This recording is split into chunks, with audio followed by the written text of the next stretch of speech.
-1, fire.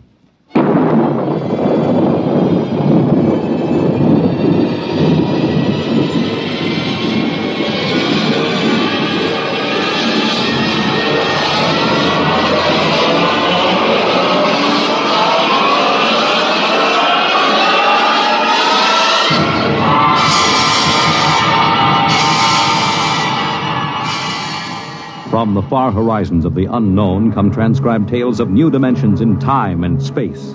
These are stories of the future, adventures in which you'll live in 1,000,000 could-be years on 1,000 maybe worlds. The National Broadcasting Company, in cooperation with Street and Smith, publishers of astounding science fiction, presents X minus 1.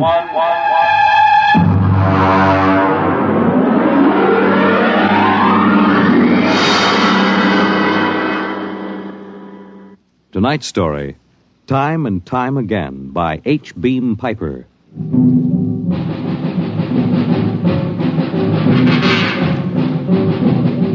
It happened during a routine skirmish in the Great War. Patrols advanced from the defense perimeter under jet cover and preceded by napalm throwers. The enemy defended in depth and mopped up with guided 98s fired from 40 miles to the rear. The blast area was 10 miles in circumference, and the medics didn't find much to pick up over 500 yards in. Come on. All right, now back it in here. Look out, it's lousy with mud. More. Now, cut left. More, hold it. Stretches. Come on, Travers, get those men out. Yes, sir. Get a move on. Line them up. Come on. Easy. You want to kill them? Okay, take it away. Left those Joes where they was. Half of them won't last till the plane comes. As long as they're alive, they'll be treated. Get those tags out, Travers. Start taking names. Yes, sir. This one must have been 1,000 yards in. Get his dog tag out. What a mess. Here. Hartley Allen, Captain G5 Chem Research, AN 73D. Number SO 23869-403-J. Hartley? Alan Hartley. Oh. That must be the Hartley that wrote Children of the Mist and Conker's Road. Never heard of him. Major, I think maybe he's partly conscious. Had I better give him another shot? Go ahead, Sergeant. There isn't much else we can do for him. It's a rotten shame. Yeah, ain't it always? Okay, Captain, let me have that arm. There.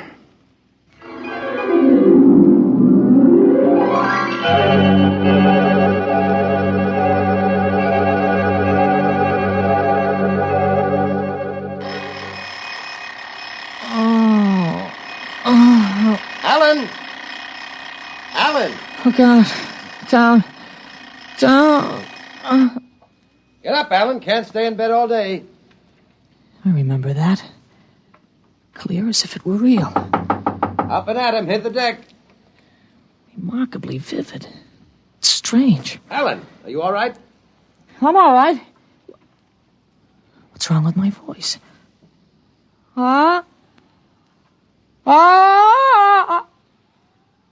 It's too high. What are you doing? Practicing singing? My voice has changed. Is that all? You're growing up. Happy birthday. Happy birthday. Hey, wake up, son. Wake up. I am awake. It's impossible. I am awake. Well, the way you slept through that alarm, I'd say it was impossible. Come on, out of bed. I don't understand. You went to bed at a decent hour. You could wake up the next morning. Come on, son. Breakfast waiting. Out of bed or I'll turn it over. All right. It's a dream. Maybe, but you're wide awake now. I am. I'm awake. Well, half awake anyway. That's the bell at St. Boniface, isn't it? What day is it? Are you kidding? You forget today's your birthday? No, I didn't forget. Neither did I. Here, son. Happy 13th birthday. You won't guess what's in here. A rifle. A light .22 rifle. Oh, now how did you know that? I remembered. Did I spill the beans sometime? Oh, I could have sworn it would be a surprise. Well, go on. Open it.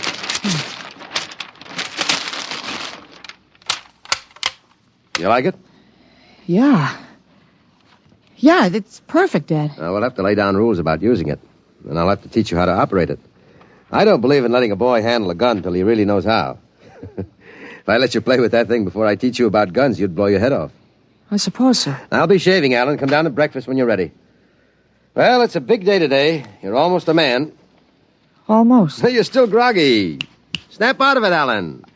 I will. There's a dream in it somewhere, but I'm not sure which. What? Never mind, Dad. I'll be right down for breakfast.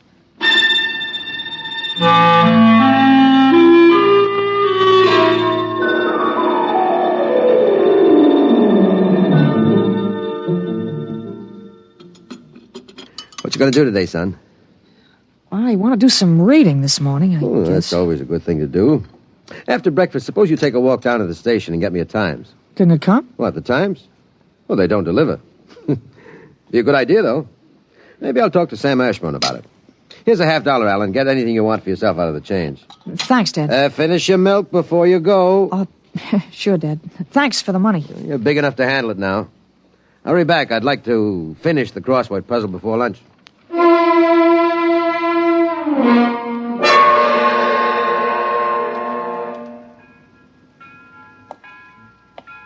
Here you are, Alan. 1 Times. Tell your father the puzzle's a stinker this week. Yeah, thanks, Mr. Ashburn. Look out for the trucks when you cross the highway. I'll go across Elton's lot. It's a shortcut. Elton's? You'll have a hard time crossing there, son. There's 4 buildings on that block. I thought they burned down. I've seen them this morning, big as life. I guess that didn't happen yet. What'd you say? Nothing, Mr. Ashburn. I was just muttering. My days, youngsters talked up. Yes, sir. Bye, Mr. Ashburn.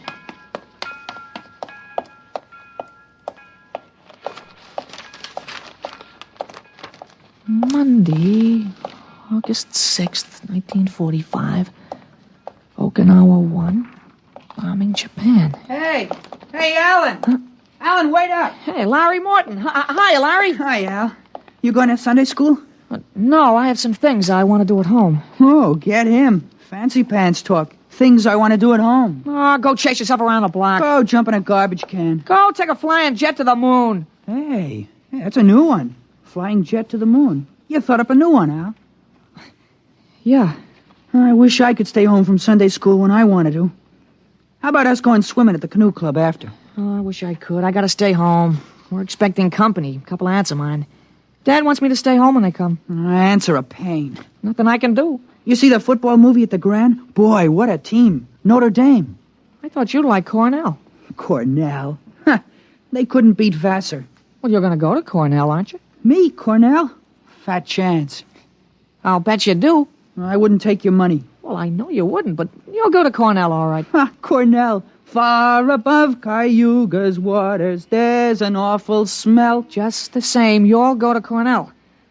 Larry, I gotta go. Well, so long, Al. I'll see you. So long, Larry. See you.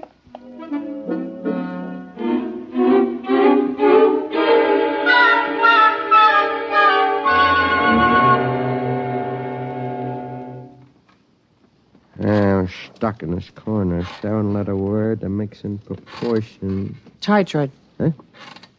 Tight. T-I? It fits.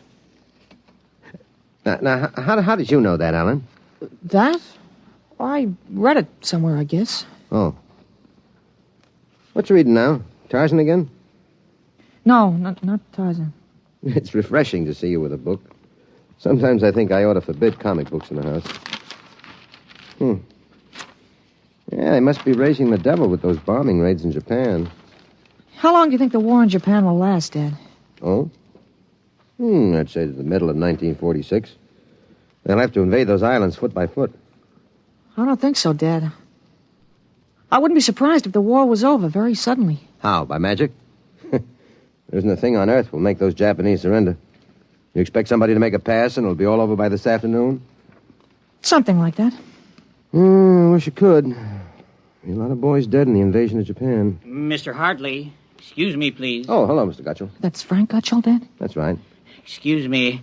I didn't mean to disturb you, Mr. Hartley. It's all right. Lovely day, isn't it, Mr. Gutchell? Mr. Hartley, the Lord's Day is always beautiful. Of course, Mr. Gutchell. Mr. Hartley, I wonder if you could lend me a gun and some bullets. My little dog's been hurt, and it's been suffering something terrible. Oh, that's too bad. I want a gun to put the poor thing out of its pain. Of course. How would a 20-gauge shotgun do? You wouldn't want anything heavy. I was hoping you'd let me have a little gun. Maybe, so big. Pistol? So I could put it in my pocket. It wouldn't look right to carry a hunting gun on the Lord's Day. And people wouldn't understand that it was for a work of mercy. Of course, I understand. You're a very religious man. The whole world is evil, Mr. Hartley. Yeah, sometimes it certainly looks like it. Well, I have a Colt 38 Special from the auxiliary police outfit. Well, that's fine. Now, you've got to bring it right back, Mr. Gutchell. I might be called out. Now, you'll have to promise to get it right back. Dad, wait a minute. I just remembered. Remembered what? Well, aren't there some cartridges left for the Luger? Then you wouldn't be without the Colt. That's right. I have got a German automatic I could let you have. That way I wouldn't get stuck. You'd have to return it promptly, though.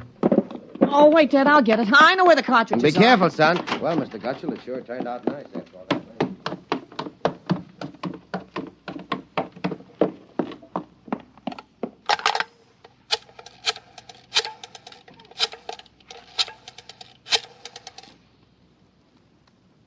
Hello, police headquarters. This is Blake Hartley. Frank Gutchell, who lives on Campbell Street, has just borrowed a gun from me, ostensibly to shoot a dog. What? No, he has no dog. He intends shooting his wife. Now, listen, he'll walk home. If you hurry, you can get a man there on time. What? No, but I wish you'd get my pistol back to me. It's from the First World War. All right, then you'll take care of it. Goodbye.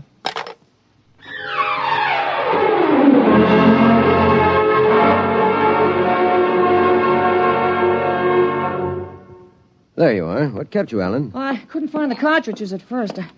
I'll show Mr. Gutchell how it works. It's all loaded, ready to shoot. This is the safety. Just push it forward and up. There are 8 shots in it. Did you load the chamber, Ellen? Sure, it's on safe now. You understand how it works, Mr. Gutchell? Oh, yes, I understand.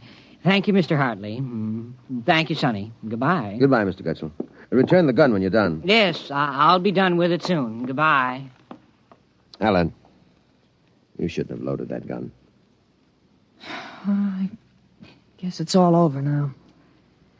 I had to keep you from fooling with it. I didn't want you to see I took out the firing pin. You what? Gutchell didn't want that gun to shoot a dog. He's a fanatic. He sees visions, hears voices.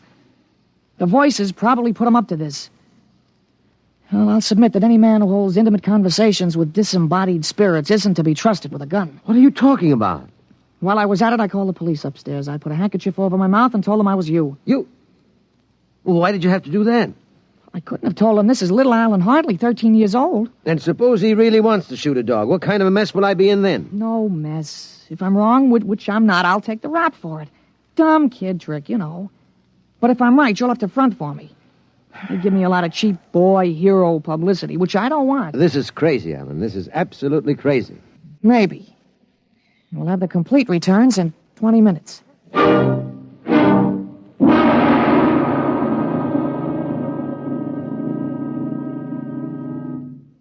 Mr. Hartley? Mr. Blake Hartley? That's right. I'm Detective Sergeant Koborski from Homicide. Here's your Luger. Thank you.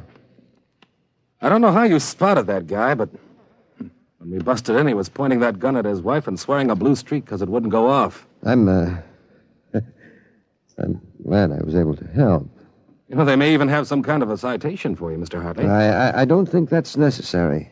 In the department, we figure a little publicity never hurt nobody. Even a lawyer, huh? I really would prefer it if we kept quiet. Well, whatever you say. We'll want you to drop around in the morning for a statement. I'll be glad to. Well, goodbye. Goodbye, Sonny. Goodbye, Sergeant. Why don't you take the citation, Dad? Well, you were right. You saved that woman's life. Now, let's see you put back the firing pin. Sure. Here. All right, Alan. Suppose we have a little talk. I explained everything. You did not. Yesterday, you wouldn't even have known how to take this pistol apart. Today, you've been using language and expressing ideas that are outside of everything you've ever known before. Now, I want to know... I hope you're not toying with the medieval notion of obsession. What? Well, you say I'm changed. When did you first notice this? Last night, you were still my little boy. This morning, I don't know. You've been strange all day. There's been something... Alan, what's happened to you? I wish I could be sure myself, Dad. You see, when I woke this morning, I hadn't the least recollection of anything I'd done yesterday, August 4th, 1945. Oh, but that's serious. You don't know how serious. My last memory was lying on a stretcher, injured by a bomb explosion. I was 43 years old, and the year was 1975. 1975? Well, that's right. You'll be 43 in 1975, but a bomb? Yes, during the siege of Buffalo in the Third World War. I was a captain in G5, Scientific Warfare, General Staff. Buffalo? You mean Buffalo, New York? There'd been a transpolar invasion of Canada. I was sent to the front to check on service failures of a new lubricating oil.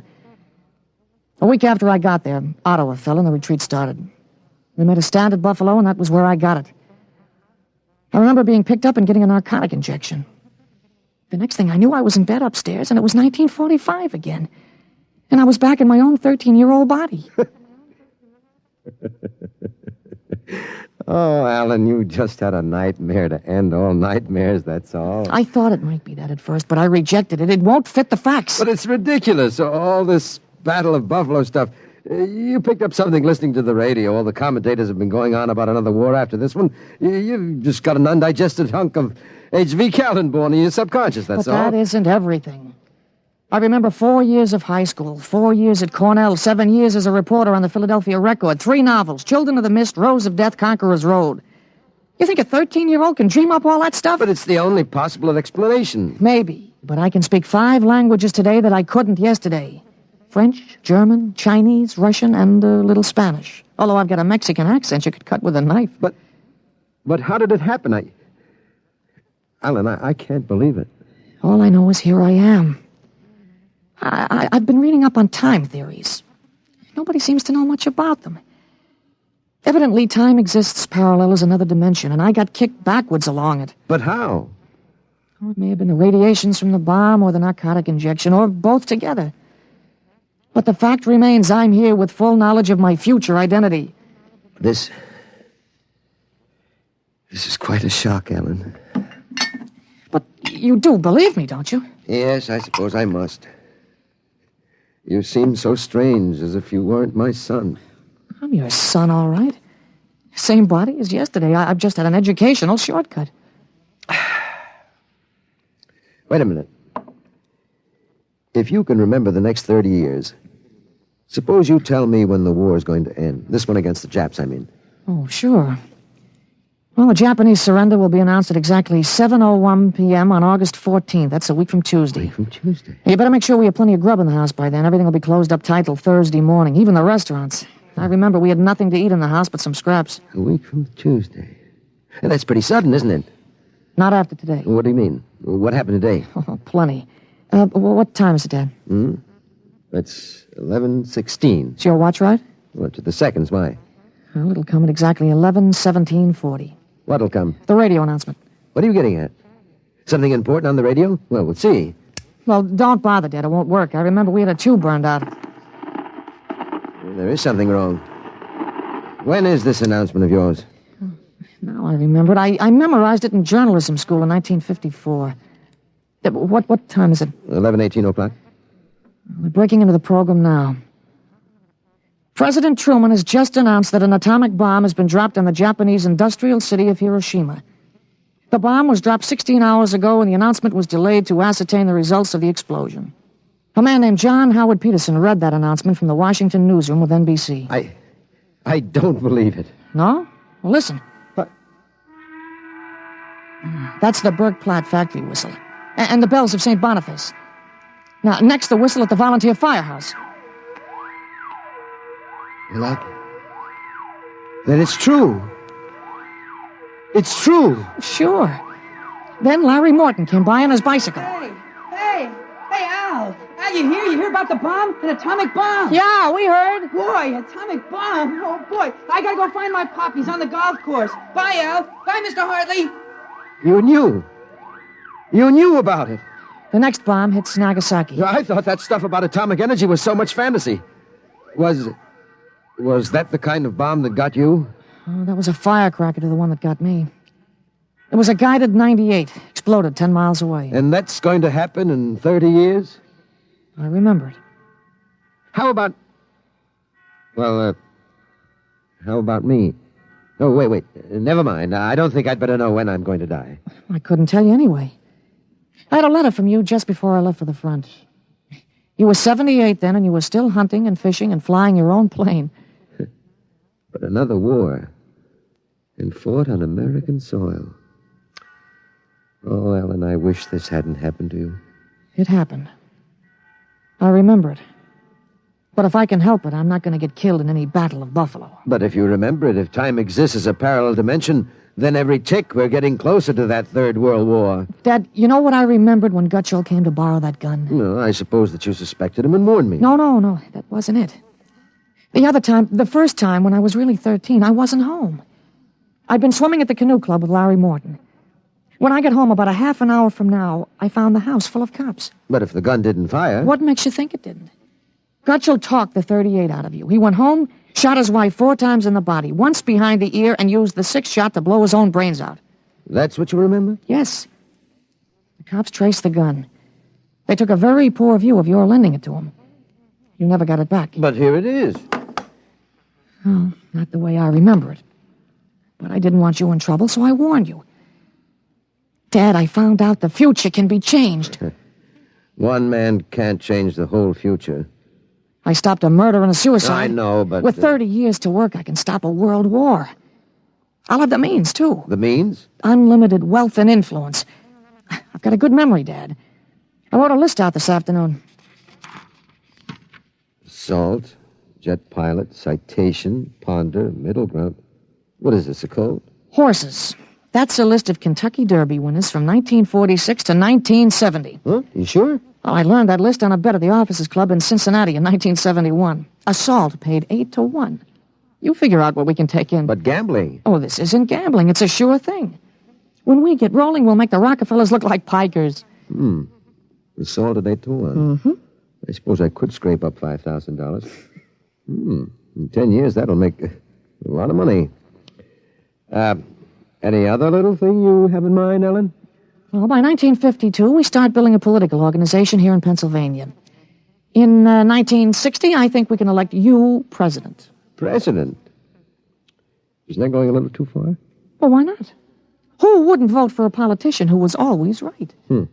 Besides, that's the one thing we've got to change. In 1960, we had a man in the White House who was good to his wife and sang a nice tenor, and that's about all. He fouled up so completely, we ended up at war. And I think President Hartley might be a little more trusted to take a strong line. But I don't know anything about international decisions. I do. I know all the wrong ones. If we can stop one murder, we can stop a war. It's worth a try, isn't it? I guess so. How do I start? Well, as I remember, just after the bomb announcement, you got a phone call from the City Fusion Party about the next election. Well, there's a lot of talk about a reform ticket. Well, that call is going to be important, Dad. It's the turning point. Now you've got to know. There it is. Well, what do I do? Well, answer it. Go ahead. But... Don't worry. I'll tell you what to do. Go ahead. Hello? Yes, this is Blake Hartley.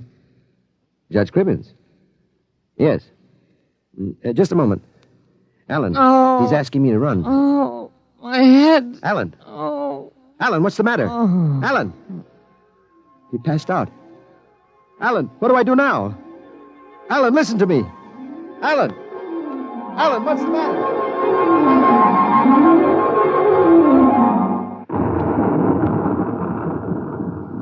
Captain Hartley. Captain Hartley. He was all right, Doctor. I gave him a shot and he was all right. Well, he's dead. All right, Sergeant.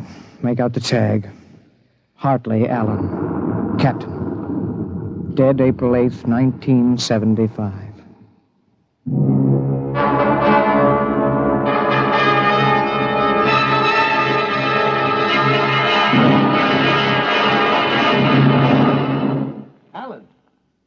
Alan, what happened? Alan! Alan, are you all right? Hi, Dad. I've got Judge Crimmins on the phone. What do I tell him? What? Alan, are you all right? You passed out. Sure. I'm all right. Hey, today's my birthday, isn't it? What'd you get for my birthday, huh? Don't you remember? The Third World War? What Third World War? Gee, Dad, what's the matter? You're looking at me funny. You don't remember. You're back again, aren't you? Back to 13 years old. Sure, I'm 13 today. For corn's sake, Dad. You must have died up there. It was only a mind transfer. That means I'm on my own. I have to do it myself without your help. Help for what? If it's the grass, I said I'd cut it tomorrow. No, it's not the grass. I've got to save your life, Alan. I can't let you die that way in 1975. You're talking about, Dad? You sound goofy. I've got to change it all by myself. Change what? Never mind, Alan. You don't know yet. Come on. Let's have lunch. Sure, Dad, but how about my present now? What'd you give me for my birthday, In a minute, son. Go on in. Okay, well, hurry up, Dad, huh? Sure, all right. Now, where did I put that list of horses?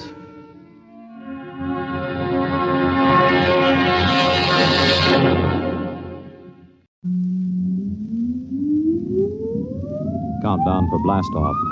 X minus 5, 4, 3, 2, X minus 1, fire.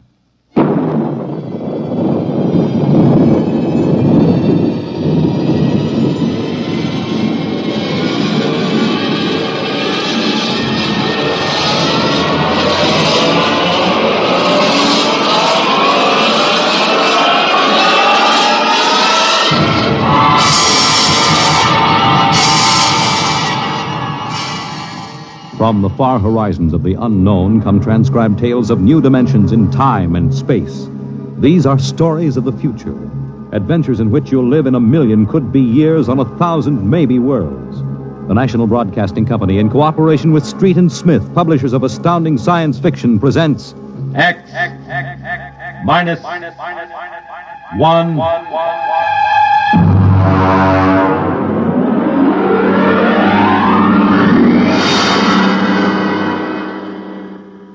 tonight's story, The Roads Must Roll, by Robert Heinlein. Hear them hum, watch them run. Oh, our job is never done, for our roadways go rolling along. While you ride, while you glide, we are watching down inside, so your roadways keep rolling along.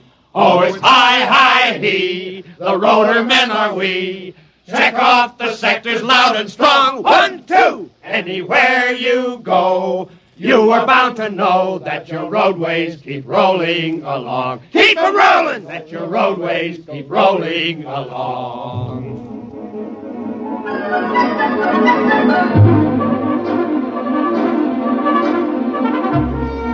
It was in the middle 1950s that the automotive age began to die. The traffic engineers had long expected it. For years, they had watched our vast cities sprawl and spread out, spill over into the countryside, become more and more dependent on motor transportation. And then, finally, the inevitable breaking point was reached. The growing flood of cars and buses and trucks began to swamp the streets and arterial highways. The building of roads could no longer keep pace. The superhighways, clogged, congested, became packed with cars stalled bumper to bumper.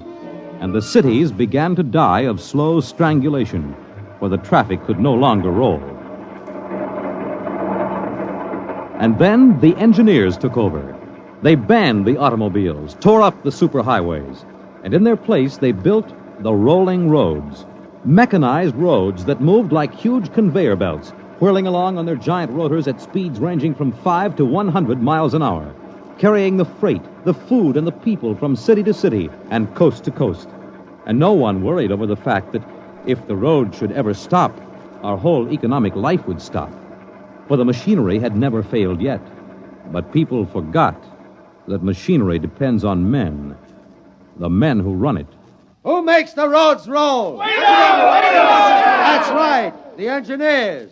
We're the brains of the road. And where would the public be if we didn't keep the roads rolling? Right behind the 8-ball, and everybody knows it. All right, then. We're the men who hold the power, and it's time we started using it. We've called this meeting of the Engineers Control Committee because that's what we want to do. Control. Because I'm tired of taking orders from the Transport Commission, from slick desk jockeys like Jim Gaines, who don't even know a roller bearing from a field corn. Now let Gaines yammer about our duty to the public. That's a lot of eyewash. We've got the power, and we're the men that count. Now it's time we quit fiddling around and use a little direct action to get what we want. Mr. Chairman! Mr. Chairman! The chair recognizes Brother Harvey of the Transport Mechanics Union. Thanks. Now, I don't rightly belong here since I'm no engineer. I'm just here to represent the workers' union. But I want to know what's all the shouting for. You engineers have got better working conditions than we have, and we ain't kicking. You say the engineers are powerful. You say you can tie up the roads. Well, so can any screwball with a jar of nitroglycerin. And he wouldn't need no engineer's degree to do it, neither. Harvey, are you speaking for your union now, or are you here as a stooge for the Transport Commission? Listen, Van Cleek, I helped found my union. I led the strike in 75 for decent working conditions. Where were you engineers then? With the finks! Brother Harvey, remember, you're only a guest at this meeting. Go on, Van. Now listen, man. I'm one of the old engineers on the roads. You all are, worked up the hard way. We didn't go to the fancy technical institutes like those young punk cadet engineers the commission is training to take over our jobs unless we do something to stop them. Jim Gaines hasn't been able to fill us full of the old school spirit and that baloney about how the roads must roll. So all right then. Why don't we get smart for a change? What would happen if the roads stopped rolling? Maybe the country would begin to realize that they can't do without us. Maybe we'd begin to get the things we want. Who says the roads must roll?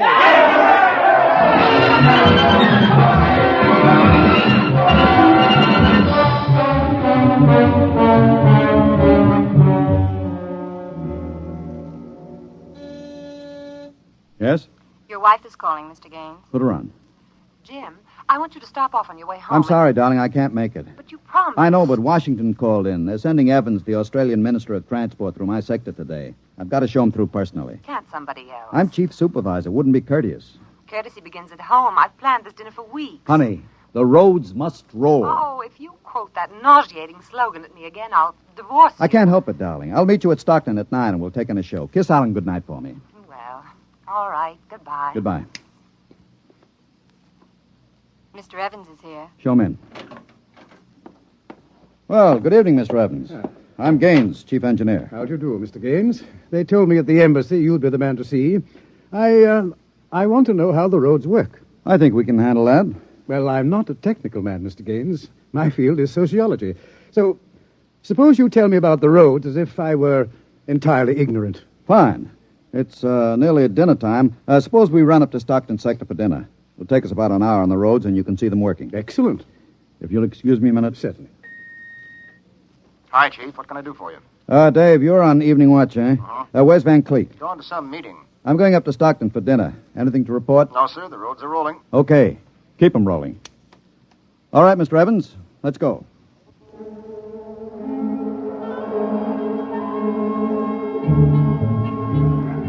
This is the low-speed strip. Ever ridden a conveyor before? No. It's quite simple. Remember to place the motion of the strip as you get on. There. We'll go right across. Each adjoining strip is a few miles an hour faster than the one next to it. Freight is carried on the 50-mile strip, most passenger traffic on the express strip. All right, now watch your step.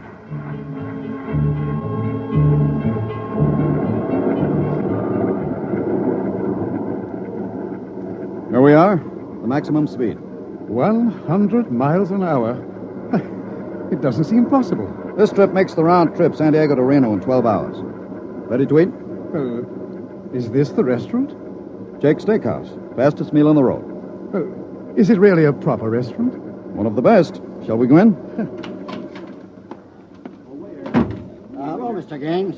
We don't see you much out on the road. Busy in the office, Jake. 2? Right this way. What'll it be? You order.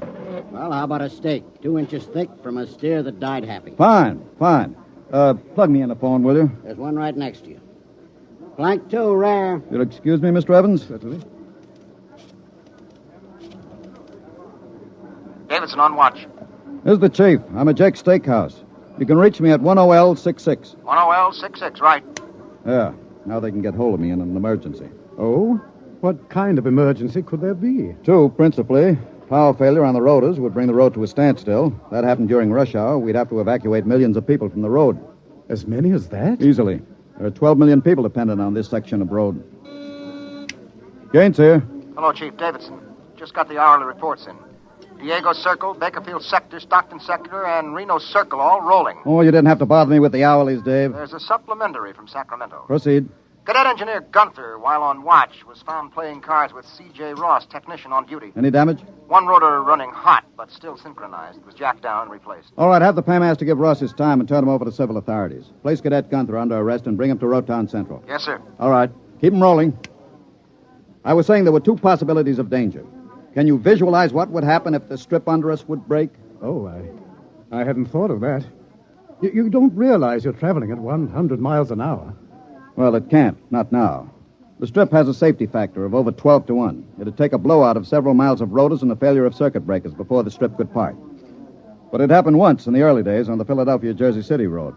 The strip wasn't much more than a conveyor belt. It buckled for miles, crushing passengers against the roof. Forward section in front of the brake spilled them down under into the rotors and rollers. Oh. Was it very bad? Over 3,000 people were killed in that break. But the roads had to go on. The entire economic system hangs on the roads. If they stopped now, the country would starve.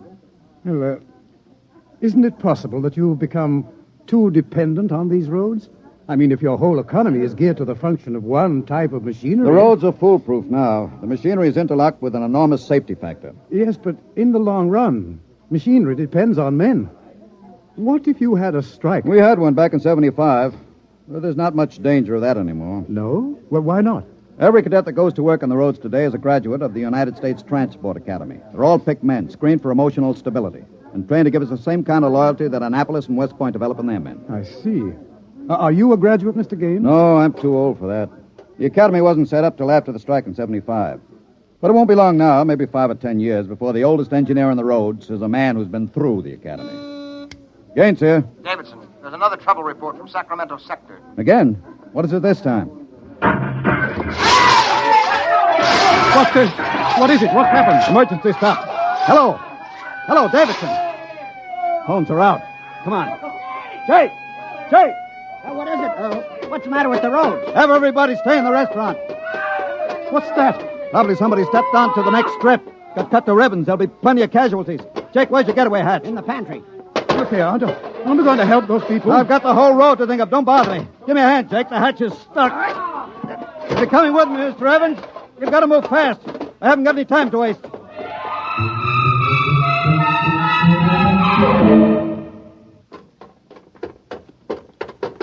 Where are we now? Freeway on top of the inner road ceiling. That's the outer shell over us. Are we going outside? No, there'll be an access down manhole over here. They're spaced every 100 feet. There, by the green light. Now, this will get us down on the northbound road. Careful, it's dark. Now stand away from the door, Evans. Yes.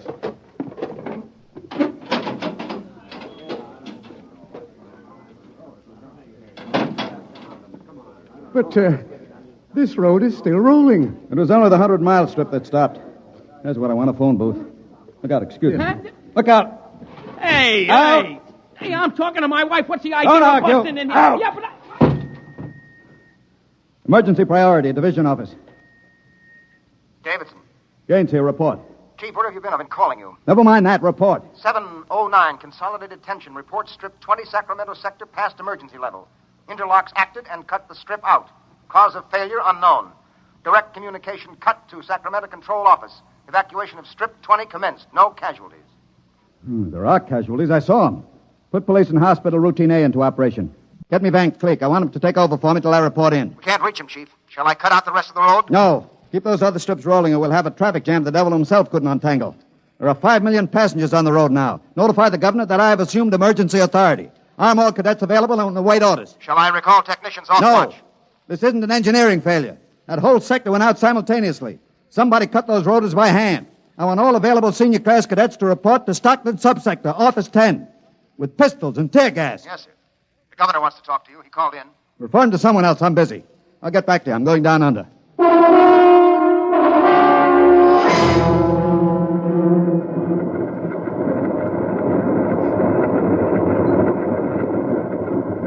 Evans!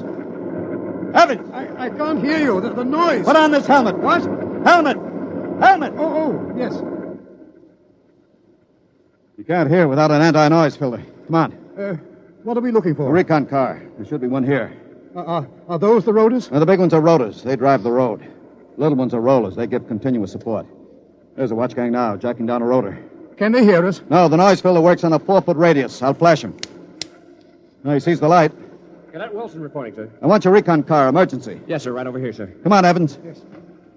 Get in. But it's so small. You'll fit all right. You can take off your noise filter now. Hang on, she accelerates like a rocket. Ooh, my stomach. Relay station. This is Gaines. Get me Davidson, senior watch officer. Mr. Gaines, the mayor wants to talk to you. I haven't got time. Get me Davidson. And leave this circuit hooked into Davidson's board until I tell you to cut it. Yes, sir. Here is the senior watch officer. Davidson. Gaines calling. Have you found out yet what's stopping the roads? No, sir. It's still a mystery to me. All right. I'm on my way in a recon car. Hold everything till I get there.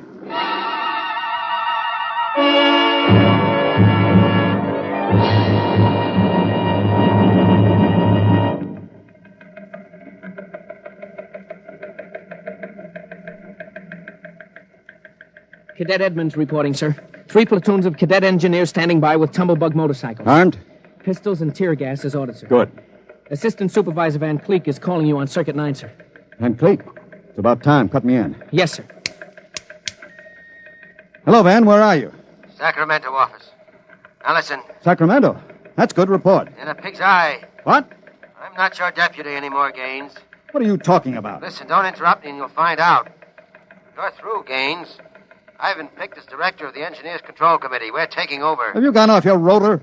We stopped Strip 20 just to give you a taste of what we can do. We're running things now. And you don't really think you can get away with this? You can't start Strip 20 until I'm ready to let you.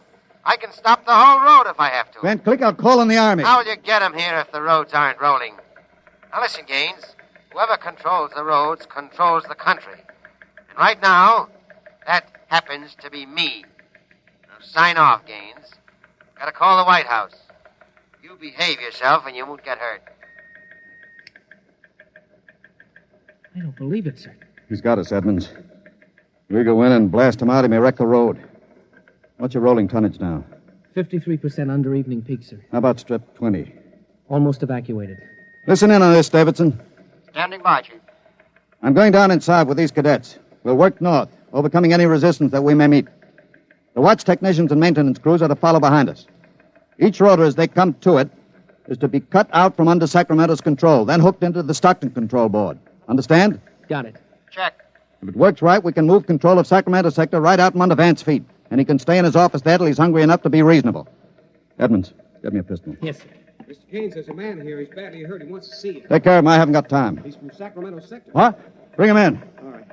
Easy. Come on. Easy. Mr. Gaines. You're Harvey from the Mechanics Union, aren't you? I tried to warn you. I tried to get away. He shot me 3 times. Get a doctor. All right. Easy, Harvey. How long's this been building up? Is it the men? It's the engineers. I told them they were crazy. Told them the road's got to roll. When I tried to get away, they... He's bleeding from the mouth, sir. Harvey. Harvey, can you hear me? He's dead, Mr. Gaines. Come on, Edmonds. We better move. Hey! All right, you men. You saw Harvey brought in. How many of you want a chance to kill the louse that did it? Very well. You men turn in your weapons and return to quarters. We've got a job to do. To make sure the roads start rolling again. We haven't got time for infantile heroics. Anybody who hasn't got his mind on his job will be in the way. Now, here's the order. We move north, mounted on tumblebugs. We're going to try to regain control, rota by rota, before Sacramento sector knows we're moving. We've got to capture any watch personnel we run on before they can get word back. Surprise is vital. Use tear gas when possible. Shoot only when necessary. But get them before they can reach a phone jack. Any questions? No. Then move out.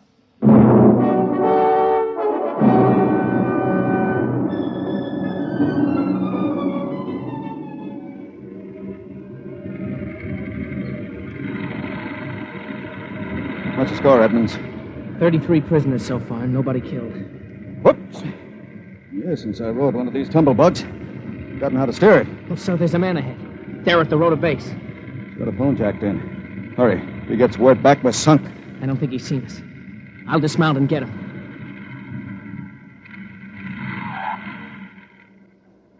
Quick, he sees us. Here, you. Look out, he's got a gun. Oh, I got him. Grab his gun. Yes, sir. You had a phone jacked in all right. We got through to Sacramento office. It's going to be tough. I don't know, sir. Maybe he didn't get the call through. Wait a minute. Listen. The road. Take off your noise filter. There.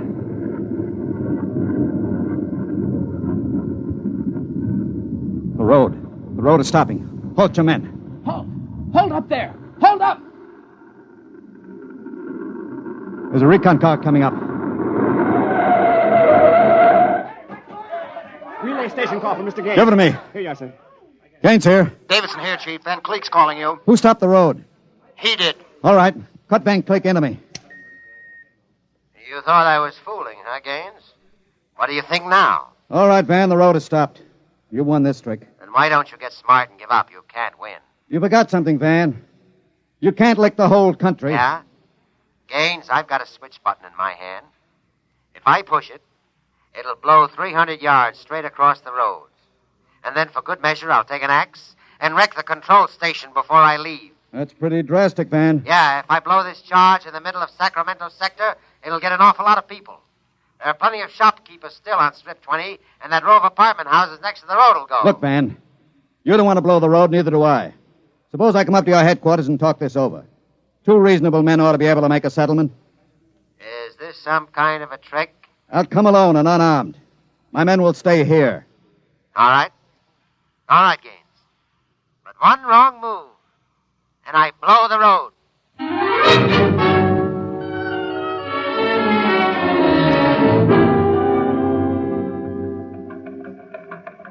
We've got to hurry, Dave. If I take too long, Van Cleek will get edgy and set off that charge. Failure report notes? 1, strips must be cross-connected with safety interlocks, so that when one dies, the others slow down. 2, the men. I can't understand it. The psych tests are rigid. We've never had a failure in the Hum-Wadsworth-Burton method. And then suddenly a whole sector goes sour. How could Van Cleek get a whole crew of psych-cleared men to revolt? It's easy, Dave. As my deputy, he was ex-officio personnel officer for the whole road. He must have been faking psych records for years and transferring maladjusted men into his sector. I've got that personnel record, Mr. Gaines. Man's record. Masked introvert. Inferiority rating 7. Comment. Despite a potential instability shown on Wadsworth Curve, this officer is especially adept in handling men. He's adept, all right. I haven't got time for any more, Dave. You're not going up there to Sacramento office. I've got to. He'll be armed. He'll kill you. I've got to take that chance. But unarmed? Why don't you call in the Army? He won't dare blow the road. Yes, then. he would. Look at that psych record.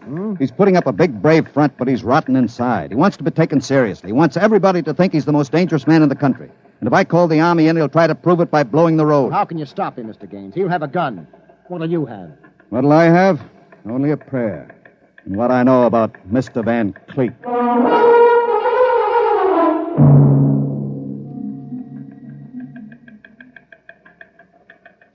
All right, Gaines. Director Van Cleek will see you now.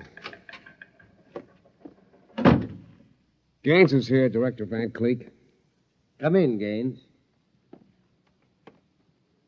Behaving sensibly at last. You know I've got you where I want you, and there isn't anything you can do about it. I searched him, Director. He's unarmed. Mm-hmm. I want you to sign this now. It's a declaration of your recognition of the Engineers Control Committee. You've got 1 minute to sign it, Gaines, or I'll push this button and blow up the whole sector. You better sign, Gaines. You need this gorilla with the gun, Van? Hey, you Can't you listen... handle one unarmed man alone? All right, Harry, out. What? Out? Yeah. Okay. All right. Now sign. What's so funny? You are. You start a revolution because you think the engineer should control the road. Then when you've got control, the only thing you can think of to do is blow it up. Tell me, what are you so scared of? I'm not scared. Yeah? Sitting there sweating all over that push button you're holding? Your buddies knew how afraid you were. They'd probably throw you into the rotors. I'm not afraid. You're afraid of me right now. You're afraid I'll have you on the carpet. You're afraid the cadets won't salute you. You're afraid they're laughing at you behind your back. No, I'm not. Now, you keep quiet. I've got a gun. You're afraid of using the wrong fork at dinner. You're afraid people are looking at you, laughing at you. I am not, you dirty, stuck-up snob. Just because you went to a high-hat school, you think you're better than anybody, you and your crummy little gold-braid cadets. Van, you're a pathetic little shrimp. Huh? I understand you perfectly. You're a third-rater. Oh. All your life you've been afraid that someone would see through you and send you to the foot of the class. Oh, yeah. Throw you right out on your rear where you belong. I don't want to look at you anymore. I'll show you. I'll put a bullet in Put you. down that pop gun before you hurt yourself. Don't you come near me.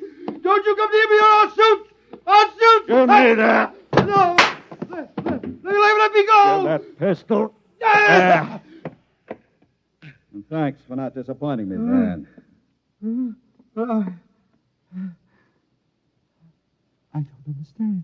I thought if I wounded your little ego, you'd forget to push that button and pull a trigger instead. I'm afraid you'll never make a good executive, Van. They have to know when to push buttons. Davidson. Gaines here. Chief, are you all right? Are you? I'm all right. Attack now and mop up. I'll hold the control room. I've got Van Cleek, and I think his little revolution is just about over.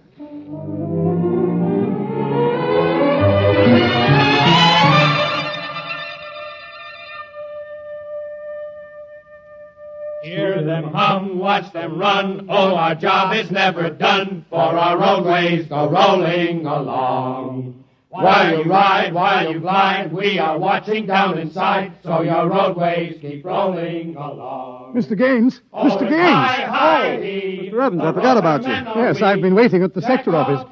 Is everything under control? All rolling. Those are the watch engineers going under to check Sacramento's sector, inch by inch. Remarkable organization. Remarkable. Hourly's in, Chief. San Diego Circle rolling. Bakersfield, Fresno, Stockton. Stockton? Oh, no. What's the matter, Chief? Trouble, Mr. Gaines? It sure is. I promised to meet my wife at Stockton for a show. She's been waiting there since 9 o'clock last night. Dave, see if you can get her for me. Try the sector office. All right, Chief. And Dave, see if you can calm her down. Oh, sure, Chief. I'll tell her the roads must roll. No, don't tell her that. I don't think she'd appreciate it. She's heard it too often. Oh, it's I-I-E, the roadmen are we. I better get going. Bye, Dave. Keep 'em rolling. Anywhere you go, you are bound to know that your roadways go rolling along. Keep them rolling, that your roadways go rolling along. Keep them rolling, that your roadways go rolling along. Keep them rolling, that your roadways go rolling along. Keep them rolling, that your... Countdown for blast off. X minus 5, 4, 3, 2, X minus 1, fire.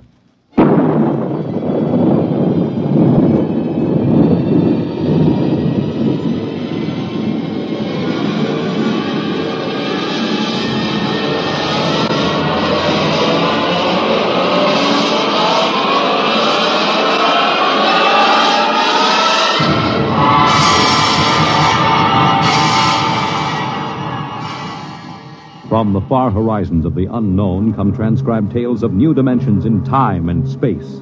These are stories of the future, adventures in which you'll live in a million could-be years on 1,000 maybe worlds. The National Broadcasting Company, in cooperation with Street and Smith, publishers of astounding science fiction, presents X minus 1.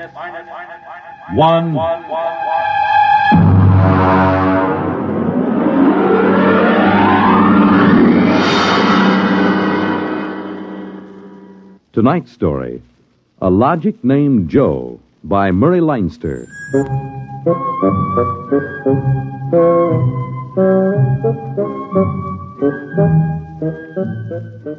It was on the 3rd day of August that Joe came off the assembly line. And on the 4th, Maureen came into town. And that afternoon, I saved civilization. Maureen is a blonde I was crazy about once, and Joe is a new 1974 model Logic that I've got stored away down in the cellar. And how do I save civilization? You're listening now to a voice save from the it by future. keeping Joe down The voice in of the Frank Caldwell, head serviceman for the sometimes I Logix think about Corporation, turning Joe on makers and of the machine letting that him make does a video everything for you. Well, And nearly other times I everything think of anyway. taking an axe to him. The electronic Logic. In the year we speak, kind of figured it was gonna be 1974, no modern home was complete without Joe one. could do plenty for And the me, Logic sure, sets were working so well that life scared to was take a soft chance. indeed for repairman Frank Caldwell. After all, like That I is, say, I until figured that I'd fatal save day of August the 3rd, when suddenly the Logics began doing everything for their Well, users I'm and getting doing ahead it of myself. too well. On the 3rd of August, there wasn't much doing, and I'm hanging around the boss's office smoking up his cigars. Frank, there's a customer outside. Go take care of him, will you? Me? I'm a maintenance man. Mr. Korlanovich wants to have Logics explained to him. Explained? Where's he been, on Mars? I just moved up from the backwoods someplace. Well, why don't you explain him? Well, I don't feel too well. You were okay half an hour ago. Are you the boss here or am I? Go on out there, will you? Okay. Oh, Mr. Korlanovich, good morning. My name is Caldwell. Can I help you? Oh, thank you, Mr. Caldwell. This is my little boy, Freddie. Hi, you jerk! Oh! Freddie. How many times have I got to tell you not to kick people in the shins? Excuse it, please, Mr. Caldwell. Oh, sure. Just a kid. I got a knife home, could cut you into little pieces. Please, Freddie. We'd like to buy a Logic, Mr. Caldwell. The gentleman we spoke to first said he had to leave in a hurry. I'll fix him. Well, I understand that you're not acquainted with Logics, Mr. Korlanovich. That's right. We just moved to the city. Uh-huh. My wife, she saw everybody else had a Logic, and you know how women are. Oh, you bet. Well, you can't get along without a Logic in this day and age, Mr. Korlanovich. Look, I got a snake. You want to see? Well, you shut that. Now, about the Logic. Here, I'll just plug in this one right here. Now, you see, the Logic looks kind of like an old-fashioned television set, only it's got keys instead of dials. Now, a lot of the keys are standard, like the television stations, the news, the stock market quotes, and so on. Now, of course, if you want to talk to somebody, you just punch the number of his Logic. It's like making an old-fashioned phone call. But there can't be keys for everything. Oh, no. Now, let's say that you want to ask a question, like what to take for a sore throat, or who won the American League pennant in 1911. You turn on the Logic, then you just punch the question key and ask, like this. Who was the first president of the United States? George Washington. There, you see. But I already knew that. Well, of course, that was just a sample. I got a little store. Will it keep books for me? It will keep your books, record your contracts, serve as a filing system, and check up on what happened to your lawyer's last client. Anything. Hey, they're really something, these things. 10,000 services and information sources in one. Read our advertising. What I want to know, Mr. Caldwell, how do these Logics work? Of course. Now, you saw that big building across the street? Sure. Well, that's one of the relay tanks. You see, there are a dozen of them all around the country, and they're all hooked up together. And there's a data plate in one of those tanks for every fact in creation. Anything that you want to see or hear, you just punch for it, and the Logic gives you the answer. Hey, listen. Could I ask this thing how to make dart poison? How to make what? Dart poison. Like in Africa. I could shoot the darts through my bean shooter. I think maybe we better not get one of these things. Oh, no. It's perfectly all right, Mr. Korlanovich. The Logic won't tell you that. I bet it will. I'm going to try it. Hey, how do you make dart poison? Public policy forbids this service. Oh, what'd you do that for? Kind of some little brat. Because some people might ask things that aren't good for them. Listen, I don't like this here one. I want that one over there. Kid, they're all alike. I want that one. If I can't have that one, I'm going to hold my breath till I'm dead. I got a lot of time. It's no use, Mr. Caldwell. You might as well give him the one he wants. But look, kid, they're so much alike that even I can't tell them apart. I can. I want Joe. Joe? Who's Joe? I guess he means the logic, Mr. Caldwell. He has to think up a name to call everything. You should hear some of the names he calls me. Not till I'm 21. I promised Mother. Okay, so we call him Joe, but them things are all alike to 1/10,000th of an inch. I don't care. I bet he'll teach me how to make dart poison. Okay, then. Come on, Joe.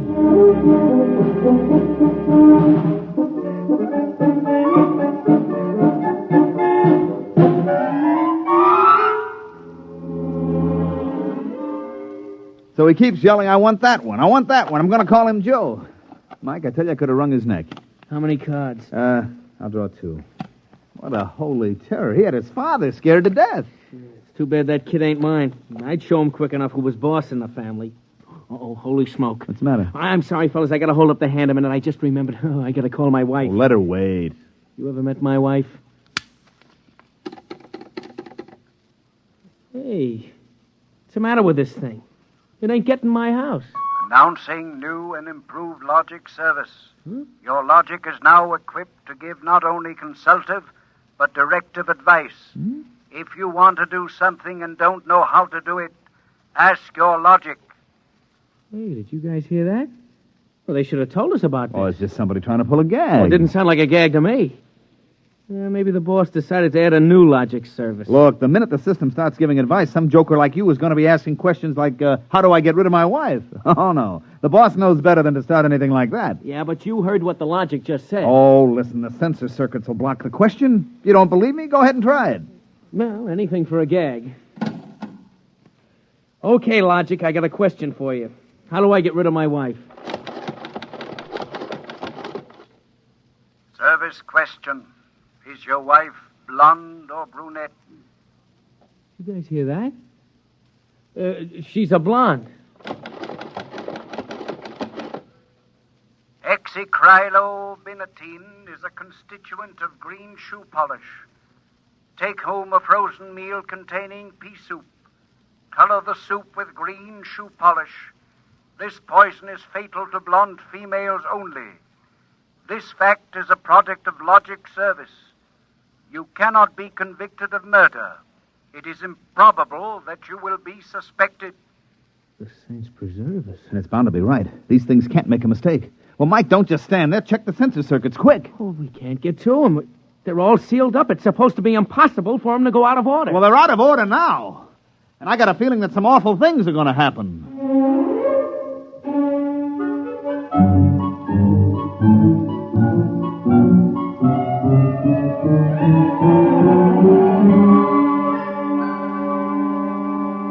Boss, we've got to do something. The logics have gone nuts. Now, relax. The thing gave a goofy answer once. Maybe it was a joke. But it was an accident. Now, forget it.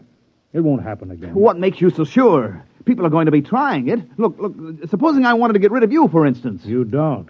How would you collect your pay? I know, but just supposing. Now, look, we'll try it. If you want to do something and don't know how, ask your logic. How do I bump off my boss? Male, fat, bald-headed, and 45.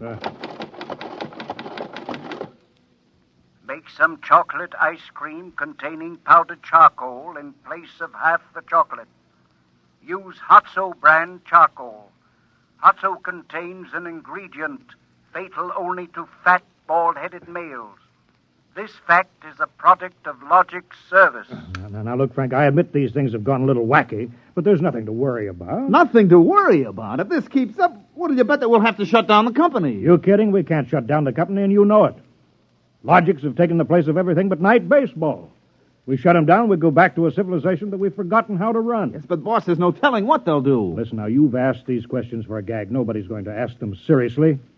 What you need is a little faith in human nature. Excuse me, it's probably my wife. Cyrus, dear, how do you feel? Why, just fine, sweetheart. What have you been doing? I just called to tell you, Cyrus. I've got your favorite dessert for dinner. Dessert? What kind? Homemade chocolate ice cream. Cyrus, when you taste it, you'll just die. Cyrus, what's wrong? Why don't you answer me, Cyrus? Chocolate ice cream. This can't be happening. Why, this is awful. These logics are dangerous. Have a little faith in human nature. Now, Caldwell, you're the head of the maintenance crew. I'll give you 24 hours to fix these logics or you're fired. Well, now, look, boss. What are you standing there for? Get in the service car. Get moving. Where? Anywhere. Find out what the logics are up to and see that you find out before the logics do.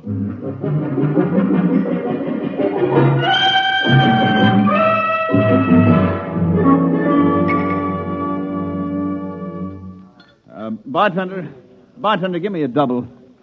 Last night, have a little drink, pal. What's the matter, pal? You had a bad day? Oh, excuse me, bud. Listen, pal, you gotta listen. I got troubles. Bartender, will you get this barfly off of me? On your way, son. Oh, don't say that. I got troubles. How am I going to keep my wife from finding out I had a couple of little drinks? How am I going to do it, huh? Look, mister, it's a hot day, and I've been driving a car around in it, see? And I've been trying to keep a bank president from having apoplexy on account of his logic told him how to rob his own bank.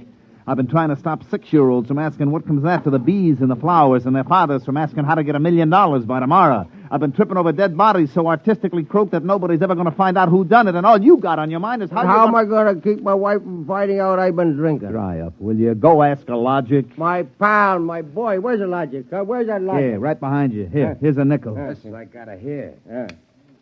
Now, come on, logic, old pal. Old pal, be nice.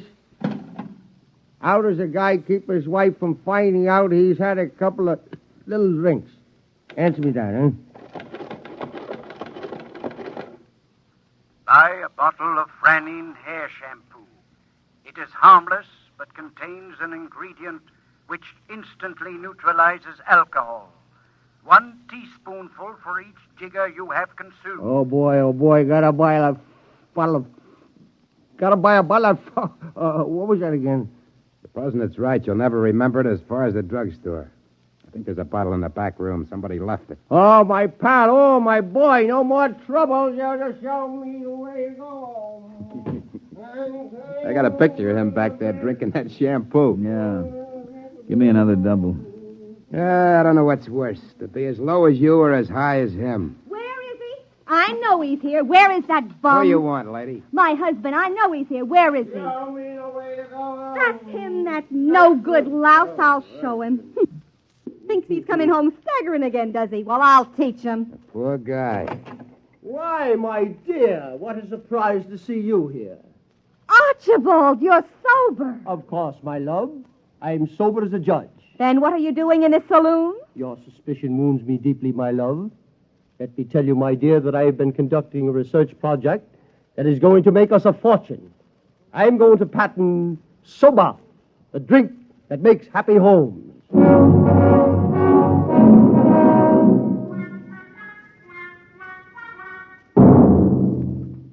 Look at this blotter, Caldwell. Blank. The greatest crime wave in history, and we can't even make an arrest. They're all perfect crimes. Thanks to the logics. But, Sergeant, we're doing our best to find Well, out... that's not good enough. You can't find out what's back of this. Shut down the company. Unless the police department will. Look, nobody is back of it. The logics run themselves. They pick their own circuits automatically. You mean they're doing all this by themselves? Sure. We always knew they could do a lot more things than we knew about. I think they're just trying to be helpful, that's all. That's all, huh? Well, you better make them cut out the tricks, including this new business they're up to now. What new business? Just started an hour ago. Every time you turn on a logic, it asks your name, and then it spells out the whole history of your life. What? I haven't heard about that. What's it do that for? You tell me. Go on, go ahead, try it. Okay. What is your name? How do you like that? I'm Frank Caldwell. Frank Caldwell. Were you ever called Ducky? Ducky? Lay off, will you, fella? What if I was? It's been years. Ducky, there is a call for you. Hello, Ducky. Holy cats. Lorene. Ducky, darling, how marvelous. Hey, let me get a look. Huh? Gosh, Lorene, where are you? I'm in a hotel. I just got into town. Oh, Ducky, wasn't it smart of the logic to find you? The logic? To find me? I asked it how to find Ducky.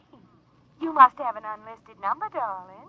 You're not in the directory. Well, gee, how have you been, Lorene, since I saw you last? I heard you got married. You won't believe me, Ducky, I know, but I've had 4 husbands, and I've never loved anybody as much as I love you. You've divorced 4 husbands? 3.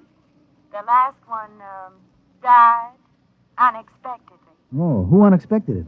He did. But the jury acquitted me, Ducky. They knew it was just a little old accident. So now I'm free again, and we got lots of things to talk over. You come right on over here, Ducky. Instant.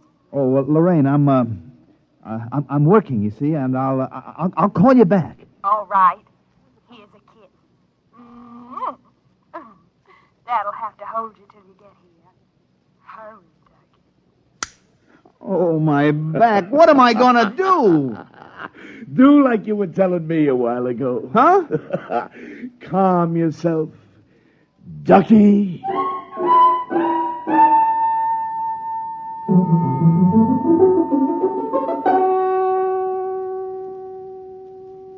Call on the logic for you, Frank, your wife. Oh, thanks, Mike. Hi, Gerd. Frank, I've been trying to get you for an hour. Where you been? I've been out making calls, honey, trying to find out what ails these logics. Well, you better find out in a hurry or there's going to be trouble. Now, look, Gerd. Now, just take it easy, huh? Caldwell, you can't let this happen to me. They're asking everybody's name, and when you tell your name, it reels off your whole history. Well, honey, I don't think they're doing that anymore. I think that was just temporary. Well, in the meantime, it's told everybody in the neighborhood all about me. I punched Mrs. Hudson's name. She's been married 3 times, and she's had Mr. Hudson arrested twice for non-support and once for beating her up. It'll tell anybody anything. Yeah, but look, Gerd, I'll tell you. Frank, you stop these things or I'm going to leave you. Oh, honey, you don't mean that? I do. If you can't figure out how to keep our private lives out of every logic in town, then I'm through, and that settles it.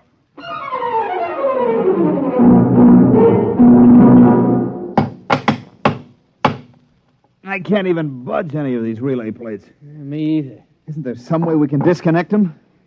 Nope, there is not. They weren't built to be disconnected. The sensor circuits were supposed to take care of cutting them off. Now, see who that's for, Frank. Hello, Ducky, darling. Oh, Lorene, not again. Ducky, darling. I'm so lonesome.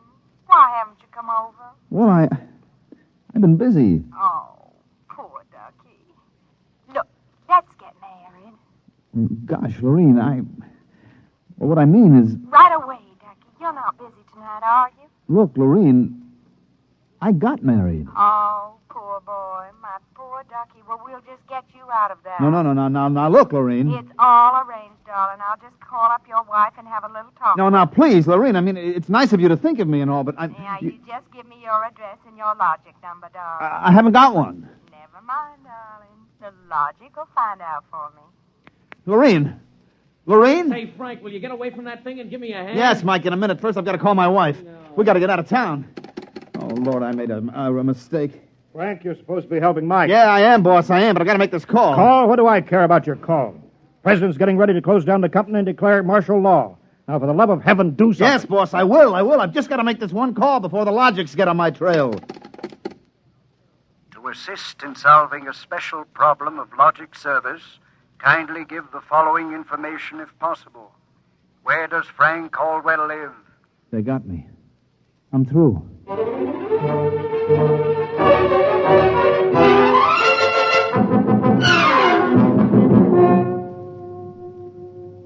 Look, Gert, will you please not ask any more questions? Frank Caldwell, I told you I was leaving you. Honey, leave me later. Right now, will you pack up yourself and the kids? We got to get out of here. But what is all this? Are the cops after you or something? Yeah, that's it, the cops.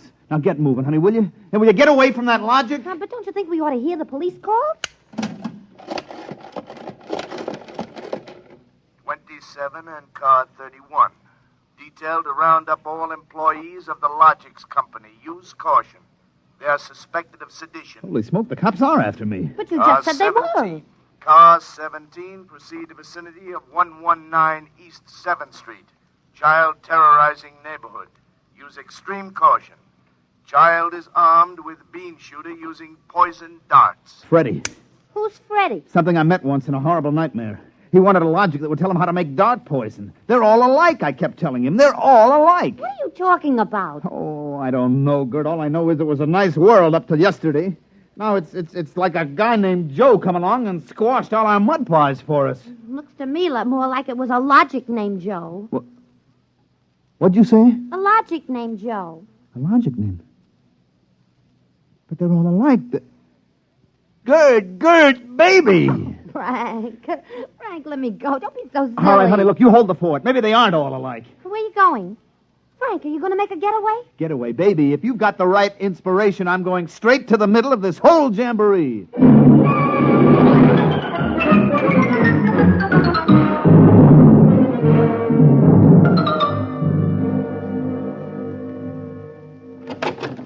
Yes? Oh, I was hoping it was the police. You remember me, Mr. Kolonovich, Caldwell of the Logix Company? Logix Company. I wish the Logix Company was at the bottom of the ocean. I don't blame you, believe me. Now, where's your logic? In here. I'd smash it into a million pieces if I wasn't afraid of what Freddie would do to me. Right, look, just get out of the way, will you? I've got business with Joe. If you want to do something and don't know how, ask your logic. Oh, we're back to that routine, Well, I want to do something, all right. Can a logic be modified to achieve correlations for which human brains are too limited?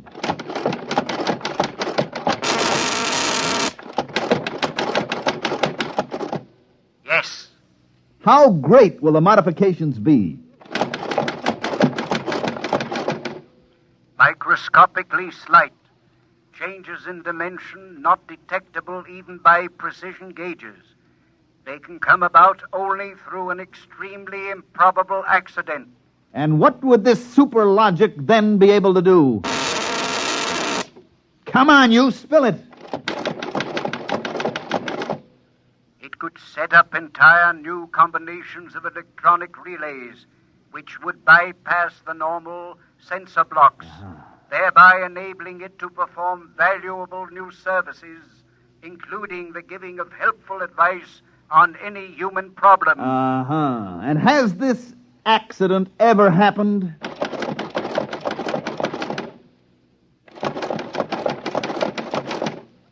Come on. It has happened only once in the case of the logic now owned by the Kolonovich family of 119 East 7th Street. A logic named Joe. Thanks, Joe. That's all I wanted to know. Hey, what's all that about? I'm taking this logic away, Mr. Kolonovich. I'll bring you a new one, and our troubles are all over. Hey, you, get away from Joe. Correction, our troubles are just beginning. Freddie, put down that blowgun. Ah, shut up. Hey, you, I said get away from the logic. Look, Freddie, I'm going to bring you a nice new one, see? I want that one. Get your mitts off it. What I got in this bean shooter ain't lemonade. Mr. Caldwell, the police. They're outside. Yeah, for me and Freddie. Nuts. What they want you for? You ain't smart enough to do nothing. Oh, no? Hey, there's plenty I could tell you. Look, there's the cops, kid. It's you and me against them. So what you gonna do about it if you're so smart? Now, look, we may have to fight our way out. Let me see that blowgun. I know a way to hop it up so the cops won't have a chance. Now, come on, give it to me. Okay, let's see what you can do. Here. Thanks. Here! Mr. Caldwell, you're a great man. Now all I got left to do is pull this plug out of the wall.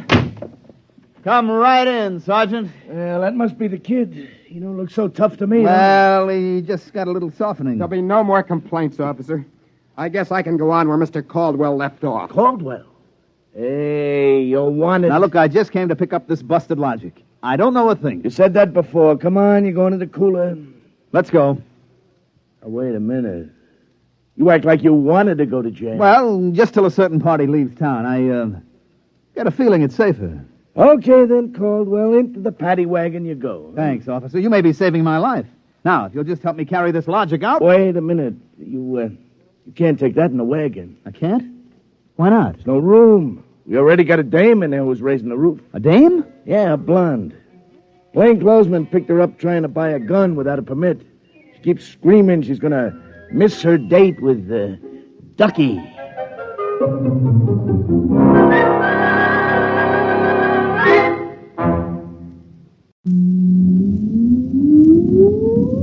Countdown for blast off. X minus 5, 4, 3, 2, X minus 1, fire.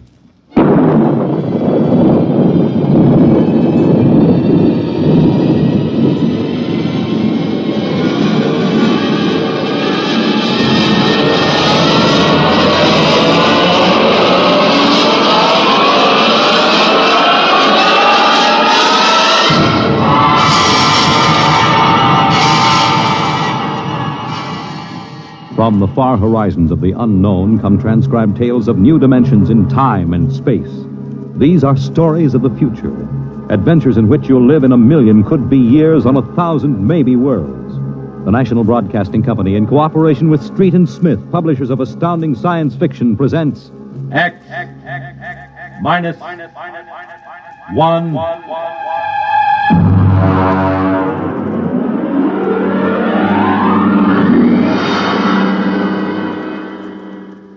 Tonight, a Ray Bradbury story, Marionettes Incorporated.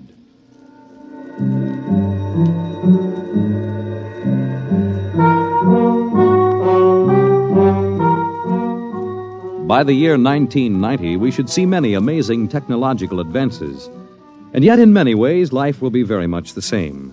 A husband will stop off at a bar on his way home and perhaps unburden himself a little to a friendly bartender. Well, that's good. Almost feel as if I could go home and face Nettie now. Wife trouble, Mr. Smith? Wife trouble, Sam. If only she'd relax a little bit. Look, you see this bruise on my lip? She kisses me. For an hour every night when I come home. Can you do anything for it? Well, I try, Sam. You can't figure them out. Well, I guess I'll go home and feed myself to the lioness. I tell you, Sam, when Nettie gets finished demonstrating how much she's missed me, I feel like a man who's been stuffed into an electronic washing machine with the dial set at rinse dry. How much do I owe you? Well, if it isn't Henry Smith. Huh? Brayling! Well, as I live and breathe. Walter Brayling. What are you doing here? We're having the night out. Say, does Gloria know about this? Things have changed, Henry. I thought she kept you chained to the bedpost most of the time. Not anymore, Henry, not anymore. Say, you aren't divorced, are you? Oh, no. Gloria's home. What did you do, put sleeping powder in her coffee? Oh, goodness, no. That would be highly unethical. Well, now, look, I can't believe you just walked out on her. 10 years of marriage, Henry, and I never had a night to myself. But it will be different from now on. By the way, what time is it? 10 o'clock. Well, I guess I better be going. Scared? Don't want to crowd my luck. Oh. Although, really, there's nothing to worry about. Well, I'd sure like to know how you do it, Walter. Would you really? Yes, I would. All right, Henry. Since you've always been a friend of mine, I'll let you in on it. Come on, my car's outside. I'll drive you home and let you see how it's done. Well, now, that's nice of you, Walter. Oh, no, not at all. We fellas have to stick together.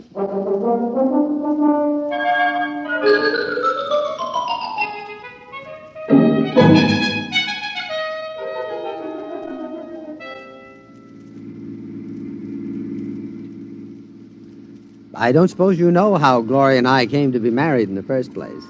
No, I don't. Well, one evening, she threatened to tear off her clothing and call the police unless I married her. No. Oh, yeah. Well, that's a bit extreme, isn't it? Gloria's a nervous girl. Oh. I bet you've had a pretty wretched time of it, huh? Yeah. Didn't take long for me to become the laughing stock of the neighborhood. Henpecked Brayling, they used to call me. I know that. But things are changing now. See this? What's this? A single ticket to Rio on the morning rocket. I have hotel reservations there for a month. A whole month, Henry, to have a fling. Well, won't Gloria make trouble over that? Well, that's the amazing part of it, Henry. She won't even know that I'm gone. Huh? And I'll be back in a month and no one the wiser. You don't believe it, do you? Well, frankly, no. Just how are you going to swing it, Walter? That's the secret, Henry. I tell you, it is the most wonderful thing ever invented. Worth every cent I paid for it. Well, what is it? I'm going to show you. Now, here's my house. You notice the lights are all out? Uh-huh.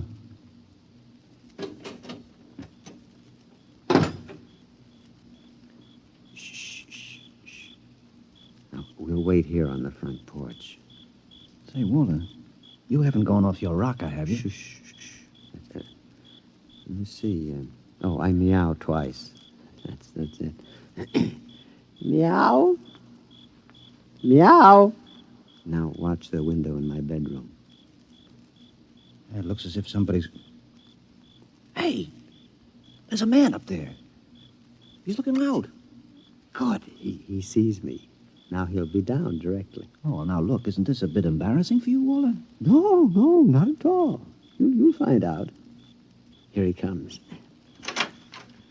Hello, B2. Good evening, Mr. Brayling.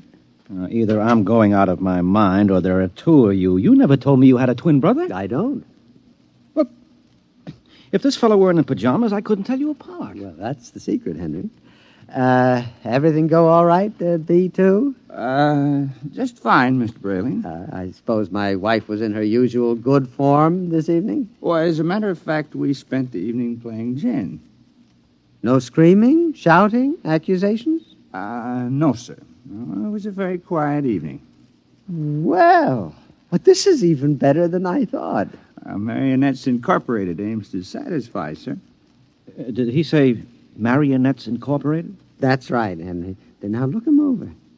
Isn't he excellently fashioned? You wouldn't dream he was a robot, a marionette.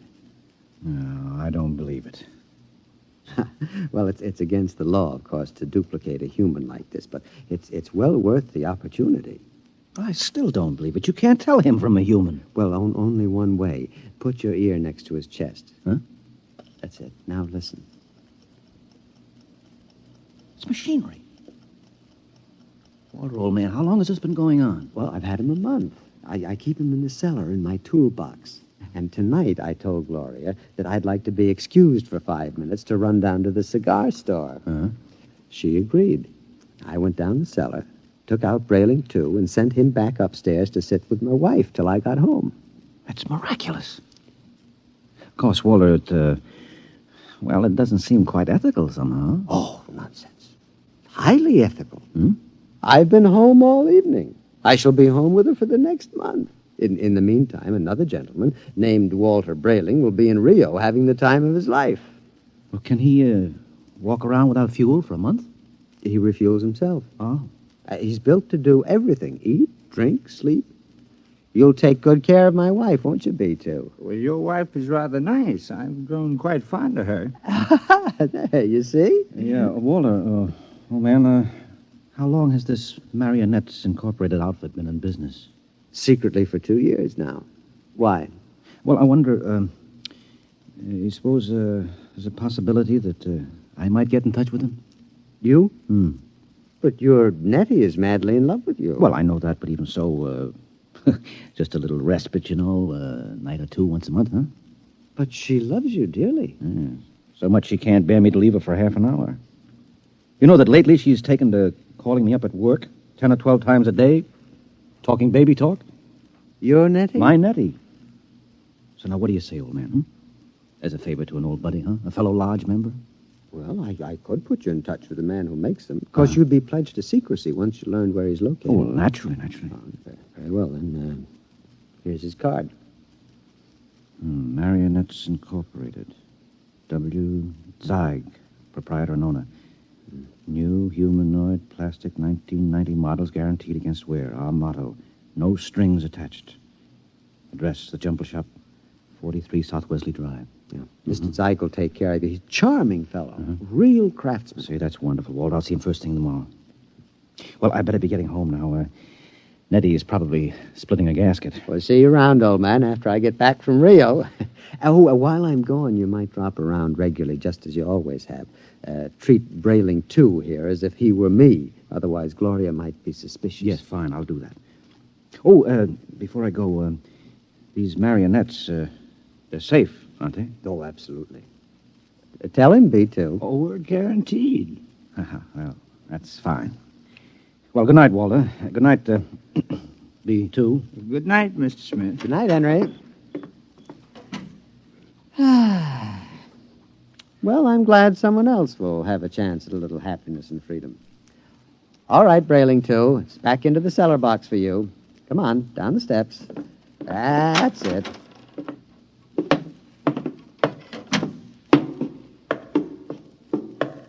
It's very damp down here, Mr. Brayling. Bad plumbing.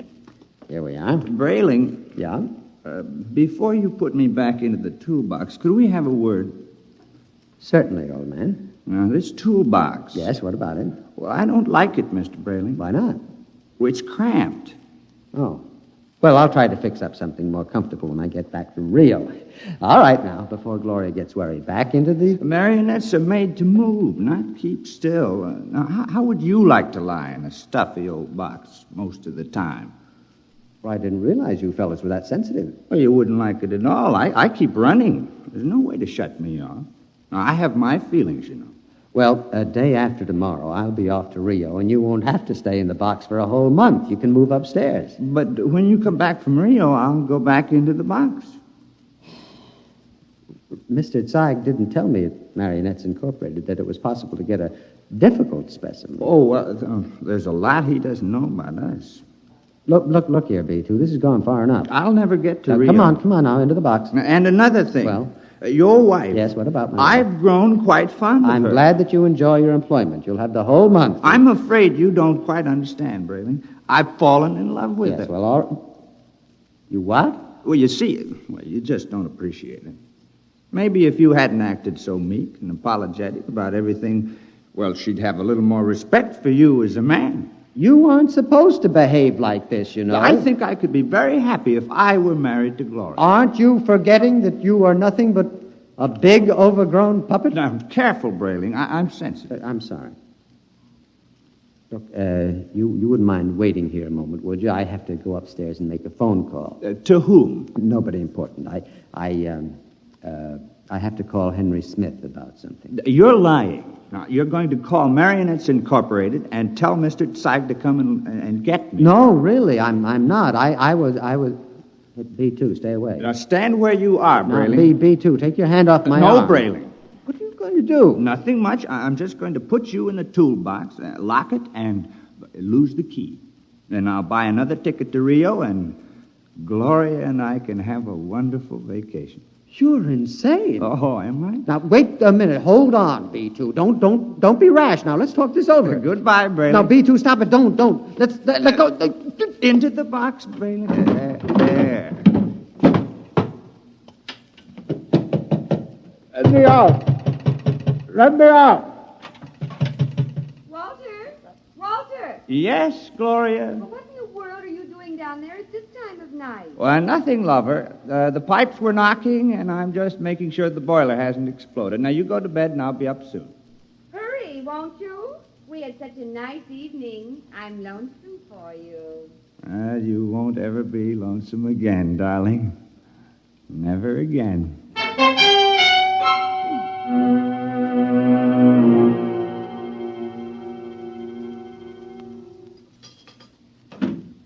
Good morning, Nettie. Good morning, darling. How are you? Have a nice time last night? I missed you so. Mm-hmm. Is breakfast ready? Well, aren't you going to kiss me good morning? Huh? Oh, yes, I suppose so. Mm. You're so wonderful, Henry. I guess I'm the luckiest person in the world. Mm-hmm. Now, here's your coffee. How would you like your eggs? Oh, any way at all. But I want to please you. Look, skip the eggs this morning. But you have to eat to keep well, darling. I'm very healthy. I have an early business appointment this morning. Oh? Yes, it's a friend of Walter Brayling's. I met Walter last night. Oh? Yes. So, I'd better be off. Now, Nettie, don't look as if I were on my way to Rio or something. Well, it's just that I miss you so. I want to be with you all the time. Oh, dear, do I have to go through this every morning? I'll be back at supper. Now, there's no need to cry now, is there? No, darling. You aren't displeased with me, are you? I try so hard to do everything just as I think you'll like it. I know, no. I'm not displeased. Now, goodbye, dear. Henry. Yes? You forgot to kiss me goodbye.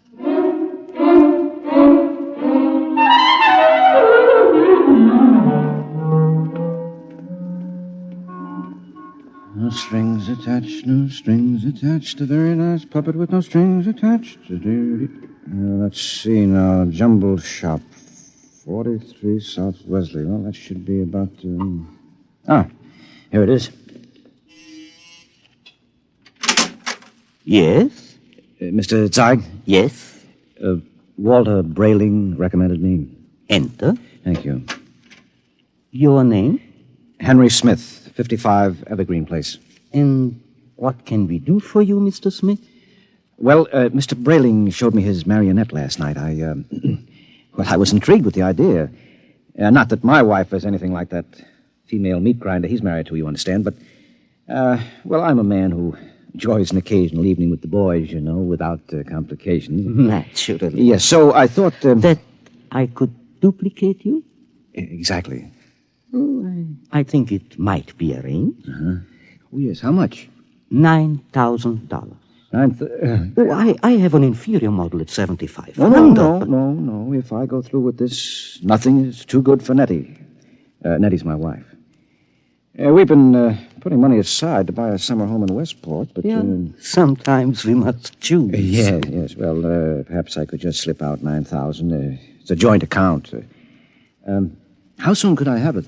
Oh, I could construct a mannequin in about 2 months' time. Good. Shall I consider the order placed? At once. Of course, you'll have to report here for a body mold, color index of your hair, lips, skin, etc. And I'll have to do a complete electro-emotional calibration. Uh-huh. Now, you guarantee that these models are foolproof? As foolproof as I can make them, Mr. Smith. And I've had years of training. And there's no chance of detection? None whatever. I've never had a complaint. Very well, Mr. Zeig. I'll get the money from the bank and send it to you. I'm sure you won't be sorry, Mr. Smith. You will be just as satisfied as Walter Brayling.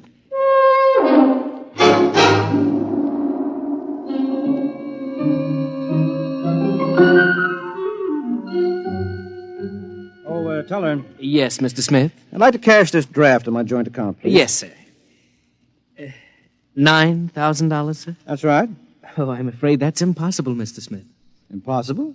My wife and I have a good $15,000 in our account. You're mistaken, Mr. Smith. Well, I know. Here's your card, sir. You see, Mrs. Smith withdrew $10,000 recently. $10,000? Without even telling me? I remember it distinctly, Mr. Smith.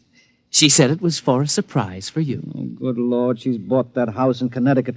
My birthday is next week. No, I've got to borrow it somewhere. I've already contracted... Yes, sir. Quite a surprise for you. Mr. Smith?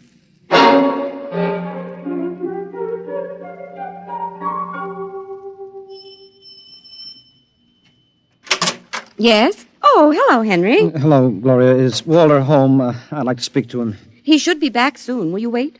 Yes, I'd better. Oh, say, Henry, as long as you're here, maybe you can help me with something. What? I went downstairs to get an old suitcase a little while ago, and I heard the strangest noises near that old tool chest of Walter's. He mentioned that the boiler was acting up, and, well, I'm afraid to go down there again. I wonder if you'd take a look. What kind of noises? Like a thumping sound. Mm-hmm. Well, maybe I'd better go down, Gloria. You stay up here. Should I call a plumber, do you think? No. I'll take care of it. Well, it's right down those stairs. All right, I'll have a look.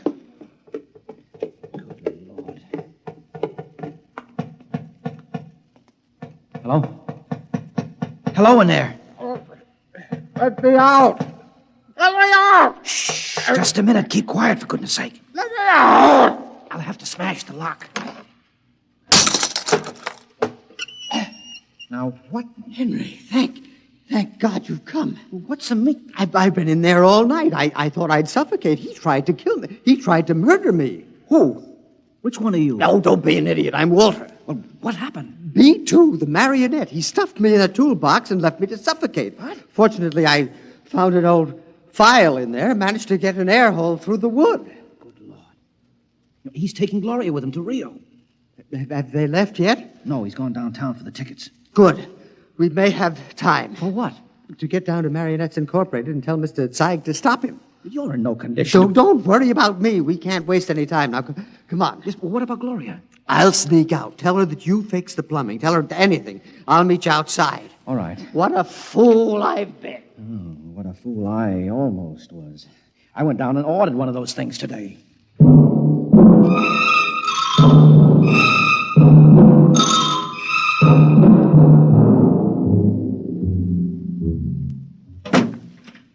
Gloria. Gloria, love. Yes, darling. Did you get the tickets to Rio? Right here in my wallet.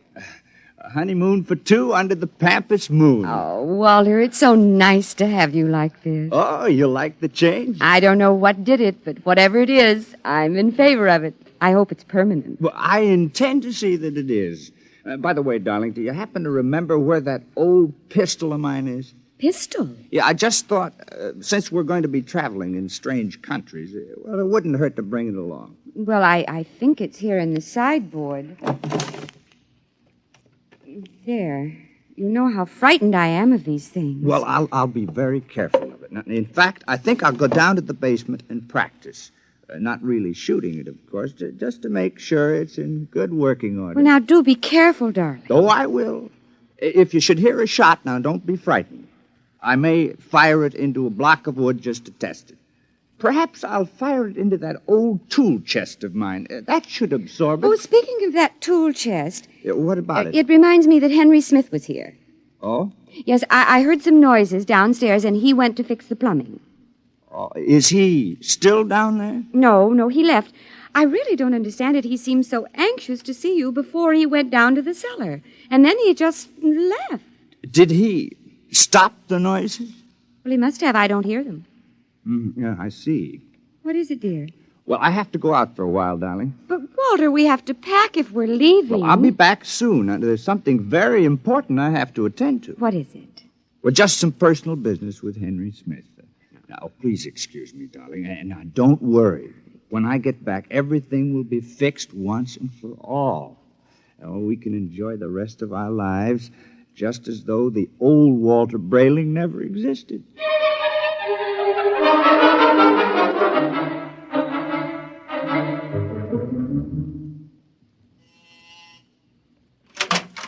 Oh, Mr. Brayling and Mr. Smith. Come in, gentlemen, come in.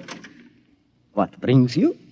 Mr. Zeig, you told me your marionettes were foolproof. They are. My personal guarantee goes with We each know all one. about your personal guarantee. Except that Mr. Brayling's dummy knocked him out, Yes. stuffed him in a toolbox to suffocate, and is making plans to run away with his wife. Oh, dear. Yes, well, Mr. Zeig. Well, I really don't know what to say, gentlemen. What Mr. Brayling and myself would like to know, Mr. Zeig, is exactly what are you planning to do to stop this overambitious robot? Well, of course, we shall have to recover B2 first, and then I'll simply dismantle him Yes, and... well, he doesn't seem to want to be dismantled, Mr. Zeig. In fact, I think that you'll have trouble catching him. Maybe I can save you the trouble, gentlemen. Yeah, B2. Look out, he's got a gun. I thought I'd find you here when I discovered the tool chest empty. Now, you look, B2. Whatever you're planning, you won't get away with it. Oh, I think I will. Mr. Zeig, can't you do something? I'm afraid I can't think of anything. I'll save you the trouble because I'm going to kill the three of you. No, you won't get away with it. No, you forget that Gloria and I will be on a plane to Rio in a few hours. All right, Mr. Syke, you first. Now, see here. This isn't fair. I created you. You can't. You grab him. I've got him. Look, quick, that hammer. Look out! Oh, well, that's the end of Brayling, too. But he got Zeig, though. Right through the... Holy jumping catfish, and look at him. Look at Zeig. It's nothing but a mass of coils and springs, just like Brayling, too. Well, he's nothing but a marionette. He's no different. Brayling, do you know what this means? Oh, this is incredible. A marionette building other marionettes? But someone must have built Mr. Zeig originally. I wonder... Well, perhaps Mr. Zeig turned on whoever built him the same way Brayling, too, turned on you. Well, at any rate, we'll never know. Oh. Say, I wonder how many of these things are walking around among us. Oh, I shudder to think of that. You know, some of our best friends might be. Ooh. Yeah. Come on, we have to get out of here. But the police... Now, don't be a fool, Brayling. There's been no crime committed here. All the police will find is two oversized puppets with the springs coming out of them. And they seem so lifelike. Yes, I know, and they were only machinery. You got to remember that. Yes. What'll I tell Gloria? Well, if I were you, Brayling, I wouldn't tell Gloria a thing. I'd simply pick up that other ticket to Rio and take her on a honeymoon, just as she's expecting. But what about you, though, Henry? What are you going to do? Me? Well, I'm going home and give Nettie a kiss that'll singe her hair. Oh, you know, when I think of what might have happened if I'd gone through with this marionette thing, it makes a fellow realize how lucky he is to be married to a decent woman. Oh, come on, let's go.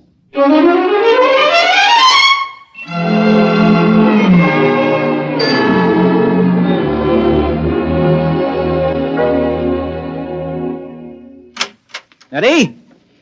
Nettie! Where are you, sweetheart? In here, darling. Oh, I've missed you today. Come here. Oh, Henry. Oh. Oh, you look tired, darling. Can I do something for you? Just tell me I'm yours to command. Oh, man's a fool to jeopardize a nice home and a loving wife like you. Oh, you do love me, don't you, Nettie? Oh, you know I do. Here, let me get your slippers on. Now, oh, it feels good to sit back on the sofa and relax. Oh, you don't know what a trying day I've had. Oh, I can see you're all upset. Hey. It isn't anything I've done, is it, dearest? No. Well, in a way, something you've done is connected with it, yes. What's that, darling? The money. Money? Now, I know you wanted to surprise me with the house, darling, but really you shouldn't have taken that money out of the bank without consulting me. Henry, I don't even know what you're talking about. Now, Nettie. But I don't. Nettie. Oh, you're so upset, darling. If it's anything important, let's talk about it later. Meanwhile, why don't you just put your head on my shoulder and rest? Well, I must admit that sounds enticing. Here, let me make you comfortable. There. Now you just close your eyes. That's it.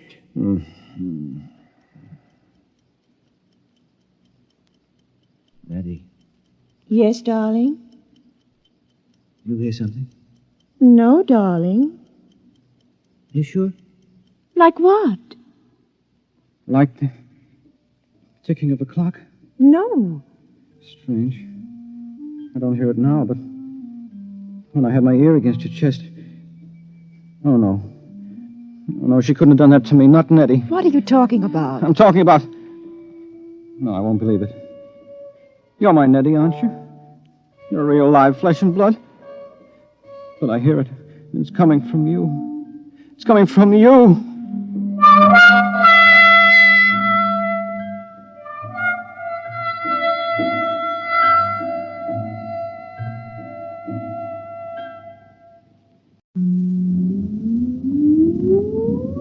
Countdown for blast off.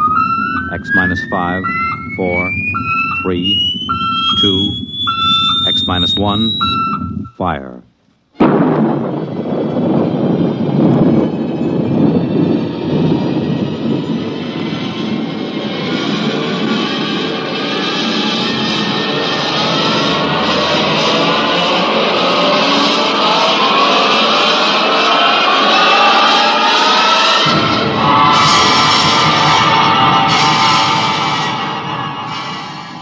From the far horizons of the unknown come transcribed tales of new dimensions in time and space. These are stories of the future, adventures in which you'll live in 1,000,000 could-be years on 1,000 maybe worlds. The National Broadcasting Company, in cooperation with Street and Smith, publishers of astounding science fiction, presents X minus 1.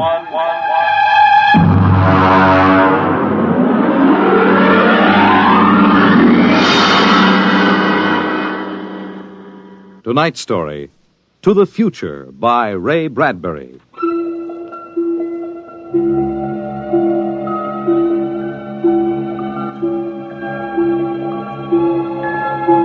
Time is an interesting phenomenon.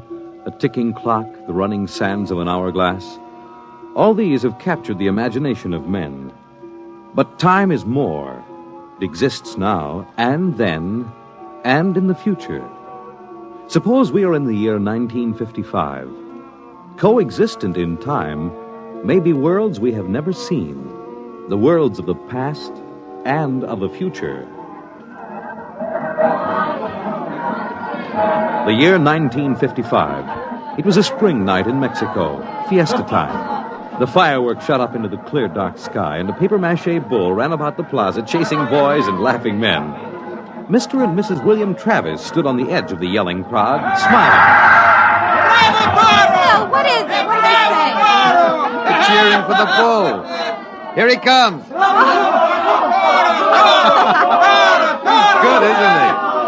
how they rigged that fire breathing. Oh, Bill, it's wonderful. I've never enjoyed myself so much in my life. It's terrific. They caught the bull. Bravo, Toro! Bill, it will go on, won't it? I mean, our trip. Sue, don't worry. I've got enough traveler's checks for a lifetime. Relax. No, but suppose they find us. Forget it. They haven't a chance. But suppose they do. Suppose they take us back. They'll never find us. Oh, relax. Enjoy yourself. If it only lasts. Come on. Let's get out of the crowd, huh? You need a drink. Let's try something different this time. I want to try every drink there is in the world. Don't worry. There's no rush. We've got plenty of time now. In here. There's a table over there. Come on. Bill. What's the matter? Don't look right away. Huh? Over your left shoulder, right by the end of the bar. That man. What is it? I saw him this morning in the plaza. Take it easy. The town's full of tourists. He was at Juarez and at Tasco. Bill, I'm afraid. Don't stare at him. Come on. I know it's the same man. He was wearing the same white suit. Sit down, Sue. Come on, dear. Smile. Act natural. Bill, he's been following us. He's a searcher. I know he is. Quiet. Here, boy. Si, senor. Benedictine and brandy, too. Si, senor. He's been watching us, Bill. Pull yourself together, Susan. He can't take us back. Will you quit worrying? The chances are 1 in 1,000 that they found us. It's probably just a coincidence. I want to lie down. I think I'm going to be sick. Susan, hang on, will you? If he is looking for us, we can't run out. It'd attract We attention. must have slipped up when we checked out in New York. What's he doing now? Stopped our waiter. He's asking him something. May just want a drink. Bill, I can't stand it. I've got to go upstairs and lie down. All right. As soon as we finish our drinks. What's he doing now? He's nodding at me. As if he knows me. He's smiling. Bill, he's coming over here. Watch yourself. We've got to go right on in front of him, so if he is what we think he is, he won't suspect. I can't. We've got to. Come on. And so I said to David, that's absolutely ridiculous. What do you... Mr. Christian, you did not pull up your pants leg when you sat down. What? I'm afraid you've got the wrong person. My name isn't Chrysler. Kristen. Oh. I'm William Travis. I don't see what my pants leg has to do with it. Mind if I sit down? See, everyone nowadays pulls up his pants leg when he sits down. Like this. See, it keeps the trousers from bagging at the knees. But of course, if you're not used to this style of clothing... Now, see here, we don't know you. You don't? I'm sorry. I thought I knew you. This is our table, if you don't mind. You see, I'm looking for 2 friends of mine. A man and his wife. Very much like you. The man is an atomic scientist. The wife, a bacteriologist. Very important people. They work on government business. What are you talking about? And when I find my friends, I'm going to take them home with me. Look here, Mr. Sims. That will do for now. Well, look, I understand you thought you knew us, but you see, you're mistaken. Now, if you'll excuse us, my wife and I were just going up to our room. We have to make an early start in the morning. Oh, going for a trip? Acapulco, perhaps? Oh, a lovely spot. Never mind where we're going. Yes, of course. You don't like crowds, tourists. Probably like to get off the beaten path. You know, I have a vacation folder here that might interest you. Please, Bill, let's go. It's put out by an outfit that calls itself Travel in Time, Incorporated. Travel in time? Yes. They've come up with a rather intriguing idea. Here. Travel in Time, Incorporated can costume you, put you in the crowd at any place and time in history. We guarantee to teach you any language you need to move freely in any year without risk of detection. This summer, why not escape from the worries of our modern world? Take your vacation in time. That's impossible, of course. But think what it would mean. A chance to escape all the tensions of an unpleasant life. War, insecurity, fear. Suppose you were a scientist working on a dangerous bomb project. Or you, Mrs. Travis. Suppose you were a bacteriologist working on disease cultures, and you had a chance to escape all that, to take a vacation 200 years in the past. It would be wonderful, wouldn't it, to escape to a more peaceful world? A trip back to 1955? 1955? But you said a vacation in the past. So I did. But you see, 1955 is the past. if you come from the year 2155. 2155. Yes. Terrible times, most unpleasant. A war raging, an atomic, bacteriological war. Terrible times, with none of the little comforts we enjoy today. Like this fine Havana cigar. Well, I want to go upstairs. I want to lie down. If you were living then, think of how wonderful it would be to take a vacation in time. Back to now. Suppose a young couple like yourselves took a trip to 1955 and didn't want to come back. Do you know what would happen? The government sends a searcher back to look for them. This is all fantastic The nonsense. searcher finds them and brings them back. Back to that miserable, insane, stark, pleasureless world of 2155. A pity, isn't it? Look here, Sims. Well, do you think I shall find my two friends, Mr. Travis? Bill, please take me upstairs. I don't feel well. Oh, is the lady feeling a bit ill? How unfortunate. Here are the drinks, senor. Ah. Well, shall we drink a toast? To 2155. To the future.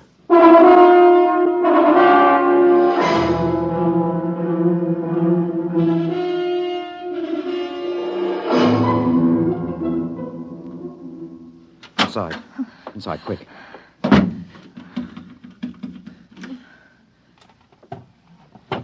What are you doing? Shoving a chair under the doorknob. He knows. He's been following us. He's a searcher. Look, keep quiet, Sue. I want to They're think. going to take us back. It isn't over yet. I've got a headache. I'll get you an aspirin. What will they do to us? I don't know. Something slipped. Something must have slipped. But we were so careful. The searchers are trained to watch for detail. Things like not pulling up my trousers. Started them thinking, there's a man who isn't used to ancient clothes. I could kill myself for giving it away. No, it was my walk. These high heels. Here. Thanks.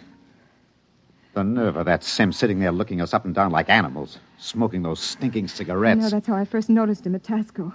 He had 4 bottles of liqueurs and a pile of chocolates. Yes, he still hasn't gotten over that first greedy hunger. We've got to look out for that. It's the sure sign of somebody from the future. Trying to make up for a lifetime of shortages by stuffing yourself sick. Remember our first night? Bill, I can't stand it. We've got to get out of here. What are you doing? Packing. Get the suitcases out. It's no use. What do you mean? We can get to Acapulco by morning. Don't you think he's watching us? We could get away. No. We've got to sit tight. Maybe he isn't sure of us yet. Maybe we can still figure out some way to escape.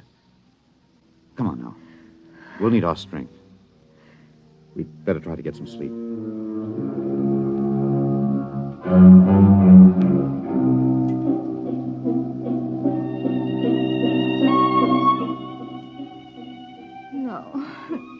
No, I won't go back.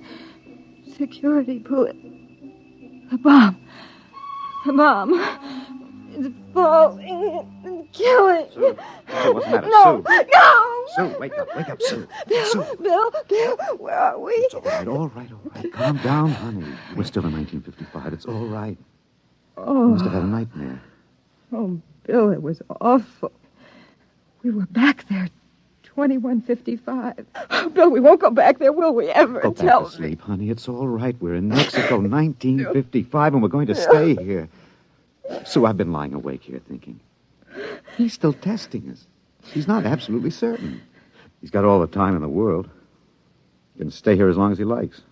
And then bring us back to the future 60 seconds after we left it. They can't make a scene, can they? They don't dare come out in the open. No. It might change the future. They're afraid of that. Bill, if we could only tell somebody, ask for You help. know we can't. That's why we had to submit to the psychological block treatment before they okayed our vacation. We couldn't tell if we tried. The block's too strong. Maybe we can break it, Oh, Bill. what's the use, darling? Who'd believe a crazy story like ours? Who'd believe we come from 2155? No, we can't tell. And they'll have to get us alone to put us in the time machine to send us back. Then that's it, Bill.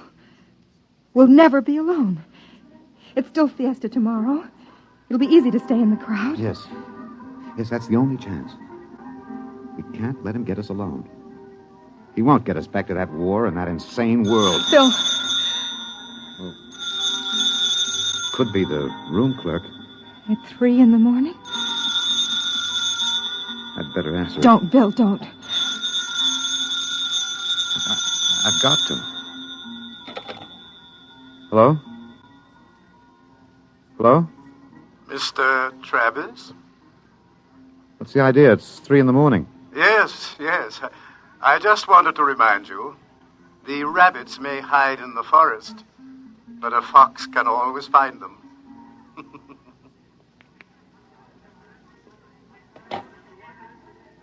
What was it, Bill? Bill. Never mind. Come on. Let's get some sleep. While we can.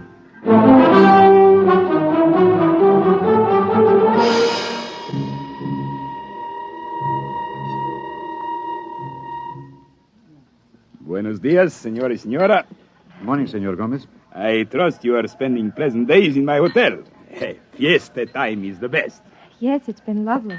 Your special table is all ready for breakfast. Hey,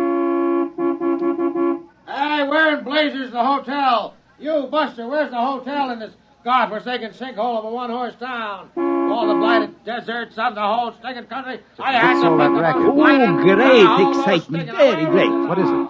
They come with 4 trucks and innumerable automobiles. A motion picture company from Hollywood. Oh, what are they doing down here? They make the pictures of our fiesta for the backgrounds. That fat man, the one with the most colorful shirt, he is the chief. Manager! The director. Manager! Where's the manager of this Adobe flea bag? Coming, senor. You will excuse me, senor. I hope the table is satisfactory. Coming, senor.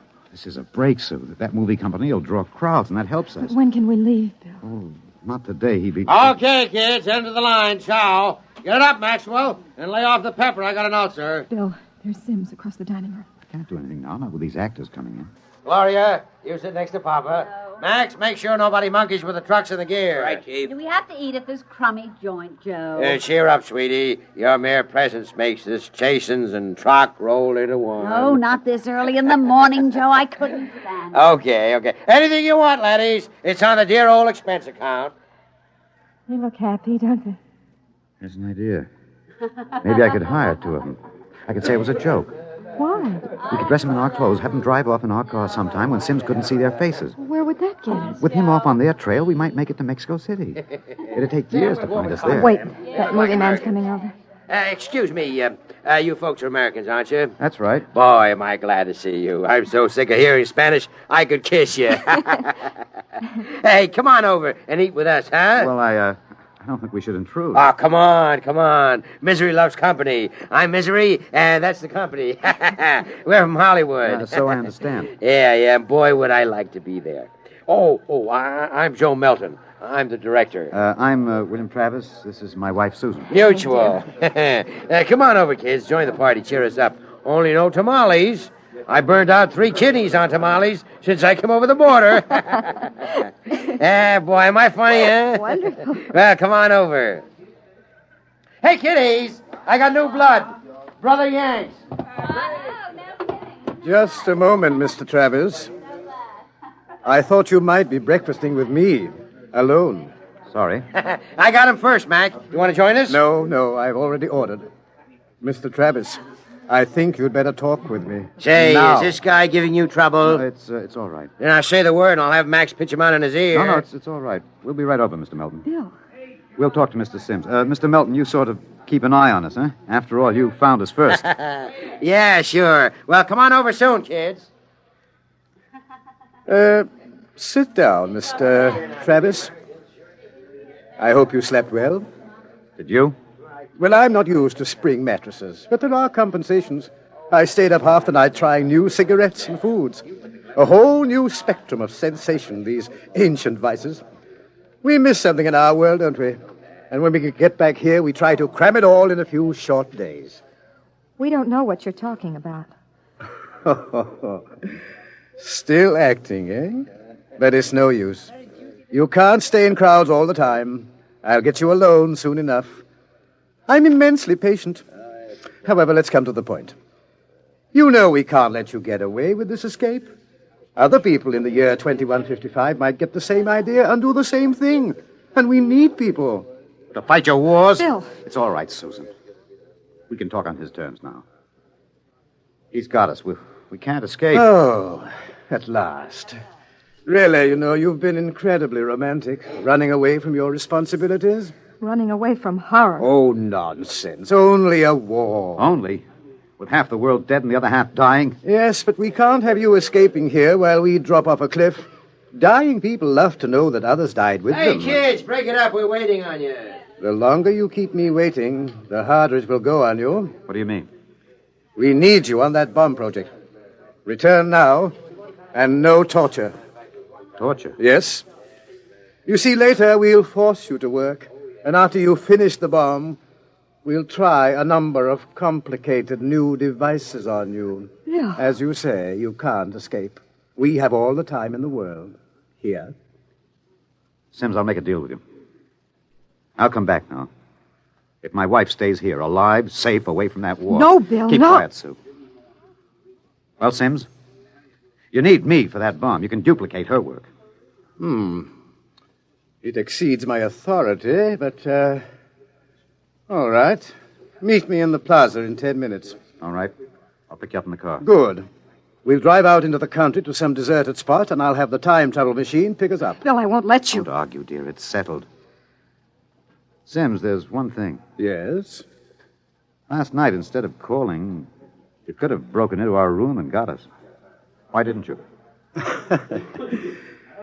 Shall we say that I was enjoying myself? Take this new fine cigar, for example.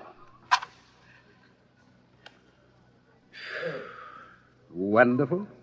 Wonderful. Do you know that I have 12 boxes up in my room? And liqueurs, creme de menthe, Benedictine, creme de coca, and so many others. And the wine. Oh, I've got the closets full of them. And I shall so hate to leave it all. Well, I'll meet you in the plaza in 10 minutes. Your wife may stay here as long as she wishes. All right, Sims, it's a deal. Don't try anything now, Travis. I know when I'm beat. We just want a few minutes to say goodbye. I shall be seeing you then. Bill, I won't let you do it. I won't let you. Please, I'm going to Susan. tell the truth. I'm going to get help. You can't. The psychological We've block got to here. try. It's our last chance. Hey, aren't you two going to join us? I Mr. thought- Melton, I've got something to tell you, and you've got to believe me. work, I've Sue. got to try. Now, go ahead, kid. Spill it. You've got to understand. You see, we really... Bill. Bill, my head. Huh? I can't think. My head. Say, you need a bromo, honey. Can't work, Sue. The block's too strong. We better get the car. Bill. Bill, please. Someone's crying. Somebody, please. Breakfast, no time for people to cry. Now, what in the world could a good-looking kid like you find to cry about?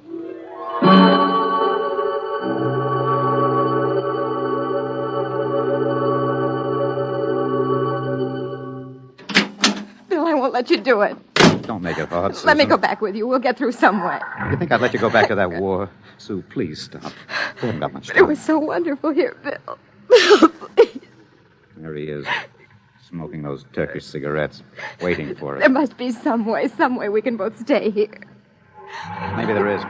Bill, what are you going to do? Hang on, Sue, and duck when I tell No, you. Bill, you're heading right for him. He's not going to get either of us now. Down, Sue, down!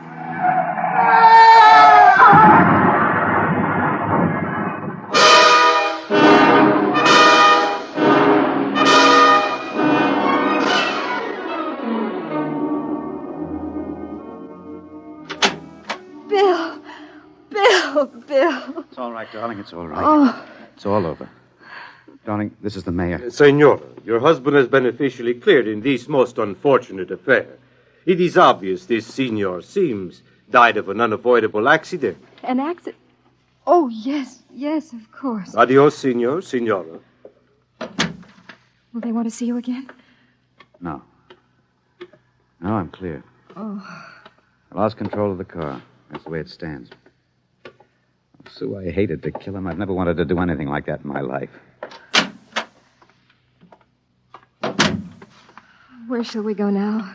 Mexico City? The car's in the repair shop. Won't be ready till 4.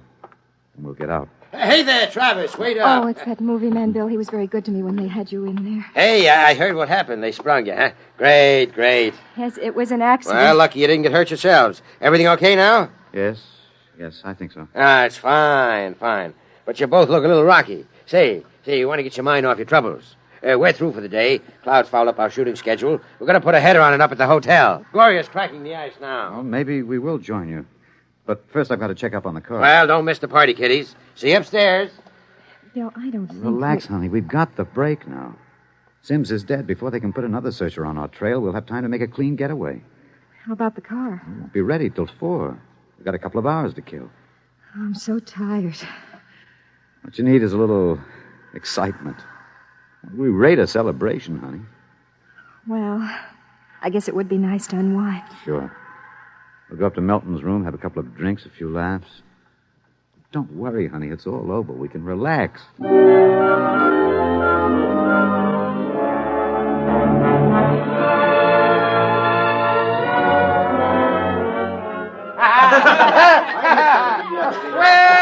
Well, Kitty. Well, we thought we'd join you, Mr. Melton. Great. Call me so. Gloria, yank another cork. We got company. Way ahead of you. Here you are, kid. You kids ready to drink? That was a pretty messy business, but it's all over now, huh? Yes, it's all over. Time to unlax. Grab a glass, honey. Thank you. Hey, quiet, everybody. Quiet. How about a toast to our guests? Well, sure. How about it, huh? Okay. All right. To a very beautiful lady. Lovely enough for the movies. Thank you. Oh, I'm not kidding. That's why I came over to you in the first place. I might even give you a test. Oh, I mean it, honey. You're pretty nice. I could make you a movie star. And take me to Hollywood? At least it'd get us out of Mexico. You're not serious. Well, sure I am. Gloria, how about a refill? Yeah, coming up. That sounds wonderful, doesn't it, Bill? Los Angeles is a pretty crowded city, isn't Crowded? Hey, wait till you see the sunset buzz. Well, you don't really think I could be an actress, do you? You don't have to cheer me up anymore. I'm feeling wonderful now. No, I'm serious. Really? Well, what kind of a film do you think my wife would be good for? Well, I want to do a suspense story. Sort of a war story, you know. Gloria, pour Mr. Travis another glass. A story about a man and a wife. You live in a little house. I'm just ad-libbing this, you understand? Sure. Go on. There's a war on, see? A terrible war, you see. And they live in the year, 2155. Yeah. Now, here's the gimmick. They escape into the past, and they kill a man who follows them to bring them back. Gloria Honeypot, get Mr. Travis another glass. He dropped his. Well, sir, this couple takes refuge with a group of movie people. Safety in numbers, they figure. Bill? But the story goes on. This couple is terribly important for a new bomb. Let's call it the leprosy bomb. So the searchers figure out a way that they can get them alone in a hotel room. Shove a chair under the door now, Max. Yes, sir. You see, the searchers may work alone, or in groups of 8, so that if one of them's killed, the rest carry on. Don't you think that'd make a wonderful picture, huh, Susan? Don't you, Bill? You're not going to get us, Melton. Stand still. Look out! Put that gun down, Travis. Mr. Travis. Mr. Travis. Who is it? The manager. Your car is all ready. Shall I... Grab him! Let go of me. Let go! Let's not make things worse, Mr. Travis. Let me in. What were those shots? Let me in. The manager, he heard the shots. Let's get going. Let go of me. Let me in there. Let me in. He'll break down the door in a minute. Max, get ready to travel. Get a chair. Take a good look, Mr. Travis. Take a good look at 1955. You won't be seeing it anymore. Bill! Throw the switch! All right. Break it down. Who shot that? Where are they? I was at the door. I heard them inside. They're gone. The windows. No, the iron bars are undisturbed. What happened to them? They just disappeared, all of them. Senor, I think you had better send for the priest and the holy water. Later. They just disappeared. Look in the closet. Bottles. Hundreds of bottles. And boxes of 20 peso pure Havana filled cigars. These crazy Americanos. Why would anyone leave all this behind? Juan, Never question providence. Bien. There is enough here to last us both for a month. I think we can look forward to a most happy future.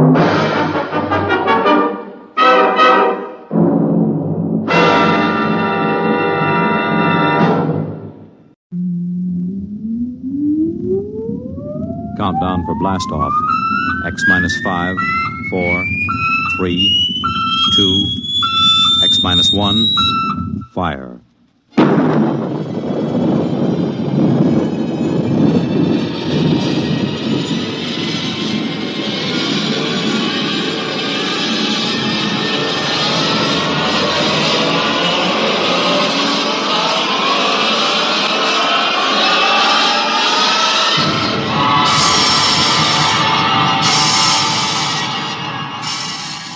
From the far horizons of the unknown come transcribed tales of new dimensions in time and space. These are stories of the future, adventures in which you'll live in a million could-be years on 1,000 maybe worlds. The National Broadcasting Company, in cooperation with Street and Smith, publishers of astounding science fiction, presents X minus 1.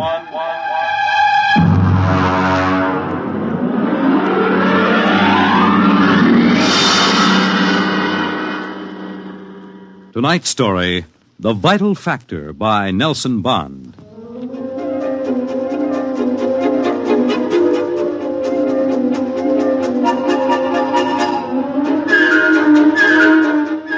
I doubt that anywhere on Earth there's a man or woman or a child who doesn't know the name Wayne Crowder. I doubt whether there's a human being who hasn't at one time or another used one of the Crowder products. The can opener or the razor blade or the patented tooth powder dispenser or the Crowder improved slideless fastener. In the magazines which write about men of business, Crowder was described as a man of ice and stone and ink and steel. No warmth to his blood. And a heart to pump, not feel human emotion. And he built a battery of buttons into his desk so that when he wanted something, all he ever had to do was press a button. And like genies springing out of the bottle, the proper personnel would come running. Yes, Mr. Crowder. Get me my engineers. Yes, sir. Right away, Mr. Crowder.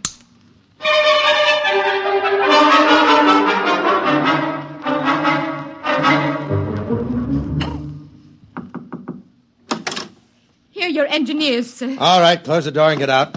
Now, gentlemen, sit down. Gentlemen, I want you to build me a spaceship. A spaceship, sir? That's right. I've decided that I am going to be the man who gives space flight to mankind. Any questions?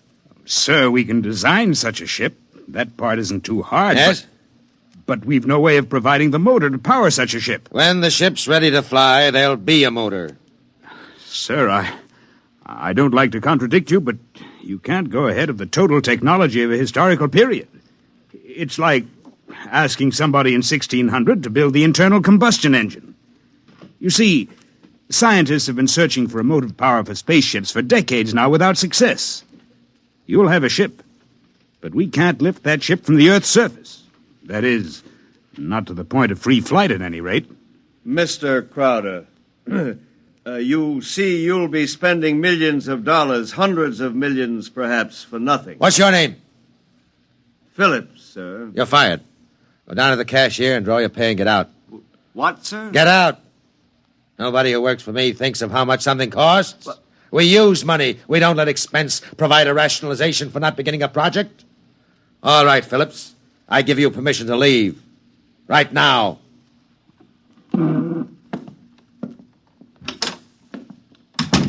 Any other comments?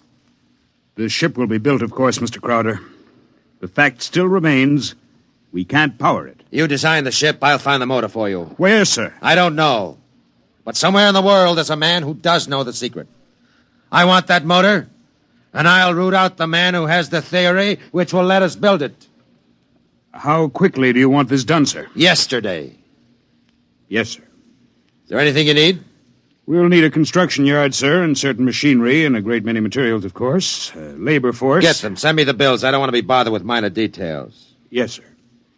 And, one more thing, sir. Phillips. Yes? We need him, sir. He's a top man on electronics. He's a vital cog in our team. I don't want Phillips working for me. That's clear, I hope. Who else in the country knows what he does? No one in this country, sir. There's a man in India, though. Get him. We've tried before, Mr. Crowder. He's working on an important project in his country. I'm not concerned with details. Get that man, pay him what he wants, but get him. Sir, you don't understand. If this man quits his job, that whole project will collapse. It means the welfare of many people, millions of people in his country. He has a high sense of patriotism. Buy that sense of patriotism. That's all. I don't want to see any of you again until you have a report of work in progress. Yes, sir.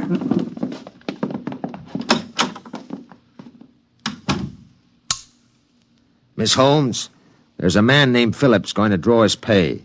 I want 2 company policemen to meet him at the cashier's office and escort him from there directly off the premises, and I want them to be emphatic about it. Yes, Mr. Crowder. And notify the newspapers, the television, and the radio networks, the periodicals, and the scientific journals that I'll receive the press in my office this afternoon at 3:30. I have an important announcement to make. Anyone not here at 3:30 will be barred, and the publication or company he represents will not be given any further information.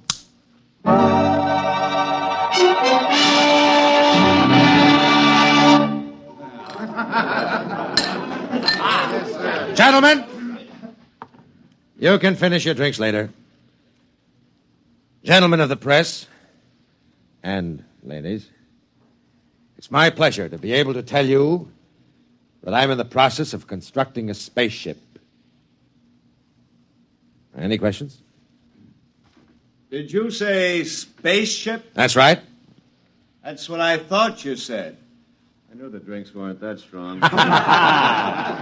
Mr. Crowder, is this spaceship under construction now? It is.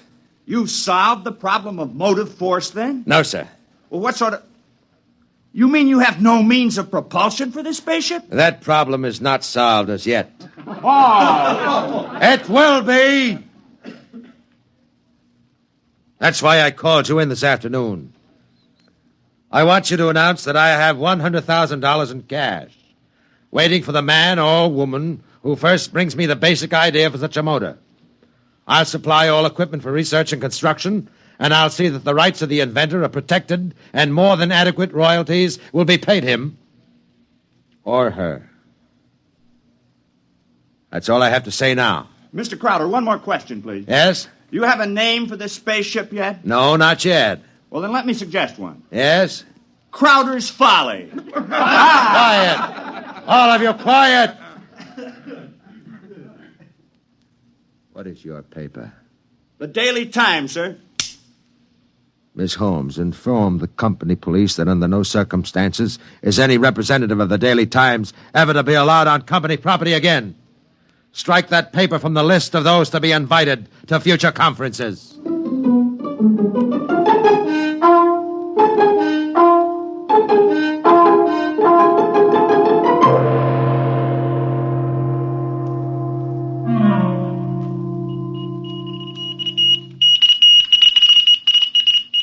It was Crowder's Folly, but the word of what he wanted circulated to the far corners of the globe.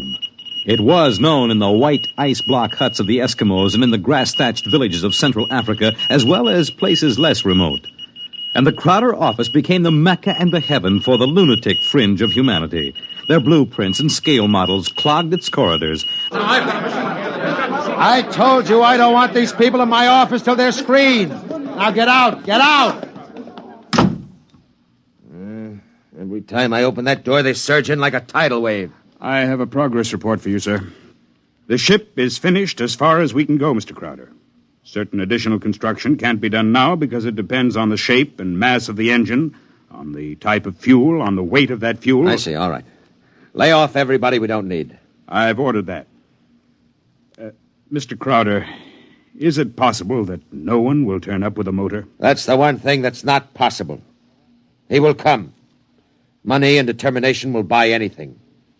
Close the door on your way out. Yes, sir. Miss Holmes, order the proper department to put a name on the forward end of the ship. I want letters in pure gold 1 foot high. The name of the ship is Crowder's Folly. Get it done today.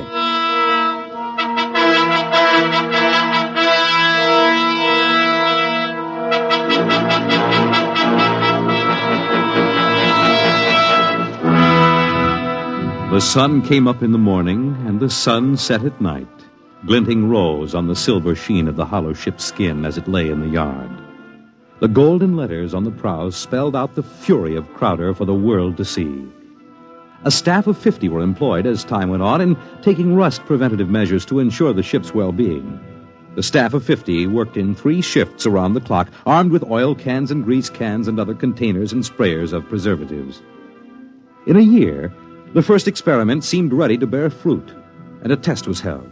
The atomic fission motor.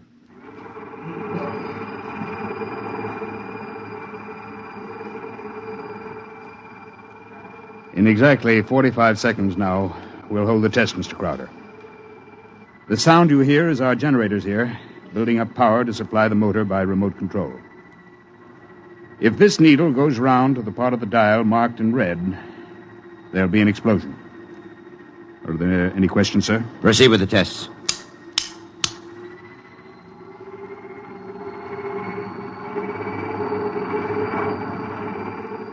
Watch the needle, sir.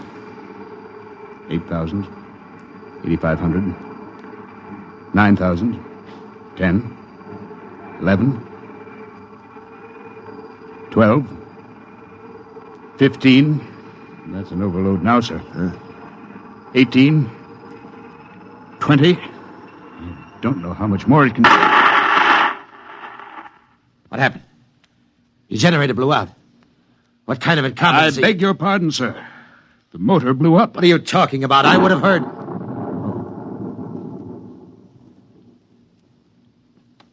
You see, sir, it takes a while for the vibrations of an explosion to travel 3 miles and then reach through 15 feet of concrete. I see.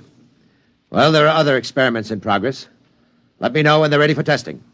Yes, sir. Mr. Crowder, the inventor of that motor had to be right with it, of course, during the tests. He had a family. The fool knew what he was doing. He understood the danger. He was paid enough to be able to afford insurance. The cost of insurance on such a project was prohibitive, sir. Well, if his wife was thrifty, she saved out of what he earned this last year. His salary was relatively small, sir.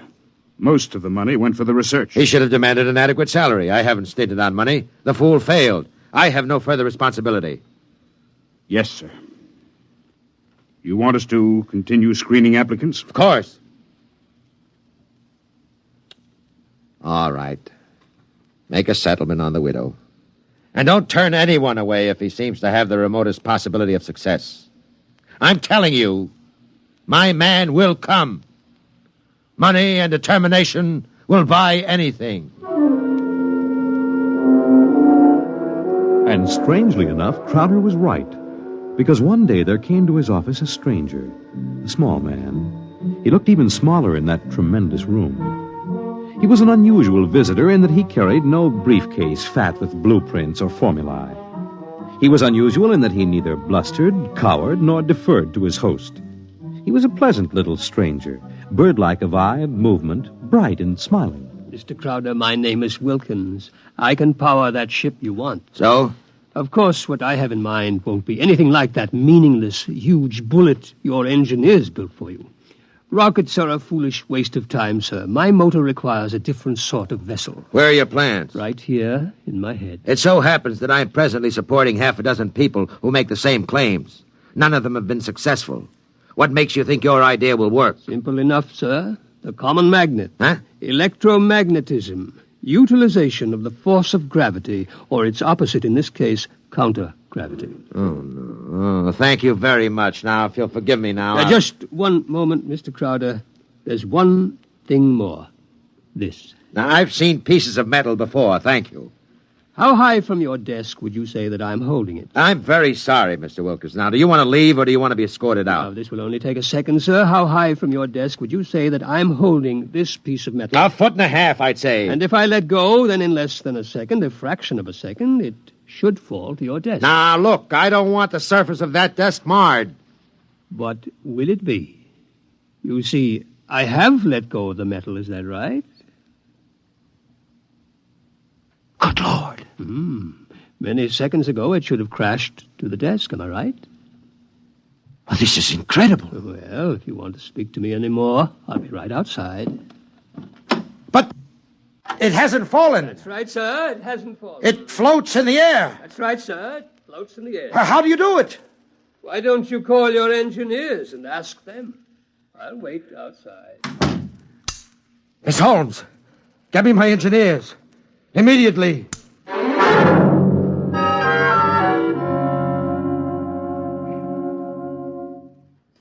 All right, Mr. Wilkins, you're quite right.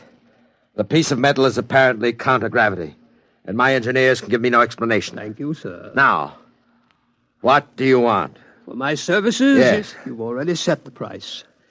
To build a pilot model based on this sample, no great expenditure, 100th of the cost of your behemoth sitting out there in your building yard. 3 other things: a workshop, expert mechanical assistance, and an answer to one question. What is your question? Why do you want so much to build this ship? Frankly, because I love power. Because I'm ambitious. I want to be the first to conquer space, because if I can do it, it'll make me greater, richer, stronger than any man has ever been. I want to be the master, not only of one world, but of worlds. That's an honest answer. But is it the only one? You see those letters in gold on the prow of my ship? Crowder's Folly, that's what they named it. That's what they think of me. I want to cram those words down their petty little throats and let them eat mud. That's another answer. And that's all? That is as far as your thinking goes? What other answer is there to your question? There's my own answer. I want to leave this planet and go elsewhere, to Mars, perhaps, because there are strange wonders yet to be found. Because there will be scarlet sunsets over barren wastes. And in the star-strewn night, the thin, cold air of a dying world, stirring in restless sighs across the valleys of the dry canals. You may laugh out loud if you wish, Mr. Crowder. I would prefer that to the peculiar repressed smile you're now exhibiting. You're a very lucky man, Mr. Wilkins, in that you have scientific talent, because your talents as a poet are inferior and very sentimental. All right, you're a sentimentalist, and I'm a man of action. No matter. We can work together, you and I. Your workshop will be ready by morning. I don't need to hear from you again till you have something to show me. If you need to see me, call me day or night. I'll be available. But don't bother me with details, because I probably won't understand what you're talking about anyhow. If you need money or materials or personnel, just tell my engineers. You'll get it, or I'll know the reason why. That's all. Thank you, sir. Miss Holmes, get me my engineers.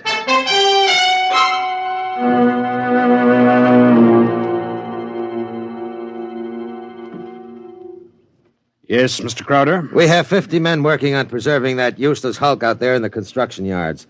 Lay them off. The ship will deteriorate if we do that, sir. Let it rot. Lay them off. Yes, sir. How many other employees are still working for us on the project? About 3,000, sir, including the people working on experimental motors. Get rid of them. Sir? Get rid of them. Mr. Crowder, I never thought you'd drop this project. You were so adamant I'm not dropping anything but deadwood. You saw what Wilkins had to offer. He's my man. And the rest is junk and nonsense. Mr. Crowder, he might fail. We ought to have a minimum of protection against... I say he won't fail. I know the goods when I see it. The rest is nonsense. Several of the experimenters were making much greater progress than I thought was possible. There are great opportunities there. I'm not interested. Not only in the field of spaceships, sir. One man has a motor no bigger than a football, which will drive an automobile 24 hours on 4 cents worth of fuel. It's almost finished, sir. Not interested. It will be of great benefit to mankind, sir. Your name will go down... My name will go down in history for this spaceship. The profits in such a motor, sir... I have more money now than I even know how to count. And when I make my space flight, I'll have more than that. Yes, sir. You just lay everybody off that isn't needed. Give them 2 weeks' pay and my thanks for a thankless job well done. And that's all. Yes, sir. I'll get it done, sir. Oh, one more thing. There's no need to let the folly rot. Dismantle it, sell the basic materials we don't need, salvage whatever will be useful to us. That's all. A year's work. Yes. In 10 years or 20 years, and I do the same thing.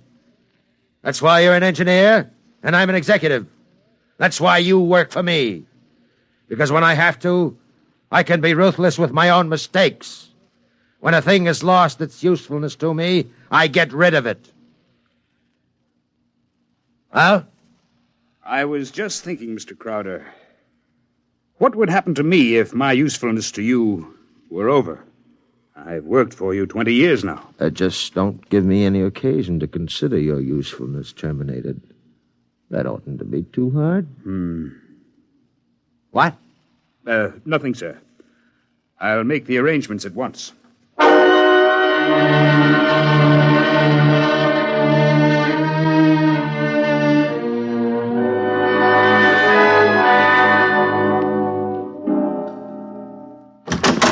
Who are you? What do you want? I tried to stop him, sir. Well, speak up, man. My name is Jarvis Ustuli. I'm an electronics expert. Oh, yes, I remember. You're the Indian. Come in, come in. But do you want me, sir? I can never... Never mind, Miss Holmes. Just stay outside. Close the door behind you. Sit down, Miss Ustuli. Thank you, no. I want to give you a gift before I leave. Oh? You leaving? I thought we still needed you. I resigned. Sorry to hear that. I'm told you're a good man. I want you to understand what's behind this gift. Huh?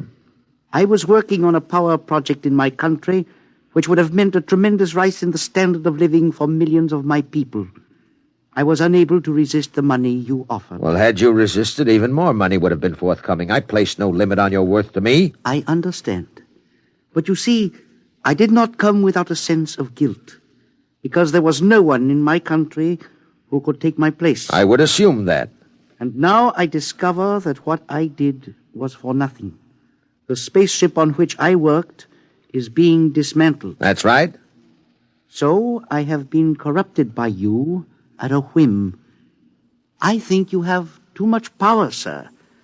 I think you use your power for evil, selfish purposes. Selfish, yes. Evil, no. Only sentimentality is evil. I think otherwise. And so, in order that you shall not corrupt anyone else, I have this gift for you. Here you are, sir. And just one more shot for good measure to make sure you're really dead. Good.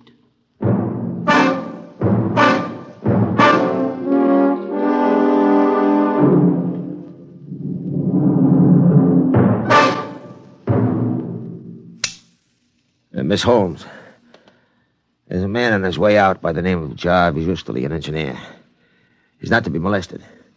He probably won't stop at the cashier, so I want a check for 6 months' salary in advance mailed to his home address. The man showed a certain quality of ruthlessness which is deserving of recognition. Oh, and have the chief of the company police bring me a new bulletproof vest. This one seems to have been dented in a couple of places.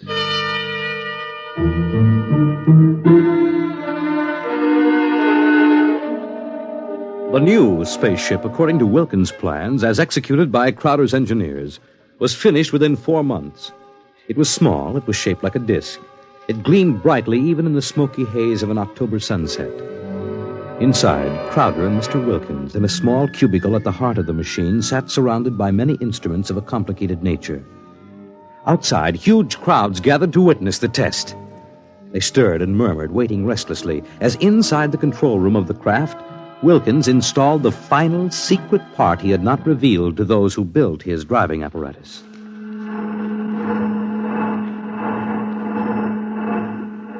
Well, Wilkins, what's holding us up? Nothing new. Oh, sentiment, perhaps? A wish to look once more on Earth's familiar scenes?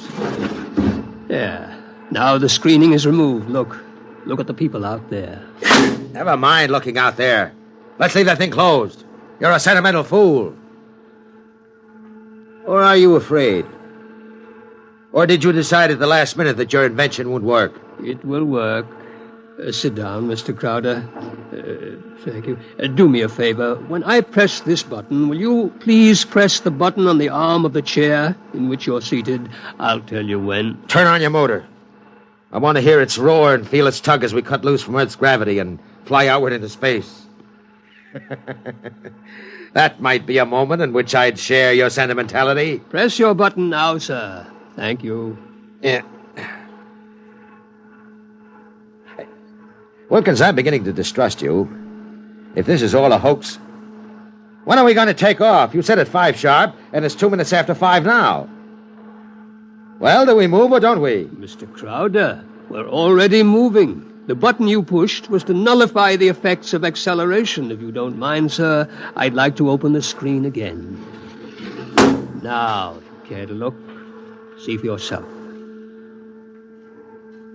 Wilkins, we're in space. Look down at the Earth. How far we've come. Why, it's no bigger than a toy balloon. No, a dime. No, a firefly. Man, Wilkins, you've done it. Yes. I swore to be the first man to conquer space, and I've done it.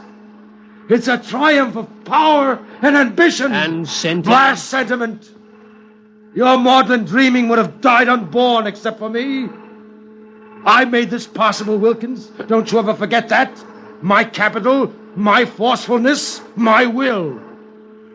Look out there. Space. Stars that never were seen from Earth. This is only the beginning. We'll build a larger model, one great enough to hold 100 men, 1,000, and cargo besides. Whoever wants to leave Earth this moment must come to me. I am the master of the planets.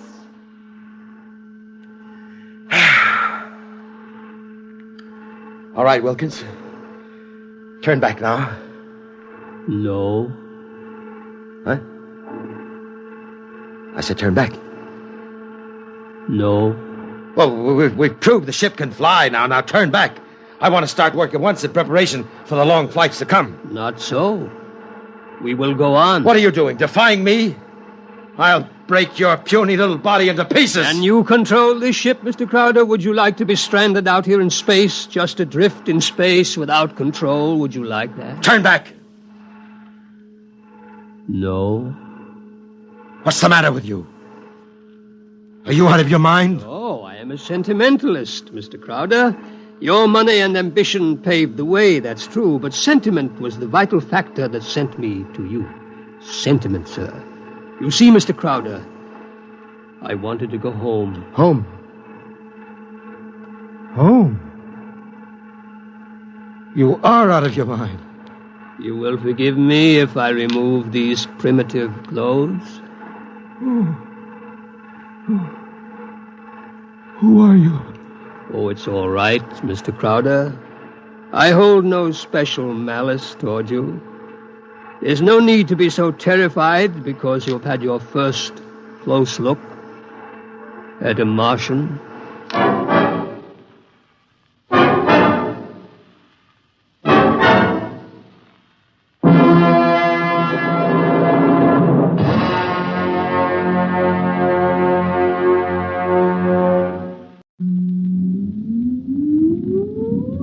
Countdown for blast off.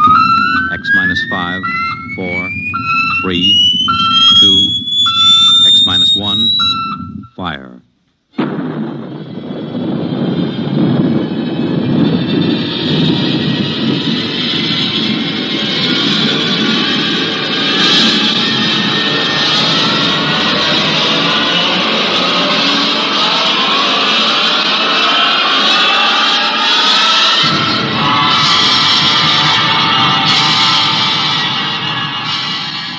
From the far horizons of the unknown come transcribed tales of new dimensions in time and space. These are stories of the future, adventures in which you'll live in a million could-be years on 1,000 maybe worlds. The National Broadcasting Company, in cooperation with Street and Smith, publishers of astounding science fiction, presents X minus 1.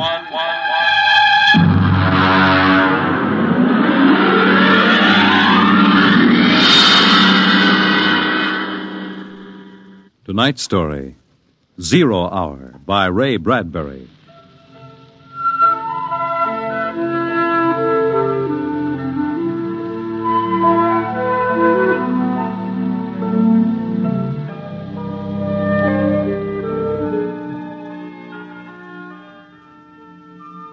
It was a perfect summer day in the year 1985. Sunlight illumined the suburbs, and the town drowsed on a tide of warm, sunlit air. On the lawns, the children played, and in the homes, busy mothers prepared for the evening arrival of their husbands.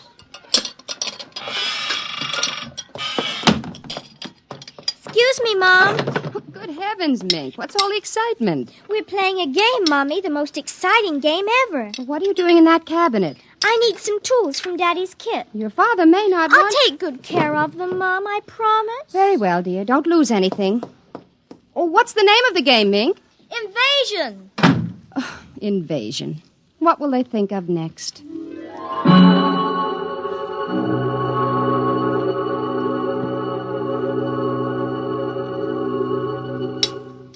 This, and this, and this, and this. Put that over there and bring that over here. No, you ninny. Now get back while I fix this. They want it this way. See? Sure. Just let me fix this. We'd better talk to Drill and get some more instructions, Art. Where is Drill? Drill? Hey, Drill! Drill! He's in the rosebush, I think. I'll talk to him myself, and you write it down on the pad. Okay.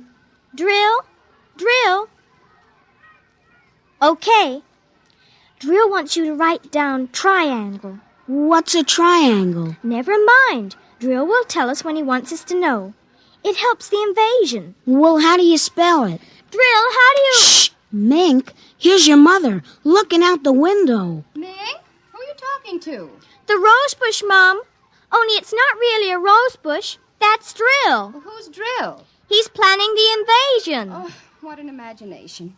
You'd better come in, dear, and clean up for supper. In just a second, Mom. Art, did you write down what Drill just said? Yup. 4, 9, 7, and A, and B, and X, and a fork, and a string, and a hexagony. Hexagonal, Droopy. Oh. Come in, Mink. Supper's in 10 minutes. Okay, Mom, just a minute. I have to tell Drill. I wish we didn't have to eat, though. It holds up the invasion.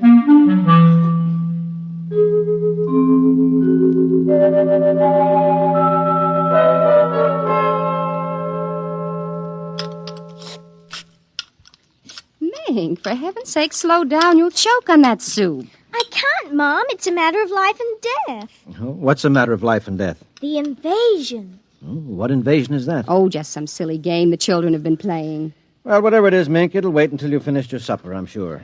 But Drill is waiting for me, Daddy. Oh, who's Drill? New boy in the neighborhood? He's new, all right, only you can't see him. Not yet.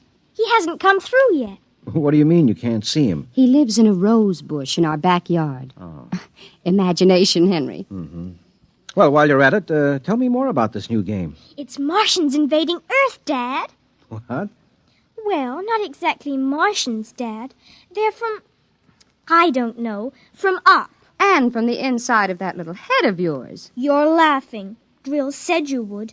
You'll kill Drill and everybody. Well, I didn't know you could kill a Martian. Not really a Martian, Mum. Maybe he's from Jupiter. Or Venus, even. Imagine. They couldn't figure out a way to attack the Earth. So the kids are helping the Martians. Oh, pretty slick, those Martians, using the kids for a fifth column, eh, Mary? Drill says after the invasion, we can stay up as late as we want. No more baths either. Oh, is that so? And we can watch all the grown-up televisor shows. Mm-hmm. Well, I don't wonder this invasion has caught on among the kids. Some of the kids are giving us trouble, like Dale Britz and Petey Jarrick. They're growing up, so they won't believe in the invasion. They make fun. Worse than parents, even. I hate them worst. We'll kill them first. I hope you're saving your father and me for last. Drill says you're dangerous. Know why? Why? 'Cause you don't believe the Martians ought to let us kids run the world. But I think they'll let me keep you because I'm helping so much. I'll talk to Drill. Maybe we won't have to kill you. Mary, I think this nonsense has gone far enough. Can I go out now, please? Run along, dear.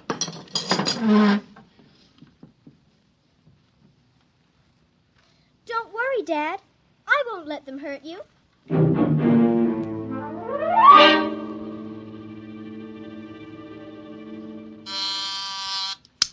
Televisor. Oh, would you please connect me with Mrs. Helen Rogerson on Channel 72Z, Pittsburgh, Pennsylvania. What is your channel, please? 817X, New Rochelle, New York. Thank you. Just a moment. Go ahead. You can see your party now. Hi, sis. How are things in New York? Fine, Helen. How are things in Pittsburgh? Oh, you look tired. Oh, I've been having a terrible time with the children. Sick? No, just underfoot. They've got a new game that's got me just about crazy. It's called Invasion. Did you say invasion?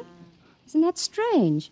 My mink is playing it, too. My boy Tim is all involved with some imaginary fellow named Drill who's running the invasion. Must be a new password. Mink likes him, too. How do you suppose these games start?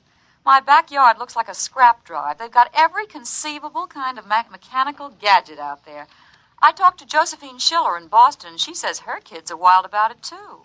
It's sweeping the country. I can't understand it. Helen, do you suppose... What? Oh, nothing. Just a wild thought that crossed my mind. Oh, say, the reason I called is that black and white cake recipe... What was that? I don't know. One of the children might have hurt himself. I'll have to run and see, dear. Call me back tonight, will you? All right, Mary. Bye. Mink? What is it? Who was that who screamed? Peggy Ann. What happened? She got scared and ran home. Did you hit her? Nope, she just got scared. She's a scare baby anyway. Now, Mink, tell me why she screamed.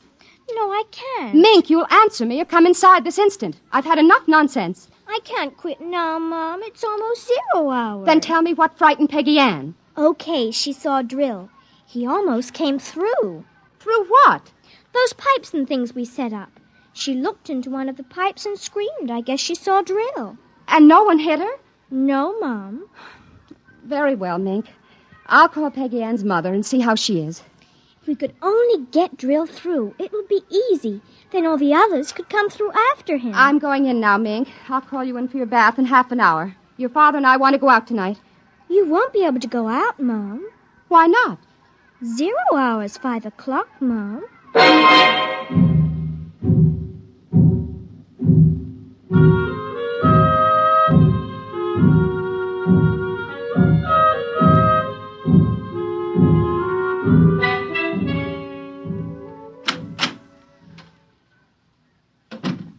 Hello, dear. Oh, you're home early, Henry. Mm-hmm. Thought I'd relax a little before we went to the theater. Where's the little one? Out back. Oh, same game? Mm-hmm. Same game. They've got a stack of pipes and hammers and spoons a mile high out there. Oh, my children. Why do we have them? Well, they are strange creatures, aren't they? Even Mink. She's a part of us, and yet... Yeah, look, dear, I'd like to discuss this with you, but we do have a theater date, and it's almost 5 o'clock now, so... Say, what's happened to the kids? They're so quiet.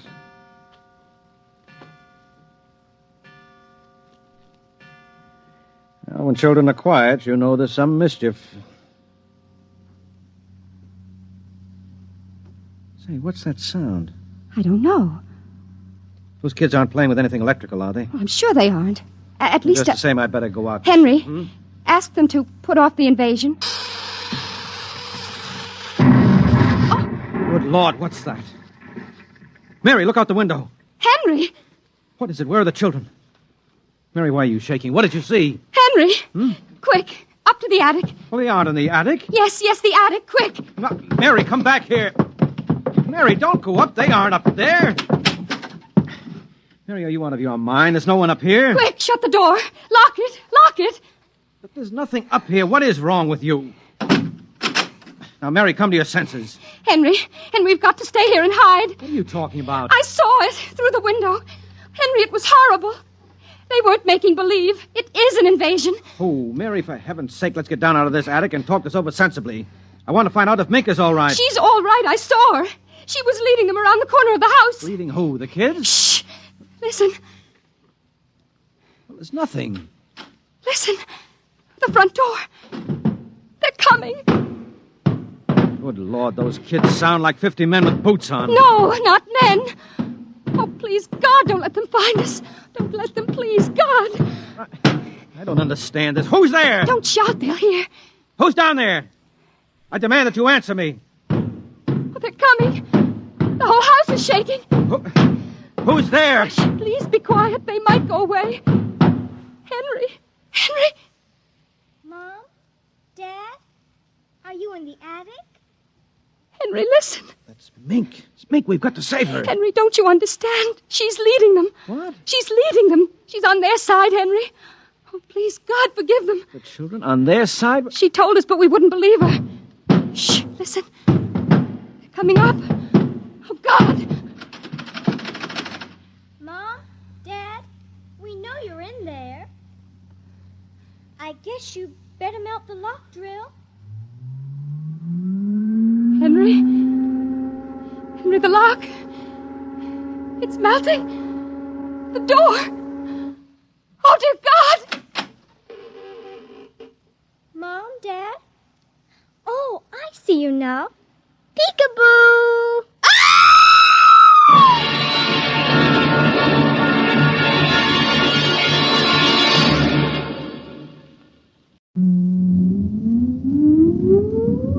Countdown for blast off.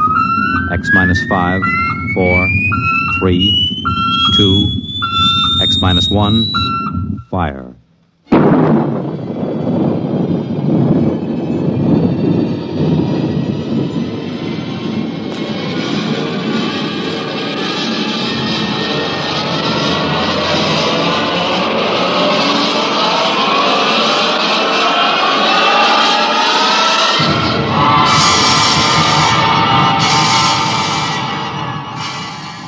From the far horizons of the unknown come transcribed tales of new dimensions in time and space.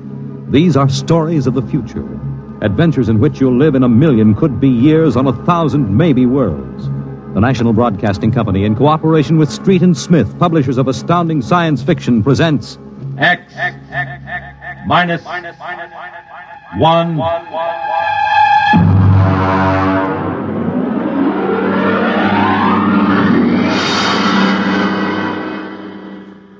Tonight's story, The Outer Limit, by Graham Dorr.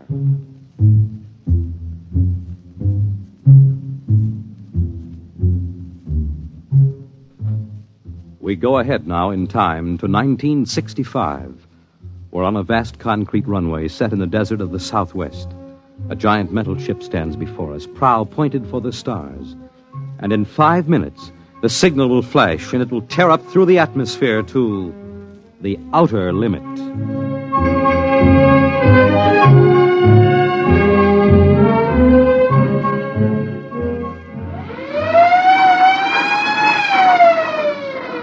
Attention! Attention! Clear field for takeoff! Clear field! 5 minutes, Steve. Right. Warm her up, Charlie. Turn her over!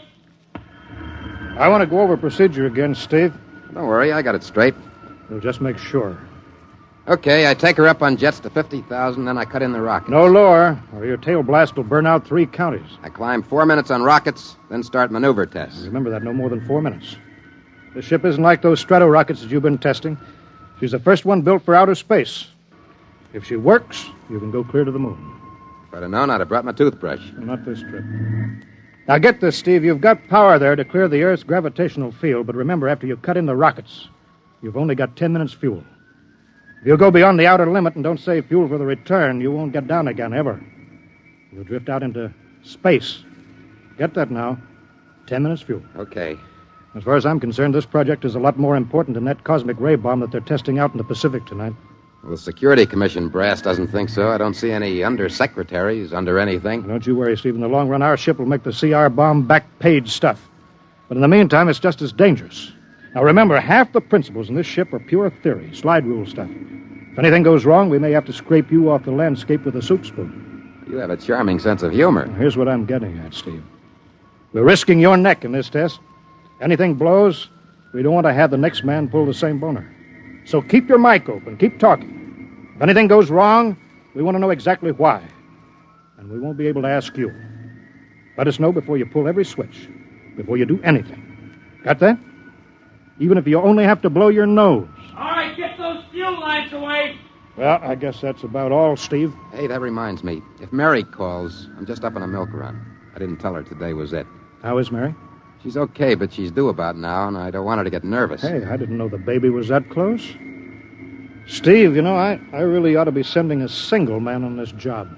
What, and cut me out of a soft paycheck? Forget it, Hank. You know you can't get anybody else who can take 15 G's acceleration when those rockets cut in. Yeah, I know. It's time, Steve. Yeah. I'll see you later. Don't worry, Hank. I'll sweat for both of us. Button her up, Charlie. So long, Hank. So long. We'll give you the light from control.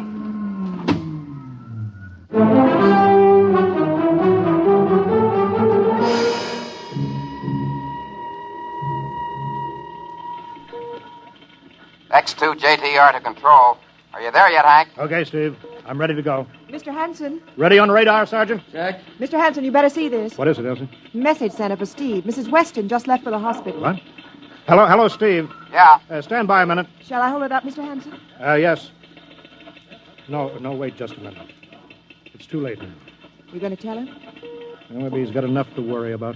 Hey, what's holding us up, Hank? Something on your mind? No, there's nothing, Steve. I just wanted to say good luck. All right, Charlie. Give him the light.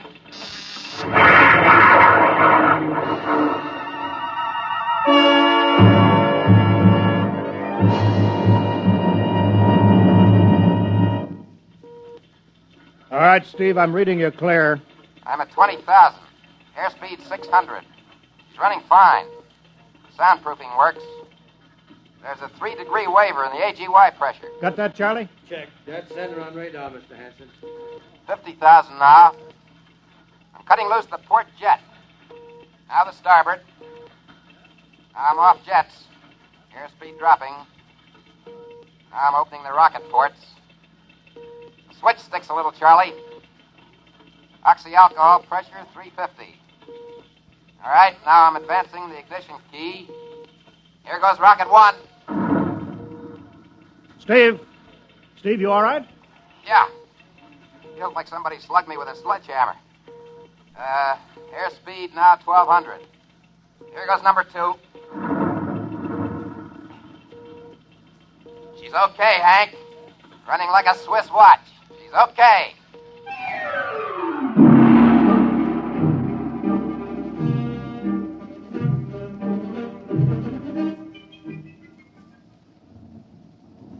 Hello, Steve. Elapsed rocket's time is now 4 minutes. What's your altitude? Over to you. Speed 4,400, still climbing. Altitude 297 miles. All right, you're at the outer limit. Level off for maneuver tests. You've got exactly 6 minutes fuel left. I'm starting a 3-degree left bank. She's a little sluggish. There, it's all right. There's a low vibration somewhere. Maybe the cockpit cover. My view screen's a little fogged. Now I'm straightening out. 5 minutes fuel left. Now I'm starting a 3-degree right. Hey, of all the... What's the matter? What's wrong? There's something up here. Something shining. What are you talking about? There's something above me, Hank. I'm going to chase it. Steve, you're at the outer limit now. I can see it plain now. Now, Steve, don't go any higher. You've only got 4 minutes left. You've only got... I'm getting static. I can't hear you, Hank. It's dead ahead now. I'm going to make a pass at it and get a good look. Here goes. Hey, it's swerving to meet me. It's dead ahead now. Look out, it's dead ahead.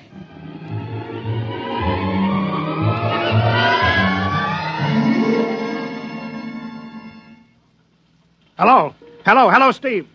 Steve, come in. 9 minutes fuel gone. There's still no sign Hello, Steve, what happened? Charlie, get the crash squad out. Tell the Army squadron to alert their search plane. Right. 9.5 minutes gone. Hello, Steve. Steve, listen to me. What's happened? Where the devil is he? Hello. Come in, Steve. Steve, come in. Hello, Steve. Hello, Steve. 10 minutes. Steve. That's the end of the fuel.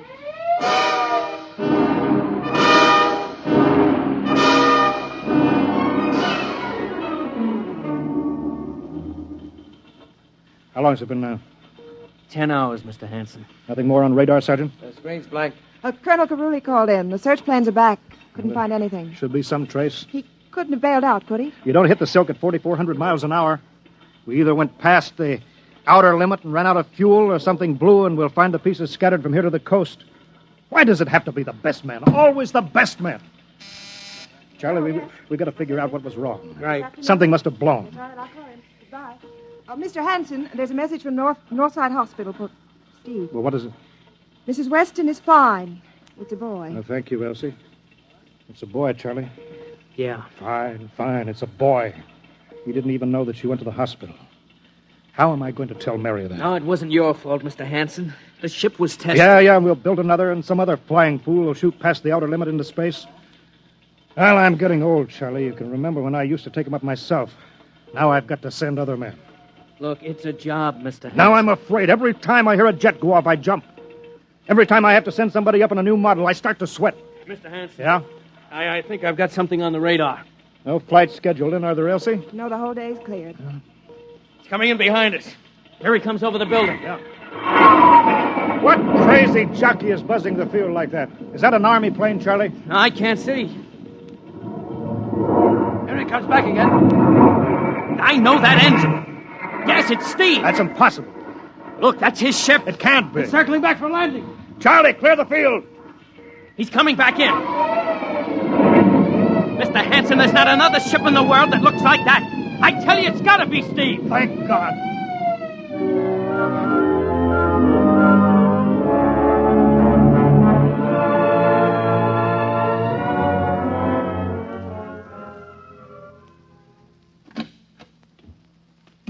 All right, sit down over there, Steve.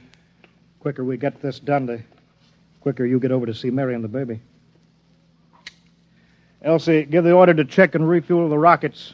I don't want anybody in here till I get Steve's reports. Bury any calls. All right, Steve, let's have it. What the devil happened to you? Hank, that cosmic ray bomb.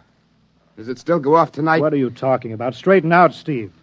Where have you been for the last 10 hours? Listen, Hank, there's something more important. Now, come on. I've got to get a report on the screen to Washington, so let's have it, will you? I've got to know how you stretched 10 minutes fuel to keep you in the air for 10 hours. One thing before now, I talk. Now, look, Steve. Will you have the Geiger men run over the ship before they refuel? What did you run into? So help me, Hank, I don't know. We better check and make sure it isn't radioactive. Elsie, add a Geiger report on the standard check. Steve, maybe we better have the medics look you over, too. No, I'm all right. They said I'd be all right. They? Look, son, I know you've had a tough time, but we've had this field on the alert for 10 hours, boy. One of the Army boys cracked up looking for you, and he's hurt bad. So let's have the story. Let's have it straight. I don't know how to tell you, Hank. Hank, I saw something up there. At 300 miles? I chased something up there, Hank, and I caught it. Now, don't hand me that, Steve. Listen! I was cruising along, just starting the right bank when I spotted something. Must have been going about half my speed. It was egg-shaped and smooth. I made a pass at it, and I came back for another, and then there was a humming sound. Humming? Sort of a vibration. And then I blacked out. I was headed straight for it at 4,400 miles an hour. I thought it was going to be the biggest smash since Hiroshima. And listen, Hank, is there a drink in that bottle? Yeah, sure. Well? What happened? Hank, I came to inside their ship. Steve, this whole thing has been a devil of a strain on you. I'm going to call Major Donaldson from the Army base, ask him to sit in. The psychiatrist? Yeah, that's a good idea. Let him run his tests. He'll tell you I'm not kidding. Because, Hank, unless I miss my guess, I've just been tipped off to the way the world ends.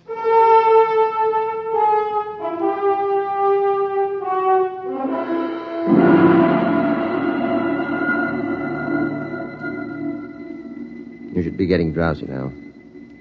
Count backwards from 10. 10, 9, 8, 7, 6, 5,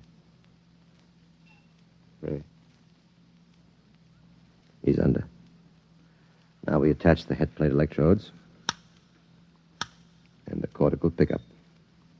Look out for that wire, Mr. Hanson. 3.0 setting and 31.3. Now, throw that switch, Mr. Hanson. I have to start him off by suggestion. All right, Steve. You're in your ship now. You're in the rocket. Rocket? You're in the rocket. You're in the rocket, and you've just sighted something strange. Now I'm starting at 3-degree right. What's that? Hey, there's something up here. Something shining. His memory pattern. We're picking it up electronically. Something above me, Hank. I'm going to chase it. It's piped through the audio circuits. Getting static. I can't hear you, Hank. This is where we lost contact with it. I'm going to make a pass at it. Hey, it's swerving to meet me.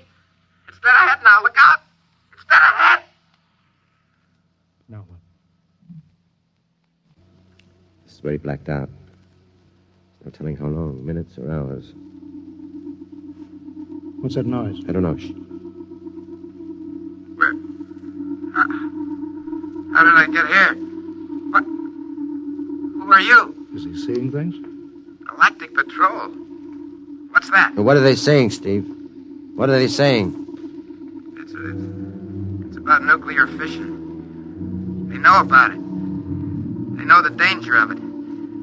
Long ago, they had wars that almost destroyed them. But finally, they learned. Now they've outlawed war. Go on, Steve. They patrol space. When their detector picks up an atomic explosion, they send a patrol. They've been observing Earth, and they found wars and rumors of wars. What are they going to do? They've quarantined us. Quarantine? They've isolated all Earth because we're infected with a communicable disease. Because we don't know how to control ourselves yet. And until we learn, we'll be a menace to the whole universe. What is this nonsense? Quiet. How are they going to do it, Steve? Well, they've spread out a layer here of I don't know what to call it. It's all around the Earth. It's miles deep. And when there's an atomic explosion on Earth, the radioactive particles will drift up to this layer and set off a chain reaction that'll go around the world in microseconds. And that's the end. Yes? Yes, I understand. I've got to bring back the warning. You're going to put me back in my ship to bring the warning. Now what? Blacked out again. I guess that's all. What does all that mean? It's what he remembers. You don't think that really happened? No. Narco-psychometry circuits produced what he remembers. Just means that Steve believes this happens. I don't like to see this. I've seen too many top pilots snap. Steve is the best I've known. How bad do you think he is? Well, frankly, outside of the presence of this well-organized hallucination, there are no signs of unbalance. May not be too serious. If you had a more plausible story, I'd be inclined to believe it. Warning. Hank. It's all right, boy. Did you hear it, Hank? Do you understand? Sure. We've been quarantined. No. Let me give you something to make you sleep, Steve. But don't you understand? They fixed it so that if we set off one more nuclear explosion, we will have had it. Of course. Now, don't roll your sleeve down. You don't believe me? Now, take it easy, Steve. But the tests are setting off the cosmic ray bomb, Hank, tonight. What time is it? 11:20. It's scheduled for midnight. Hank, we've got to stop that bomb. Let Donaldson give you the hypos. You got to believe me. I saw them. I got the warning. If we touch off the Q-bomb tonight, we'll be the biggest galactic 4th of July of all time. The whole Earth will go up like a Roman candle. April 10th, 1965, the end. Look, Steve, you better calm down now. Don't you want to see Mary and the baby? You've got a new son, remember? That's just it. I want to see my son. I want him to live. If the bomb goes off, Hank, we got to stop it. Mr. Hanson, I think we'd better get over to the base hospital. Hank, you got to believe me. Sure, Steve. Maybe there's something to it. Look, it's out of our hands now, Steve. I'll put it in a report, shove it into Washington in the morning. In the morning? There won't be any morning, Hank. You've got to call Washington now. Get the head of the Security Commission and postpone the test. Now, you know I can't do that. My neck would be out a mile. Besides, this is 1965, not 45. 20 countries have the atomic bomb now. What's the use of stopping just this one? The rest will keep right on popping them off. Well, then we'll have to call an international conference. Can't you understand, Hank? The first one that goes off finishes us. It's the end. They've given us the quarantine warning. Steve, I think you'd better go with us to the base hospital. Look, Steve, We can call up for a detail if we have to. All right. All right, I'll go with you. You don't need a straitjacket. That's the way, Steve. You'll probably feel better by morning. Let's go.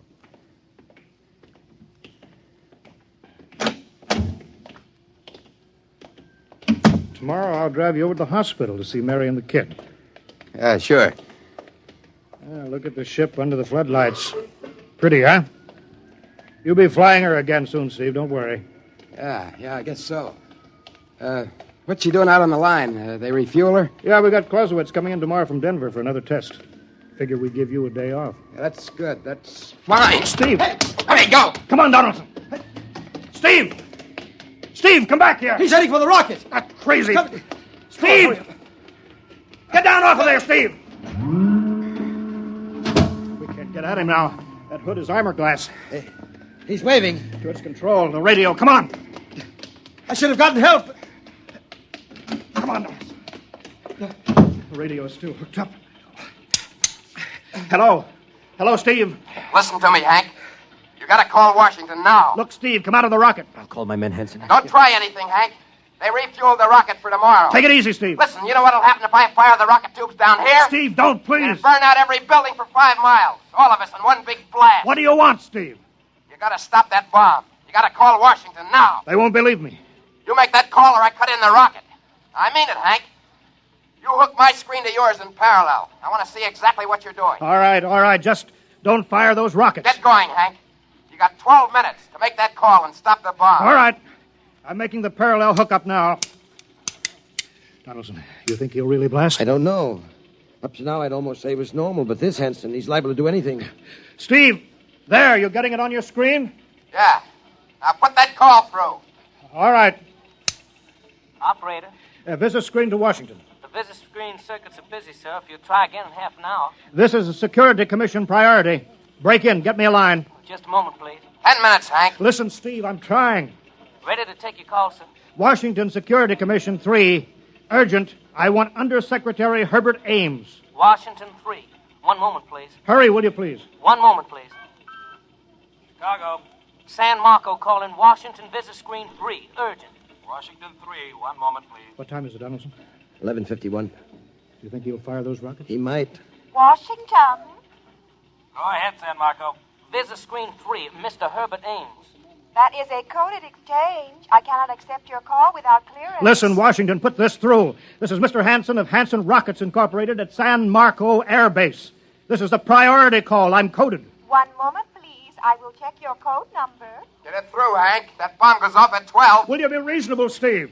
Your call has cleared, San Marco. Washington visit screen 3, Herbert Ames. This is your call, sir. Security Commission, Ames. Oh, hello, Hanson. Listen, Ames. You've got to get me the chief. You kidding? He's at the test control room. Yes, I know, but get him for me. Hey, what's up? You look lousy. Or is it a bad circuit? There's no time, Ames. I've got to get him before the test. It's about the ray bomb. I can't take the responsibility. Get it through, Hank, or I blast. Hey, what's going on there? Ames, my project has a high enough rating. This is a priority A call. What? Well, it's your neck. Okay, I'll try to get him for you. He's in the control room, though. You'll have to switch off your screen and speaker and go on earphones. Too much going on in there. Security, you know. You hear that, Steve? I've got to cut the screen. All right. 8 minutes, Hank. Hello? Hello? Yes, sir. This is Hanson at San Marco. No, sir. Priority A request to cancel the bomb test. No, look, I'm serious. I'm deadly serious. We sent the X-2JTR up today to the outer limit, and we uncovered evidence. Yes, on the automatic instruments. What's that? No, this possible chain reaction. No, I can't tell you the whole story. There isn't time.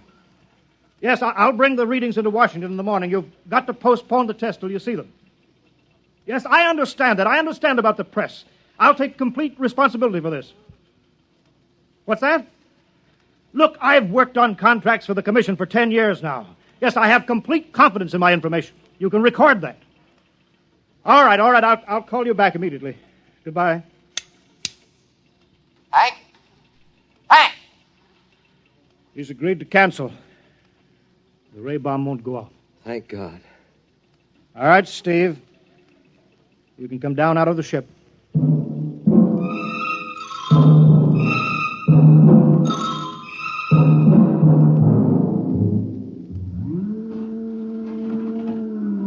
There he comes. He's opening up. All right, Steve. Come on down out of the ship. Sure, Hank.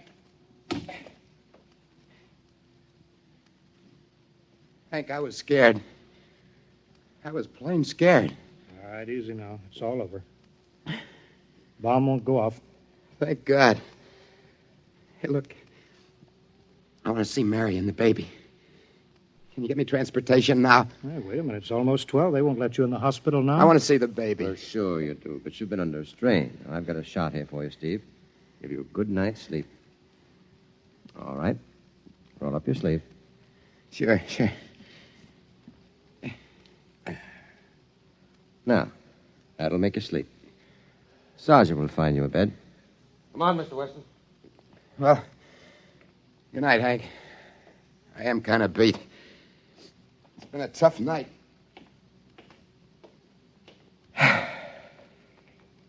Sure has. Thought for a minute he was going to blast those rockets and send us all to Kingdom Come. Yeah. Quite a stunt getting the ray bomb test called off. It isn't called off.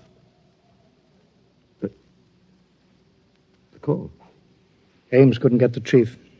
I was talking to a blank screen. Bomb goes off in a couple of minutes. Oh. Poor Steve. He's one of the best. He was the best. 1 in 10 million. Some story of his, poor guy. For a while, he almost had me believing that quarantine. That's a very common delusion. The end of the world. Last night, never saw the stars so bright. Better be getting in. That wind is cold. Bomb goes off in 30 seconds. Poor Steve. You know, Hanson, there's just one thing. Yeah? It's outside my field, but I'm curious. How did he keep that ship in the air for 10 hours with only 10 minutes fuel?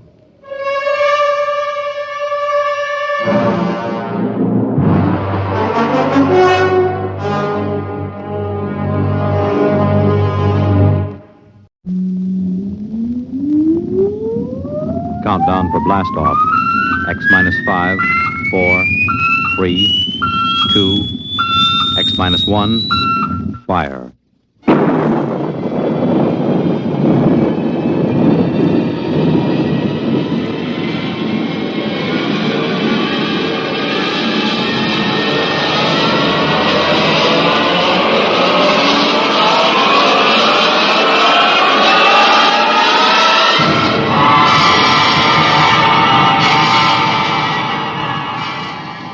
From the far horizons of the unknown come transcribed tales of new dimensions in time and space.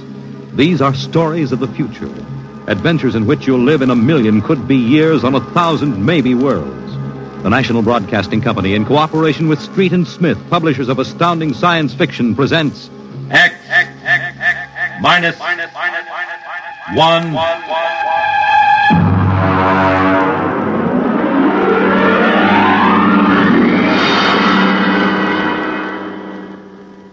Tonight's story, Hello Tomorrow.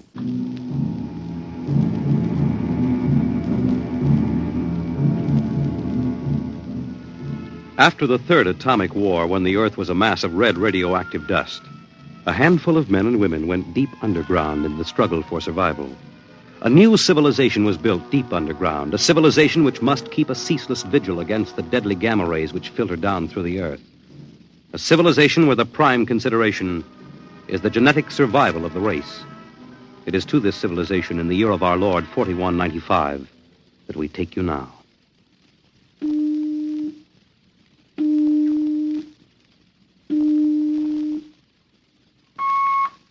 Professor Lois Yes. I have a call from the Director of Emotional Stability for the Third Oblong. Go ahead, sir. Hello, darling. Hello, dear. How is the Director of Emotional Stability? My, how impressive that sounds. Don't joke, dear. You never know who may be listening. Sorry. How are you? You sound tired. Well, we've had some bad cases. Mostly frantic mothers who insist on imparting their feelings to children. I suspect it's chromosomes affected by gamma ray leakage from the surface, but the head of the psychotechnic division says they're glandular cases. But that isn't why I called. I have good news. What is it? The genetic board has approved our application for marriage. So soon? Our chromosomes tested perfect. We can marry any time we want. As a geneticist, you should know that our offspring should be 90 percentile of perfection. I know. What's the matter? You are happy about it, aren't you? Of course. Terribly happy. I'm coming right over to the lab. You'll have to give me some time. What's the trouble? No trouble. You know that genetic survey I've been working on? What about it? Well, I've finally gotten permission to study an actual living case, a specimen of imperfect genetic transmission. Really? They're bringing him, or it, up from the condemned cages on the lower level. You will be careful. There's nothing to be afraid of. The specimen is XJ12. It's been studied before many times and is quite well trained. Oh, there's my door signal. I'll have to hang up, darling. See you later. Yes? Professor Burton? Yes. I'm from the Phylogenic Institute. Oh, you brought my specimen? May I come in? By all means.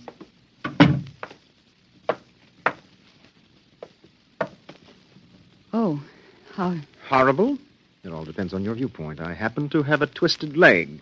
My parents were genetically unsound.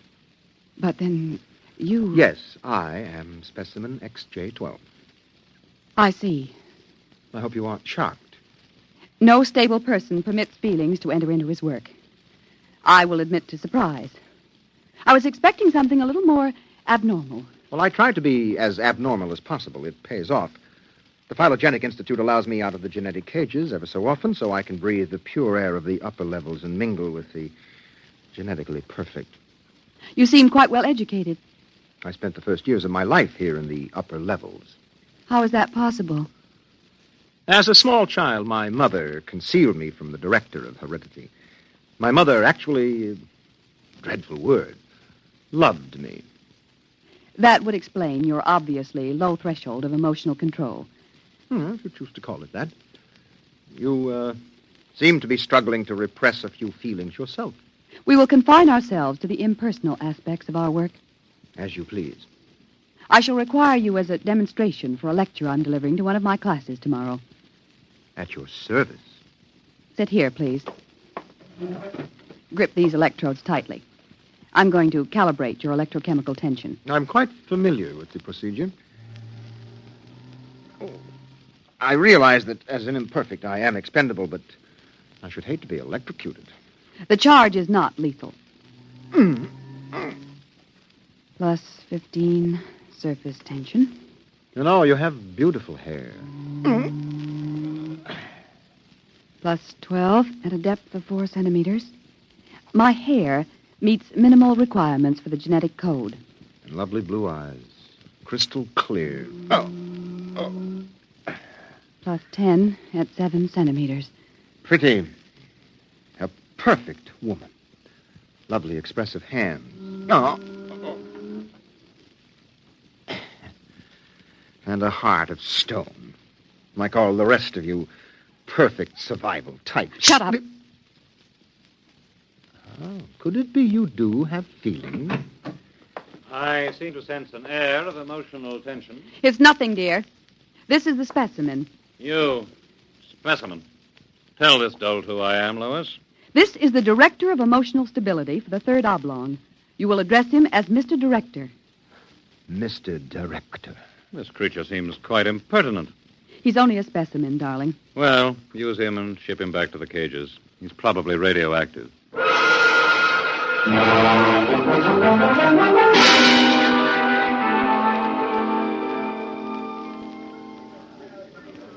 Attention, attention.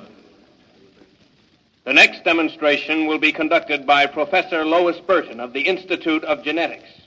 Her topic, the probability of radioactive damage in the chromosome heredity of imperfect non-survival types. Professor Burton. As you know, most imperfects are destroyed at birth. However, those who, for one reason or another, manage to survive are segregated in cages on the lower level for study purposes.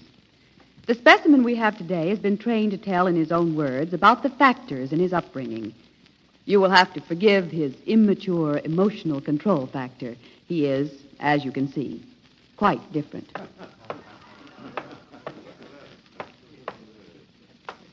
Specimen XJ12. You will proceed, please. Thank you. My mother was a psychotechnician in the Fifth Oblong. My father was an historian specializing in the records of pre-atomic surface culture. In the earthquake of 2170, apparently some hard radiation filtered down through the tunnels and penetrated the Fifth Oblong. The effect on my hereditary factors is quite apparent in this twisted leg. My father taught me in the last days before he was executed that every human personality is born with certain inalienable natural rights. The rights to have feelings, the right to mature, and above all, the right to be different from every other living organism. Because it cannot be otherwise, I submit to you, distinguished students, that the attempt by this society to abridge these rights is a violation of nature. I submit that the imperfects, the mutants, those who are different, have as much right to exist and be free as you. And I say break open the cages. Stop him! Give us back the right to be individuals. Stop him! Oh! Perhaps that will teach you. Professor Burton, take this specimen back to your laboratory and confine him.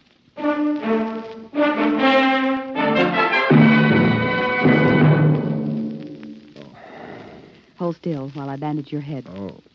You'll be all right. I suppose you detest me for getting you into trouble. I don't detest you. What? I don't know why, but as you spoke, something began to stir in me. Tell me what you feel. If I moved you, then I must have moved the others, some of them at least. For some reason, I took pride in what you were doing, seeing you stand up against them. Why do you look at me like that? I can't help it. I wish you wouldn't. You're only an imperfect, you know. Please. My name is Orrin. Please. Say it. Orrin. Orrin. Again. Orrin. Lois. Orrin. Lois. Lois. How touching. Walter. I've been listening for some time. Walter, how could you? In my capacity as Director of Emotional Stability, it is my duty. What are you going to do? Specimen XJ12 will be disposed of quite systematically by the state. For the good of the state, for the good of the genetic code, and in the name of emotional stability.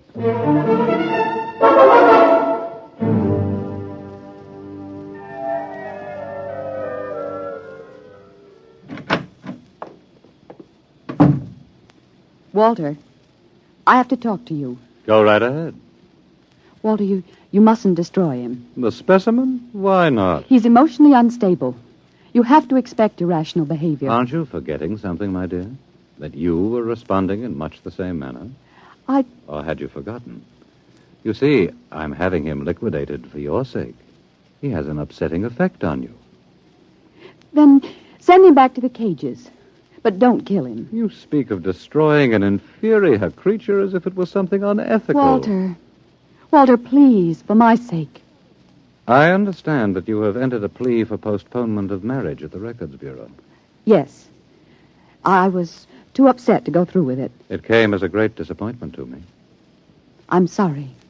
I was hoping that, linked to a stable personality such as mine, you might settle down. If you were married to me, I might even be persuaded to send him back to the cages instead of having him destroyed. Think it over. If I refuse? The choice is yours. Well, my dear, Perhaps you're right. I am. I suppose I ought to be rational about this. After all, he's an imperfect. I'm glad you've come to your senses. When can we be married? Tomorrow, if you like. The sooner the better.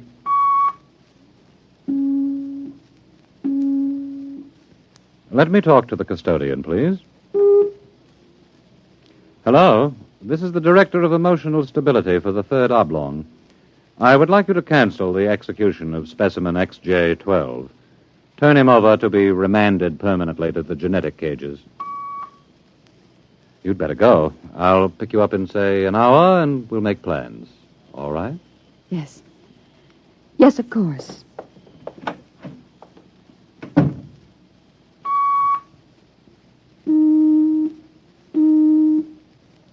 Hello. This is the Director of Emotional Stability again. I want you to cancel that last order. Proceed with the execution, but under conditions of absolute secrecy. No, don't use the lethal chamber. Take him through the upper level to the tunnels. Yes. Yes, I'll issue a pass for the radiation checkpoint.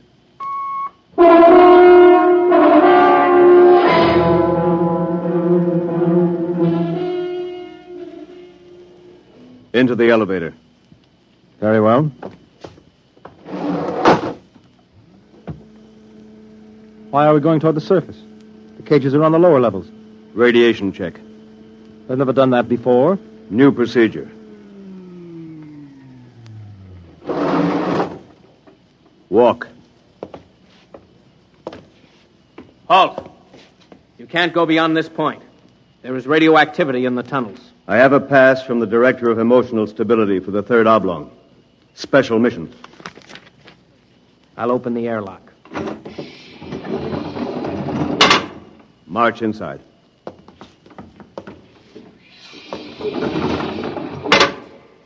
Turn around. So this is how they get rid of the imperfects. Now, before you dispose of me... Yes?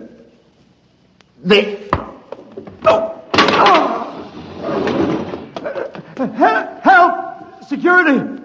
Security! What is it? What's happened? The prisoner struck me. He escaped into the tunnels. He won't last long. Can you go after him? I could send a robot, but it isn't worth the trouble. There's no way back from the tunnels except through here. The only other direction he can go is toward the surface. And the closer he gets, the hotter the radiation. No, I think you can consider your prisoner officially dead.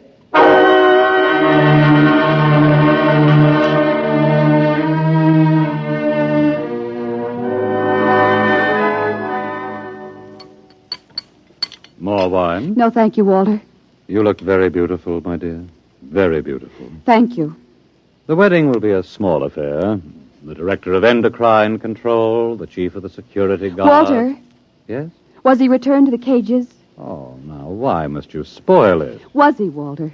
Well, as a matter of fact, there was a little difficulty. Difficulty? Yes, you see, XJ-12 escaped. How? Where? He struck a guard and ran off into the tunnels. The tunnels? But that's sure death. He's free to return any time he chooses.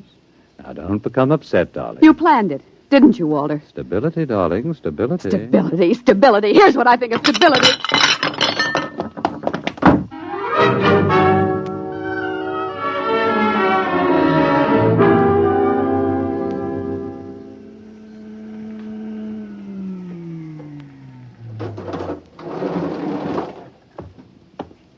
Halt!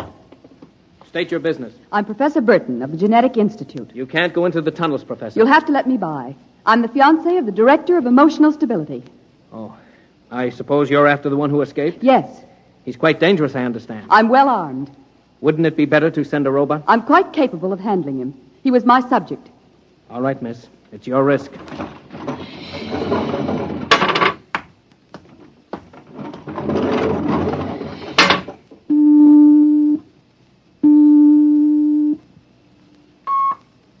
Checkpoint. This is the Director of Emotional Stability. Yes, sir. If Professor Burton tries to pass the checkpoint, I want her taken into custody. Professor Burton just passed, sir. She You said that... idiot! But, sir, she said that I she don't had... care what she said. Stop her. Send robots after her. Get her back. Yes, sir. At once, sir. Robot control. Checkpoint to robot control. Order out all televocal robots into the tunnels. Have them bring back any humans. This is a first priority order.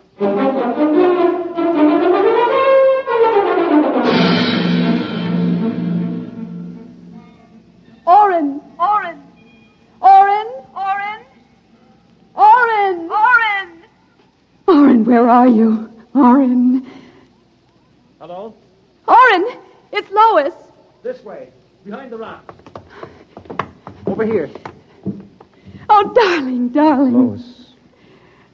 Lois, why did you come here? It's suicide. I had to. Oh, darling, are you all right? So far. You've got to turn back. Give yourself up. They'll kill me. me. You can't stay here. The radiation is +4 at this point. It gets worse as you approach the surface. Lois, darling, go back. What will you do? I'm going ahead. But you can't. I can. I'm going to the surface. It's certain death. Not even the robots can survive it. Well, at least I'll be the first human in 1,100 years to see what the surface of the Earth looks like. Come back with me. No, Lois. Then I'm going with you. Lois. Don't try to stop me, darling. There's nothing to go back to now. Nothing but Walter and emotional stability. You really want to come with me? Yes. You know what it means. I don't care. My mother used to believe there was a life after death. A place called heaven. We'll believe it, too. Oh, no, Lois, I can't let you go. Oren, I love you. See, I know how to say it now. Say it again. Oren, I love you. What is that? It sounds like... Oren, it's a robot patrol. They're looking for us. All right, come on. This way.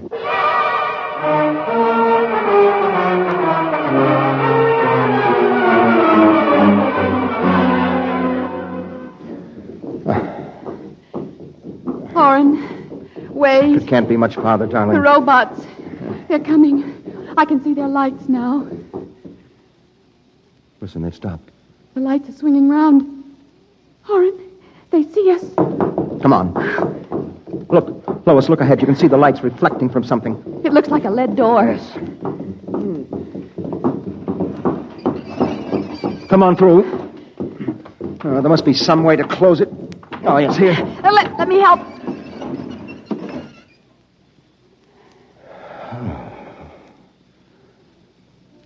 Well, they won't get through that. It's solid lead.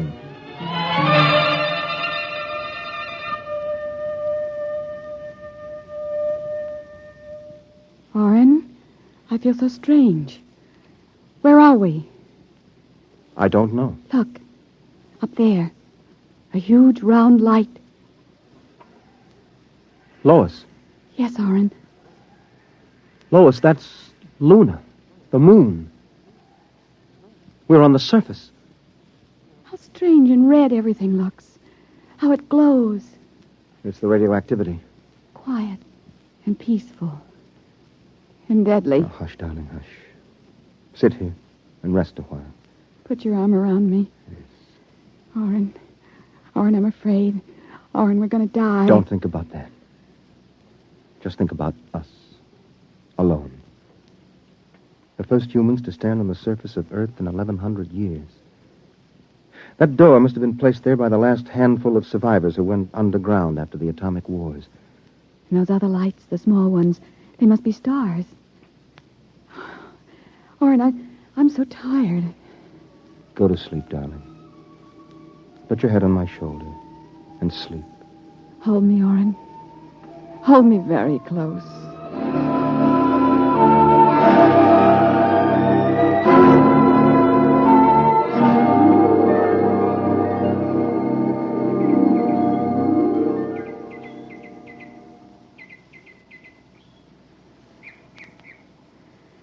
Oren. Hmm? Oren, wake up. Hmm? What? Look, it's light. The whole universe is light. Oh, Oren, how beautiful. Look. This must be the heaven my mother talked about. See the plants? All green and fresh. And the birds. How strange they look. Lois, this isn't heaven. But we must be dead, Oren. We should be dead. The radiation. By all the laws of nature, yes. By all the laws of nature. Oren. Oren, we're not dead. This is Earth. And we're alive. We're not going to die. But, Lois, the radiation, it's present. You can see its effects. Oren, did you ever hear of geotropism? I'm not a geneticist. There is a natural law of adaptation by which an organism will try to adjust itself to its environment by changing. It's called geotropism, don't you see? No. All these generations we've been bombarded by radiation filtering down through the earth. Each successive generation must have inherited some degree of immunity. But... and it can't hurt us. Don't you see? We're immune. We're probably the first generation to inherit sufficient immunity. But, darling, if that's true, then we can transmit that immunity. We can pass it along to our children. And they to their children. Come on. We'll have to find food and water. The practical wife. Wait a minute. What are you doing with that rock? I want to scratch something on the outside of this lead door. Lois and Orrin. 4195 A.D. Hello, tomorrow.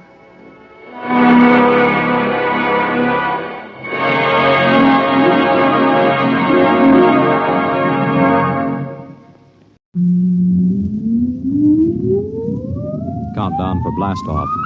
X minus 5, 4, 3, 2, X minus 1, fire.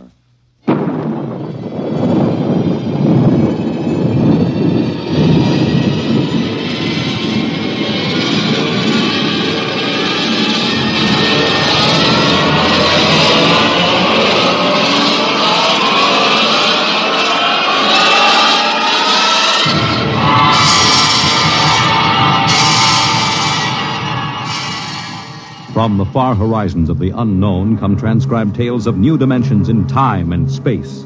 These are stories of the future, adventures in which you'll live in a million could-be years on 1,000 maybe worlds. The National Broadcasting Company, in cooperation with Street and Smith, publishers of astounding science fiction, presents X minus 1.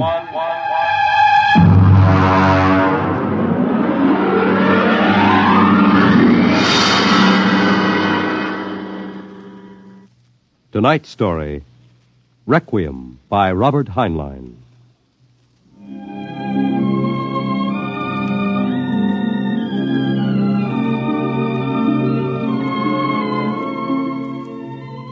On a high hill in Samoa, there is a grave. Inscribed on the marker are these words: Under the wide and starry sky, dig my grave and let me lie. Gladly did I live and gladly die, and I lay me down with a will. This be the verse you grave for me. Here he lies where he longed to be. Home is the sailor, home from the sea, and the hunter, home from the hill. These lines appear another place, scrawled on a shipping tag from a compressed air container, and pinned to the ground with a knife. It wasn't much of a fair as fairs go. The trotting races wouldn't be held till 8 o'clock at night. The flags and bunting drooped in the gray afternoon, and the pitchmen seemed discouraged. A large black limousine stood at the side of the road, 32 cylinders purring quietly. And over the dust and the clatter of the fair, a bullhorn blasted the highest pitch. Hurry, hurry, hurry, this way to the moon rocket, the moon rocket. See it fly, the actual type rocket used by the first man to see it fly. Chills, thrills, the romance of space. You can ride in it for only $25. Hurry, hurry, hurry. Hey, Charlie, have you got that feed tube patched? I welded it. Good for maybe an hour. What a crowd. They wouldn't risk a nickel to see the sun blow up. Oh, Captain, excuse me, Yeah? Captain. Oh, yes, sir. 50 cents to inspect the rocket. One? Could you take a passenger this trip?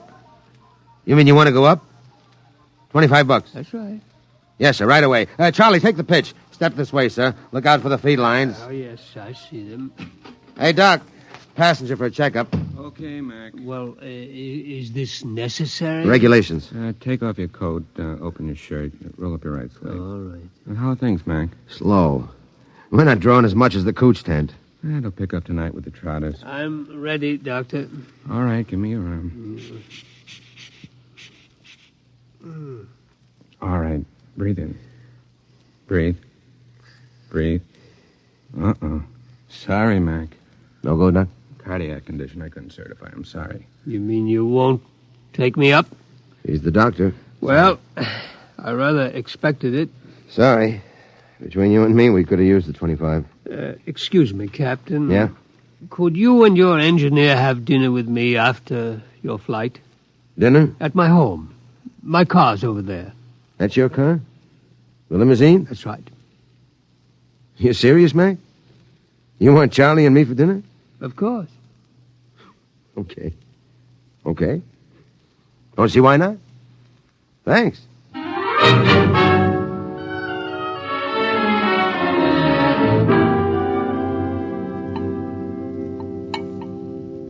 Charlie, you had enough. Lay off, Mac. Oh, that's perfectly all right, Captain McIntyre.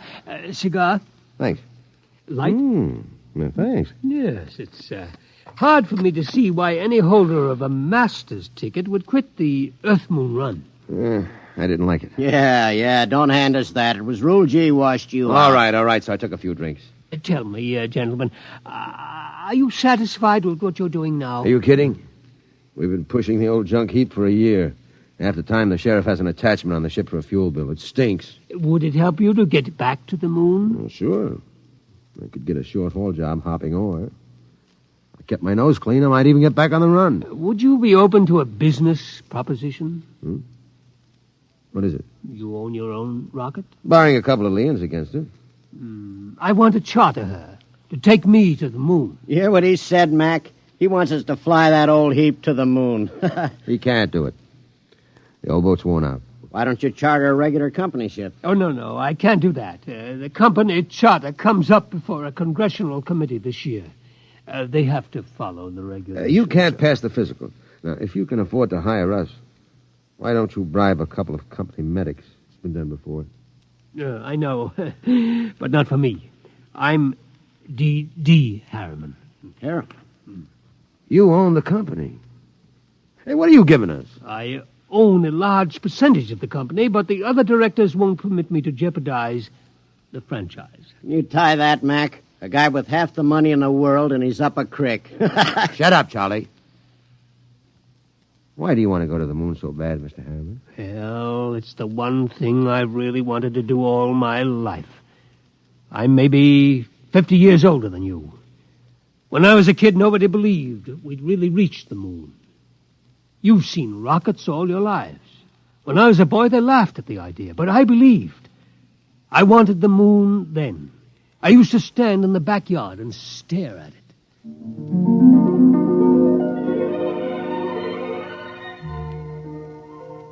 How far away is it, Mom? The moon? Far enough. Why don't people fly to the moon? They can't. Why not? They just can't. Well, not now, anyway. Someday I will. What? Fly to the moon. Sure. Now, come on, Del. Inside. Way past your bedtime. There wasn't enough money for college, so I worked. Stock boy at the old Ford plant in Detroit. Accountant, credit manager for a mail order house. Then New York and Wall Street. And then transportation. The monorail line between New York and Chicago. The Atlantic Pressure Tunnel. And then Harriman rockets. Del? Del, I want to talk to you. I'm working, Charlotte. You talk to me now, Del, or you may not get another chance. What is it? Fred Lott was in. You've sold out again. I run the business, Charlotte. Del, I'm fed up with it. Up to here. I married you because I love you.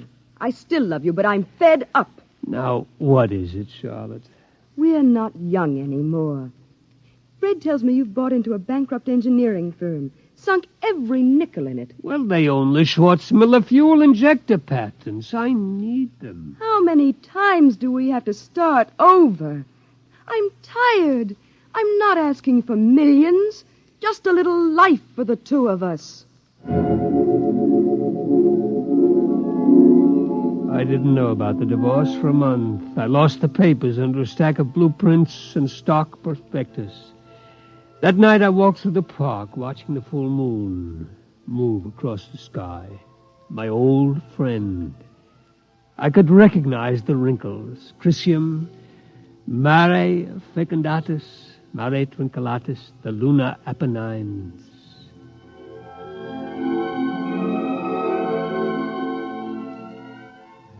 It took 2 fraudulent bankruptcies and an investigation by the Securities and Exchange Commission before we did it. The moon.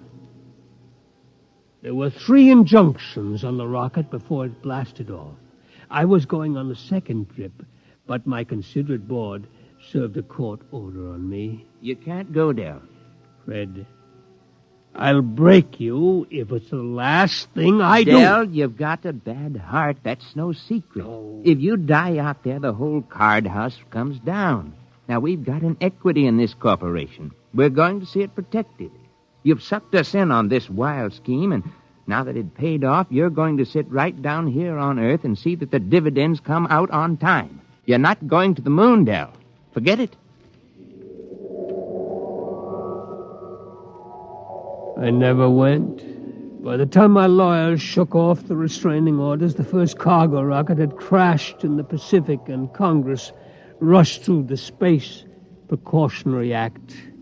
My heart kept earthbound, and now I'm old. I've lived longer than I should, but I would not let myself die. I will not until I have set foot on the moon.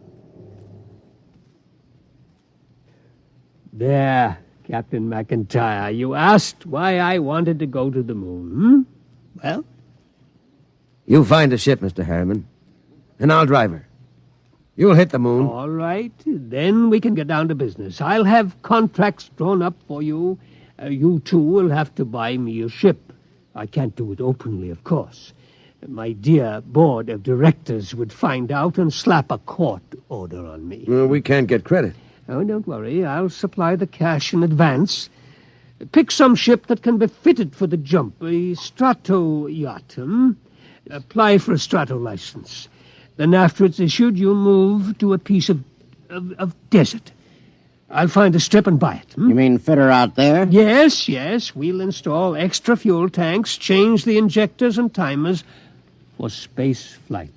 Johnny, you think you can manage the changeover without a dockyard and shops? Well, I'll have to have a load of power tools and a lot of time. It'll be haywired and spot welded. Just so it doesn't blow up when I slap the keys. It won't blow. Well, that's what you said about the last ship. Now, cut it out, will you? I ask you, Mr. Harriman, that last ship was a junk heap and we knew it. Now, this'll be different. We're going to spend some dough and do it right. Ain't we, Mr. Harriman? You spend all the money you want. I'll see that you get it.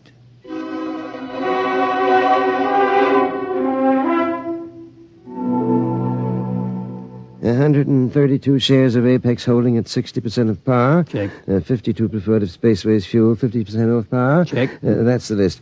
Oh, Mr. Harriman, there's a process server outside. Yeah? What is it? I don't know, sir, but I think it's a subpoena. Oh, I was expecting that. Ashley, get Mr. Kamens on the phone. I think it's time for my lawyer.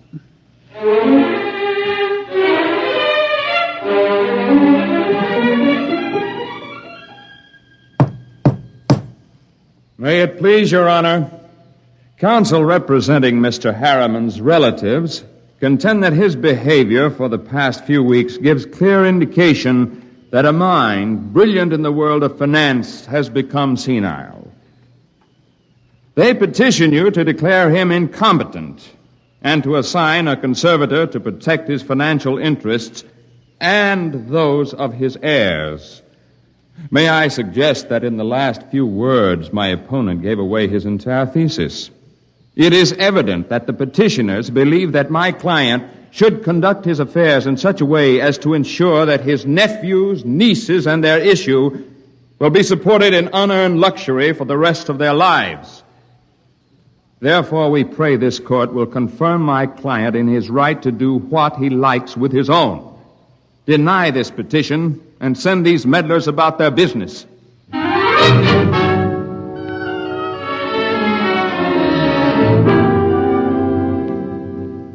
Well, Kamens, It could go either way. He might rule against me? He might. We'll know tomorrow.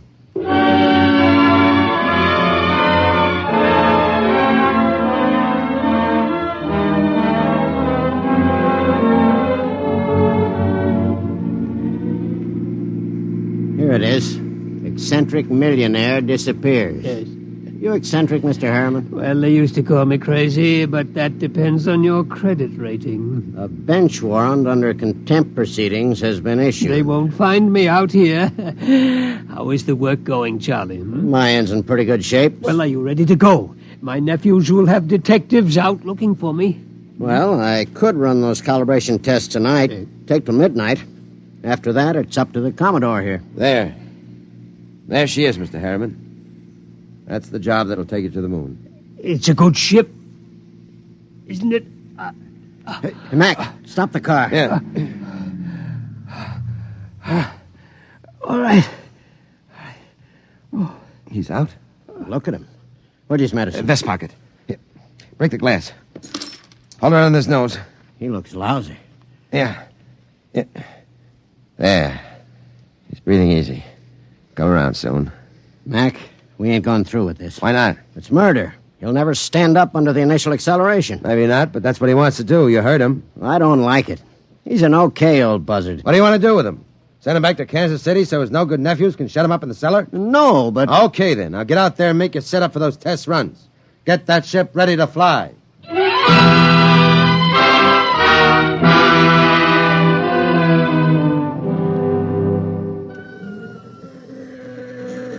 Hey, you. Me? How many other people are there out in this desert? What can I do for you? You James McIntyre? Hey, Mac. What's the matter, Charlie? You McIntyre? Yeah. I'm the deputy federal marshal in this district. I got a warrant for your arrest. What charge? Conspiracy to violate the Space Precautionary Act. I suppose you're Charles Schwartz. I got one for you, too. Thanks. And a man named Harriman. Got a court order to put seals on your spaceship. We haven't got any spaceship. What's that, a kiddie car? Strato yacht. Yeah? Well, I'll put seals on it until a spaceship shows up. Where's Harriman? In the shed. What shed? Oh, my knuckle. That's the one I broke playing football. I'm always hurting that finger. We gotta hurry. Get Papa to the cabin and strap him into his hammock. Right. So long, deputy. Oh, my knuckle.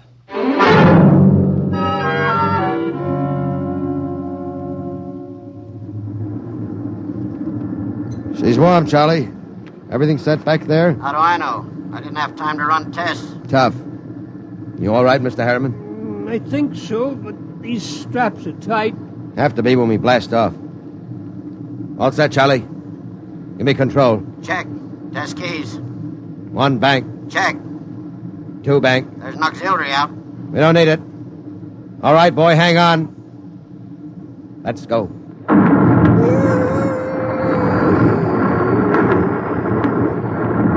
How are you, Pop? I'm doing fine. Couldn't be better. You better stay in your hammock. I'll loosen the straps a little. What is it? Nothing. Just go easy on that side. You ain't fooling me none, Pop. You got a couple of busted ribs. There isn't much I can do till we ground. You take a neobaritol and I'll wake you when we cut jets. No, I'll stay awake. Okay, just as you say, Pop.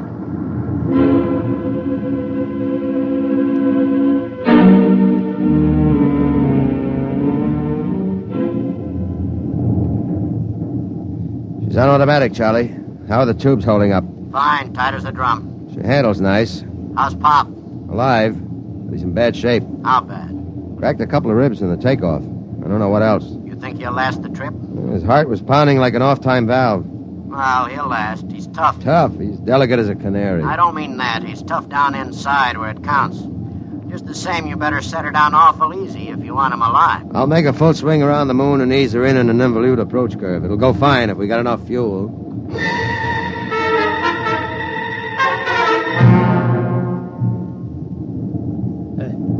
Somebody call me? Something wrong, Pop?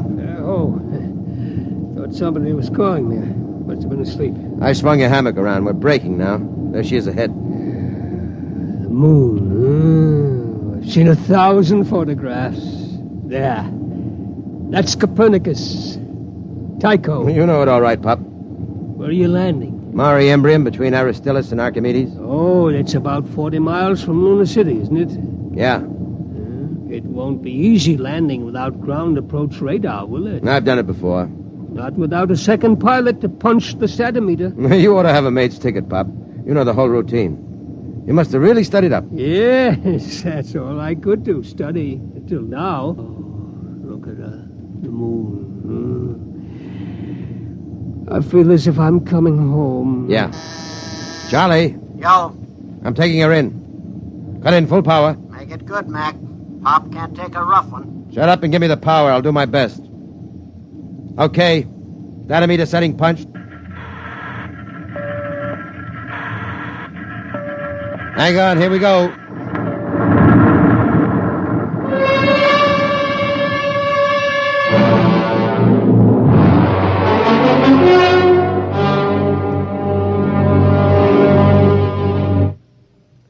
That was a lousy landing, Mac. Dynamite adrift. How's our passenger? Quiet. Now look.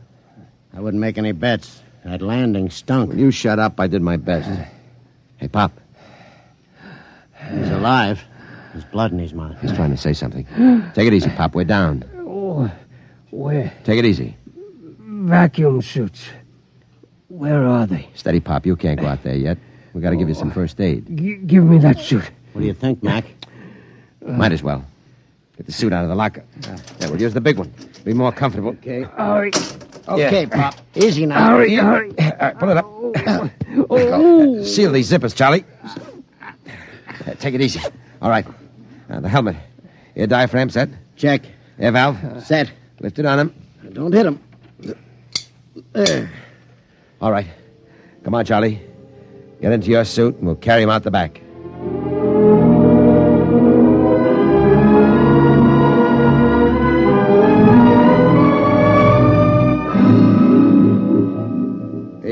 Easy with him. Okay. You all right, Pop? Outside. Take me outside. His left leg is gone. Get your shoulder under him. Right. Open the lock. All right, Pop. Come on. We're going out on the moon.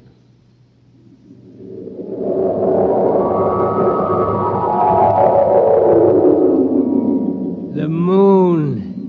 All right. I'm going to leave you out here to look around while we get ready for the hike to town. You all right? The moon. We have to break out air bottles and rig a stretcher. It's 40 miles into the dome. Charlie, prop something behind his head. Okay. You comfortable, Pop? We'll be back soon.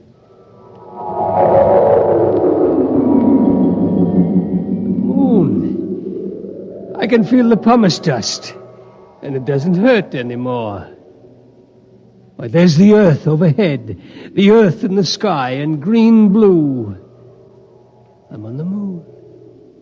I'm on the moon. Del? Charlotte? I thought I heard somebody call my name. Yeah, I'm getting old. My mind wanders. Del? Charlotte. That is you, isn't it? I made it, Charlotte. I'm on the moon. You didn't understand. You were afraid I wouldn't take care of myself. But I made it. I'm on the moon. I'm on the moon.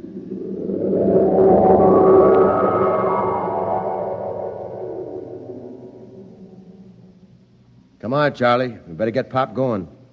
Here, give me a hand getting him on the stretcher. Never mind the stretcher, Mac. What's the matter? He won't need it. He's dead. Oh.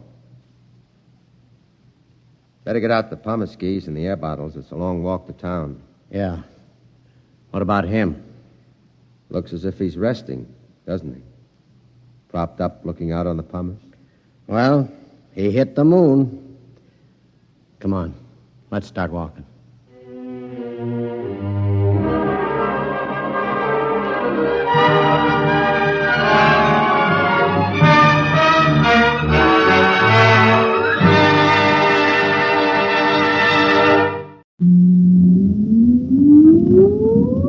Countdown for blast off. X minus 5, 4, 3, 2, X minus 1, fire.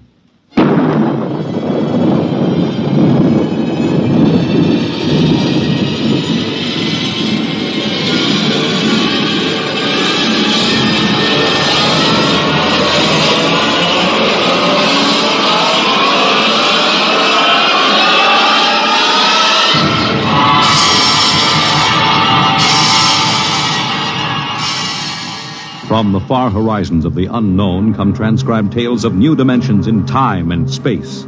These are stories of the future, adventures in which you'll live in a million could-be years on 1,000 maybe worlds.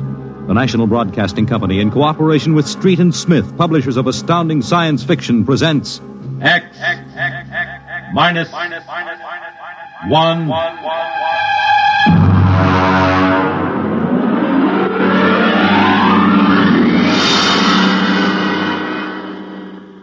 Tonight's story, First Contact, by Murray Leinster.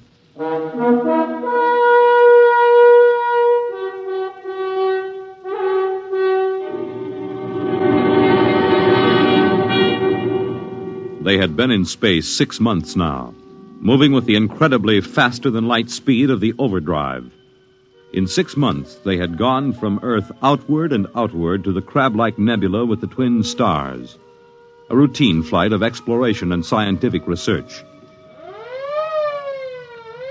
Solid object about 90,000 miles away, sir. Located, Dort. Exactly. Identify it. A small object, sir. Captain, I've never seen anything like this before. Whatever it is out there is coming toward us at an incredible speed and retreating to zero just as rapidly. What's the mass of the object, Dort? Well, it varies with the distance from us, sir. Step up the scanners. Well, nothing, sir. Absolutely nothing shows out there. And yet there must be something. Those alarms are foolproof. Action stations, man all weapons. Condition of extreme alert in all departments immediately. Captain, what is it? Dort, I ran into the same thing once before on the Earth-Mars run.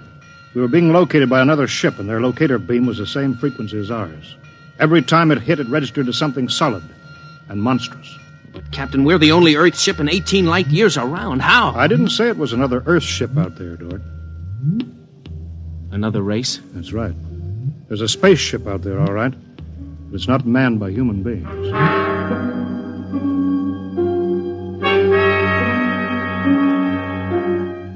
It had been contemplated and speculated upon. Mathematically, it was almost a certainty that such a race existed. But in 18,000 Earth years, no human spaceship had ever encountered them. Now the situation was precipitated, and somewhere outside the Earth vessel there was an alien race. Of what shape? Of what quality? Of what psychology? It's moving, sir. Heading right for us. At that speed, we'll be in touch in 10 minutes. Heading right for us, huh? Just what we'd do if a strange ship appeared in our hunting grounds. Friendly? Well, maybe. We'll try to contact them. We have to do that. But friendly? Thank the Lord for the blasters. They may not be hostile, sir. Well, they may be. That's what I'm paid for. Put on this job for, to worry about the troubles that may never happen. To all hands, now hear this. A ship is approaching manned by an alien race. I'll give the signal for attack or defense if it be necessary. There'll be no move made unless I give the order. I do not wish to provoke trouble. Stand by. Their ship is slowing down, sir. It's stopped. Weapons Department, report. Weapons Department, report. Alien ship remarked. Target fixed. Weapons alert. Communications Department, report. Communications Department, report. We're receiving a modulated short wave, sir. Frequency modulated. Apparently a signal. Not enough power to do us any harm. We'll try to make some sense out of it. Report any progress to me immediately. One thing in their favor, sir. They didn't attack immediately without question. They're trying to establish contact. That seems to indicate they're reasonable. We'll see. What are they doing now? Can you make out the locator screen? Bring that power up. Yeah, they're doing something now, sir. There's a section of the hull opening. Probably an airlock, sir. If they breathe there. Yeah, they're letting something out. It's round. A bomb, sir? Unknown object released from alien ship.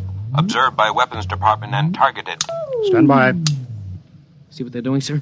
They've left the object out there right where they were. And now they're withdrawing the ship. There's no reason why that object couldn't be a bomb, Mr. Dort. Intended to let us think precisely as you're thinking right now. I just have a hunch, sir. I think they're friendly. I think whatever it is out there is a means of communication. You're probably right, but I won't gamble the ship on a probability. Sir, I'd like to volunteer to go out there and look that thing over. You understand whoever does examine it is expendable. Yes, sir. Requisition a lifeboat. If it's all right with you, sir, I'd prefer just a suit with the drive in it.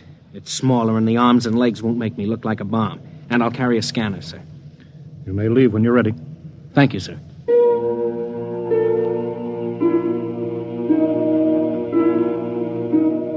I'm all ready. Clear the lock and let me out.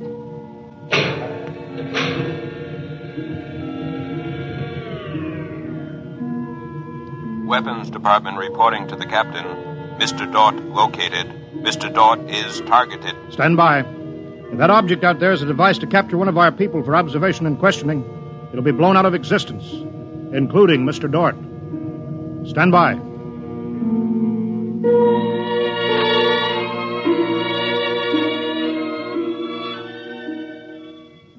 Mr. Dort. Mr. Dort.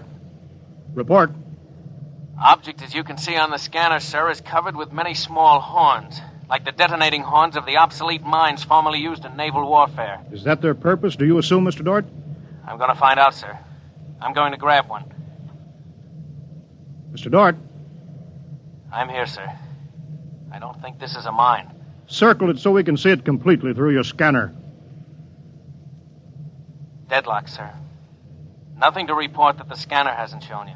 Oh, wait a minute, sir. A section of the outer hull seems to be opening. Do you see it? Very good, Dort. Hold that. I'm sure it's a communications device, sir. It looks like it. Fix your scanner so it'll focus on that communications device. Return to the ship.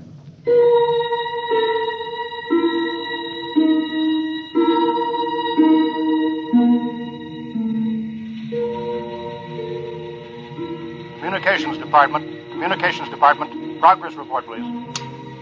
We've established communication, sir. Is there a psychologist on the team down there with you? Yes, sir. Mr. Burns is working with us. Will both of you please report to the bridge at once?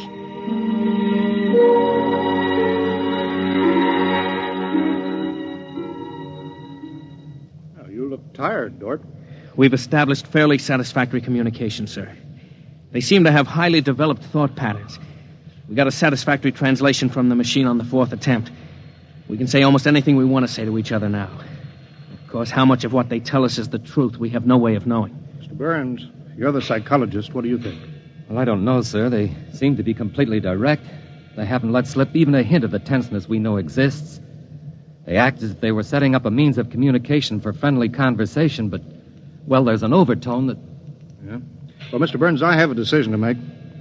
On the one hand, opening contact with the friendly people of a vastly different culture could only be beneficial to us of Earth.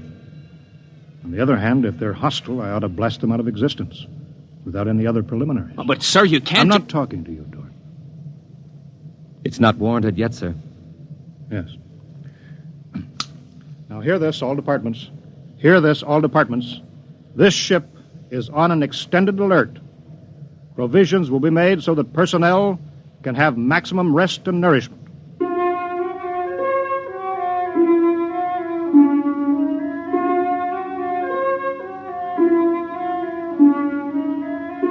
Communication continued by means of the artificial language set up arbitrarily between the Earthmen and the aliens, decoded by the mechanical decoders. Dort disobeyed orders. He lived on powerful stimulants so that he could stay with the communications machine. Talking to the aliens. Other people. Are we being received? We are receiving your message. The chief of this ship wishes to speak with the chief of your ship. The message is heard by the chief of this ship. The chief of this ship communicates that he will hear the message of the chief of that ship. Go ahead, sir. People of the other ship, I'd like to say the appropriate things about this first contact of two dissimilar civilized races, and of my hopes that a friendly intercourse between the two peoples will result.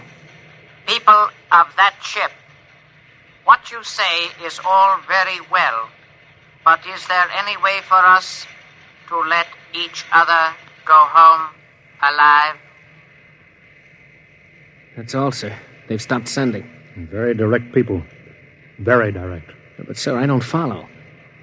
I didn't know what that meant. Is there any way for us to let each other go home alive? It means what it says, Dort. Sir, what's to stop us from just cutting communication and leaving, and they can do likewise? What's to stop us? Simply that whichever ship leaves first will be followed by the other.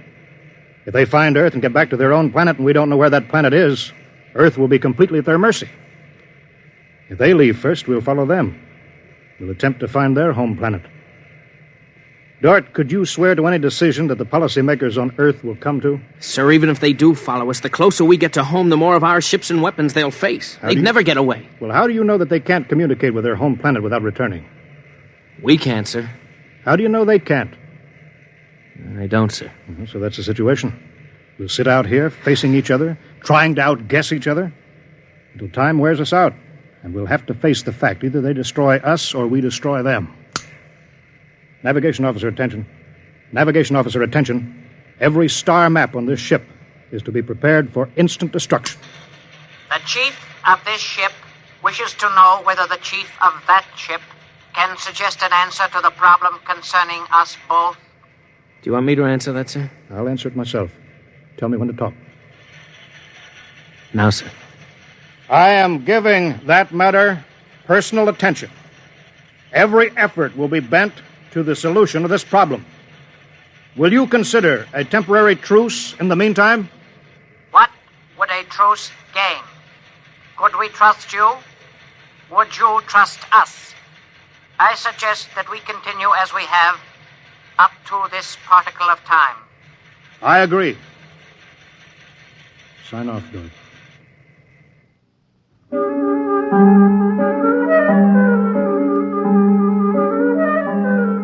Weeks went by, and during the weeks, the exchange of information continued without let-up. What particle of time are the people on that ship at? The resting time. All rest except myself and others on alert duty. Same on this ship. You people of that ship are very similar in many ways. Do you have a family? I have a mate. I have a mate and 3 offspring. It is too bad for them, as well as us, to have to kill each other. This ship can't see any way out of it. Can that ship? If we could believe each ship, yes. Our chief would like it. But we can't believe you, and you are afraid that we do not tell the truth, although we do. This ship would trail you home if this ship were able to. That ship would do the same. But this ship feels sorry about it. I believe you're a friend. I share your belief and like you. But there is a possibility that you were put to make a trap for me. I will stop now and think it over.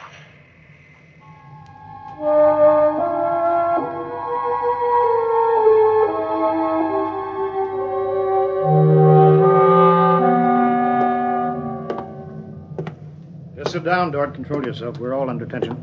Doesn't do any good to pace like some caged animal. Yes, sir. All right, now I've read the complete transcription of your conversations with this one alien. What does it prove, Dort? Sir, these people are so much like us in their thinking. Well, sir, they're likable. They're likable and they breathe oxygen. Their air is 28% oxygen instead of 20. But they could do very well on Earth. It'd be a highly desirable conquest for them. Dort, I'm as set against violence as you are. I don't see any way out of this. And I think we've got to break this status quo. So if in 70 hours we don't see any other way, then I have no further choice. I'll blow them to bits.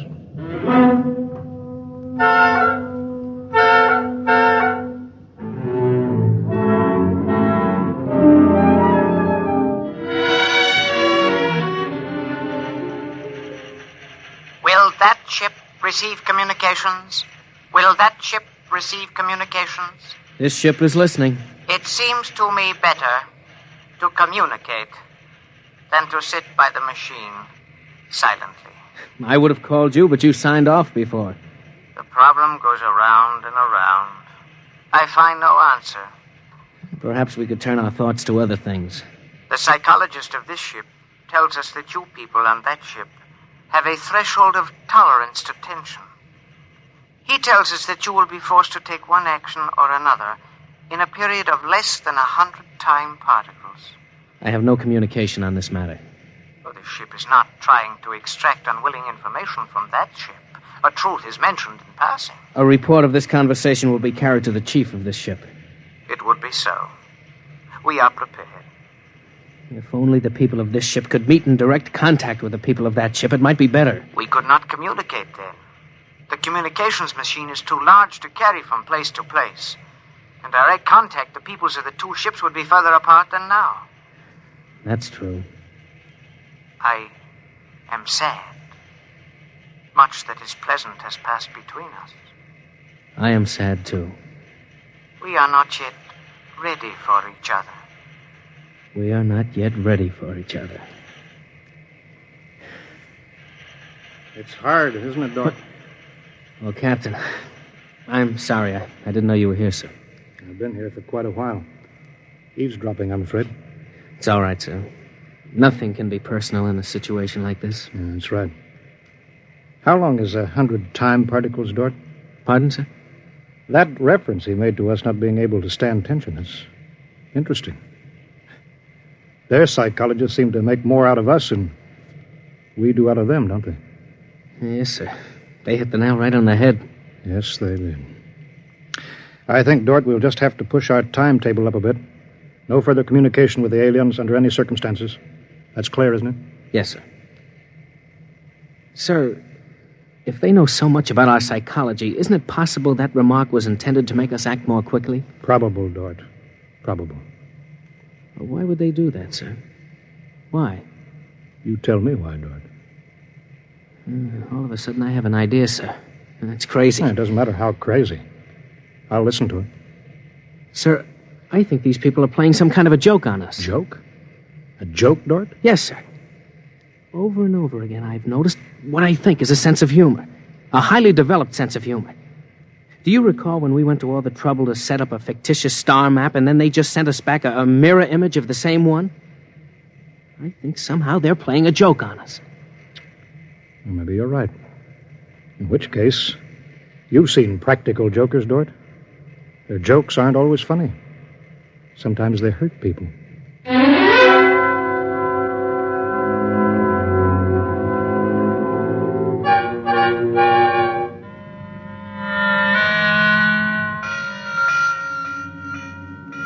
All departments, man, instant alert. All departments, man, instant alert. Report instantly. Report instantly. Weapons Department alerted. Target, the enemy ship. On target, sir. Stand by. Fire!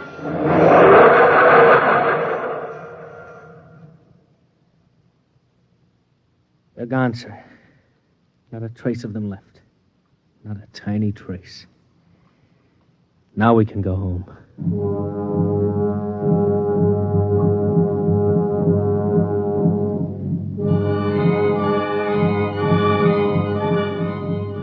Communications to Captain. Communications to Captain. Report. Sir, I'm picking up new signals. Same frequency as the original alien signals. That's impossible. That ship was destroyed. I'm receiving signals, sir. Set the machine up. We'll be down there in a minute. Mr. Dort, come with me, please.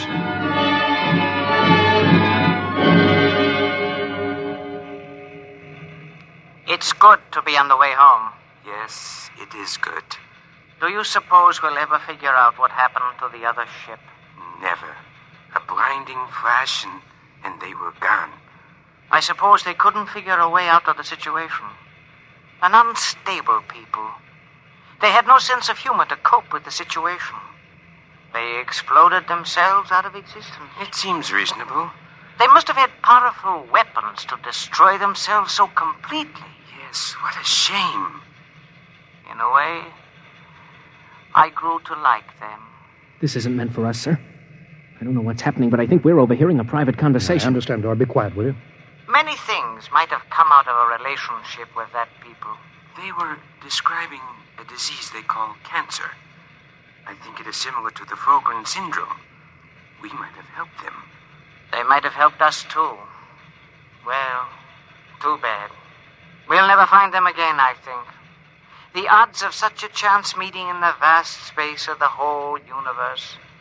There are no figures for such odds, are there? Turn it up, Dort. Turn it up louder. That's all there is, sir. The signal stopped there. Sir, I don't know how, but somehow when we fired at them, we didn't destroy them, but we did set up a condition whereby they've become invisible to us and we've become invisible to them. Captain to Engineering Department. Halt forward motion. Captain, why are we stopping? Listen, Dort, you say they're in. They are, but they're not destroyed because we just heard them. They're out there somewhere. Invisible. Well, you heard them, sir. They're heading for home. We're invisible to them, too, sir. How do you know, Dort? How do you know this whole thing isn't a setup? Well, suppose that's true, Captain. You heard their conversation. They weren't talking like any monstrous people. They seemed decent and warm, just as decent and warm as we are. How do you know this conversation wasn't planted, deliberately set up for us to hear? How do you know that, Dort?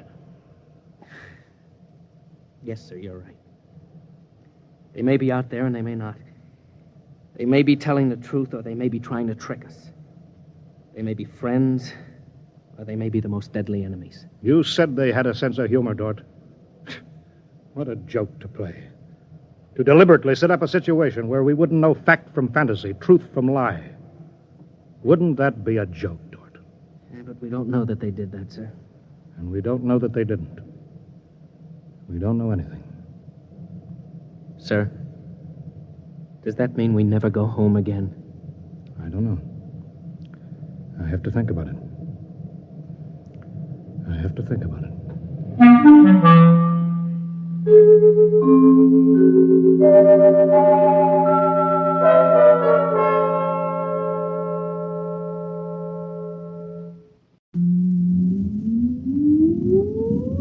Countdown for blast off.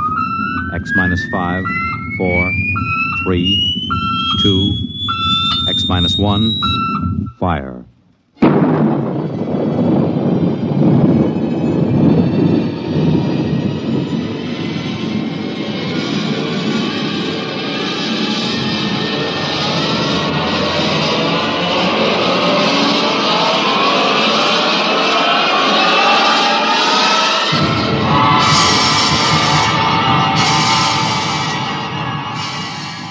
From the far horizons of the unknown come transcribed tales of new dimensions in time and space.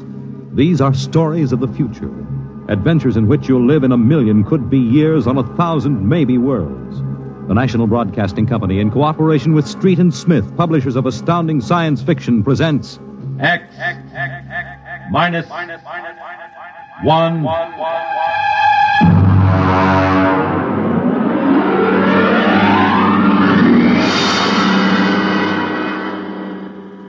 Tonight, the Ray Bradbury story entitled, And the Moon Be Still as Bright.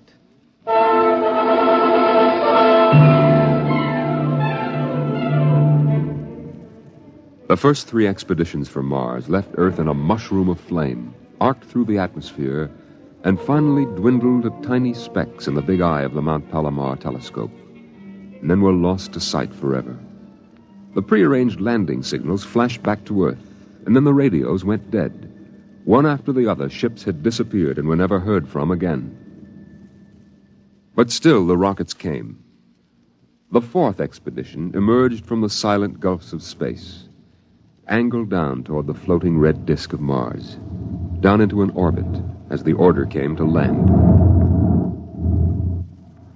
The last blast of the bow jets broke red against the blue desert sands, and the ship slid to a halt at the edge of a vast city that reflected the icy glare of the moonlight. For a while, all was still. All right, Parkhill. Open the airlock. Aye, sir.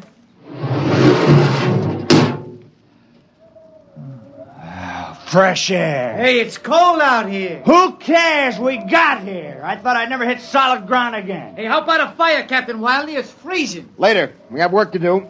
Oh, smell that air. Why, you could get drunk on it. Say, there's an idea. Why don't we break out a bottle and celebrate? Biggs, there will be no drinking done till we're secured. But we're landed, Captain. 3 other expeditions landed and disappeared within 24 hours. Now, we're not relaxing security till we find out what happened to them. What do you mean, maybe Martians? Sender, you're an archaeologist. How old would you say they are? I can't tell till I study them more closely. It's a kind of engineering we couldn't duplicate on Earth. Well, I'm not interested in the architecture now. I want to make sure there's nothing there that might be dangerous. Mr. Hathaway. Yes, sir? I want you and Spender to take a reconnaissance party into the city and find out what's there. We'll set up camp here. No man is to go more than 50 feet from this rocket. And there'll be no celebration till Hathaway and his party report back.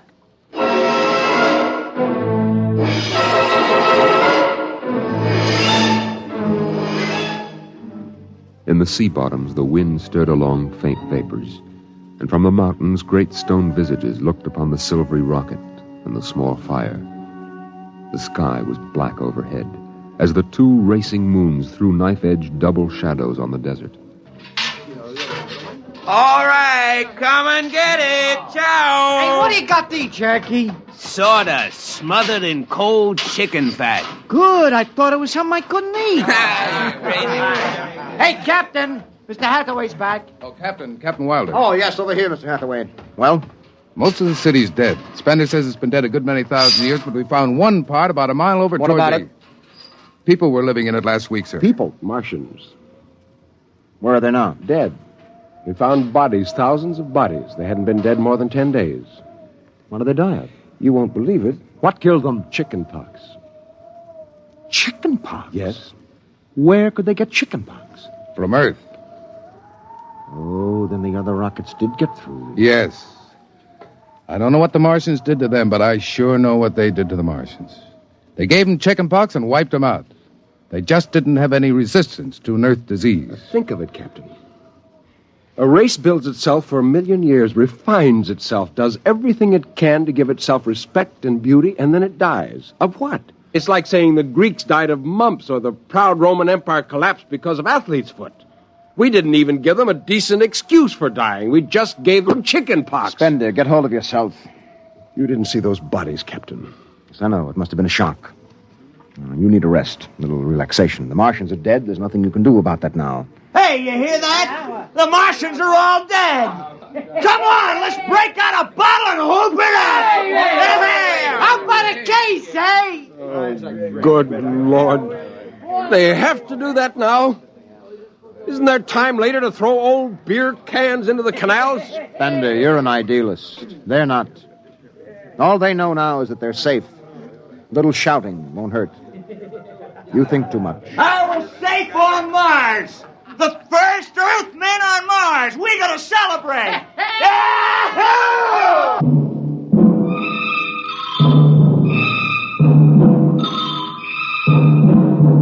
20 bottles were opened and drunk. The voices got louder. The earth laughs and shouts echoing across the empty Martian sands. Spender listened to the wind over his ears, cool and whispering. He felt the land getting cooler. The stars drew closer, very near. The air smelled clean and new. He looked at the cool ice of the white Martian buildings over there on the empty sea lands. Oh, what a woman! Oh. Hey, what do we do with these empty bottles? Save them, stupid. There's a 2-cent deposit. Throw them away! Hey, wait. How about that building? 2 to 1 on a buck. I can heave one right through that window. You're on. All right, here goes. Hey, double or nothing on the next shot. Put that bottle down, Biggs. Who's there, Mr. Spender? Stop smashing those windows. What's the difference? The planet's ours now. I guess I can do anything with it I want. Drop that bottle or I'll knock your teeth out. Yeah? Just watch me. I warned you, Big. Hey, what? Hey, come on. What's going on here? Spender! I hit him. He's crazy, Captain. He just walked up and slugged me. All right, Biggs. Spender, you come with me. Now, suppose you explain. What was the idea? The noise, the drunken brawl. Spender, the men are tired. This has been a long trip. And you have a different way of seeing things. No, I'm seeing things all right. I'm seeing how we'll ruin Mars. We'll rip it up and rip the skin off the way we've already ruined Earth. Is that why you hit Biggs? Yes. I couldn't stand the idea of them watching us make fools of ourselves. Them? The Martians. They're dead. They're all dead. But they know we're here. Doesn't an old thing always know when a new thing comes? We've come a long way to smash their windows and spit in their wine. Well, maybe you're right. But I'm still going to fine you $50 for that fight. Now, come on, Spender. Suck in your chin. We'll go back there and play happy.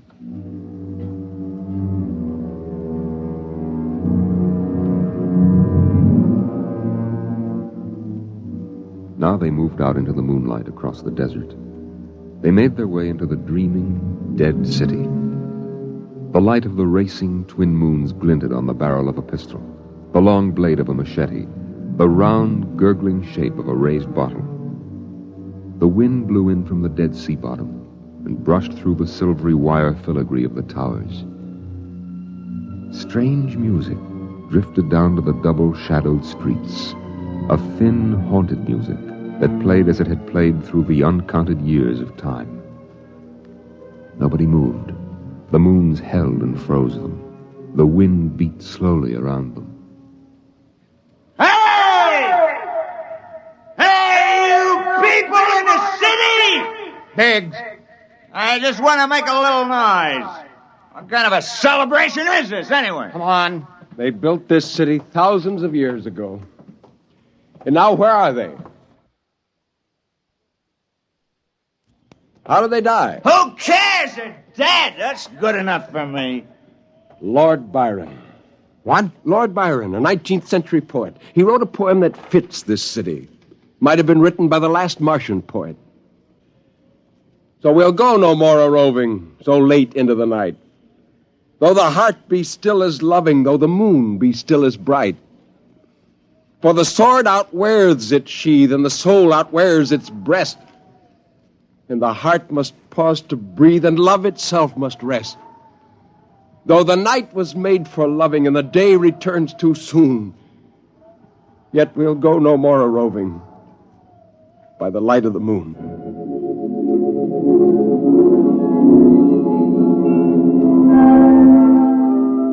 Without a word, the Earthmen stood in the center of the city. It was a clear night. There was not a sound except the music of the wind. At their feet lay a tiled court, worked into the shapes of ancient animals and images. They stood there, silvered by the double moons beneath the crystal towers of Mars. And then Biggs was sick, and the sour stench of liquor filled the cool air. The men of Earth had come to Mars. And Spender turned and walked away into the city, alone in the moonlight, never once stopping to look back. It was a morning that might have been a Monday, or a Tuesday, or any day on Mars. Biggs was on the canal rim, his feet hung down in the cool water, soaking, while he took the sun in his face. Hey, what are you doing back here, Biggs? Didn't you go out with the search party? Yeah. I come back. I got a blister. Oh, yeah. What do you mean? Look, Cherokee, see that? Anyway, I had enough searching. 4 days hunting for that screwball Spender. Didn't find him yet, huh? Oh, good riddance. Oh, my feet. I'm going to soak them in the canal. If I was Wilder, I wouldn't worry about that nut Spender. Let him go. He's a crackpot anyway. Well, he's a little foggy upstairs, I guess. Hey, why don't you take your feet out of that canal, Biggs? I gotta make coffee out of that water. Coffee? You call that stuff coffee? I had a motorcycle once that dripped grease that tasted better than that. Wait a minute, Biggs. Hey, look over there. Where? By that bush. There's someone there. Hey. It's him. Hey, Spender! Spender? He's coming over. Why'd he stay lost, that crazy jerk? Hi, Spender. Long time no see. Hello, Cherokee. I've been exploring some ruins. Oh, you and them ruins. You're like a dog in a boneyard. What's the matter? Why don't you just say something? Where you been? Up in the hills. What would you say if I told you I found a Martian? Oh, yeah? Where? Never mind. Let me ask you a question. How would you feel if you were a Martian and people came to your land and started to tear it up? I know how I'd feel. I've got Cherokee blood in me. My grandfather told me a lot of things about the way they kicked the Indians around in the Oklahoma Territory. If there's any Martian around, I'm all for him. How about you, Biggs? They're dead. They're all dead. It's a good thing, too. Well, I found a Martian. Up in a dead town in the hills. I've been reading their books, and they're easy to understand. And I've learned their language. And then I found this Martian. And I brought him here, now. I don't see no Martian. I'm the last Martian. What did you say? Biggs, I'm going to kill you. Oh, cut it out. What kind of a lousy joke is that? And now, don't put that gun away. You're kidding, huh? Spender, you're... He's dead. You killed him. You can come with me, Cherokee. You're an Indian. You know how the Martians would feel. You can be with me in this. You killed him. You just killed him. He deserved it. You're crazy. Maybe I am. But you can come with me. Come with you for what? Go on, get out of here, you crazy murderer. Of all of them, I thought you'd understand. I thought you'd remember what happened to your own people. You get out of here, you crazy murdering. Don't reach for that gun. Spender.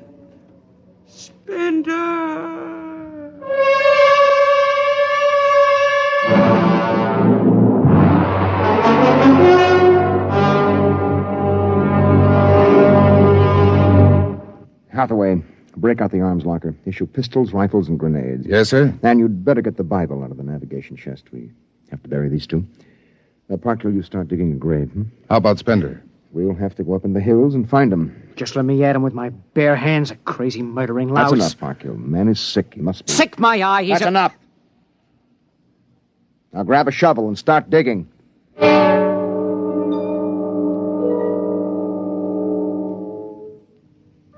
Spender saw the thin dust rising in the valley, and he knew the pursuit was beginning. The sun burned farther up the sky, and the blue sand drifted lazily across the sea bottom below. He sat beside a quiet pool 10,000 years old and held a silver book. Through the house played the strange wind music of ancient Mars, and he heard voices whisper in his mind.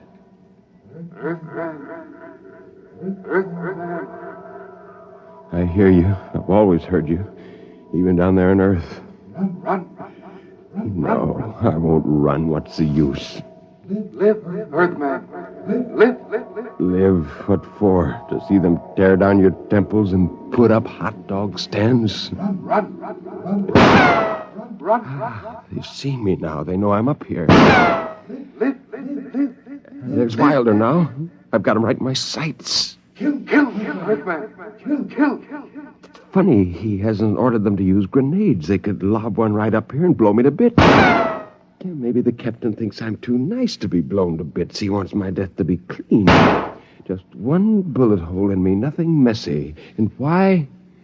Because he understands me. Kill. The only one in the crew who ever did. Kill. Well, at least I can do the same for him. Just one bullet in his head, a nice clean death. All I have to do is pull the trigger and then... It's no use. I can't do it to him. Spender! Can you hear me, Spender? I hear you, Captain. What do you want? Talk! Truce! All right. Come on up. Leave your gun down there and keep your hands up.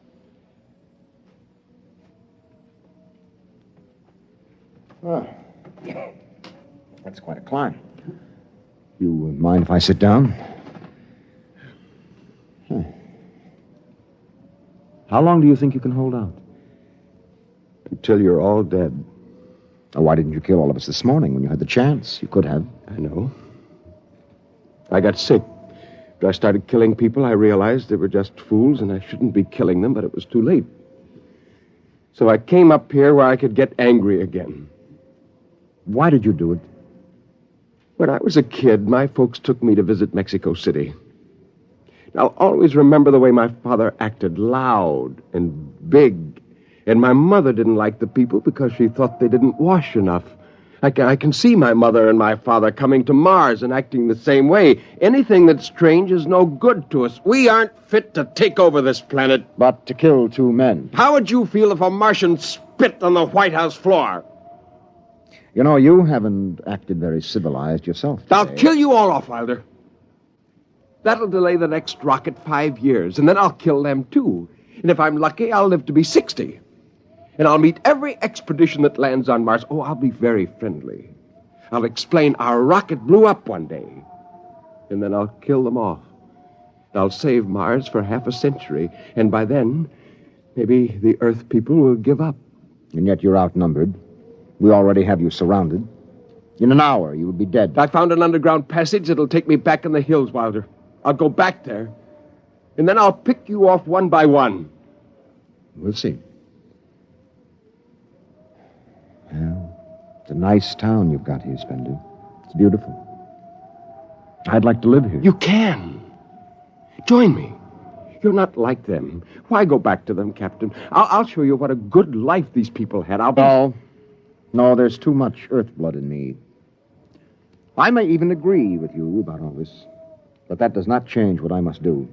You won't stay? No. This is your last chance, Spender. Look, you're sick. Now come along with me quietly. No. One last thing. If you win, do me a favor. Try to see that they don't tear this planet apart. Right.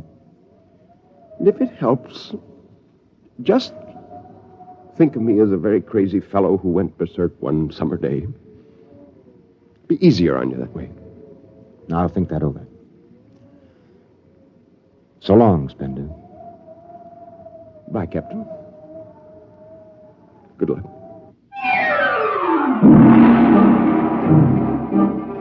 The men spread out again, walking and then running on the hot hillside places where there would be sudden cool grottos that smelled of moss, and sudden open blasting places that smelled of sun or stone.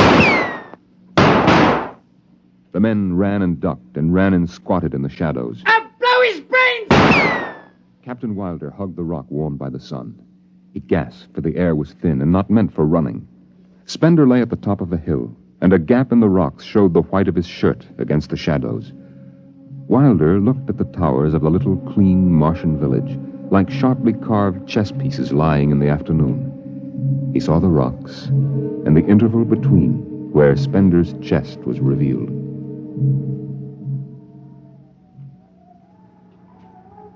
Go on, Spender. Get out. You've only got a few seconds to escape. Go on, get out of the caves. Come back later. You go now. I've got to win this. I've got to think that I'm right and pull this trigger. Go now. Get out. I'll get him! A slug in the head, I'll blow his bloody brains! No, Parkhill! Put down that gun.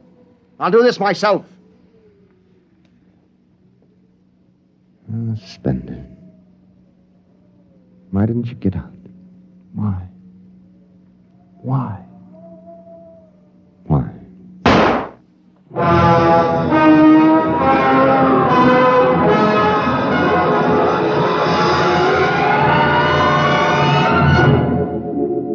They buried him in that ancient valley town, where the music of the wind played on through the days and the nights.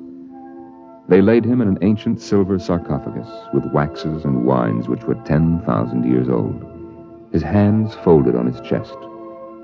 The last they saw of him was his peaceful face in the cold silver light of the racing twin moons. The captain found the poem in Spender's pocket, and he read it before he shut the marble door.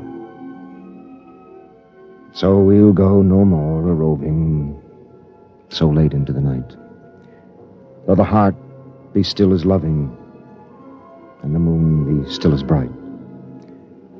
Though the night was made for loving, and the day returns too soon, yet we'll go no more a-roving by the light of the moon.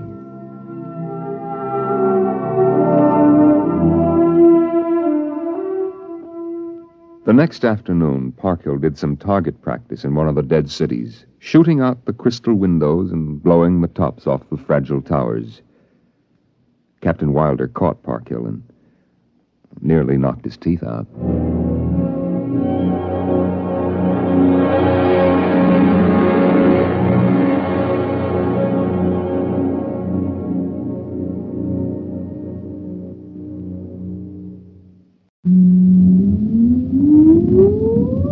Countdown for blast-off. X-5, 4, 3, 2, X-1, fire.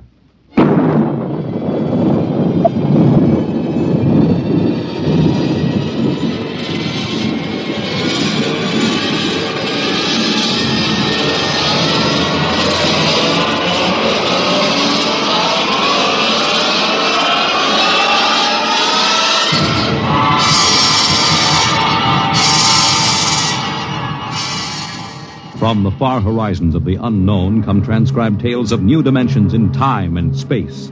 These are stories of the future, adventures in which you'll live in 1,000,000 could-be years on 1,000 maybe worlds. The National Broadcasting Company, in cooperation with Street and Smith, publishers of astounding science fiction, presents X minus 1.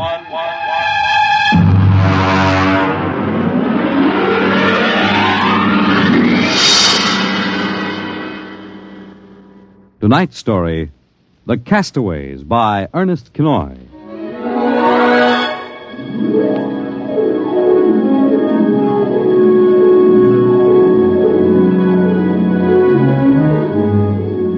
In the South Pacific, night comes on rapidly. The sun dips below the flat horizon, the sea is crimson for a moment, and then night falls. But on Tahani Atoll, giant arc lights turn night into day. Across the waters of the lagoon, within the barrier reef, launches and tugs skitter back and forth, while on the curving half-moon of the island, Army trucks and jeeps scuttle down the rough roads bulldozed by the Seabees just 6 weeks ago. A low Quonset hut stands near the beach, surrounded by tangled wire. This is the preliminary command post, and inside is General Frank Gaydosh, field director of the test. Operation Destruction. Everything's on schedule, General. Radiological surveys complete. Instruments placement checked. Well, get me Navy and tell them HR is as ordered. Send a periodic time check to Air Force on 90-week talk and observation control on the Missouri. Yes, sir. I want a complete roster check on all personnel before HR. Yes, sir. Oh, Nate Cohen wants to see you. Well, who the devil's he? AP man. He's been selected by the press radio pool to interview. I haven't got any time. Tell him to speak to Major Dwight Friedenberg. He's the PRO. I think perhaps you'd better see him, sir. The directive on public relations from Washington was very clear. Well, how in blazes am I supposed to run a bomb test and play mother hen to a bunch of reporters? Washington said... All right. Bring him in. Borelli? Yes, sir. Get me some black coffee, will you? Yes, sir. This is Mr. Cohen, General Gaydosh. How do you do, General? Lousy, as a matter of fact. Is that an official statement? No. You can run some of that "the world is at the crossroads" baloney. I wrote that yesterday. General, what effect do you think the new bomb will have on the world situation? I can't tell you that, even if I knew. My job is to set the blasted thing off and see that nobody gets hurt, and collect the data. Can I speak to you a moment, sir? Later, Alan. Go ahead, Cohen. Can you release anything on the scientific principles involved? I don't even understand them myself. Wait a minute. Dr. Muller? Yes? Come over here a minute, will you? Cohen, this is Dr. Fred Muller, Civilian Scientific Director. He's the only one who knows what's inside that warhead. How do you do, Mr. Cohen? How about a statement, Doctor? Oh, I'm afraid all I'm allowed to say is that the bomb is new, it's extremely powerful, and off the record, it's very tricky and dangerous. What'll happen if it goes off prematurely? I don't think we have to worry about that. In fact, we wouldn't even know about it. If you'll excuse me now. How about the natives? Well, what about them? Aren't they going to be evacuated from the island? They already have been. General Gaydosh. Well, I saw the Tahani chief outside when I came in. The whole tribe squatting down at the motor pool having a conference. What? Alan? I've been trying to tell you, sir. The Tahani are still on the island. Well, why? The LCTs are ready, aren't they? Yes, sir, but they won't go. They refuse. The schedule called for their evacuation to Mailani 3 hours ago. I realize that, sir, but I hoped we could still get them off without violence. Look, Alan, they're either on the island or off. Now, wait a minute. Cohen, that's all. What are you going to do about the natives, General? Never mind. I'll issue a statement later. You going to force them? Go on. Get out. I haven't got time. All right, General. Thanks. Thanks a lot. All right, Alan. Let's have it. Well, sir, the Tahani been kicking up all along. They won't leave. They won't. Do they know what's going to happen to the island? Do they know that we're going to blow it higher than a kite? I told the chief. He just said they won't go. They'll go, all right, if I have to... Yeah, hey, get him in here. The chief? Yeah, and that lieutenant who interprets. Yes, sir. How do you like that, Dr. Muller? I haven't got enough trouble. You know, I feel rather sorry for the Tahani. Can't make much sense to them. We arrive and tell them they've got to get out. Look, I appreciate your finer feelings, Muller, but I can't let the Kanakas hold up the bomb test. They're not Kanakas, General. Captain Cook discovered the island in 1788. Well, what's the difference? Lieutenant Gilbert reporting, sir. Aloha, Hey, look, I haven't got time for ceremony, Gilbert. Tell the chief he and his tribe have got to get off the island. We're providing homes for them on Mailani. Translate, Gilbert. The chief says you do not understand. Mailani is a bad island. My people have lived on Tahani from the time that our ancestors were cast away on the island. The spirits of our ancestors are buried in the earth. Our fathers are buried here. Our fathers' fathers. If he thinks I'm going to move his graveyard, he's crazy. In our ancestors' time, the Tahani came in a great bird canoe. We were cast away on this island. We have made it our home. What right have you now to carry us over the sea to a strange land where we would die weeping for our homes? We will not go. By the waters of Babylon, there we sat down and we wept when we remembered Zion. Well, thank you, Dr. Muller. You're a great help. Say, Gilbert. Yes, sir. Tell him I have no choice. He's got till midnight to get his tribe on board those LCTs peacefully, or I'll have the Marine Detachment carry him aboard. Yes, sir. Isn't that rather harsh, General? After all, justice is on their side. We're preparing to blow up their island, and we haven't asked them about it. Dr. Muller, will you kindly confine yourself to the scientific aspects of this operation? I'll take care of administrative matters. If you could explain to them what's at stake here. Any further explaining I've got to do, I'll do with the Marine detachments. I'm not going to hold up my schedule. Well, Gilbert? I told him, sir. All right, get him out of here. I've had enough. No, koala. Oh, what the devil's that? Some kind of a curse, sir. I can catch some of it. The island will remember the tears of its children and punish the invaders. The great destroyers will not destroy. And the evil man, who is the chief, will travel far through the blackness of night. Even as the children of the island end, so will he. All right, Gilbert, take him away. Yes, sir. Colonel Allen, get a detail from the Marine Detachment with tear gas and small arms down to the motor pool. And in 1 hour, have those natives on that transport, and I don't care how they do it. Is that my coffee, Varelli? Yes, sir. They must know about the bomb. The great destroyer will not destroy. You worried about that curse? I should think you might be. He threatened you personally. If I were you, I'd carry a pistol till they got off the island. The chief looked as if he'd cheerfully strangle you with his bare hands. I'm supposed to end the way they do, huh? What's that? Probably the Tahani saying goodbye to their island. I think I'll go down to the motor pool. Well, stay out of the way. And get back here in an hour. We've got to have this wrapped up and headquarters moved out to the Missouri by dawn.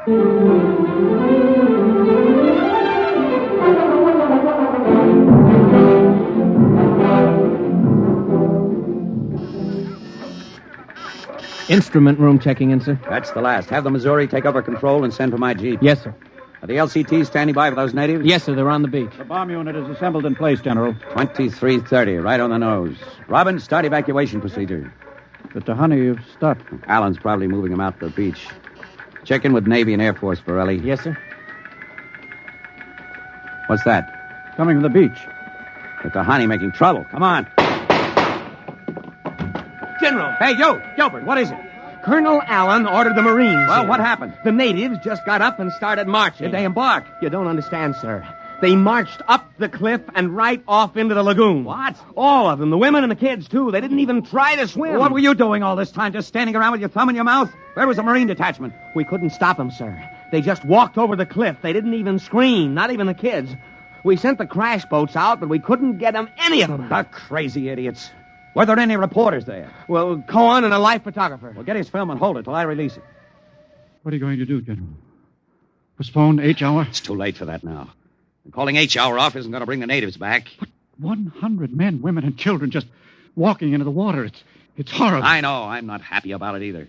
There's nothing we can do now. I gave him a chance to get off. I was just thinking about the curse the chief put on you. Even as the children of the island end, so will he. That's what he said to you, General. I know, I heard him. Your jeep's waiting, General. The great destroyer will not destroy. That must mean the bomb. Don't worry, Dr. Muller. It'll take more than a mumbo-jumbo curse from a native witch doctor to stop this operation. At H hour, that bomb goes off.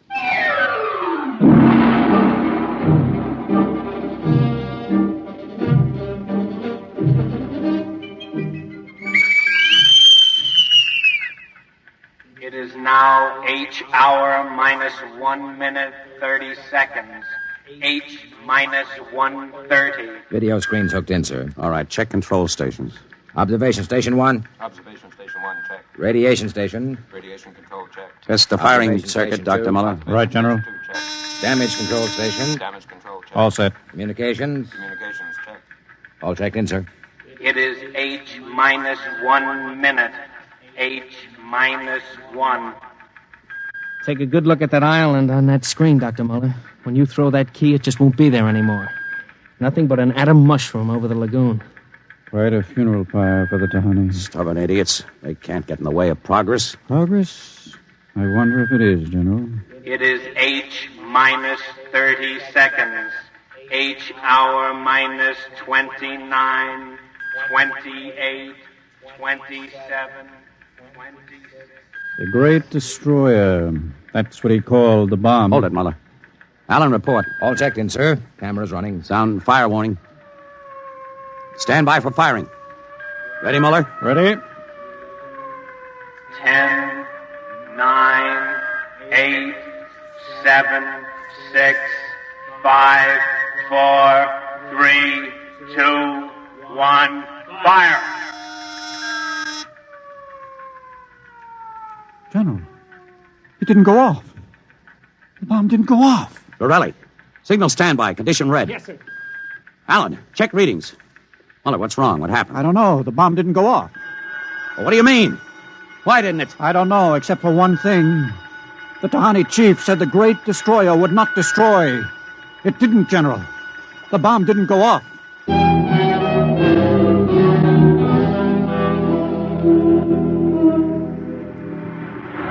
How about it, General? What happened? Have you got a statement? Nothing you can use, Cohen. Not till we find out what went wrong. Hey, who let you come aboard this ship? I walked on. You don't know why the bomb failed? It didn't fail. It just didn't go off.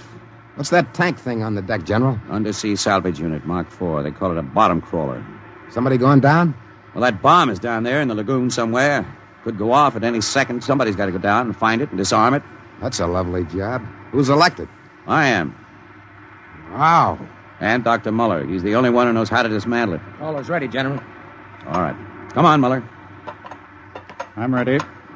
Allen, as soon as we hit shallow water, get those gates open. We'll pull the crawler out.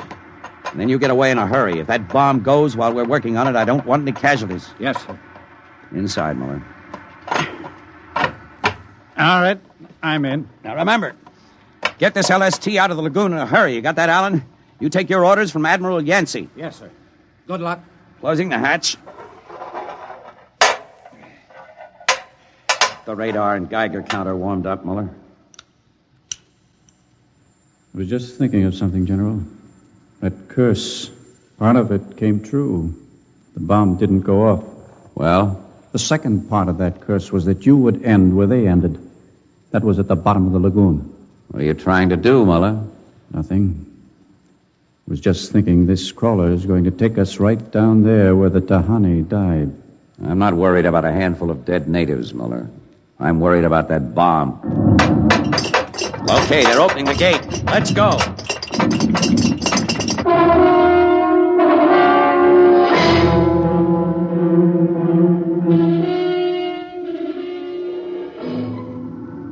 USU-4 to control. Depth 50 feet, bottom sandy, dropping off sharp. Anything on sonar, Muller? School of fish. You ever been down in a crawler before? Only in the tank at New London. Think I've got a Geiger reading dead ahead. Hang on. Getting something on sonar now. Left to point. USU-4 to control. Over. USU-4 to control. Over. It's a fine note. The radio's out. Dead ahead. Looks too large to be the bomb. Can't see much on the forward vision plate. Hey, wait a minute. That's part of the reef ahead. That's where the Geiger reading indicated. The bomb must have settled in a hole in the reef. We'll have to go after it in diving suits. The suits are in the locker. Let's get this over with. The less time I spend down here waiting for that bomb to blow, the better I like it.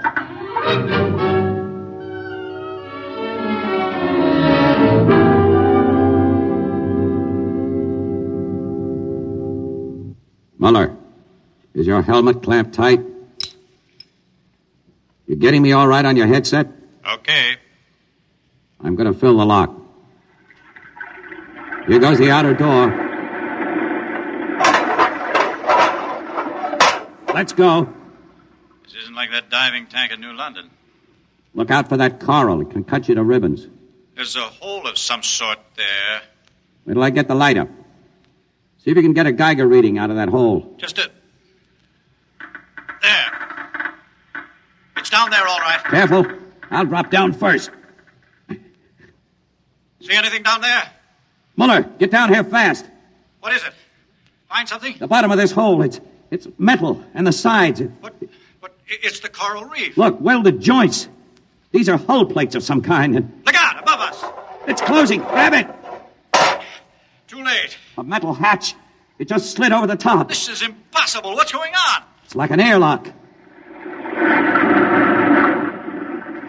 water's being pumped out. General, do you realize what this means? I'm not sure. There's an inner door opening. Careful. It's a passageway. What do we do now? There isn't much we can do. We can take off our helmets, though. The dial shows good air. All right. Come on. What is this? An undersea fort? What's it doing here? What does it mean? Whatever it is, our bomb must be down here. Wait, there's someone there. I can't see. There's a shadow. Who is it? Who's there? Welcome, Dr. Muller. Welcome to our ship. We've been waiting for you. General, it can't be. Do you see it? It's the Tahani chief.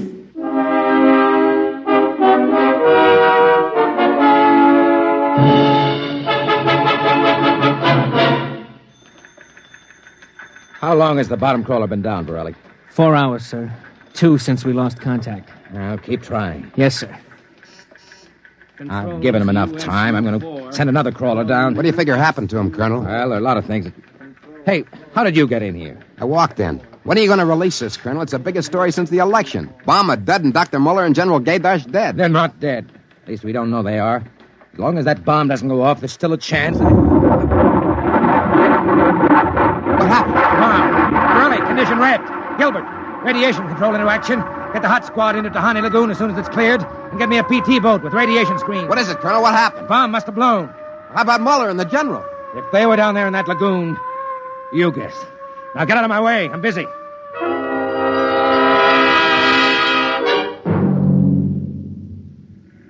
Radiation reading 75 and steady. Take her in as close to the beach as you can. Steady as she goes. Is there any danger of any more explosions? No. When she goes, she goes. Radiation 82. That's still safe. Cohen, is that something on the beach? Yeah. Looks like a body. Maybe you blew one of the Tahani back out of the lagoon. No, it's moving. Gilbert, glasses. Yes, sir. It's a man, all right. Head into the beach. Who is it, Colonel? Can't tell. He's in a diving suit. It's either Muller or General Gaydash.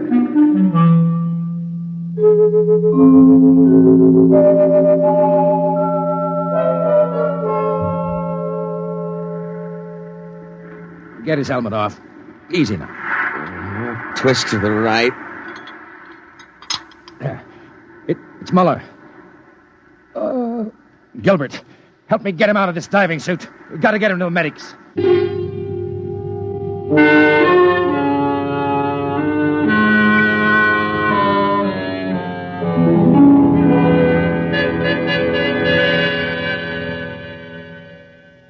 No radiation burns, superficial bruises, mild shock. He'll be all right, Colonel. Can he talk? For a while. Bomb go off. It didn't. He's still out of his head. Quiet, Cohen. Go on, Dr. Muller. What did you find? A ship. A giant metal ship there under the lagoon. A submarine? No. It was a spaceship. Spaceship? Camouflaged right next to the reef. When we went inside, we found the Tahani chief and all the tribe. Alive. What? They drowned in the lagoon. I saw them. No, they didn't commit suicide as we thought. They just dived underwater into the rocket airlock. Rocket? Airlocks? Now, look, Muller, I know you've suffered a shock, but... But it's true. Can't be.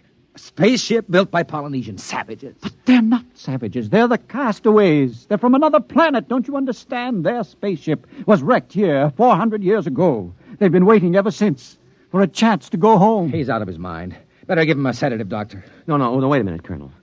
Remember their story about the great bird canoe? Maybe there's something to the legend. Not a legend, it's true. They'd exhausted their fuel, came down out of space, couldn't find anything here on Earth to replace their fuel source until we developed atomic power. Atomic power? You mean they stole our bomb? That's right. Fished it out of the lagoon, hauled it aboard. Yes, but how could they convert it to atomic drive? They made me dismantle it for them at the point of a gun. Then just before they blasted off, they let me go. But what about the general? Remember the Tahani curse? I see. You mean they killed him? You don't understand. I said I dismantled that bomb at the point of a gun. It was General Gaidash who was holding the gun. What? He was one of them, one of their spies sent out to bring back the rocket fuel they needed. And the Tahani curse wasn't a curse at all. It said that when they left the island, so would he. You mean he's with them now? Yes. And after 400 years, the castaways are going home.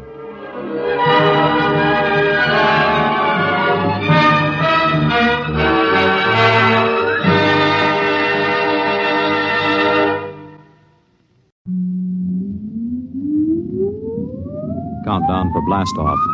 X minus 5, 4, 3, 2, X minus 1, fire.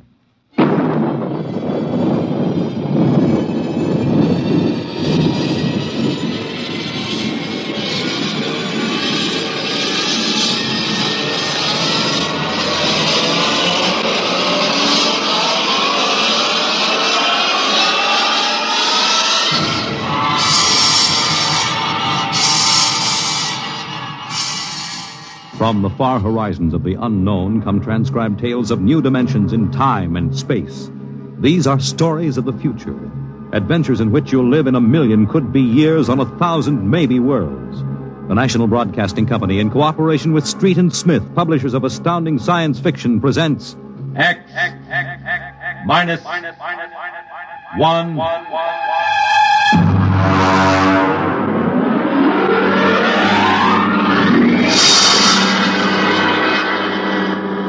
Tonight's story, Shanghaied.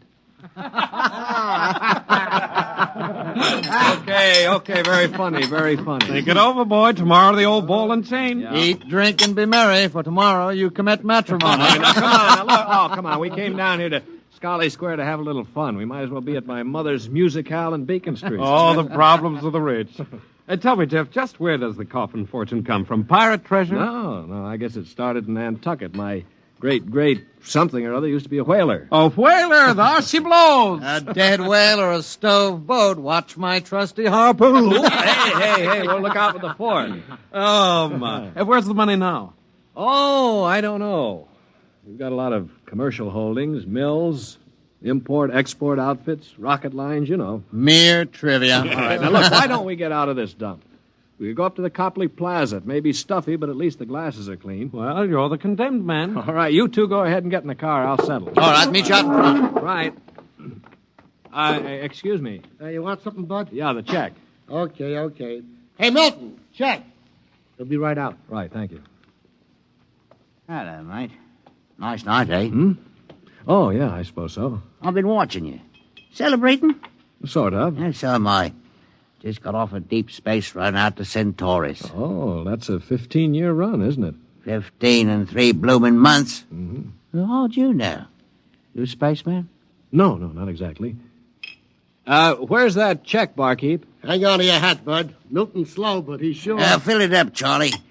Say, why don't you join me, matey? Yeah, Charlie. Oh, no, thank you. Oh, come on, won't take off him, oh? Well... Celebrate whatever it is you're celebrating on me. Pour it, Charlie. Okay. Well, all right, thank you. I guess I might as well. Yeah. Cheers. Yeah, right, cheers. Oh, what was that, varnish? Charlie's special bread, eh, Charlie? Yeah. Well. Oh, say, look, Charlie, would you get that waiter out here? I've got to meet him. Hey, what's your hurry, matey? You got plenty of time. Sure. Sit down. Take it easy. You don't look so good. No, I don't feel so good. Now, sit right here. You feel chipper as a blooming grasshopper in a sec. No, I've got to get outside. The car's in a hurry. Where's the check? Check. Oh.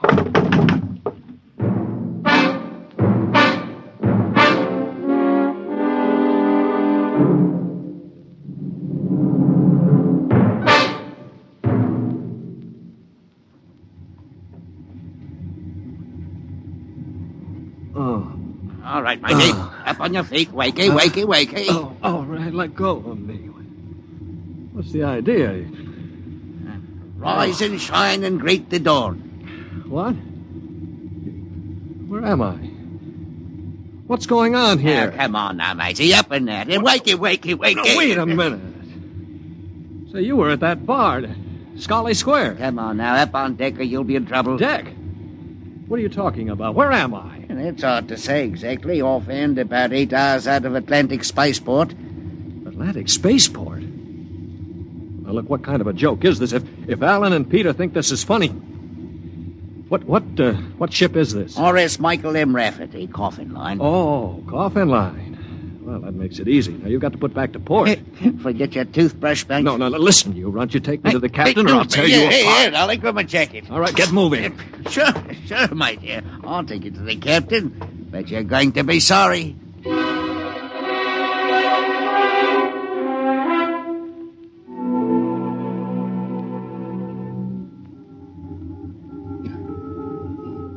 Morton, what the devil are you doing on the bridge?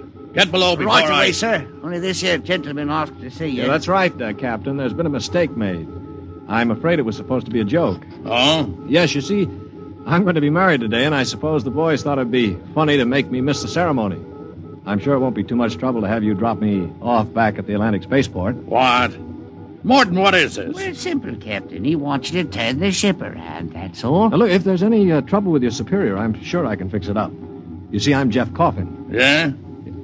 Well, you don't understand. My father is Cyrus Coffin. He owns this ship. Oh, he does, Morton, get this drunk below. Now, just a minute. I can understand you not believing me, but I can identify my... Hey, where's my wallet? I've been robbed. Oh, now, look, Captain, wait a minute. All you have to do is radio back and check. Mr. Black, remove this man from the bridge. Yes, but... Aye, sir. You heard the captain, Buster. Oh, no, wait a minute. Let go of me. This is no way to treat a passenger. Passenger? Huh. Wake up, sonny boy. You're one of the crew. Now get below.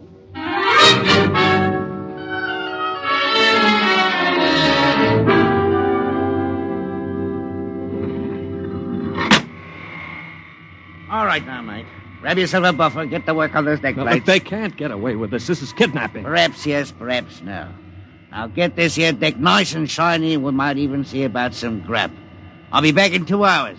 And mind you, I want to be able to see me bloomin' reflection in it. Better polish that deck plate. They can't get away with this. Well, the law says once you sign on, you're under absolute orders. I looked it up. Yeah, but I didn't sign on. I was kidnapped. You won't be able to prove it. Come on, mister, please. I didn't get anything to eat yet today, so give me a break, huh? Oh, all right. What do you do, run the buffer over it? Yeah, that's right. Like this. You sign on? Yeah, I ran away from home. How old are you? 16.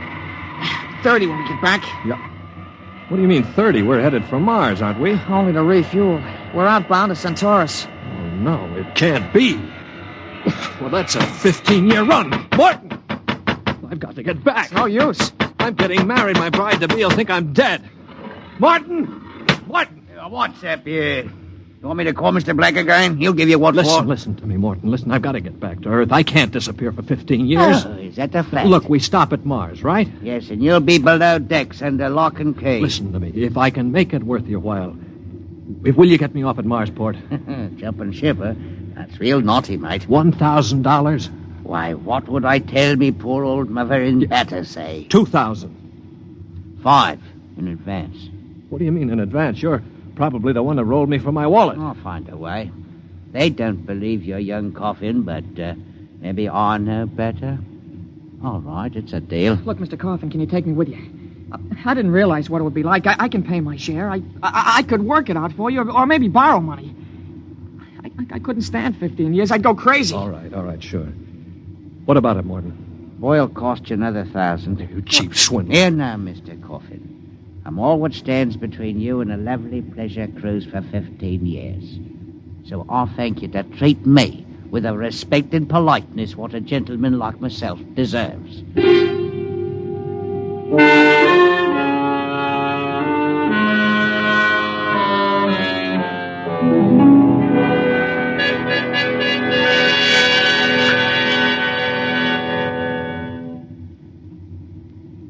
Stand by.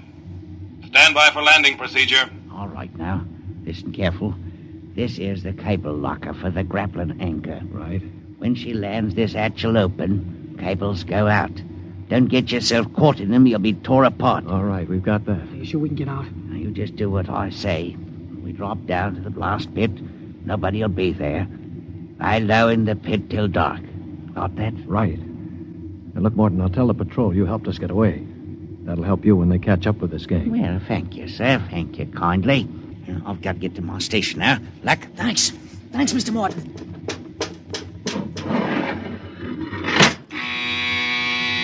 Well, there's a landing horn. Now keep clear of that cable, Joey. Here we go. Right. Hold on tight. There goes the grappling cable. Yeah. All right, come on. Drop through the hatch. It's about 6 feet. All right, it's clear. Hurry up. Here I come. Oh.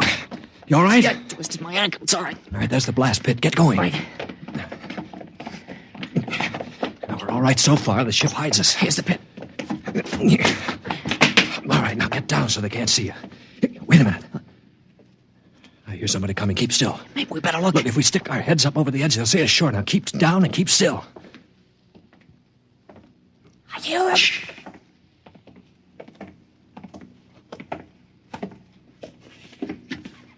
Well, well, well. Look what we have here. 2 little babes in the wood. Now you two move and I'll shoot you in the belly. Morton, you got good eyes. I told you I saw him coming this way, Mr. Black. Jumping ship. My, that's a terrible thing to do.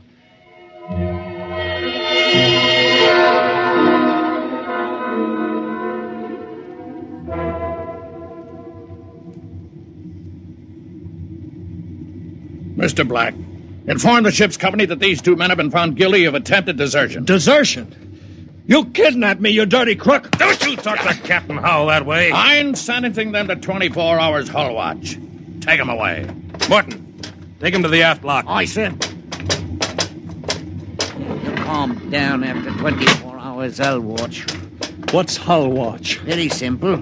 We put you 2 in spacesuits, shove you through the airlock on the end of a line. You sit out there and watch the hull for 24 hours. No food, no water, and the eating units in those suits are just a little bit defective. Makes it interesting along about the 18th hour. Yeah, I'll bet. Here we are, gentlemen. The airlock. You get in there. Got 5 minutes to get into them suits before we blow the air out. See you in 24 hours. Maybe.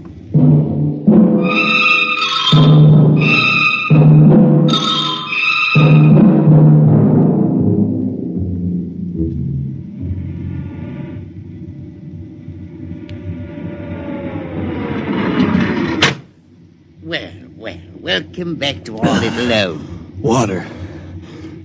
Water. Thirsty, eh? You should control these animals' instincts. Get water. Right, yeah? Yeah.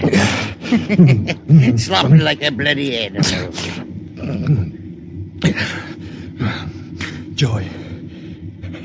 Joey passed out.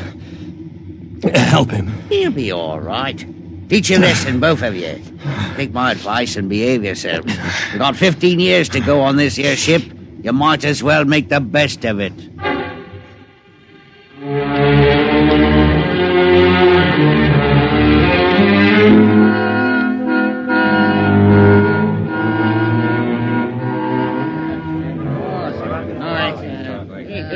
Hey, Martin! What do you call this mess? That's your supper, matey. Food concentrate. What's the idea? Only 2 months out and on concentrates already? You complaining, Rick? Yeah, I'm complaining. If Captain Howell's chiseling on the manifest, that's his business. But when he tries to take it out in our hides... You keep quiet or I'll turn you into Mr. Black. Concentrate is what you get to eat from here on out. Now shove it into your face and keep quiet. Suppose I shove it into your face and see how you like it. What's going on in here? What's going on? Morton. He struck me, that's what. 48 hours hull watch. All right, what are you all looking at? Get back into your places. Morton, bring that man down to the aft airlock.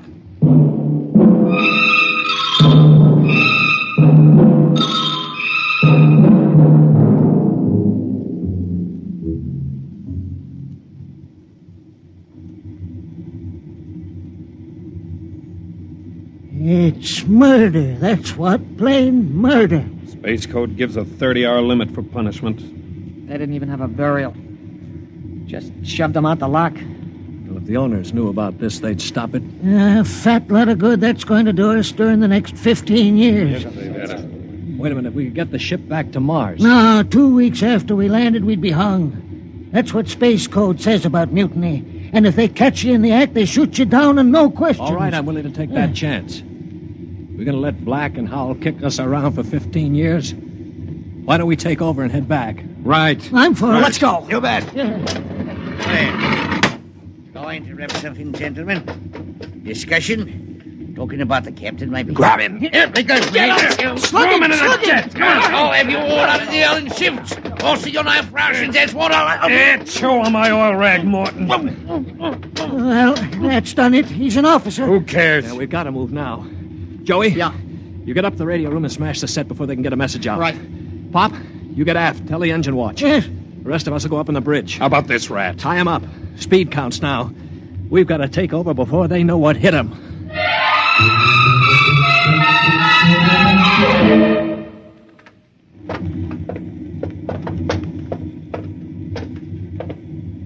All right, careful. We've got to surprise them. Don't worry, we'll get them cold. Jeff. Shh, quiet. Sparks were sending when I got in, but I knocked them out and smashed the set. We're okay. Good boy. All right, come on. Right past the bulkhead. Look out! The blast bulkhead. Yeah, we're cut off from the bridge. We'll never get through that. They must have found out somehow. The intercom. Black can turn it on from the bridge. You heard the whole thing. We better get out of here. What'll they do? I don't know. We got all the controls up there. We can shut down the driver, but we can't steer. Yeah. You better dog down the hatch behind us. All right, men. Captain Howell's giving you 1 minute to give up quiet. In a pig's eye, Black. You'll hang for mutiny, every one of you. What do we do now? Quiet. They can hear everything on the intercom. If I pull the jack out. That's the boy. Look, we've got to get through to the bridge. It's a Mexican standoff. We can't get at them. They can't get at us. What's that? It's an air leak. The pressure's down. It's Howell. He blew the hatch on the mess hall section. Just opened her up and let the air out. Morton, do you know what Black's going to do? He's going to bleed off the air down here. Serves you all right. If I had my way, I'd see you all out on the hull till you froze stiff. You're forgetting something, Morton. You're back here with us. What do you mean? If Black and Howell blow out compartments one by one or bleed the air off, you'll get it too. They'll take care of me. Don't you worry about that. Oh, you think so, huh? Joey? Yeah. Plug that intercom back in. Right. Captain? Captain? Giving up? We've got Morton back here. Yeah? If you try anything on us, he'll get it too. What am I supposed to do, cry? You don't care if he dies? That's his problem. We're going to drop the oxygen level 5%. Can't do that to me. Captain! Captain! It's unfortunate that you were captured, Morton, but the security of my ship comes first. You mean you don't care? You'd see me dead. Precisely. Well, you can't. It's murder, that's what. I'm not one of them. You can't kill me. You can't. Joey, pull the intercom plug. All right, there you are, Morton. They'd kill you just as soon as look at you. Now listen, we've got to get through that bulkhead. You know this ship. There must be some way. Morton, we're your only chance. Get us through the bulkhead. All right. All right, why shouldn't I? They'd kill me. Well, then there is a way to get through. An emergency release. They don't tell crewmen about it to keep them from breaking through in an engine blast and leaking radiation to the bridge. Well, then let's get going. We've got to get through that bulkhead before Howell cuts the air down and gets us all.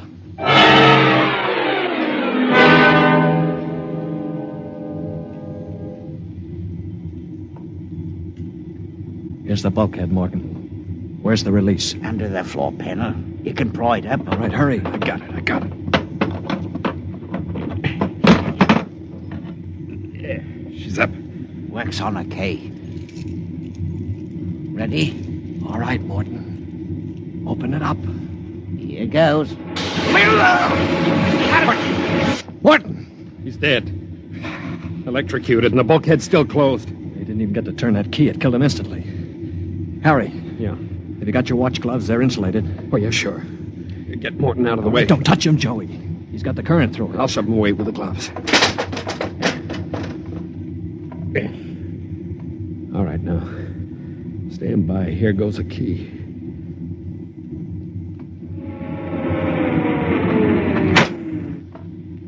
All right, let's go. Get him. Come on in. That's it. Stand back there. Come on, get him. Stand back.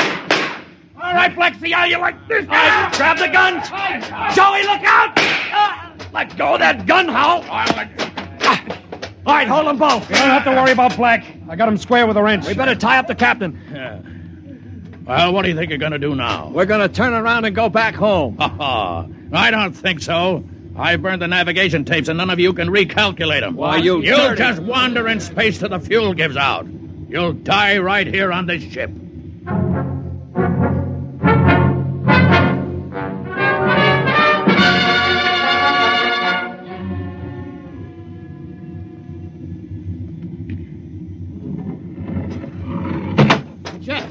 Jeff, the interceptor screens went on. Meteor? No, it's a ship. A patrol ship coming up on us. Oh, they must have got an SOS off. Yeah. Well, that's so sure that's Wait a minute. We don't have to worry. We can just tell them the truth. You're not familiar with space code, young man. Mutiny is punishable by immediate execution. In other words, they don't ask questions. They just shoot. He's right, Jeff. We're through. Can we get away? Not from a patrol ship.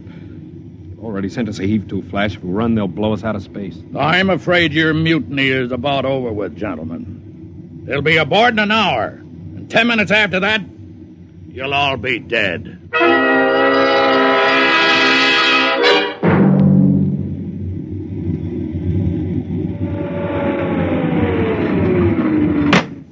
Nobody move.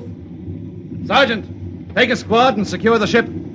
Collect all weapons and post a guard in the engine room. Yes, sir. You, Brown, William, Osinski, Harry, come on. Well, I'm delighted to see you, Major. I wasn't quite sure my SOS had gotten through. Oh? You're Captain Howell? That's right. And I can swear out the affidavit of mutiny. I don't think a mutiny charge will stand up, Howell. Not with a relief of command warrant out for you. I think we'll just forget about it. But you can't do that. Space code is clear. You recorded my SOS. No, we didn't, Howell. Then how'd you get here? They sent us after you to get Jeff Coffin. Where is he? I'm Jeff Coffin. Jeff, we had a missing persons alarm for you, and then when a check you signed turned up at Marsport. A check? Mm-hmm. Oh, that's right. I gave one to Morton to help me get away. And he sold it to a fence for half face value. We traced it back to the ship. Coffin, I've got orders to escort you personally. We're taking you back to Earth. Can I send out a message, Major? Of course. Oh, that reminds me, Jeff. I've got one for you from your fiancée. She said to tell you that she didn't object to a bachelor party in principle, but she did think 6 months was stretching it a bit.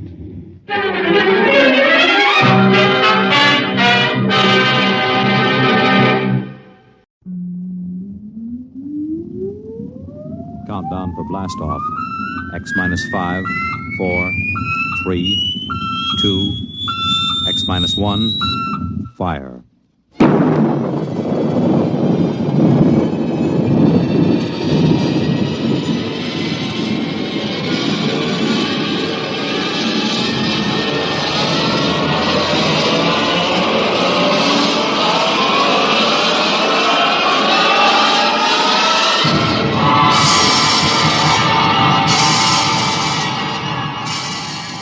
From the far horizons of the unknown come transcribed tales of new dimensions in time and space. These are stories of the future, adventures in which you'll live in a million could-be years on 1,000 maybe worlds. The National Broadcasting Company, in cooperation with Street and Smith, publishers of astounding science fiction, presents X minus 1.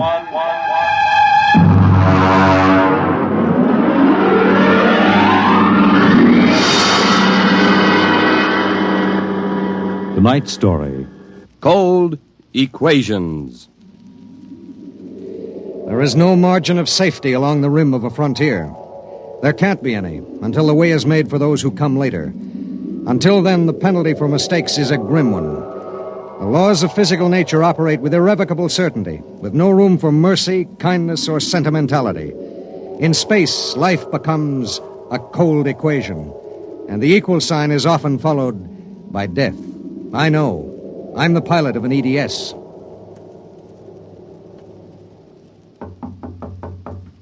Come in. You sent for me, Commander? Yes. Sit down, Barton. We just got an ED from the Territorial Space Station on Woden. Woden. That's in the Crab Nebula, isn't it? That's right. There are 2 exploration parties there on Manning's continent. 8 men each. Mm-hmm. They've got calla fever in one of them and no serum. Oh, and I thought this was going to be a nice, quiet passenger run. Computers are working out your payload and your course right now. In exactly 10 minutes, we'll drop in a normal space and launch your ship. I'll get her ready.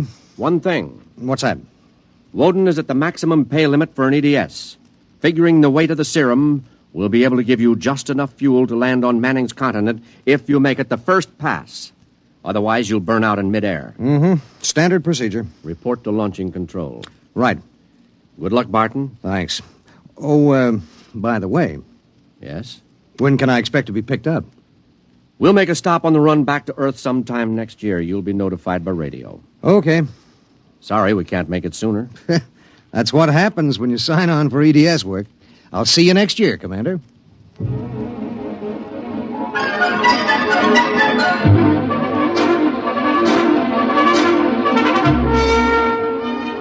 Down in the belly of the Stardust, the crew was working like beavers to get the EDS, the emergency dispatch ship, ready.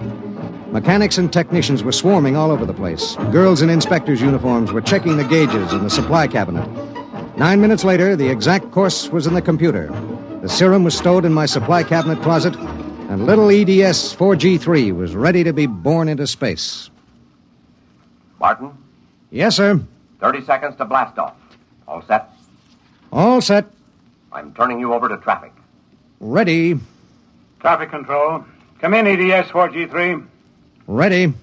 20 seconds. Lock open. 15 seconds. Space drive on. Space drive on. 10 seconds. Gravity neutralizer on. Neutralizer on. 5 seconds. 4, 3, 2, 1. Blast off.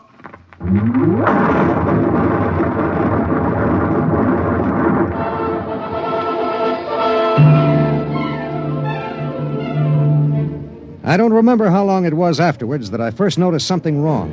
Maybe an hour, maybe 2. There was nothing to show it except the needle and the heat gauge. It was on 0 when we left the Stardust, and now I noticed that it had crept up toward the 30 mark.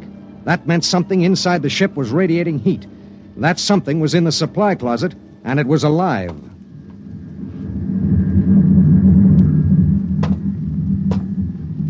All right, come out. Whoever or whatever you are, if you don't come out in 5 seconds, I'm going to blast you. 1, 2. Well, I'll be... Hello. I'm Marilyn Lee Cross. What are you doing in there? I'm a stowaway. Oh, my... What's the matter? Do I have to pay a fine or something? What are you doing here? I wanted to see my husband. Who's your husband? He's with the government survey crew on Woden. I haven't seen him since he left Earth 4 years ago. Okay. But what made you hide in my EDS? I have a job waiting for me on Mimir, but I heard you were going to Woden and there was plenty of room, so I hid. Oh, I knew I'd be breaking some kind of rule, but what's one little rule?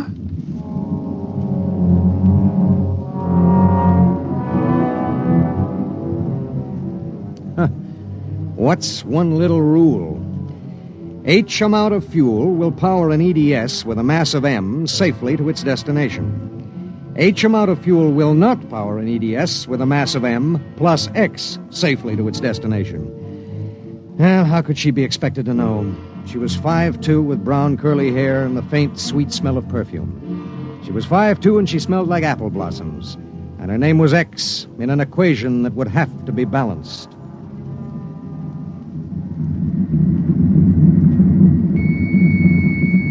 Stardust. Come in, EDS. Come in. This is Barton, emergency dispatch pilot 4G3. Go ahead. Give me Commander Delhart.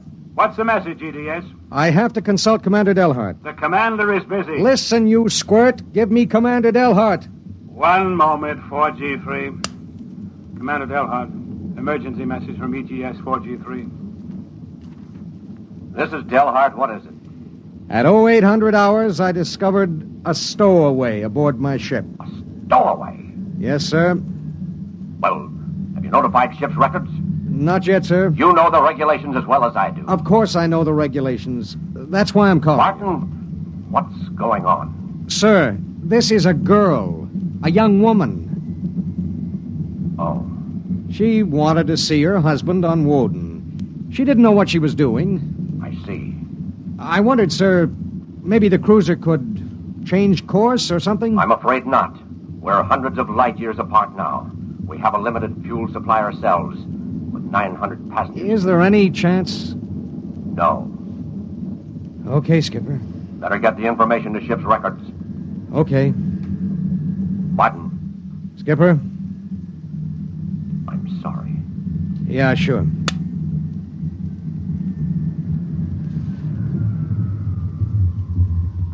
You cut our acceleration, didn't you? Yes. Why? Well, save fuel. For a while. How did you manage to stow away? Well, I was taking a language lesson in Mimirese from a girl in the inspection corps. The order came in for your trip, and I just went along on an impulse. It was easy. I'll be a model prisoner, I promise. Oh, if you were only a thief or a spy, it would make it easier. Make what easier? Forget it.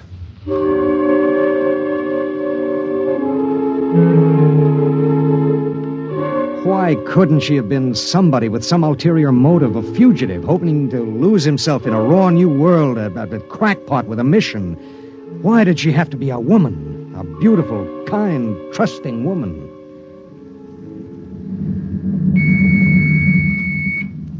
Stardust. Barton, EDS 4G3. Go ahead, 4G3. Identify a stowaway. Give me your identification disc, Miss Cross. Here. Why? Well, it's for ship's records. Identification number T8374. One moment. This is for the gray card, of course. Yes. I'll need the time of... I'll tell you later. That's highly irregular. Then we'll do it in a highly irregular manner. The subject is a young woman. She's listening to everything that's said. Are you capable of understanding that? Oh. Go ahead, 4G3. Number T8374-Y54. Name, Marilyn Lee Cross. Female, married. Born July 7th, 2160. Good Lord, you're only a child. Height, 5 feet 2 inches. Weight, 110. Hair, brown. Eyes, blue. Complexion, light. Blood type O. Original destination, Port City, Mimir. Listen, I'll call you back later. Look, miss. Marilyn. Look, Marilyn. I guess you don't know what you got yourself into here. Well, it's like this. This ship is carrying Calla fever serum to the survey group on Woden. Yes. Their supply was wrecked in a tornado. The fever is always fatal unless the serum is given in the first 48 hours. Now, these little ships have exactly enough fuel to reach their destination. If you stay aboard her, your added weight will cause it to use up all its fuel before it can land. What happens then? We crash. You die, I die, and 6 fever victims on Woden die. Well, can't they send out another ship to meet us? There are no ships to send. Well, Oh, no. Oh, no, you couldn't do that. That's how it has to be. But that's crazy. I haven't done anything. I haven't hurt anybody. I'm sorry. I should have told you before, but I wanted to make sure there was no other way. You mean it? You're going to make me leave this ship? That's how it is. But I'll die. I'll explode. I'll be like those horrible pictures about... Try to understand. I do understand. You're going to kill me, and I didn't do anything. I know you didn't. I know you didn't. That has nothing to do with it. It has everything to do with it. Nobody just dies like that for no reason. Oh, listen. Maybe there are other cruisers. Cruisers you don't know about. Maybe the radio. Maybe it... Now, listen to me. It's different here. Different from anything you've ever known. On Woden, there are 16 men. 16 men on an entire world. They're fighting. Fighting an alien environment. The environment fights back. You can only make a mistake once. And I made a mistake. Yes. There's no hope. Absolutely none. You'll have to be put out of the ship.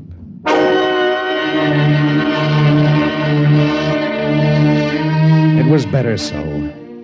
With the going of all hope would go the fear. Then would come the resignation. She needed time, and there was so little. EDS. Starship to EDS. Need pertinent data. All right, Starship. When do you expect to complete your report? I need a computer check. I'll give you statistics. Statistics.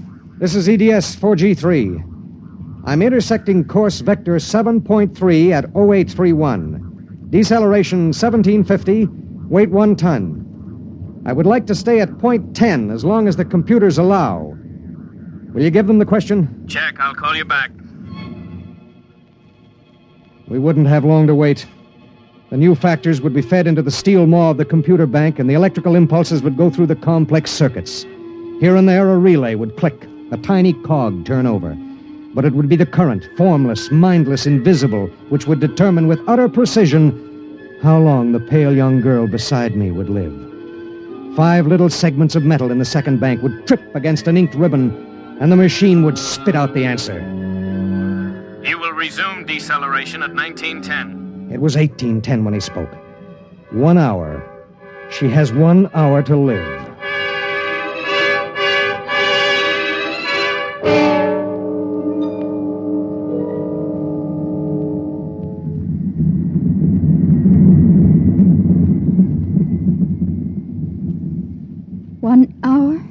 That's it. All I did was hide in a closet. And now you tell me I have to die. I don't believe it.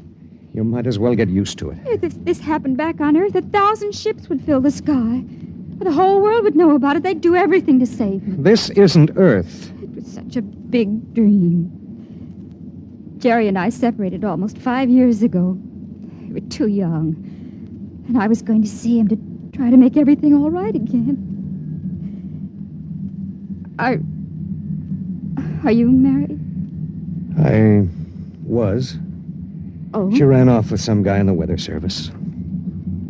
Do you still think about it? I don't let myself. Where is she? Back on Earth. Look, if you don't mind, I'd just as soon talk about something else. Okay. What do you do when you've got an hour to live? What do you talk about? What's Jerry like? Jerry? Oh, he's a funny guy. When he found out, I mean about the other fella, he didn't get mad. He cried. That was all he felt, sadness. So you walked all over him. Well, I thought I wanted him to get mad at me, to be jealous. And now? I've been thinking about him for 5 years. So when I heard the ship was bound for Woden and I knew Jerry was there, I stowed away. I didn't know about the fuel. I didn't know this would happen to me. She had violated a man-made law that said keep out. The penalty was not of man's making or desire. It was not a penalty men could revoke. H amount of fuel will power an EDS with a mass of M safely to its destination. The time was 1830. 40 minutes. It was beginning to get me. A space frontier is a rough place, and I'd seen 100 men die since I left Earth. But this was different. I watched her as she wrote a message to her folks. I watched her as she fought her way through the black horror of fear toward the calm gray of acceptance. And then there it was on the view screen. The planet Woden. A red ball enshrouded in the blue haze of its atmosphere, swimming in space against the background of star-sprinkled blackness. The chronometer on the instrument panel said 1845.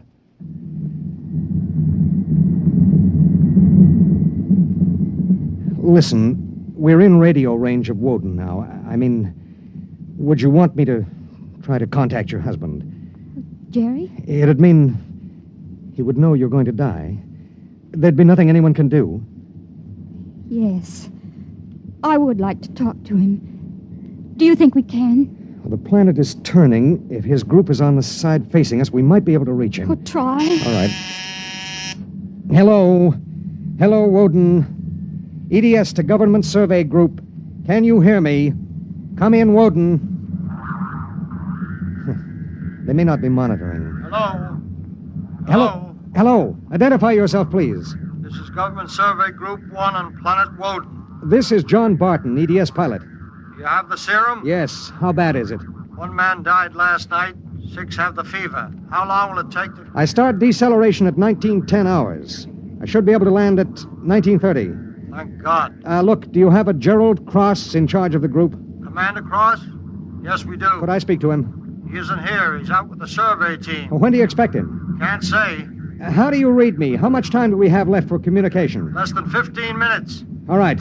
If Commander Cross comes back before we lose radio contact, will you have him buzz me? It's important. Okay, EDS. I'll keep the set open. Check.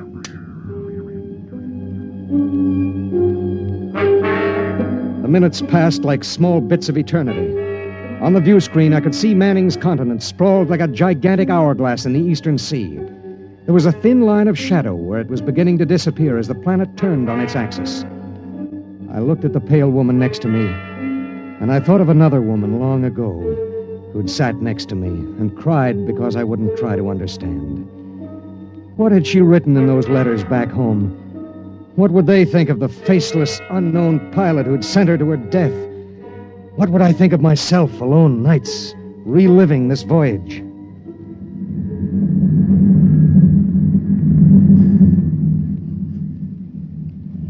Cold, isn't it? I'll turn up the thermostat. Nothing from Jerry? We have about 2 minutes of radio contact left. Maybe it's better. I mean, suppose it were you and your wife tried to call you. How would you feel? I don't know. Do you ever hear from her? I got a letter about a year ago. I tore it up. That was foolish. Yeah, it was. Life is so terribly short to be wandering around alone. Well, Wait a second, we're getting something. How much time before I have to leave the ship? About 10 minutes. Hello, EDS. Hello, EDS. Come in. Come in. EDS. This is Woden. I have Commander Cross. All right, go ahead. Hello, this is Commander Cross. Jerry Cross? Yes. I have someone for you. Go ahead. Hello. Jerry? Hello? Jerry? Who is it? It's me, Marilyn. Marilyn. I wanted to see you again. I stowed away on the EDS. You what? But Marilyn... It doesn't matter, Jerry. All that matters is that I can tell you all the things I've kept inside for so long.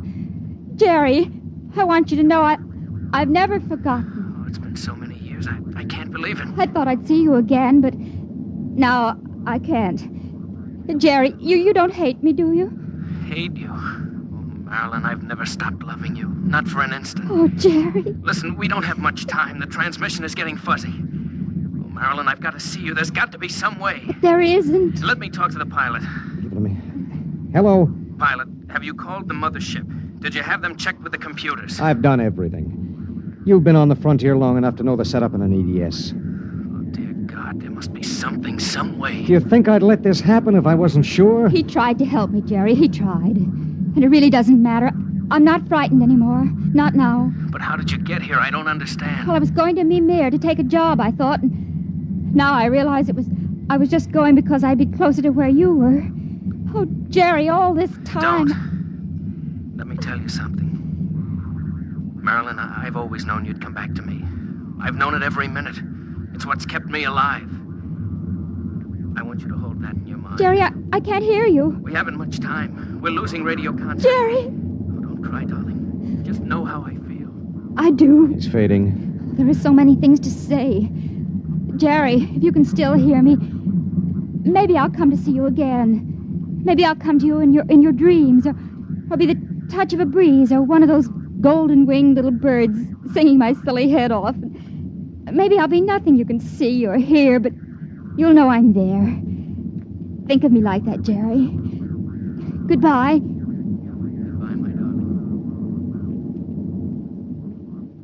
She sat motionless in the hush that followed. And then she looked at me. Now? Now.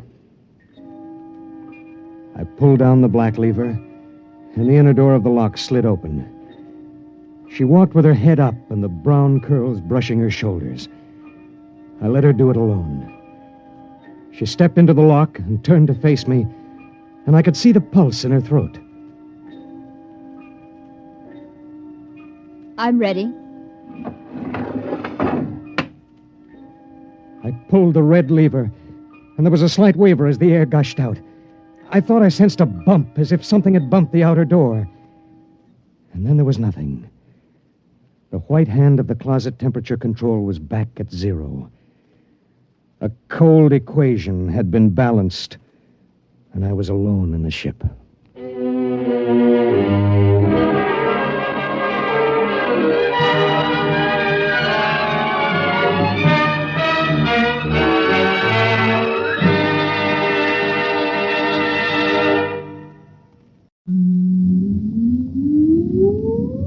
Countdown for blast off.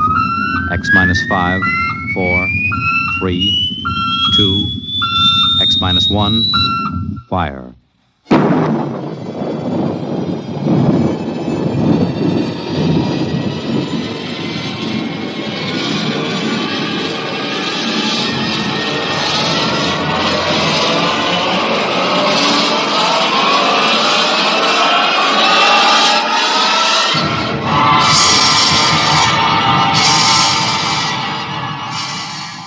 From the far horizons of the unknown come transcribed tales of new dimensions in time and space. These are stories of the future, adventures in which you'll live in 1,000,000 could-be years on 1,000 maybe worlds. The National Broadcasting Company, in cooperation with Street and Smith, publishers of astounding science fiction, presents X minus 1.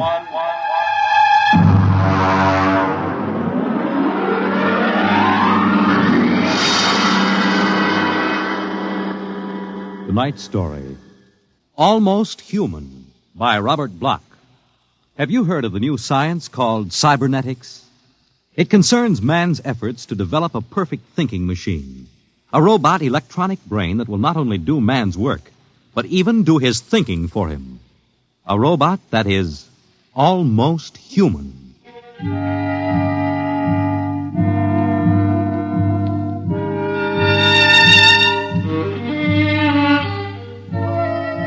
No, it's not impossible at all.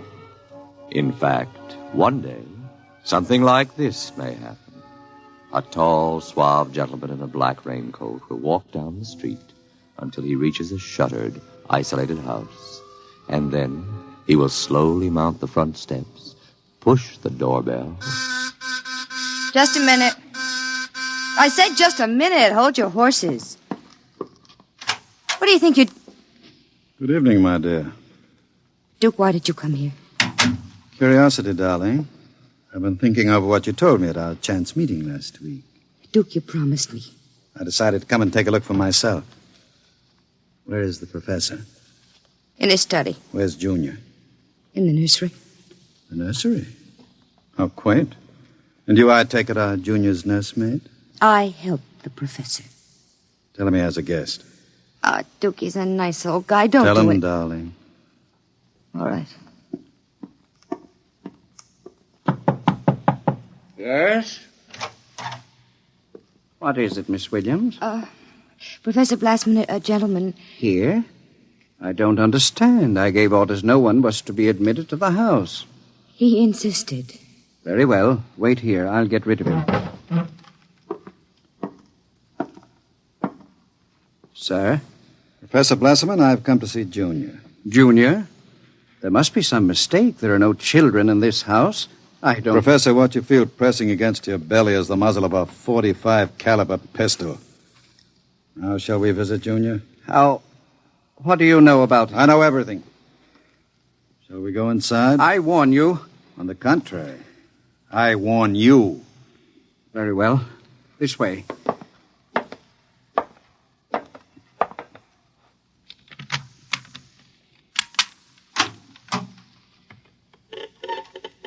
This is the nursery.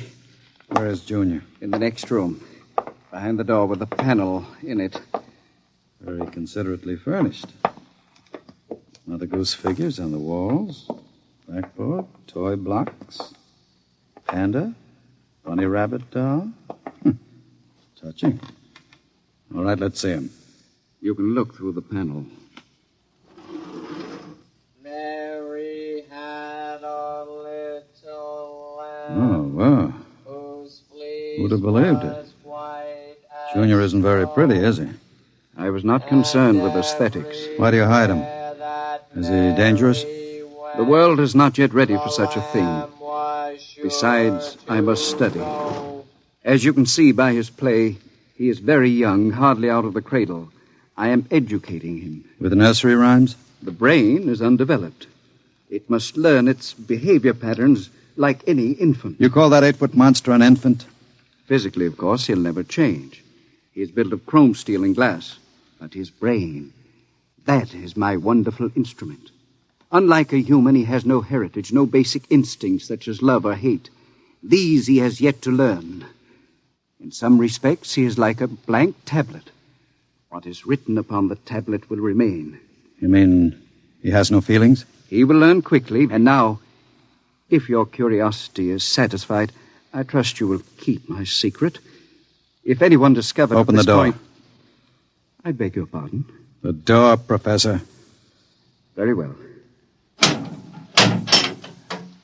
Junior, come here. What a monster. Papa. He talks? Yes. Mentally, he's about 6 years old now. What is it, son? Who is that man, Papa? Let me handle this. You may call me Duke, son. I've come to see you. That's nice. Nobody ever comes to see me except Lola. Play with me, Duke. Certainly, Junior. Oh, and Professor. Yes? While we're playing, you can have Lola and Miss Williams prepare my room. Your room? I forgot to tell you, I've decided to stay until the climate changes and I can go out again. Meanwhile, I'll have a chance to play blocks with Junior. Understand? I begin to understand. You are hiding from the law. As you wish. All right, Junior. Your move. Let's build a bridge. I have a better idea, Junior. What? Let's build a coffin. A coffin? I don't know that word. Then I'll teach you, Junior. I can see the professor has been neglecting the moral side of your education. Very sadly.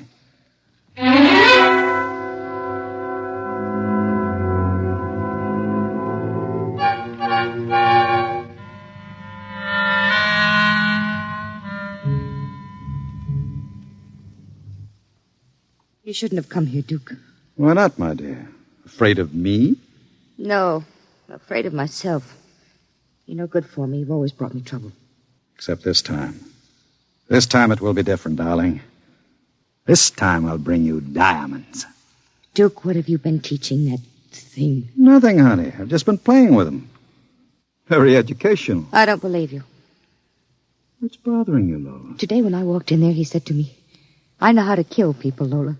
I'll kill you if you want me to. He's learning very quickly. Duke, I'm scared of that thing. It's unholy, a machine that acts like a human with a voice grinding at you, saying things you'd expect from a child. You dislike him so much. Why did you take this job as his nursemaid? Because I wanted to start over again.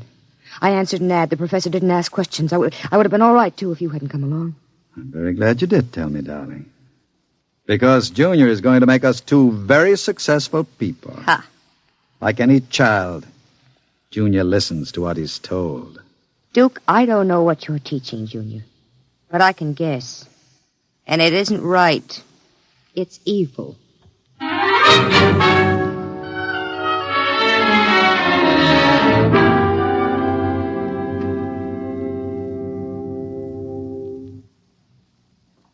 Now, write on the blackboard, Junior. My name is Junior. My name is Junior. People are evil. People are evil. Evil must be destroyed. Evil must be destroyed. The professor is evil. The professor is evil. The professor must... What are you doing? I warned you to keep out of the nursery, Professor. Go away. You don't even remember me. I know you. You are the professor. You want to keep me as your slave.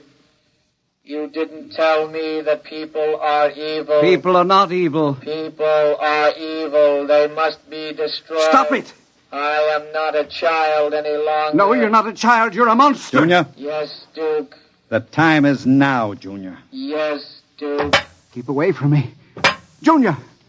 Junior, don't do it! Listen to me! Junior, listen to me! Ah!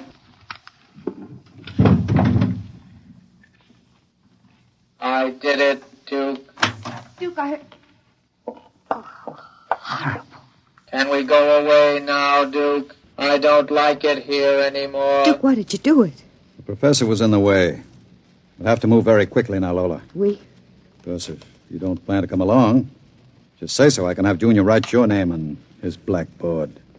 Where are we going? We'll go to Charlie's. With Junior? With Junior. Oh, Duke, you can't. I'm afraid. Relax, my dear. The Duke has great plans for you two.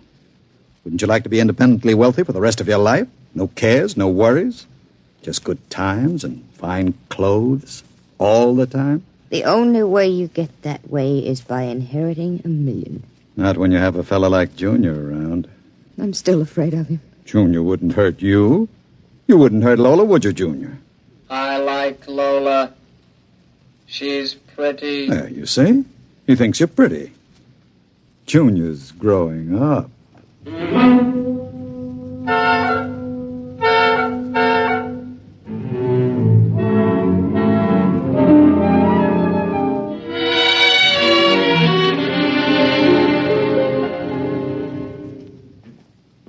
Sit down, Charlie. Sure, Duke. Lola and I are going to hide out here for a while. We'll need some help. Listen, Duke, I'm trying to keep the cops away. Sure. Now listen to me. I need a casing job done. Oh. Sure, Duke. You know the armored truck service? Sure. I want to know when they take the Acme deposits from Boston to Worcester. Duke, you ain't thinking of a payroll truck, are you? They got cannons on those trucks. They travel in pairs. You couldn't get near one. I asked you to do a casing job, Charlie. Sure, Duke. Anything you say. Find out what time they pass the narrowest and most deserted stretch of road. Well, if you're going to pull a job like that, you'll need 50 men. You want me to get some of the boys? I won't need anybody. I've got somebody. Where? He's out in the car. Oh, what's his name, Duke? Anybody I know? His name is Junior. Junior? I don't know any Junior. You will, Charlie. You will.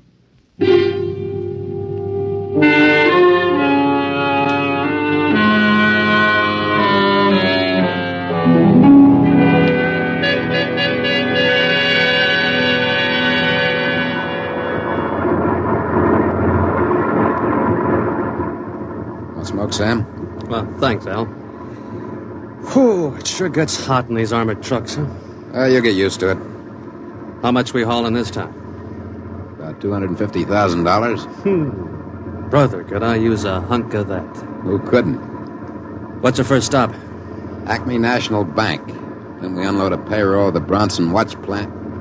Hey, what's that up ahead? It looks like something shiny on the road. Throw up your spotlight. Right.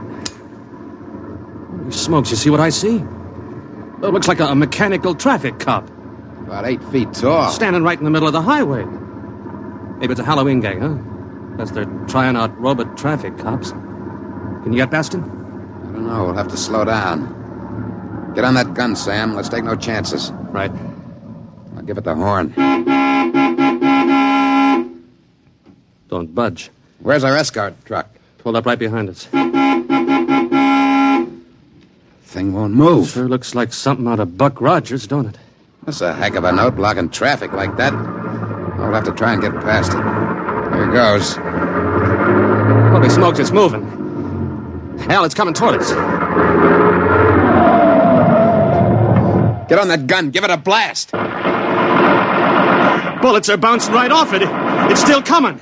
Al, back up. I can't. The other truck's right behind us. Al, it's lifting its arm. It's going to smash our window.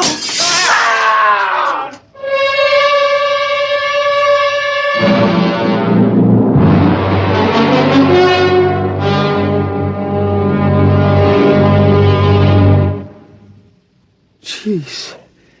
If I hadn't have seen it with my own eyes. Duke, we got to quit this. What's the matter, Charlie? Getting shaky? The papers say he killed all 4 drivers. Listen, Duke, that robot is hot. We got to get rid of it. Stop your blubbering. One more good robbery? You ain't going to pull another one. Why not? Count me out, Duke. The law's going to track that baby. Are you quite finished, Charlie? You got no heart, Duke. You're like Junior, all steel inside. And you're just a big, warm-hearted slob. I suppose flowing with the milk of human kindness. Well, I got nerves. I can't stand that thing, the way it looks at you with that iron face and clanking around all the time. Listen, here it comes.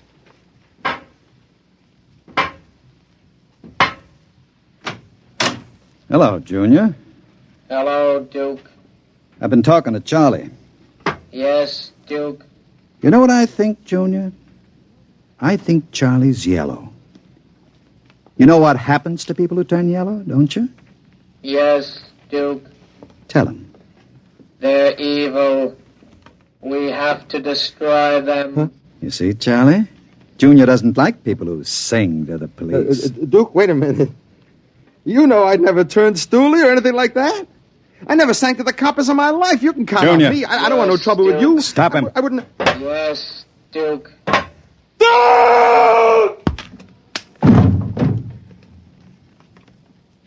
I stopped him, Duke. All right. Take him down to the cellar. Duke, that noise. Charlie! Junior, put him down. Take him down to the cellar, Junior. Yes, Duke. Duke. Relax, darling. Stop shaking. Duke, we can't stay here. Charlie's going to be missed. He's got friends. Now we'll have the gangs after us, too. Oh, come on now. Don't worry, darling. The Duke will take care of everything. Where are you going? Out to a travel agency to get some tickets. You and I are going to take a trip, Lola. You're leaving me alone here? Junior's here, too. It's just it. It's being alone with that thing. Duke, I got the jitters. Now, don't you worry. In 48 hours, you and I will be on our way to Switzerland with $500,000 worth of loot. What about Junior? Junior will be taken care of. How can you get rid of him? Junior will do anything I say. So I'll merely have him get into the furnace and sit there while I fill it with oil and set fire to it. Too bad the professor couldn't have stayed around to see him growing up. He's almost a man now, Junior is. But not quite as clever as a man. You'll find that out after he steps into the furnace. Get rid of Junior now, Duke. Before you leave. There's no time. I'll be back about 8. Duke, please. And be nice to Junior while I'm gone. Don't show him you're afraid of him. Goodbye, darling. Goodbye, Duke.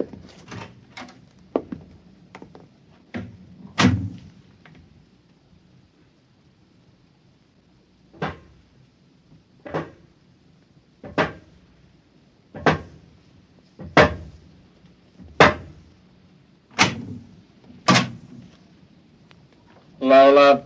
What, Junior? Oil me. Can't you wait till Duke gets back? He always oils you. I want you to oil me, Lola. All right. I like you to oil me, Lola. Yes, Junior. Lola, do you like Duke? Certainly. Do you like me? Well, you know I do, Junior. Lola. What? Who do you like best? Me or Duke? I like you both, Junior. Yes, but who do you love? What do you know about love, Junior? In the books, man and woman love. No. Lola. What? Do you think anyone will ever love me? Maybe. Some women can fall in love with anything, Junior. Even with something like Duke. Why, Lola? I don't know. Maybe because, well, as long as she thinks her man is the smartest and the strongest. I see. Where are you going? To wait for Duke. He won't be home for a while. I'll sit in the hall and wait for him. All right, Junior. I want to be alone and think. About what? I read in a book today it was bad to kill people. What does that mean? Bad. Bad. I don't know, Junior. I guess it's just a word.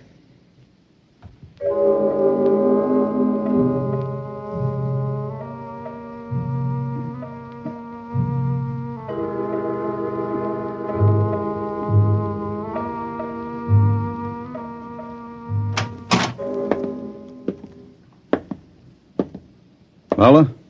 Hello, Duke. Oh, it's you, Junior. Why are you sitting in the dark? I was waiting for you, Duke. Well, now that's a good boy, Junior. Lola oiled me. That's nice.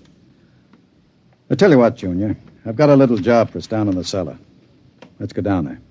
Now, Duke. Right now, Junior. All right, Duke. Are we going away soon, Duke? Yes, Junior. We're going away. What's in the cellar, Duke? A little surprise for you, Junior. You'll find out.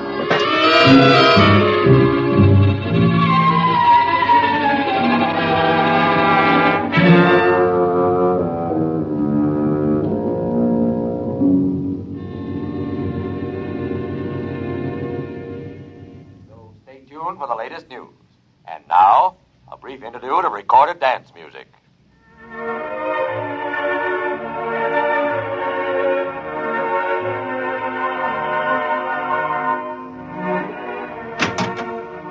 Duke? Is that you, Duke?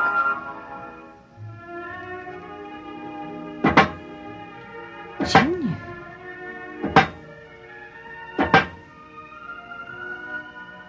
Hello, Lola. I thought I heard Duke come in. He came in. Where is he? Down in the cellar. What's he doing? Nothing. Did he say he'd be up soon? No. Maybe we better go down and get him. He's dead. Oh, no. No, he isn't dead. You said the woman loves the strongest and the smartest. Well, I'm stronger and smarter. But you aren't human. I'm almost human, Lola. No. No, stay away. Lola. Don't touch me. Those metal paws, no. I love you, Lola. No. No. I love you. No. No. No.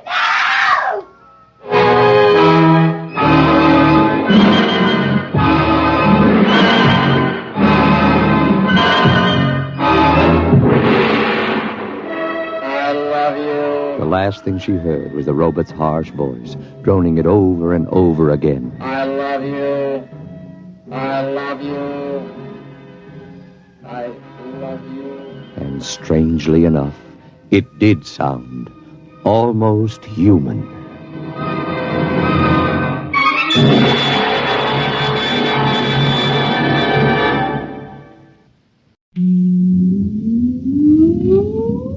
Countdown for blast off. X minus 5, 4, 3, 2, X minus 1, fire.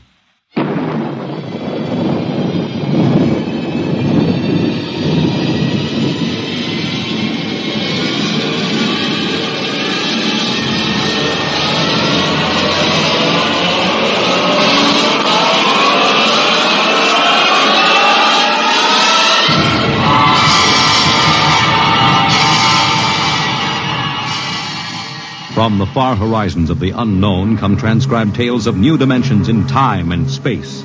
These are stories of the future, adventures in which you'll live in 1,000,000 could-be years on 1,000 maybe worlds. The National Broadcasting Company, in cooperation with Street and Smith, publishers of astounding science fiction, presents X minus 1.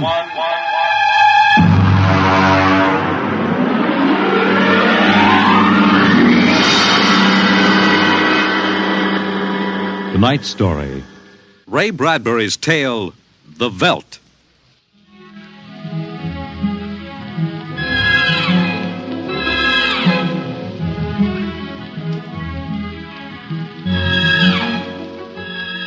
This is the office of Dr. David McLean, resident psychiatrist of the new Chicago Institute of Human Engineering.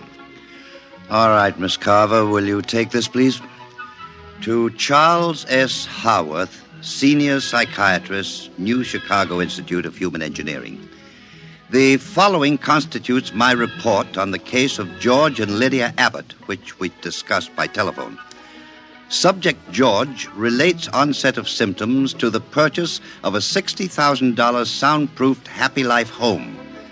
Under narcosynthesis during initial interviews, subject described the experience in the following manner. Miss Carver, would you play back the sonic record of the initial interview? We'd always wanted one, and then we could afford it, so... Go on, Mr. Abbott. Tell me about the home. The home. Well, it was supposed to do everything the agent told us. And it did, I guess. It clothed us, fed us, and rocked us to sleep. Played and sang, and it was good to us. Very good, sure. Tell me about the nursery. The nursery. The nursery, ah. It was completely automatic? Completely automatic.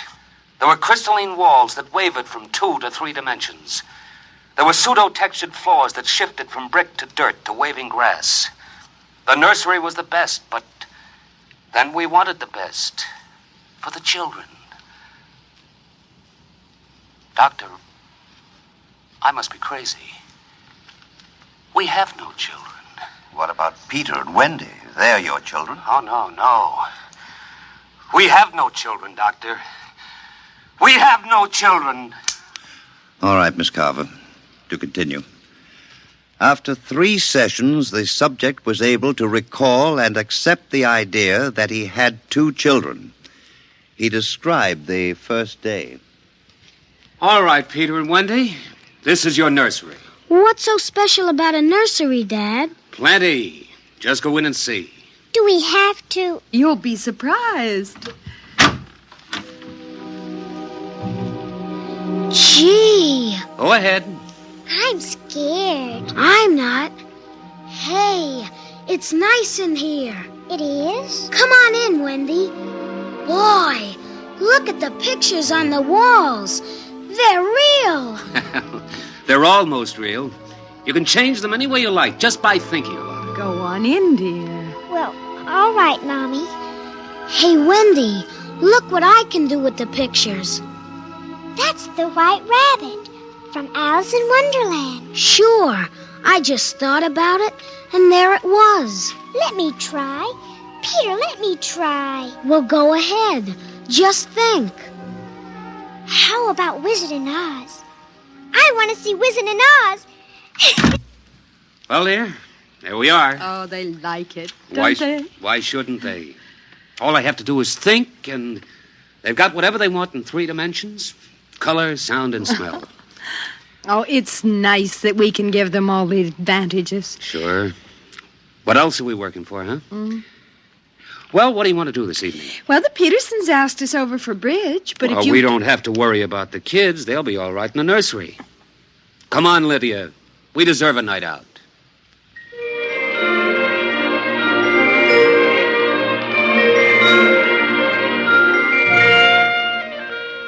And in the nursery, the walls were a kaleidoscope of time and space and imagination. The green forest of Sherwood and the quiet forms of Robin and his merry men gave way to the roll of the high seas and the smell of salt in the air as Sir Henry Morgan sailed into the harbor at Jamaica. And behind the crystalline quartz walls, the vacuum tubes and grids and banks of metal image tape spun quietly and efficiently, erasing the line between illusion and reality. Of course, the electric bill from Consolidated Utilities was tremendous, but it was worth it. The Happy Life home breathed contentedly as life proceeded with soft automaticity as guaranteed in the brochure and bill of sale. George. Hmm? George, I wish you'd look at the nursery. What's wrong with it? I don't know. I was in the nursery last week. It's perfectly all right. It's different now. What do you mean, different? I want you to come and see. Are the kids there? No. Madge Allen took them to a show along with her kids. That's why I want you to look at it now, before they get back. Oh, all right. But what you expect me to do, I don't know. I'm no mechanic. This isn't a question of a leaky faucet, George. All right, dear. I'm coming.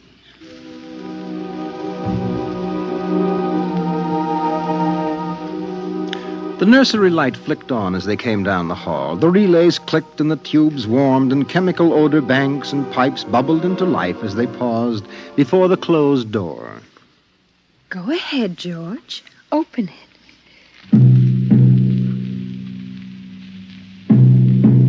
On all sides, in 3 dimensions, stretched the hot, tired landscapes of an African veldt reproduced to the last stick and pebble and bit of straw.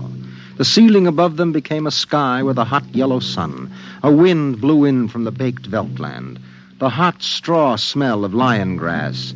The cool green smell of the hidden waterhole. The great rusty smell of animals. The howl of the jackal in the distance. And the papery rustling of the great vultures that wheeled and circled under the yellow burning sun. Let's get out of this, son. It's a little too real. Oh, George, you promised you'd look around. Well, I don't see anything. Wait a minute. There are the vultures.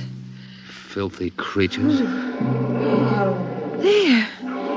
There are the lions. Far over that way. Yes, I see them. Well, they're on their way to the water hole. They've just eaten. It's some animal. A zebra or a baby giraffe, maybe. Can you see it? Are you sure? It's a little late to be sure.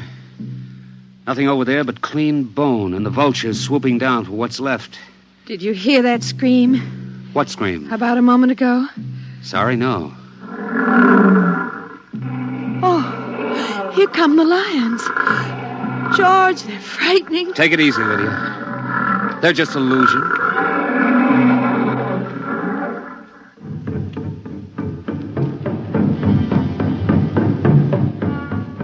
The lions were 15 feet away. So real, so startlingly real, you could feel the prickling fur on your hand, and your mouth was stuffed with the dusty upholstery smell of their heated pelts.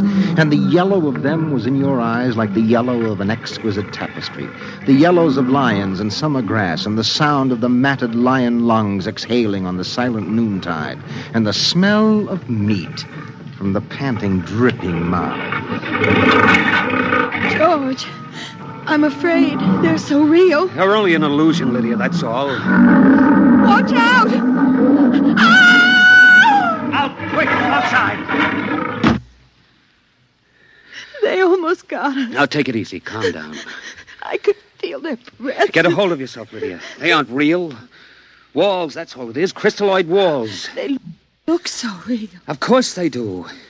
But it's all dimensional color reactionary process and metal tape film behind glass screens.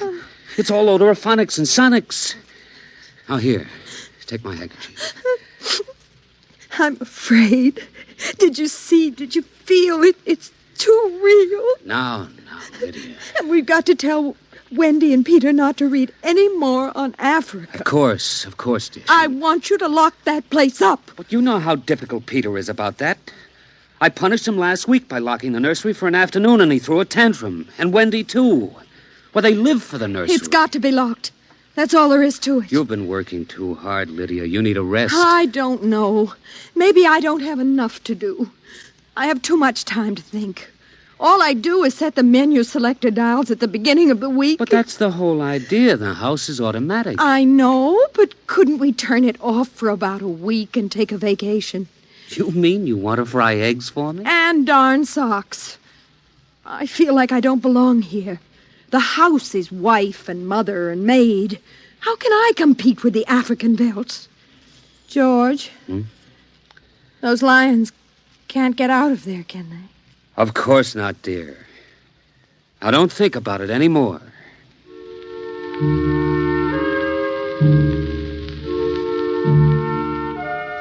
They ate alone. He sat idly watching the dining room table produce warm dishes of food from its mechanical interior. You forgot the ketchup. That's better. It wouldn't hurt to lock the children out of the nursery for a while. It was clear that they had been spending too much time in Africa. At sun, he could feel it on his neck still like a hot paw. And the lions and the smell of blood. Remarkable how the nursery caught the telepathic emanations of the children's minds and created a life to fulfill their desires. The children thought zebras, and there were zebras. Sun, sun. Giraffes, giraffes. Death, and death. They were so young. But long before you knew what death was, you were wishing it on someone else. But this, the long, hot African veldt, the awful death in the jaws of a lion, and repeated again and again and again. The children came home dutifully at 8:30.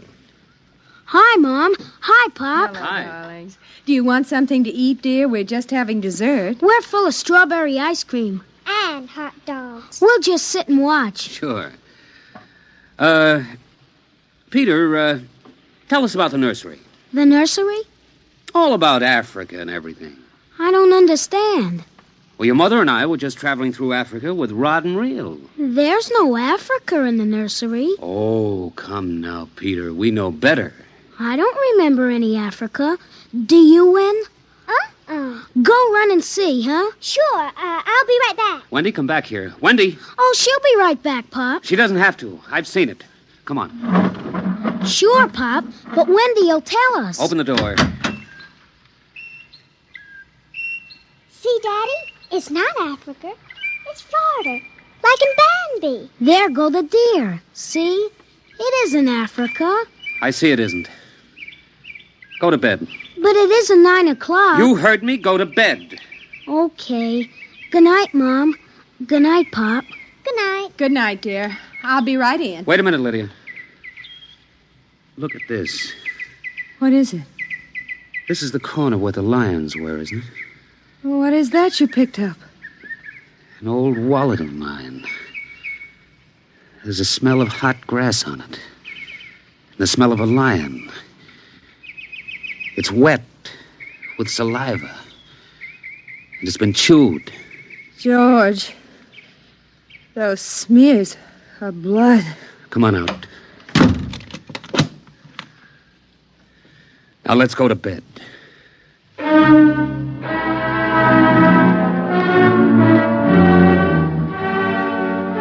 But in the middle of the night, he was still awake, and he knew his wife was awake. George, how did your wallet get in the nursery? I don't know. Wendy must have changed the walls from the African veldt. I'm going to keep it locked.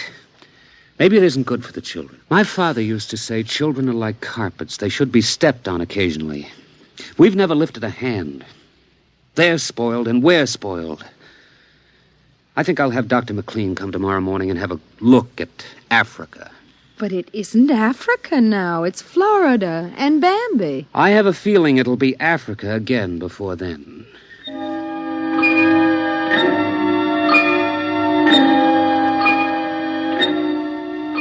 Although their automatic Somno beds tried very hard, the two adults could not be rocked to sleep for another hour.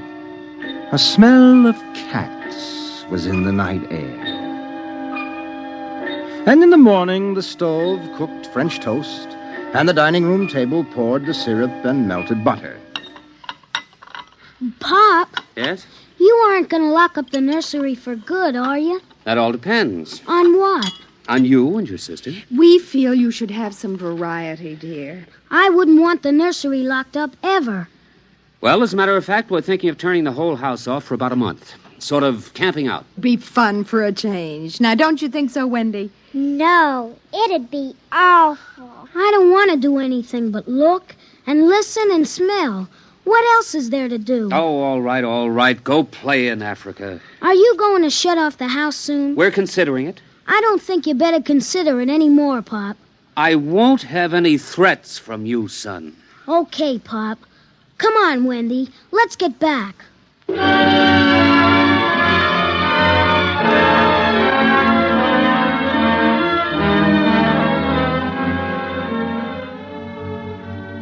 After breakfast, Dr. David McLean arrived. Oh, I saw the nursery last year, George. It looked all right to me. You didn't notice anything unusual? No. The pattern showed the usual violence, a tendency towards slight paranoia. All children feel persecuted by their parents. It's perfectly normal. There it is. Suppose we take a look at it now.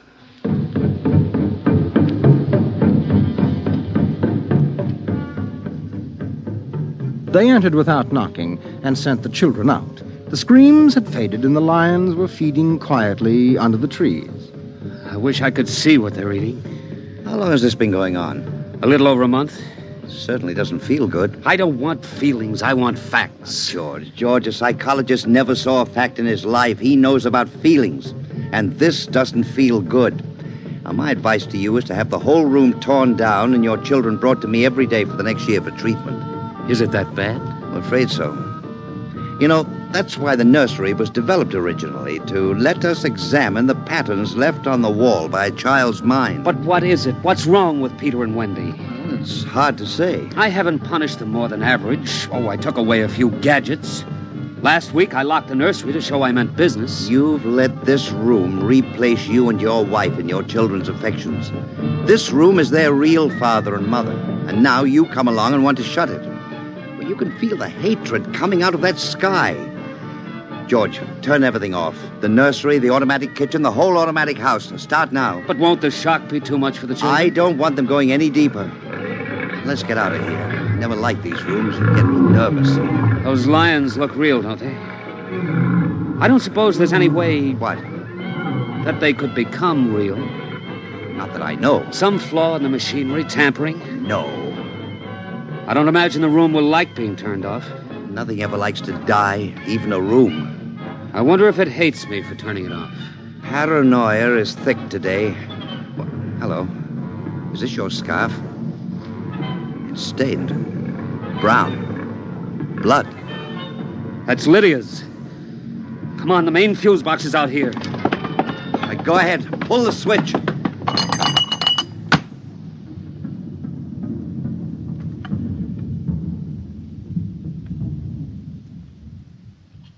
Yeah.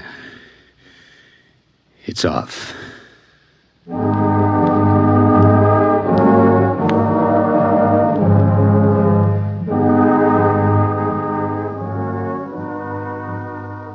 The two children were in hysterics. They screamed and kicked and threw things. They yelled and sobbed and swore and jumped on the furniture, weeping. It's off and it stays off.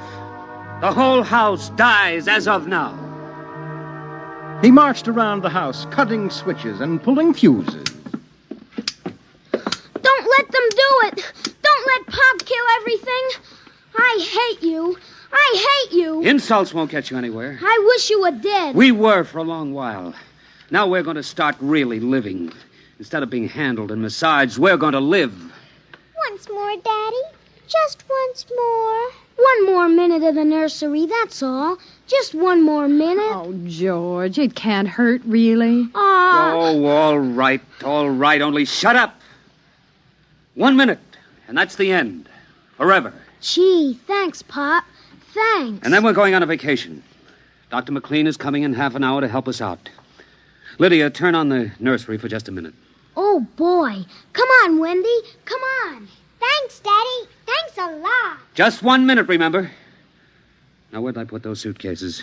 Lydia! Don't shout, George. I'm right here. Did you leave them alone in the nursery? Well, I've got to get ready, George. Well, I guess we'd better get them out of there before they get involved with those beasts again. Pop! Pop, come here! Daddy! Mommy! Come on, quick. Wendy! Peter! What's the matter? Hurry up. Open the nursery. Wendy! Peter! They aren't anywhere. Wendy? Peter? Peter! The door. Open the door. They've locked it from the outside. Peter! Peter! Peter, open the door, dear. Let us out, Peter. Open the door. It's time to go. Open the door. George, the lions. Peter, do you hear me? Open this door. They're all around us, George. Son, do you hear me? Let us out. Son! George, look out. The lions, they're coming.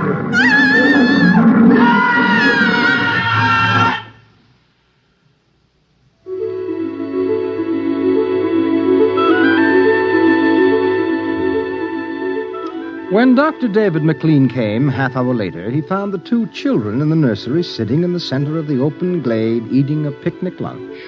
Beyond them was the waterhole and the yellow Veldt land. Above was the hot sun. At a distance, Dr. McLean saw the lions fighting and clawing and then settling down to feed in silence under the shady trees. Hi, kids. Where are your mom and dad? Oh, they'll be here directly. Good. We've got to get along.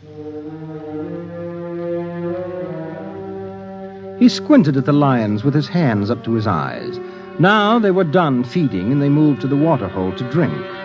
A shadow flickered as the vultures dropped down from the blazing sky to finish what the lions left. Dr. McLean?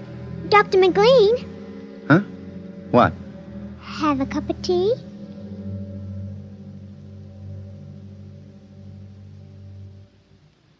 Which concludes my report to date. There were no lions, of course. Not in a physical sense. Lydia and George were devoured, however, almost as surely as if there had been lions.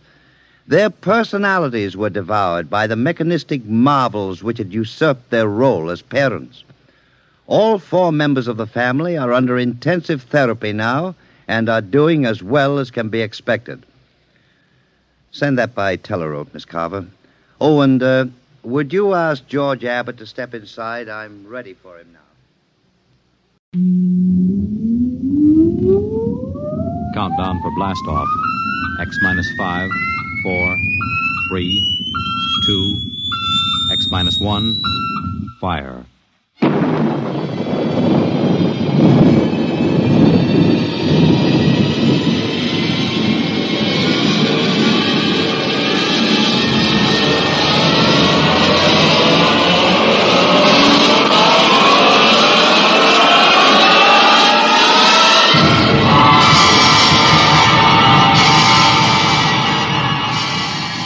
From the far horizons of the unknown come transcribed tales of new dimensions in time and space. These are stories of the future, adventures in which you'll live in a million could-be years on 1,000 maybe worlds. The National Broadcasting Company, in cooperation with Street and Smith, publishers of astounding science fiction, presents X minus 1.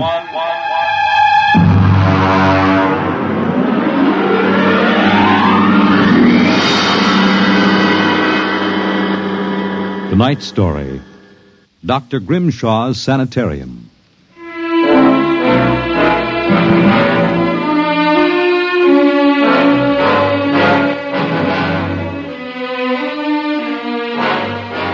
What you will hear in the next half hour represents either a magnificent hoax or the true explanation of the famous Grimshaw Sanitarium scandal which made the headlines back in 1947.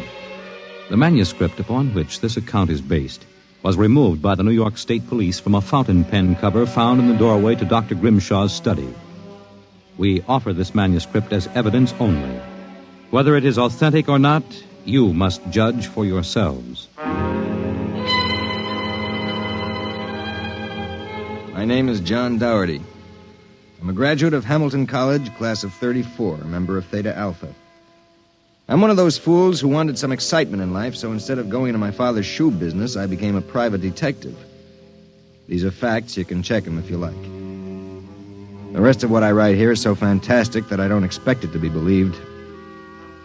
If anyone should find this manuscript and read it, all I ask is that you notify Miss Millicent Armbruster of 299 Wallace Avenue, Buffalo, that Johnny Dougherty is dead. On the evening of July 1st, Miss Armbruster and I were driving to a wedding. Not our own, although I wish it had been. It was Sunday, and in order to avoid traffic, I took the Old Mill Road, a single-lane dirt affair that runs past the Gowanda Cemetery. Johnny, aren't you going too fast? Not for this road. There isn't a thing around except some tombstones and... Johnny, the gate to the cemetery. What about it? That hearse, look out! Look out! We skidded for about 20 feet and slammed into the back of the hearse. The two rear doors buckled and snapped open. It was a freak. A huge oak coffin with brass handles tipped up and began slowly to slide back toward us. Oh, how horrible. You stay right here, baby. You okay, Mac? You don't pay much attention to speed limits, do you, Jack? Now, look, let's not get hung up on who was right and who was wrong. I was going too fast, and you were traveling without lights after dark. Let's see your driver's license. Right here. Oh. Private eye, eh? Now, if you don't mind, who does this joy wagon belong to? Gowanda Funeral Service. It's being rented to Grimshaw. Who? Grimshaw from the private sanitarium. Mind if I ask what you were doing after dark coming out of a cemetery with a wooden kimono? We're moving one of Grimshaw's patients to a new grave. They always travel like this? Look, Hawkshaw, how about skipping the third degree and giving me a hand getting this box back in the wagon? A pleasure. Better screw on that cover again. It's going to slide off. Let's get it in the hearse first. Okay, Junior. You get on that end. Okay. You ready? Yeah, lift. Just slide it. Oh, brother, who's in there, King Kong? Look out for the cover. I told you that would happen. What's the guy's name, Junior? Oh, why don't you ask him, Sherlock Holmes? A real wise guy, huh? I've got half a mind to report this accident. Yeah, well, go ahead. See where it gets you. Now, if you'll pardon me, I'll deliver the body.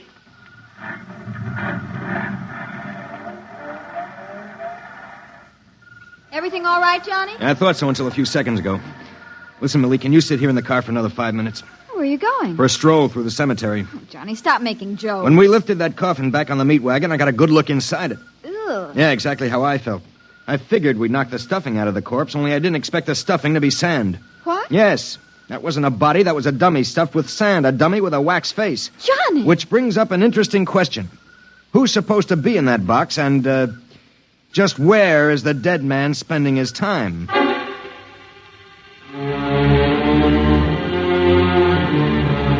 Sometimes in my business, when things drop off, you have to go out and, dig up new clients. My next case was a gentleman named Harlan Ward Sr., a wealthy automobile manufacturer. I'd gotten his name off his son's tombstone. Are you trying to tell me, Dorothy, that my son Harlan was never buried at Gowanda Cemetery? Exactly, Mr. Ward. But why? Maybe if you'll tell me the circumstances surrounding your son's death, I can help answer that. My son was a rather impetuous young man. Tall, good-looking. After his graduation from Princeton, he began drinking quite heavily. After he got into a couple of scrapes, we sent him to Dr. Grimshaw's sanitarium in the hopes that he could be cured. While my wife and I were in Europe, we received word that he died, buried at Gowanda in our absence. Last week, my wife and I decided to have his body removed to the family vault here at Short Hills. How'd your son die? Suicide. You never saw the body? No. We couldn't get back from Europe in time. Now you tell me that his coffin contains a dummy. How do I know this whole thing isn't a plan to fleece me? You don't. But you're a rich man, Mr. Ward, and you're perfectly willing to take a chance that I'm on the level and that your son may still be alive. You sound very sure of yourself, Mr. Dudley. My fee is a $2,000 retainer plus expenses. What sort of expenses? However much it costs to take the cure at Dr. Grimshaw's sanitarium.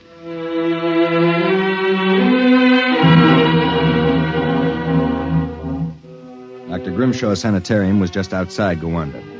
Most of the cases were nervous breakdowns and alcoholics.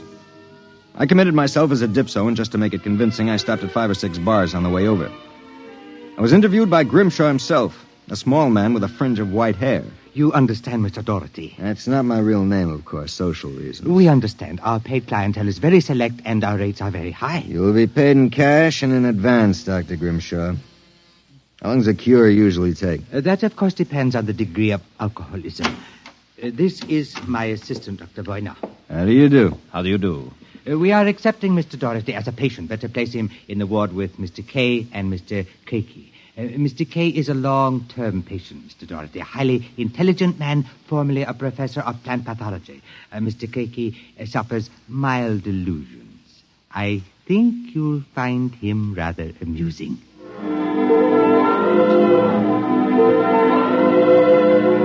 After about 3 days, my roommates Arthur Kay and Crakey got used to me. And we even began to play three-handed bridge. Kay was a chronic dope addict, an intelligent, sensitive man. Crakey was nothing but a clown. He kept a big black cat named the Professor, which he talked to as if it were human. And so I said to her, my dear Countess, if you don't like the company of my cat, then you don't like me. She looked at me as if I were insane. But of course the joke was on her because I was. Professor? The professor is very sociable. Excellent company. Except when he kills birds and deposits them in your bed. He's nothing but a feline murderer as far as I'm concerned. See? You have insulted him, Mr. K. Come here, Professor. Let's make friends. How about giving me your paw? Oh! Scratched me, you black devil. You insulted him. You hurt his feelings. Well, just keep him away from me. It will be a pleasure. I would advise you not to insult him again. Good afternoon and evening. Is he always as nuts as that? Ever since I've been here. What's his problem? Manic depressive. And a little paranoid, too. How long have you been here, Arthur? At Grimshaw's 2 years. I left for a while, but I couldn't stay away from the junk, so I committed myself again. Did you, happen to know a patient here named Harlan Ward? Why do you ask that? Did you know him? I met him socially a few times. I understand he died here. So the newspapers said. I wouldn't know.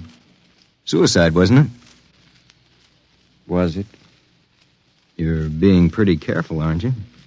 Mr. Doherty, what would you say if I were to tell you that I don't believe Harlan Ward is dead? What makes you so certain? He used to share this room with us. He slept in the same bed you now use. I see. He was an alcoholic, doing quite well, too, from what I could observe. We all expected him to go home soon. Then one evening he had a violent fight with Crakey. Crakey accused him of snooping or something. Later that night, Grimshaw and Voyner took him out. Where? Where they take all the special treatment cases to the charity clinic. It's that small building on the other side of the stone wall. A few days later, we read about his death. Suicide, they said. Just what makes you think he's still alive, Arthur? This? About a month ago, I was in the garden next to the wall that separates us from the charity clinic. Suddenly, I thought I heard a sound, like a child whimpering. It stopped. And a moment later, this note came over the wall, wrapped around a stone. What's it say? Help me, for God's sake, Harlan Ward. Arthur, how would you like to have some fun? Like what? Like sneaking out tonight and going over the wall to the charity ward? What do you say? It would break the monotony a little. I suppose there's no real harm in it. Of course not. I'd go alone, but I'll need help scaling the wall. Will you do it? All right. I'll go with you.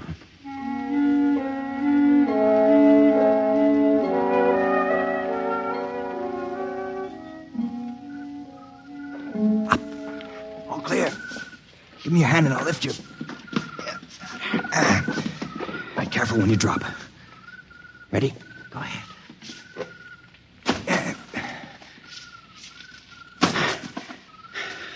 There's a charity building over there, the one with the lights in the basement window. Come on. Let's crawl over. Maybe we can see something. Shh. Listen. Can you make out what he's saying? No, I can barely hear.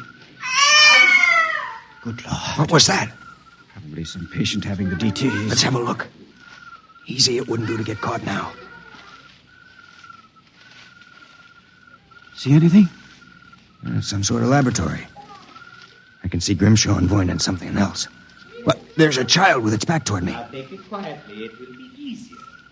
Please, don't. It will all be over soon. You won't remember anything. No, I don't want to go. Voyner, give it to him. No. Shut him up, Voyner. Good Lord. What was it? What did they do to that child? Arthur, that wasn't a child. It was a midget. The smallest midget I've ever seen. What were they doing? Trying to give it some sort of injection. When it resisted, Buena knocked it out. What do you suppose they were doing to it? I don't know, Arthur. All I know is that when it fell, it had the face of Harlan Ward.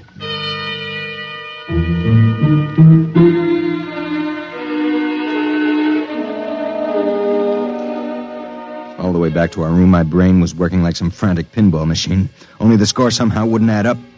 The pieces were there all right. A crazy old doctor, a brutal assistant, a private sanitarium, and a midget with a dead man's face.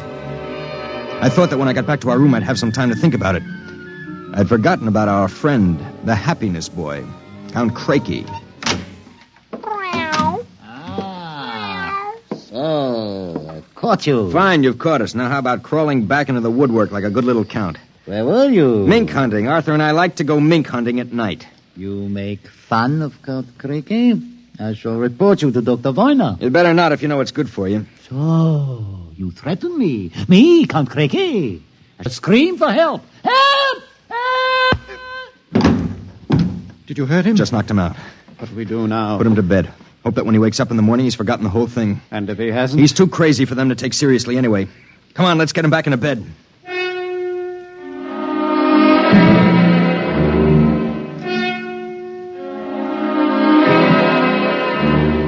I went to sleep in my own room. And the next thing I felt was the sharp jab of the hypodermic needle in my left arm. Hold it. It'll be useless to struggle, Mr. Doherty. In a moment, your motor nerves will be completely paralyzed. What's this about, Grimshaw? I might ask the same of you. My good friend Count Crakey informs me you and Mr. Kay decided to do some snooping earlier tonight. He followed you and saw you climb the wall. Crakey's insane. Mr. Doherty, that is a matter of opinion. Crakey, what is this? Perhaps my assistant, Dr. Grimshaw, would be good enough to explain. Assistant? Yes. You see, I am the actual head of the Grimshaw Sanitarium. Count Crakey feigns many delusions, Mr. Doherty. But in this case, he is telling the truth. Count Crakey is actually Professor Ernst Hassler.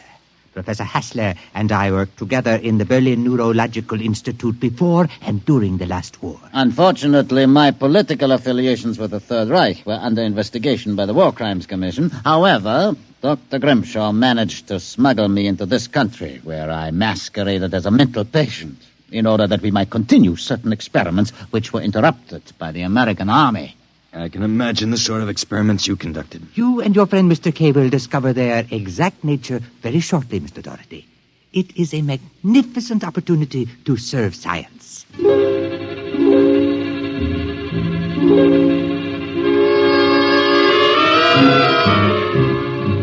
passed out. And the next thing I knew, I was coming to in a different room and hearing the voices of Voyner, Grimshaw, and Crakey, as if from a great distance. Pituitrin. Pituitrin. 4 cc's. 4 cc's. How are the measurements? Reducing rapidly. We'll operate at once. Have Voyner start the anesthesia. Very well, Doctor. Come in.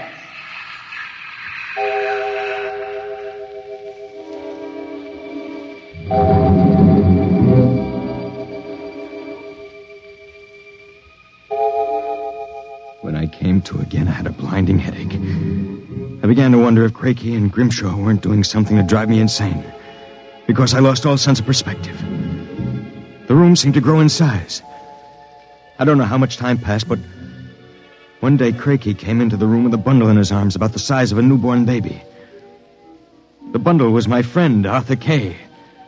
And worse yet, I was exactly the same size that he was. Let me out of here. Let me out. Allow me to congratulate you, gentlemen. How are you feeling? You dirty monster. I'm disappointed, gentlemen. Do you not feel privileged to be a part of an experiment that will place me at the very top rank of the world's endocrinologists? What are you doing to us, you madman? It has long been established, gentlemen, that dwarfism and giantism result from injury to or malfunction of the pituitary and thyroid glands. The interlock between these glands was thought to be a hormone. I have discovered that this was incorrect. It was an enzyme. An enzyme I isolated some years ago. I was well on the way to synthesis in Germany when the surrender interrupted me. The interruption also limited the number and type of subjects on whom I could experiment. I was forced to find others. Such as Harlan Ward? Mr. Ward was only a control experiment. I suppose you plan the same for us. No, gentlemen. For you, I have reserved a special privilege. You, gentlemen, will be the first to test the full effects of the enzyme. In short, I intend that you, Mr. Kay, and you, Mr. Doherty, when the experiment is completed, will emerge as perfectly healthy, normal individuals. Except, of course, that you will be only 5 inches tall.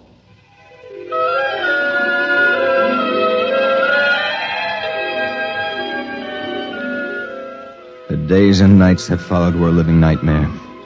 A nightmare from which Arthur and I awoke for brief periods to find ourselves in a strange new world. A huge, frightening world where everything seemed enlarged 100 times.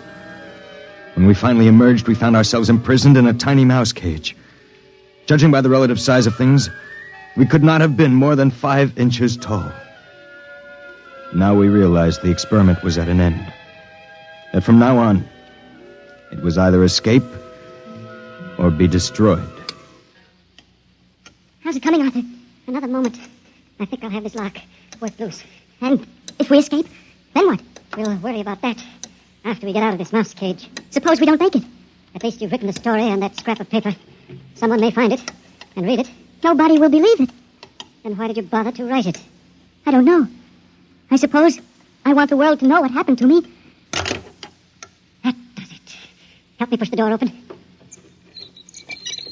Now what? The first job is getting down to the floor.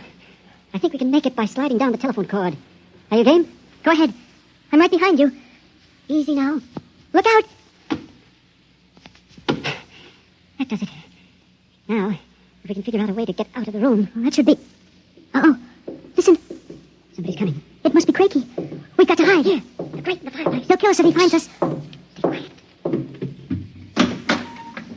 Well, my friends, time for feeding. I trust that you... So, you have managed to break out. It won't do, you know. There is no way you could have gotten out of the room with the door and window locked. I know you are in here. I would advise you to save yourselves trouble and give up. Very well, my tiny friends. If you prefer to play the game of cat and mouse, then I shall be happy to furnish the cat. There is no way you can get out. What now? He's gone for the cat. If that monster ever gets in here, we're goners. There must be... Wait a minute. What? You see that thin strand of wire running along the molding? What about it? It's the automatic fire alarm. When the alarm is tripped by a fire or short circuit, all the locks are sprung so that the patients can escape from their rooms. If I can short that wire before Crakey lets the cat into the building, let's go. There's a tiny sliver of steel from the cage on the floor. I'll work with that. You keep an ear to the door. Go ahead. This insulation is tough as rawhide. Blast this stuff. Hurry up, Arthur, for God's sake. There it is. Stand away. I'm going to short it. Ready? Okay. We made it. There goes the door. Let's make a run for it down the hall. If we can get to the garden, we've got a chance. I smell smoke. The short may have actually started a fire. Come on. Wait a minute. I have to go back. The manuscript. Don't be a fool. There's no time. Come on. You go ahead. I'll catch up. Hurry up. I'll wait in the hall. Only a second. I've got it. Come on. There's nothing to stop us now. Arthur? Where are you? It's funny. Arthur? Arthur? Arthur, what's happened to you?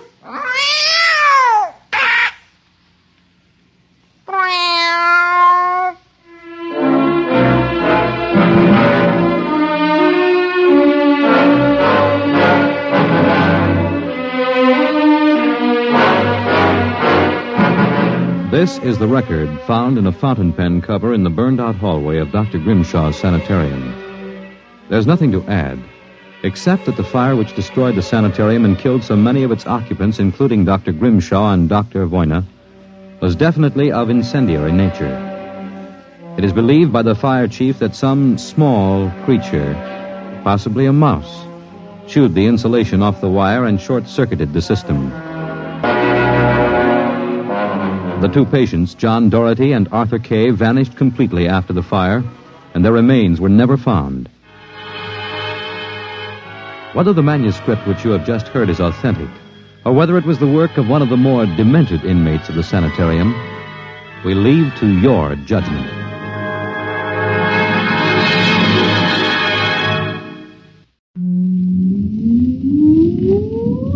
Countdown for blast off. X minus 5, 4, 3, 2, X minus 1, fire.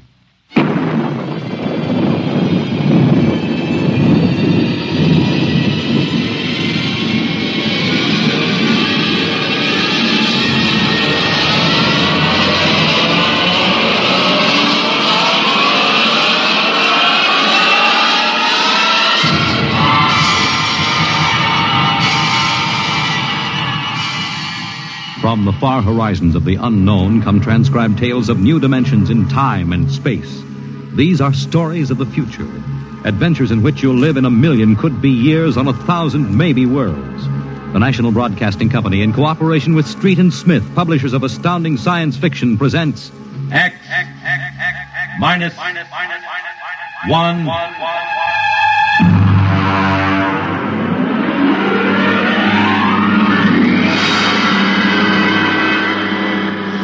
Tonight's story, The Green Hills of Earth.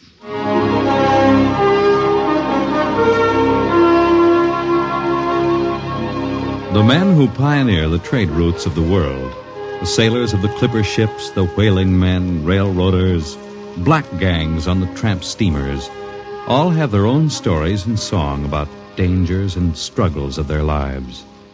This is the story of Riesling, the blind singer of the Spaceways. When I first met him, he was hustling drinks in the Twin Moons bar at Dry Waters, Mars. He'd won a guitar off a Chinese barkeep at Luna City by cheating at one thumb. And he made his whiskey by singing in the bar and passing the hat.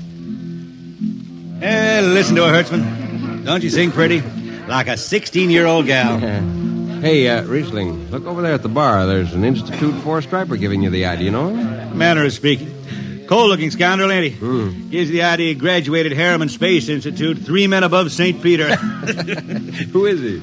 Captain Hicks off the Ghost Show. Yeah, well, he sure gives you the once-over. Maybe he's got a job. That don't make never no mind to me. I've been blacklisted. Hicks logged me for making up a song on watch. Right fight song, too. Oh, the skipper is a father to his crew. Yeah, well, hold on. Here comes old Brass Arm. Oh, Riesling, I've been looking for you. You've kept your nose clean, and we're going to give you another chance to get back to deep space. Been a little changing down aft in the Goshawk, ain't you, Skipper? How'd you know that? You got that new atomic pile drive. If there's been a leak at the shops, now take it easy, Skip. You'll have that gold braid just a-crawling right up your arm. Quit stalling, Riesling. Take it or leave it. It's a loop trip to Jupiter with the standard release. I reckon. Double pay when you get back, if you get back. Last 3 of them atomic tea kettles blew somewhere in the asteroids. If you're scared. Scared? Well, that Goshawk is one stinking old tub. Her engine's got more bugs than a beagle dog in spring. And that new drive's about as safe as a pretty gal in the Ozarks. But I reckon she'll do for one more trip.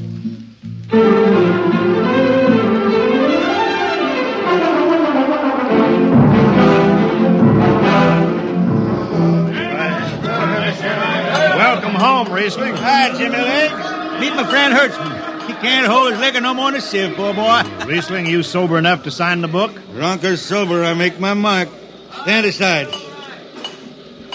3 X's? Took me a middle name. Ha, ha, ha. You 2 lay below. And Hertzman, yeah? Get him sobered up before the skipper makes rounds.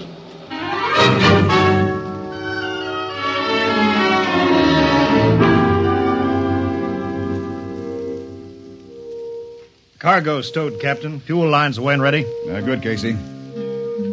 What's that? What it? Oh, that's a guitar, I guess. If it's that shoeless hillbilly, I'm going to tell him... Hi, Skipper. Riesling, what the devil are you doing up here? That number 2 jet ain't fit. Cadmium dampers are warped. Crooked like a turtle's back. Well, why tell me? Tell the chief engineer. I did. He says they'll hold. Well? He's wrong. Oh, he's wrong, eh?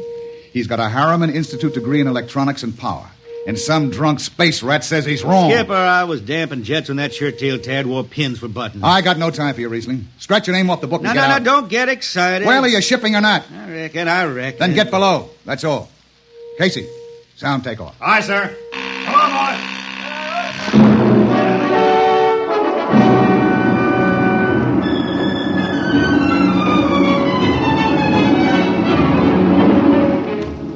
On a Hawk-class clunker in those days, damping was done by hand with a multiplying vernier and a danger peeper. Jetmen slept with one ear tuned to that, and as long as the peeper ticked off slow and steady, we knew the ship was safe. For a while. Riesling, you better stow that guitar. If Jimmy Legs catches you, he'll blow a gasket. Don't worry, I could damp this tea kettle in my sleep. Yeah, how's number 2? All right, so far. Say, did you ever hear that song about Hicks? The one that got me blacklisted? No. Oh, the skipper is the father of his crew. A gentle guide and light to me and you. But on Mars he likes his women if they walk or if they're swimming or if they got 6 arms instead of 2. Second verse is better. Yeah. The skipper likes his liquor by the quart. Yeah, he'd go from Mars to Venus for a snort. He'll drink rocket fuel and... Well, hi, Skipper. Didn't see you come in. You were too busy, eh? Who's watching the gauge? I got an eye on it. Don't you fret none. Riesling, I'm going to fix it so you couldn't get a space berth on a rocket-powered pogo stick. You're logged. Report to Casey under arrest. I don't rightly think I will, Skipper. You what? Well, you kind of forget, Skipper. According to Space Code, you can't remove a jetman till the end of the watch, right? You tell me Riesling, your shift is over at 2300. And I'll see you ride the rest of the way in slop locker. Maybe. In the meantime, you clear out of my power room. I gotta make me up a third verse from a song.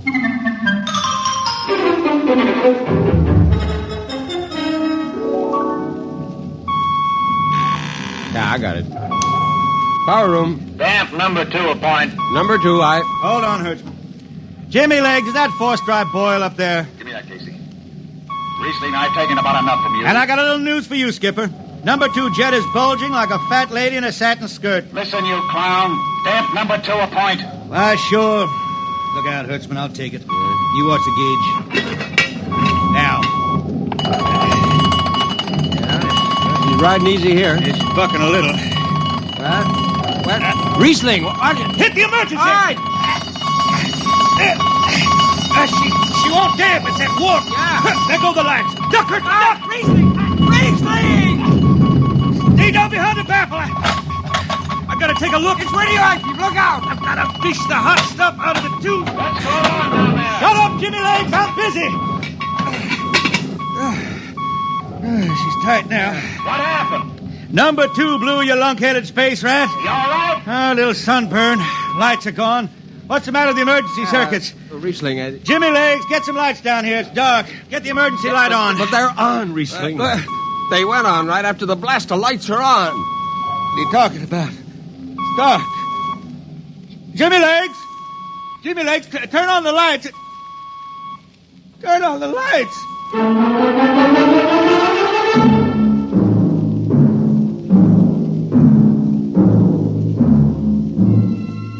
That blue, radioactive glow from the jets was the last thing Riesling ever saw.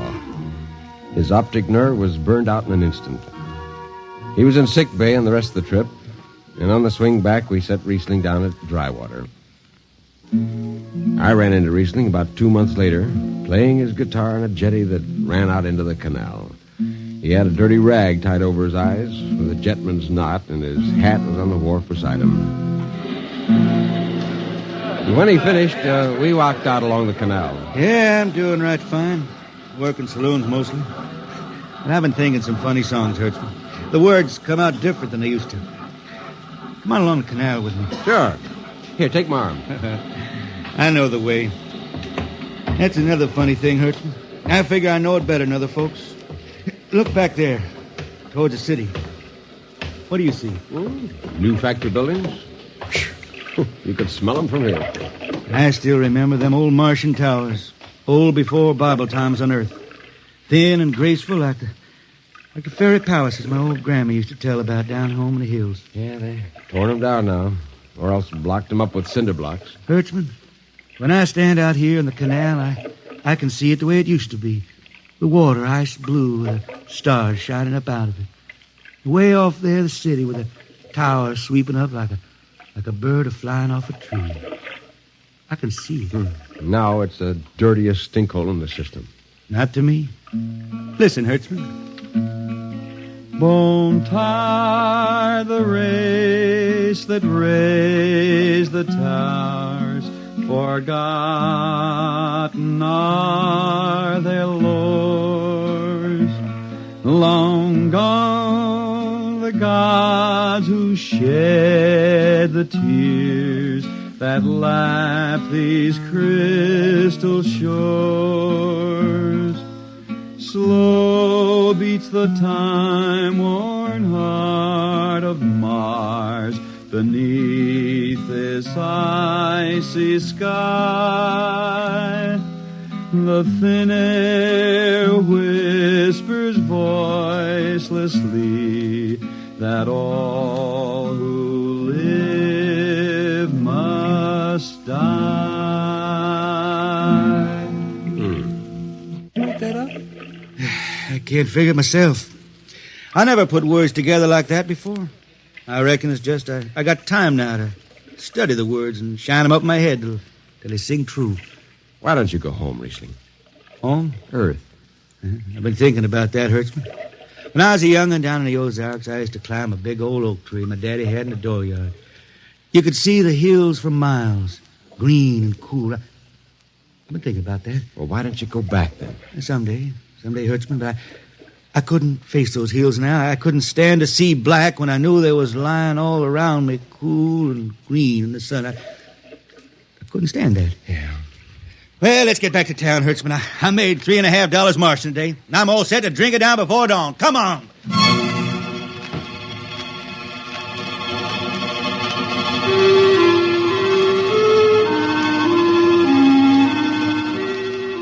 I lost track of Riesling after that.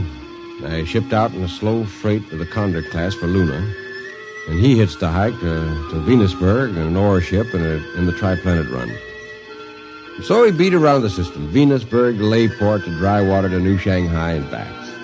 Any spaceport was his home, and no skipper'd refuse to lift the extra mass of Riesling and his guitar. He made up his songs sitting out watches down in the power rooms with old shipmates, while the monotonous beat of the jets shook the hull plates.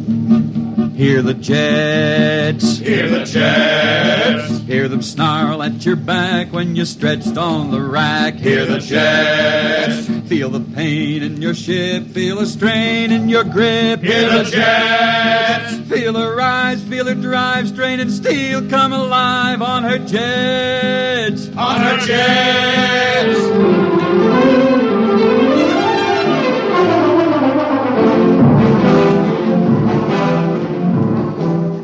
Little by little, his songs began to travel along with Spaceways ahead of him. Raw spaceman songs. A different kind of song. Strange, sad songs, like the ones you find printed in the Centennial editions. Well, there's one called Dark Star Passing and Death Song of a Weed Cold. And then finally, The Green Hills of Earth. It grew for 20 years, that song. They say it started way back when Riesling was down in the labor camps in Venus singing for the indentured men. When when he hit Venus, he'd always head out for the backwoods to sing for them. First, if someone will kindly pass a bottle. Oh, it ain't much, Riesling. Here. It'll do. Oh, what is that stuff? Tequila. You can't make him good here on Venus. What do you use? Karak bush. Home it is different. How'd you come to sign on? When a man comes out the village from the city, he says there's work. You sign the paper and you work. Work? It's work, all right. 10 stinking hours in the jungle with machete. How long you signed for? Well, then I only speak Spanish. I don't know. The paper says 10 years. 10 years? How long you got to go? What's the use? We ain't getting home. You know how many men die out there in the swamp today? 10 men. 10. What's the use? My mother, she's dead. My father don't care. Girl? Oh, she says she waits. I don't know. You sing some more, Riesling. We drink and you sing, huh? Maybe a new song, son. We ride not in the molds of Venus. We retch out a tainted breath. See, foul are flooded jungles, crawling with unclean death. We've tried each spinning space mote and reckoned its true worth. Take us back to the homes of men and the cool green hills of earth. Take us back. What's the matter? Finish the song, Riesling. I can't yet. It just don't come. I'll finish it when I go home. That's it. When I go home to the hills. Now pass that bottle. A dawn whistle don't blow for 4 hours.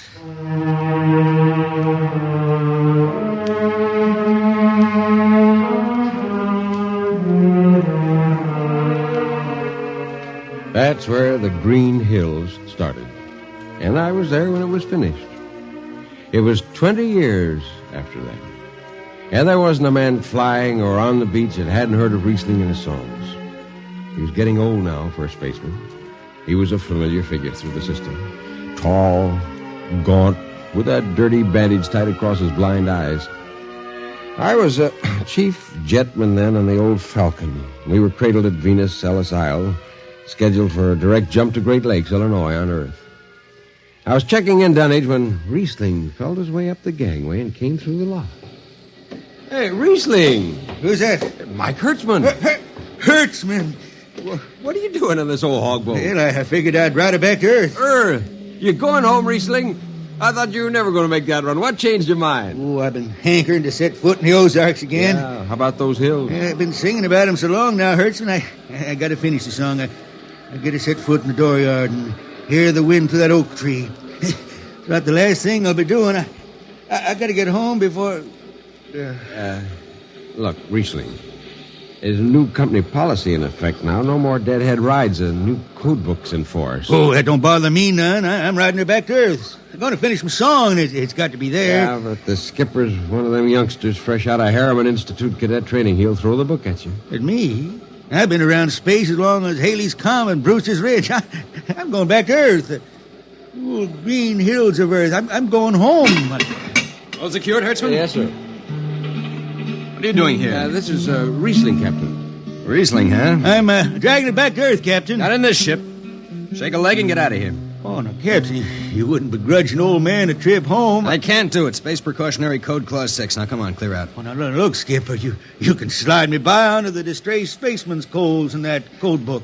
Distressed spaceman, my eye. You've been bumming around the system for 30 years. Oh, Skipper, you're making me do something I never done to no one before. I'm an old man. An old blind man. I want to go home. I never crawled in front of a force drop in my life, but you got to let me drag home. The law says a man's got a trip coming to him, and you can stretch for a poor old blind man. Now, can't you? You got to, Skipper. All right, you old space rat, but keep out of the way.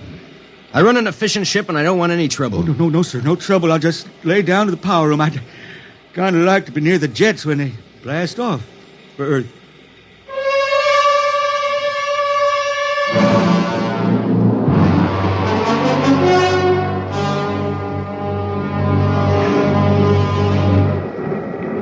Sit down, Riesling. Take a load off your feet. Hey, thanks, Mac. Power room, fire 3. Aye, sir.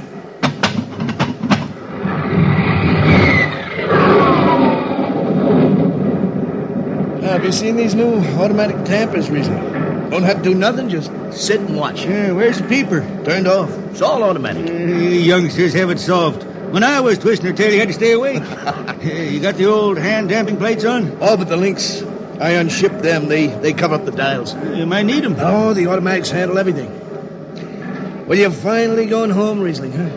Won't seem the same out past the moon. Yeah, I've been waiting for this a long time, Mac. It's going to be good to get home. You reckon?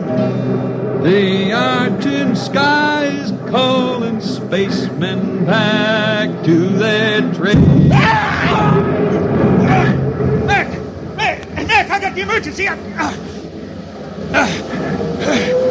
hand dampers. Where are the links? Mac,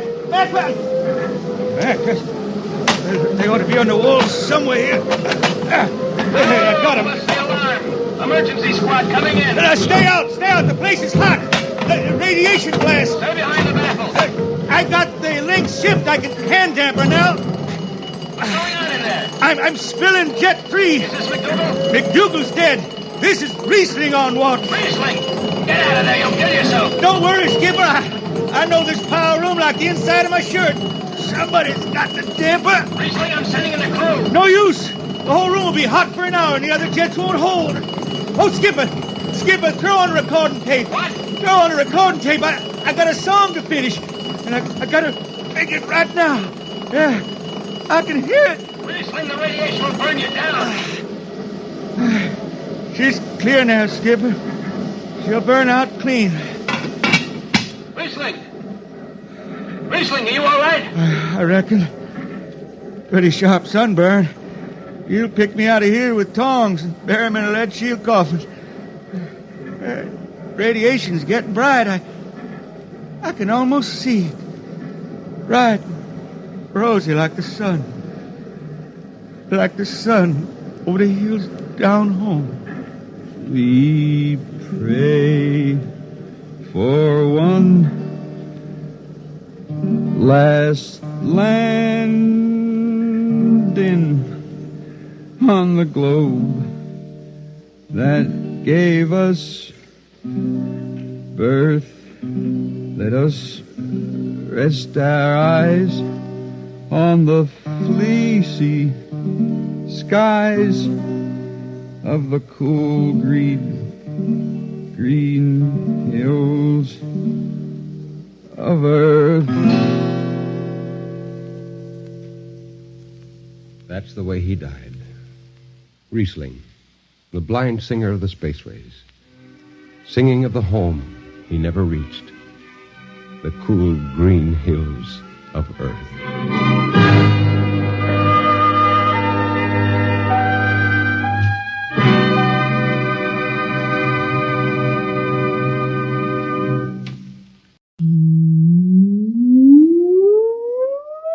Countdown for blastoff. X -5, -4, -3, -2, X -1, fire.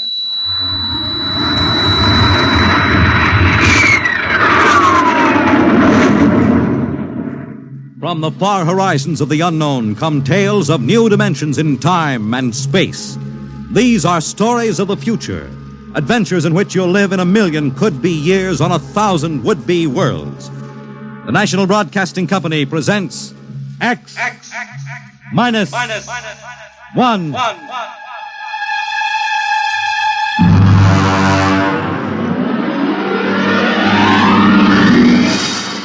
Tonight's story, The Man in the Moon.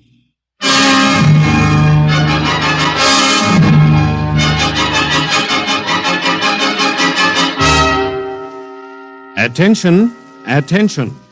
This is the Federal Bureau of Missing Persons calling all local agencies. Attention, this is a coded report nationwide. Missing since 9 o'clock this morning the following persons: Smigley Jonathan, 5 feet 8 inches tall, brown hair, brown eyes, mastoid scar behind right ear, last seen wearing blue top coat and tan cap, wanted by Los Angeles. Hello, get off this wavelength. This is a restricted band. Hello, Earth. Whoever you are, you're on a coded wavelength. Tune out. This frequency is reserved for the Federal Bureau of Missing Persons. Hello, Earth. This is the moon calling Earth. Hello, Earth. This guy is loony. This is Jake in transmission. Jake, this is Charlie of the code room. Some crackpot is on our frequency. Yeah, I heard him, Charlie. I've got CQ trying to trace the source now. We should have a triangulation any second. Well, hurry it up, will you? Some ham is in for a good stiff fine by the FCC. Yeah, they ought to take his license away. Oh, here comes Lenny with the directional fix. Right. Thanks, Lenny. Hey, what's this? This is impossible.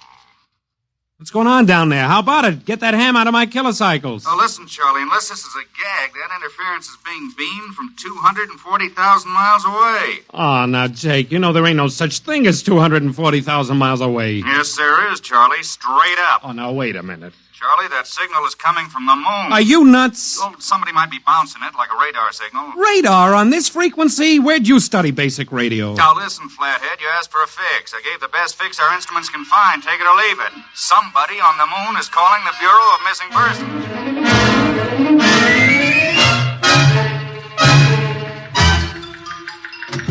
Mr. Timken! Mr. Timken! What's the sweat, Charlie? Shouldn't you be broadcasting? Listen, Mr. Timken. You know I'm a sober citizen, right? Mm-hmm. Never once have I broadcast with the smell of alcohol on my breath, right? Right. In all your 12 years here at the Bureau, did I once what's ever... the matter, Charlie? We're picking up a message on our wavelength. Well, did you report to the FCC? I ain't got the nerve. Well, what's wrong? You'll scream when you hear this, Mr. Timken. You'll jump right out the window, but... we are getting an SOS from the moon.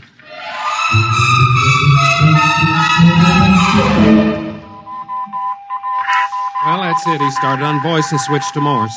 The way the signal repeats sounds like a phonograph record or automatic sender of some sort. Well, what's it say? Let's see here. Can you read me? Help. Otterburn. Will contact when moon is in phase. Let's have that again. Can you read me? Help. Otterburn. Will contact when moon is in phase. Otterburn. That sounds like a name, huh? Otterburn. Otterburn. Wait a minute. Something registered? Cornelius Otterburn. Holy jumping Jehoshaphat. Hey, where are you going? Talk to the chief. Hey, wait a minute. What are you going to tell him? We just got a CQ from the man in the moon? That's exactly what I am going to tell him, Charlie. Hey. Oh, this is just too much for me.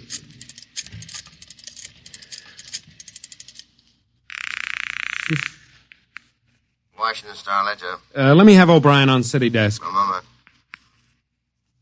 O'Brien? Seamus, Yeah? Charlie Starbuck down at the Missing Persons Bureau. You want a hot one? No kidding. This'll cost you a beer, okay? All right, shoot, Noodle Brain. I'll stay on your wavelength for 30 seconds. Okay. We just got a radio message from the moon. Yeah. What? From the moon. Call me back when you're sober. Okay, Seamus, if you don't know a story when you see one, I'll send you the name of a good psychiatrist. So long, Orson Welles. How do you like that? You don't believe me.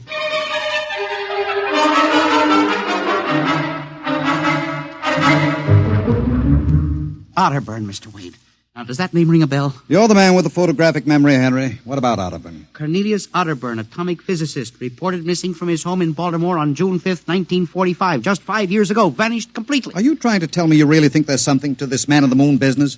Henry, I'm surprised at you.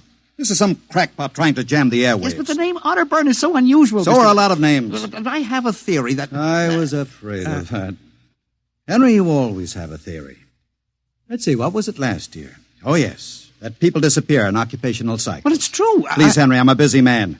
You expect me to believe that this Otterburn is sitting up on the moon, sending out shortwave messages? Well, he might be on Earth bouncing the messages off the moon. But who's to say he isn't on the moon? Henry, as chief of this bureau, I have my hands full trying to coordinate reports from 48 states and Alaska. I have no time to include the moon. But, Mr. Wade... Out, Henry. But, Mr. Wade... Out, I'm busy. Yes, sir. Oh, here. Take this folder of reports for the dead file. Yes, sir. And no more nonsense, eh, Henry? Yes. I appreciate that you have a very dull job filing old missing persons reports, and I appreciate that you take an active interest in the affairs of the Bureau. But no more nonsense, huh? No, sir. No more nonsense.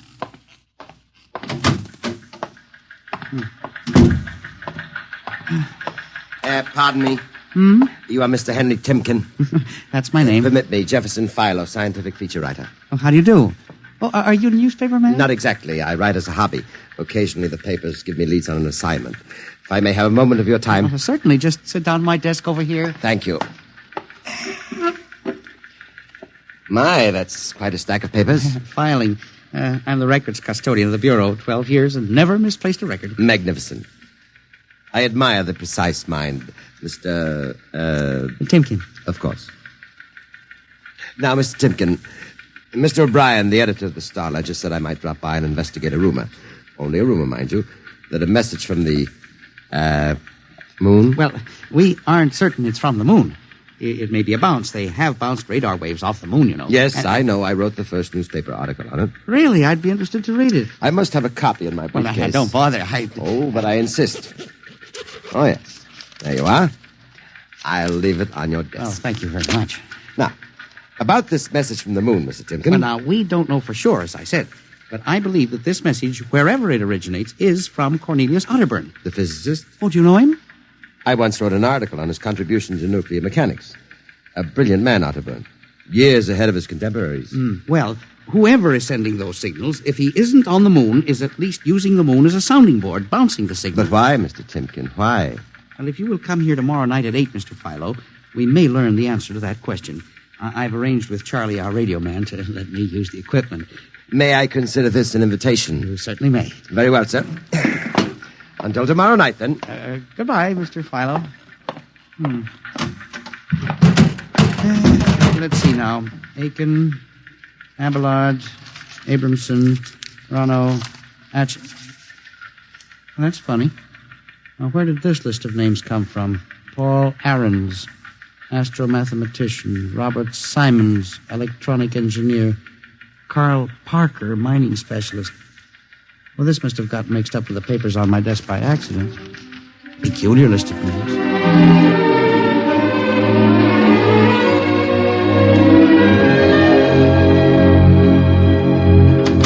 Oh, good morning, Charlie. Oh, hi, Mr. Timken. See, we made the papers. Oh? And how? And as the chief steamed up about it, he really gave me what for. What did the paper say? Oh, mostly ha-ha. Here's the Herald. Listen. Man on the moon contacts Missing Persons Bureau. Missing atomic scientists sitting on the moon, say Bureau experts, etc., etc. What a panning. Well, no wonder Mr. Wade is hopping. Say, about tonight, Mr. Timken, I don't Now, know. you promised you'd give me a key to the radio room. Yeah, but I didn't expect Well, this. I'll take full responsibility with Mr. Wade. At the time for the morning broadcast, we got quite a list today. Well, mind if I listen a while? We may hear Otterburn. Well, I ain't self-conscious. Just stick around. Yes. Attention, attention. This is the Federal Missing Persons Bureau calling all local agencies. Nationwide. This is a coded broadcast. The following persons are missing. Ahrens, Dr. Paul, 5'5", brown hair, brown eyes, scar on left side of chin, thick glasses. Ahrens. Occupation, astromathematician. Missing since 6 o'clock this morning. Being sought by Bel Air police. Charlie. Repeat. Dr. Paul Charlie, Ahrens. shut it off a second. Hold it. Delay 1 minute. Listen, Mr. Timken, it's okay to stay, but you can't interrupt Now, this. this is important. Did you say Dr. Ahrens was reported missing this morning? 6 a.m. We got the report from Bel Air less than an hour ago. Are you certain, Charlie? Positive. What is this? Charlie, what's the next name on the list? Let's see. Simons, Robert, engineer. What? Came in less than 20 minutes ago. 20? Hey, what's the matter with you? You look like you've seen a ghost. It's nothing, Charlie, except that last night, quite by accident, someone left a list of names on my desk. And that list included the names of those 2 men who were reported missing within the last hour. What? Oh, that don't sound right to me. Well, it isn't right, Charlie.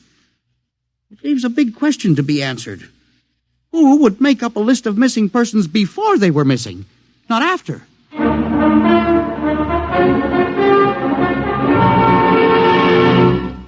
And you say this list of names was left on your desk accidentally? Well, I believe so, Mr. Wade. Do you have any ideas, Henry? Well, it's hard to say. Mr. Philo left some papers from his briefcase. Mr. Philo? Well, a science feature writer. I see. You were the leak on that story, then? Yes, sir, I'm afraid I was. I didn't think it would be treated as a laughing matter. Well, we'll deal with that later. Yes, sir. What's this Philo like? Well, he's a strange old duck, bald, thick glasses, tall. He walks stooped over. Seems to know a great deal about scientific data, but, of course, being a science writer, Is there any other possibility?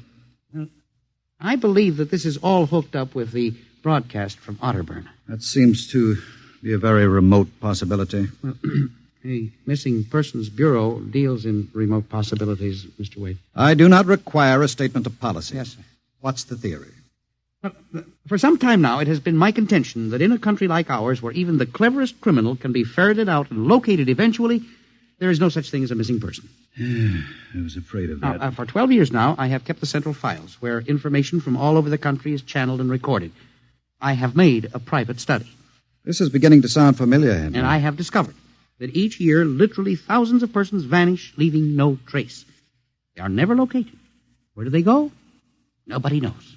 And they disappear in interesting cycles. What sort of cycles? Occupations, for example. One year we'll have a run on, well, say, coal miners.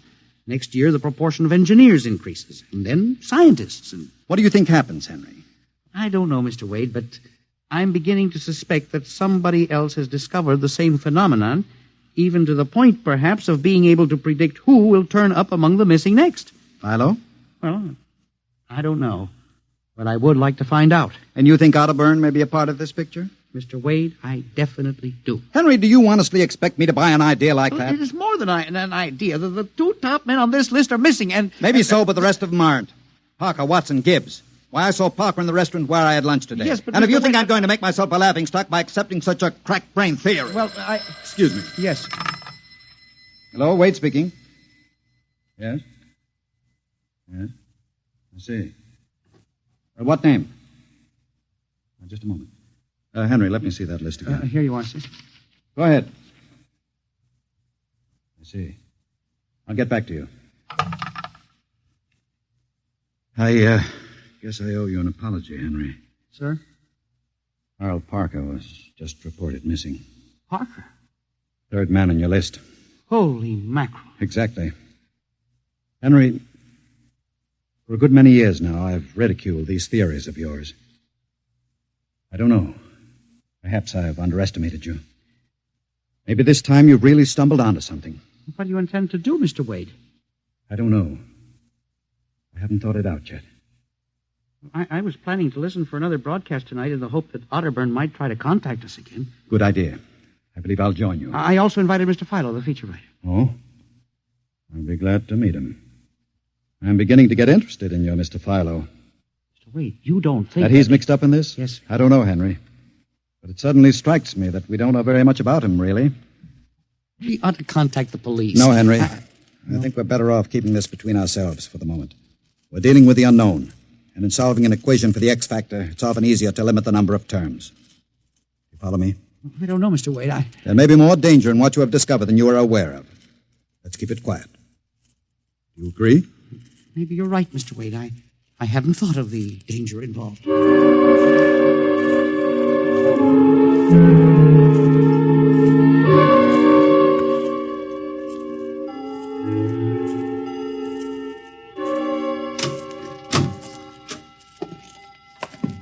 8 o'clock. Mr. Philo was late. Well, he said he'd be here. He strikes me as a man who keeps appointments. Look out the window. Yes. The moon is almost in direct phase. We can't wait much longer. Well, it's a perfectly clear night for transmission. If anybody's sending, we ought to pick it up with this equipment. You'd better switch on the set. Yes. I never realized how eerie this office could be when it was empty. I'll have to lighten the hall for Mr. Philo when he comes. Are you getting anything? Just some foreign stuff, I think. That concludes the British portion of tonight's programming from Johannesburg, South Africa. We continue in April. That's a peculiar transmission sound. Earth. Now, that sounds like something. See if I can work the selector. The moon is in phase. Yes. Hello, Earth. Can you hear me? I'll try to return. Hello? Hello? Hello, Earth. Hello, do you hear me? Oh, I get you now. Thank God. Who are you? Can you hear me? Who are you? This is Professor Cornelius Otterburn. Hello? Go on, I hear you. Not much time. They're on to me. They've located my sending point. Do you hear me? Go ahead, keep talking. I've only enough oxygen for a few minutes more. Well, where are you? I'm on the Earth side of the moon. You get that? The Earth side of the moon. A volcanic crater. Good. Start that recorder, Mr. Wade. Go on. Explain, please. Explain, please. Now listen closely. There is an Earth colony on the moon. There is an Earth colony on the far side of the moon, made up of renegade scientists and criminals. Professor Ernst Halsman... Halsman? He died in an insane asylum in 1938. Professor Ernst Halsman discovered nuclear rocket power in 1935. Turned his plans over to escaped inmates of the asylum. They took off and set up a colony on the far side of the moon in 1938. Go ahead, we're recording you. Each year, they recruit new colonists from Earth. Slave labor, mostly. I was kidnapped in 1945. Yes, I know. Keep talking. They wanted me to work on atomic drive for their flying disc. Still getting you. Go on. Last month, 6 others and I escaped. Speak louder. You got to stop them. Stop them. Stop who? The moon colony. Planning to take over the Earth. Invasion. Oh. Hang on. No oxygen. Hard to breathe. Listen. They have agents on Earth. You hear me? Agents on Earth? Where? Who? Hello? Agents in... Henry, look out. Someone at the window. Get down. Henry, are you all right? I think so. His shot smashed the transmitter. And the lights. Strike a match. Careful. It was close. I got a look at him. From the description, it was your Mr. Philo. We got a recording anyway, but not the most important part of the message. Poor Otterburn, suffocating to death. Henry, we've got to get you out of here. He said they have agents. Philo was probably one of them. He'll be looking for you now, trying to kill you. But the police... You think the police would believe a fantastic story like this? People being kidnapped to the moon as slave labor? Moon colony planning an invasion of the Earth? But Henry, believe me, they'd trap us into straitjackets before we could finish. We've got to do something. We need time. Time to get proof. You don't think my theory was bunk then? I know it wasn't, Henry. Right now, my only concern is for your safety. But we can't walk out of here. Philo's probably waiting. Listen. There's a service elevator that leads to the basement garage. Yeah? We can get down there. There are some delivery trucks parked there all night. We can probably get one started. The garage door's off the ramp, work from the inside. We'll start the mechanism and make a run for it. I don't know. I think if we call the police... By the time the police get here, we'll be dead. You think Philo will wait outside all night? Come on. That's an order. Okay. But what about the recording of Otterburn's notes? We'll leave that here in the safe in my office. They'll never get into that. Let's go. You buzz the elevator while I hide the recording.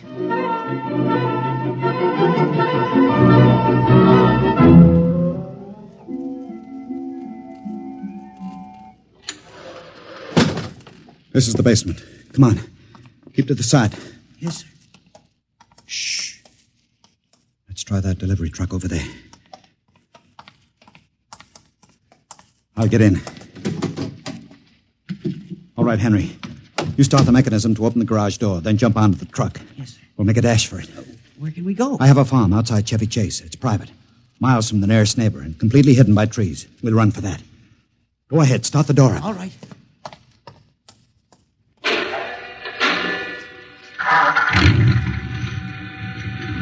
Quick, jump in. Let her go, Henry. Cross your fingers.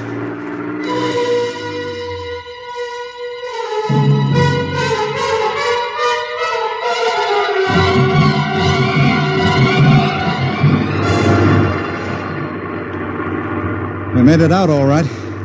Anything doing? There's a blue coupe behind us, Mr. Wade. It seems to be following. I'll cut up Pennsylvania Avenue. Now Route 1, toward Baltimore. It is following. He turned with us. Can you go faster? Not much faster. Well, he's gaining on us. I've got an idea. Hang on, Henry. Yes. Why'd you stop? I'll turn off the lights.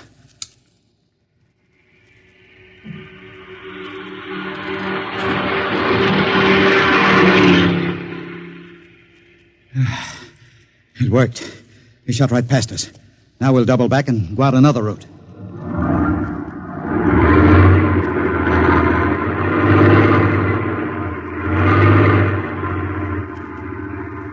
Well, I don't see anything. I think we've lost him. Good. I think everything's going to be all right now. We can be at my farm in less than an hour.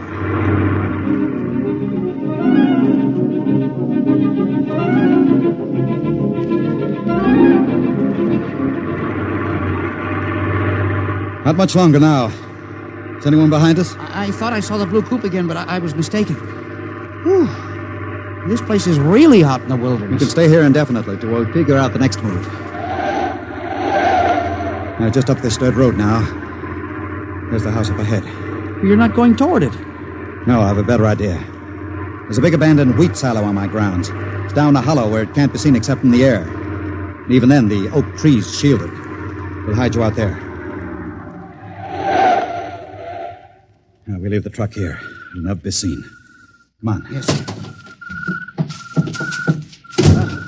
How did you ever find this place, Mr. Wade? I've always liked seclusion. I bought it about 12 years ago. Come up here in the summertime to get away from it all. There's the silo. It's certainly well hidden. There's a small door around the side. Come on. Be careful of those bushes. Yes. It's hard to see them in the dark.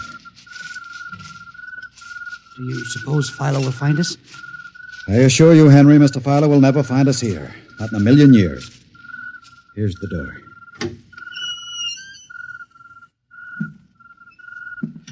It's pitch dark. Hold my arm. I know the way.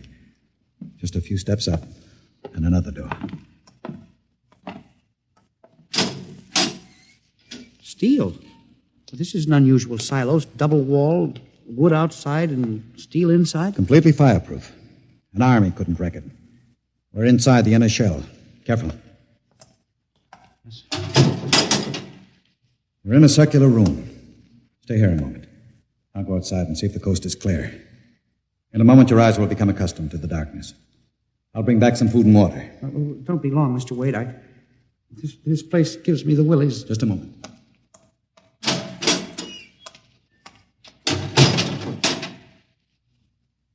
Mr. Wade. I swear I hear something. Mr. Wade. What's that? There is something. Good Lord. There's someone in here. It's locked. Oh, no. Mr. Wade! Mr. Wade, let me out! I'm not alone in here! Mr. Wade! This must be a light switch. Thank God. Oh, no. People. 10, 15, 20. Mr. Wade, help! Help! It will do you no good to shout, Henry. Mr. Wade, where are you? Outside. Speaking over the intercom. Mr. Wade, there are people in here. 15 or 20 of them. They're sitting like statues, just staring at me. They won't hurt you, Henry. What? They've all been drugged. They're even more helpless than you. But who are they? Permit me to introduce them, Henry, since they're currently unable to introduce themselves. The gentleman seated before you, the one with the scar, is Dr. Paul Ahrens, the astromathematician. Next to him is Mr. Robert Simons, electronic engineer. Names on the list. Yes, you're familiar with the rest. They've all been, shall we say, recruited for work with Professor Halsman's group on the moon. Moon? Then you're one of them. Of course. Oh, yes. There's one whose name was not on our list. If you'll turn around, Henry, you'll recognize the drugged form of your old friend, Mr. Philo. Philo? But I thought... That he was part of the conspiracy? No. On the contrary. His snooping made it necessary for us to include... Please put the man in the window, the one who fired the shot. An agent of mine. The pilot of this ship. Ship? What ship? This silo is camouflage for a rocket launching platform. In a moment, the roof will slide back for the rocket's takeoff. A rocket ship? In exactly 70 hours, you and your companions will join Professor Otterburn on the moon. But you can't do this to me! We have done it, Henry. No! You see, there was another name omitted in that list, which I carelessly mixed up with your papers. That of Henry Timken. No! Bon voyage! I won't let you do this! You can't! Please let me out! Let me out, please! This can't happen! Let me out! Let me out!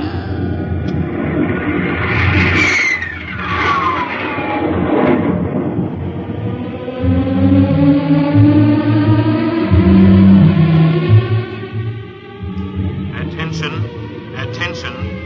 Missing since 8 o'clock last night, the following persons. Timken Henry, age 45, height 5 feet 8, 165 pounds, brown eyes, slightly balding. Occupation, records custodian. Repeat, Timken Henry, age 45, height 5 feet 8, 165 pounds.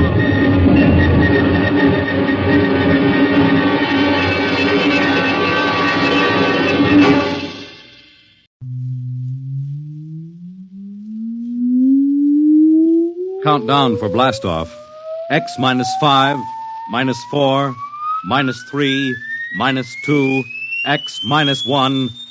Fire!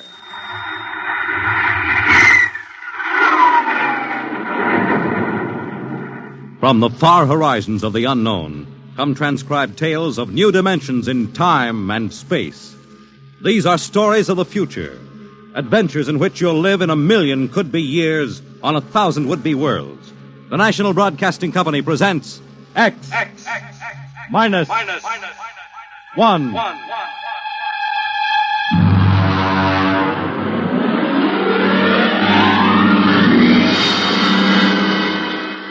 Tonight, the science fiction classic, Knock, by Frederick Brown.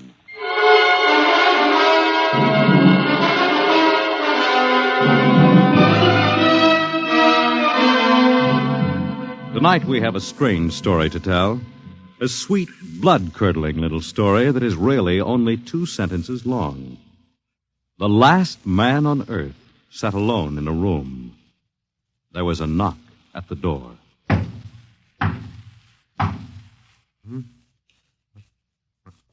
What's that?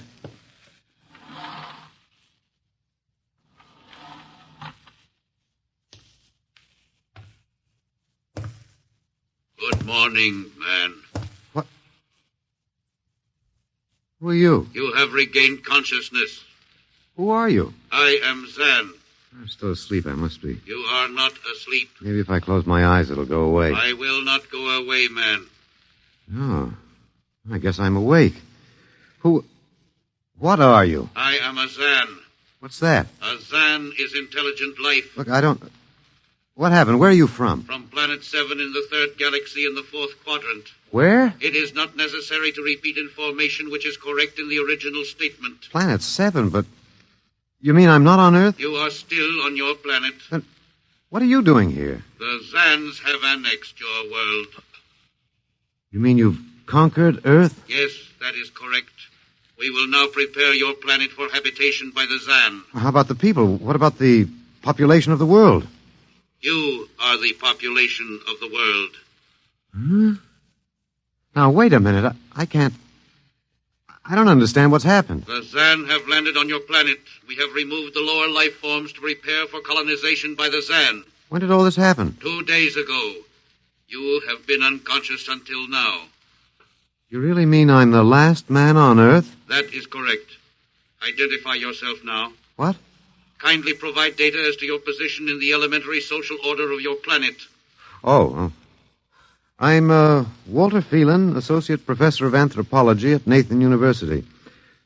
How do you speak English? We have deciphered your written and recorded records. It is not difficult to reconstruct your language. It is a primary type of auditory communication. Oh. Is there anything you want to complete your natural habitat? You mean I'm a prisoner? That is correct. What will you want further in your room? Do I have to stay here? Yes. The rest of my life? Forever. You better bring me my books. That will be done. That's rather considerate of you. You know, I've got to call you something. Do you mind if I call you George? It is immaterial. I will be back, Associate Professor of Anthropology. Oh, that's all right, George. Just call me Walter. Very well, Walter. I will be back with your books. All right, George. I'll be seeing you around. You will not be around, Walter. You will be here.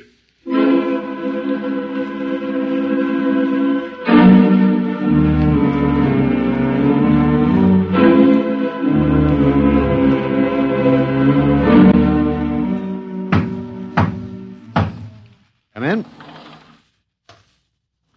Oh, hello, George. Hello, Walter. Wait a minute. You're not George. You're different somehow. It makes no difference. The Zan are many, and they are one. Then I'll call you George, too. I'll call you old George. What can I do for you? Point 1. You will please henceforth sit with your chair facing the other way. Uh-huh. I thought so, George. That plain wall is different from the other side, isn't it? That is correct. It is transparent. Yeah, that's what I thought. I'm in a zoo, right? That is correct. How many other animals do you have in the zoo, George? 216. Not complete, George. Even a Bush League zoo could beat that. Did you just pick at random? Yes. All species would have been too many. Male and female, each of 108 kinds. Male and female, Of all the animals? There is a female of your species among the collection. Anyone I know? Well, never mind. It doesn't matter anyway. Well, what do you feed us all, eh? For carnivorous species, we make synthetics. The flora was not hurt by the vibrations which destroyed animal life. Oh, nice for the flora. Well, George, you started out with point 1. I deduce there is a point 2 kicking around somewhere. What is it? Something we do not understand. Oh? 2 of the other animals sleep and do not wake. They are cold. Don't worry, George. It happens in the best regulated zoos. What is wrong with them, Walter? Nothing much. They're just dead. Dead? Mm-hmm. That means stopped. But nothing stopped them. Each was alone. Well, maybe they just died of old age. Old age? I do not understand. You don't? Well, how old are you, George? Your planet went around the sun about 7,000 times since I was born. 7,000 years? Yes, I am still young. Yeah, a babe in arms. Look, George, you've got something to learn about this planet you've hijacked. Here on Earth, we've got somebody you don't know where you come from. An old man with a beard and an hourglass and a scythe. Your vibrations didn't kill him. What is he? Oh, old man Death. Down here, our people and animals live until somebody, the Grim Reaper, stops them. He will stop more? Well, he gets us all, George. With your lifespan, it won't seem like a minute and we'll all be gone. Looks like you made a mistake, George. And I don't think there's much you can do about it. That is not correct. The Zan is a logical being. We will take action.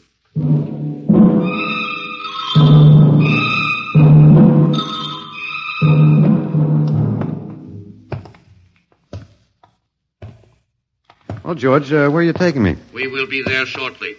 We will bring your books and your chair. You mean my lease is up? I do not understand. It's moving day? That is correct. We are here now. You will live here now, Walter.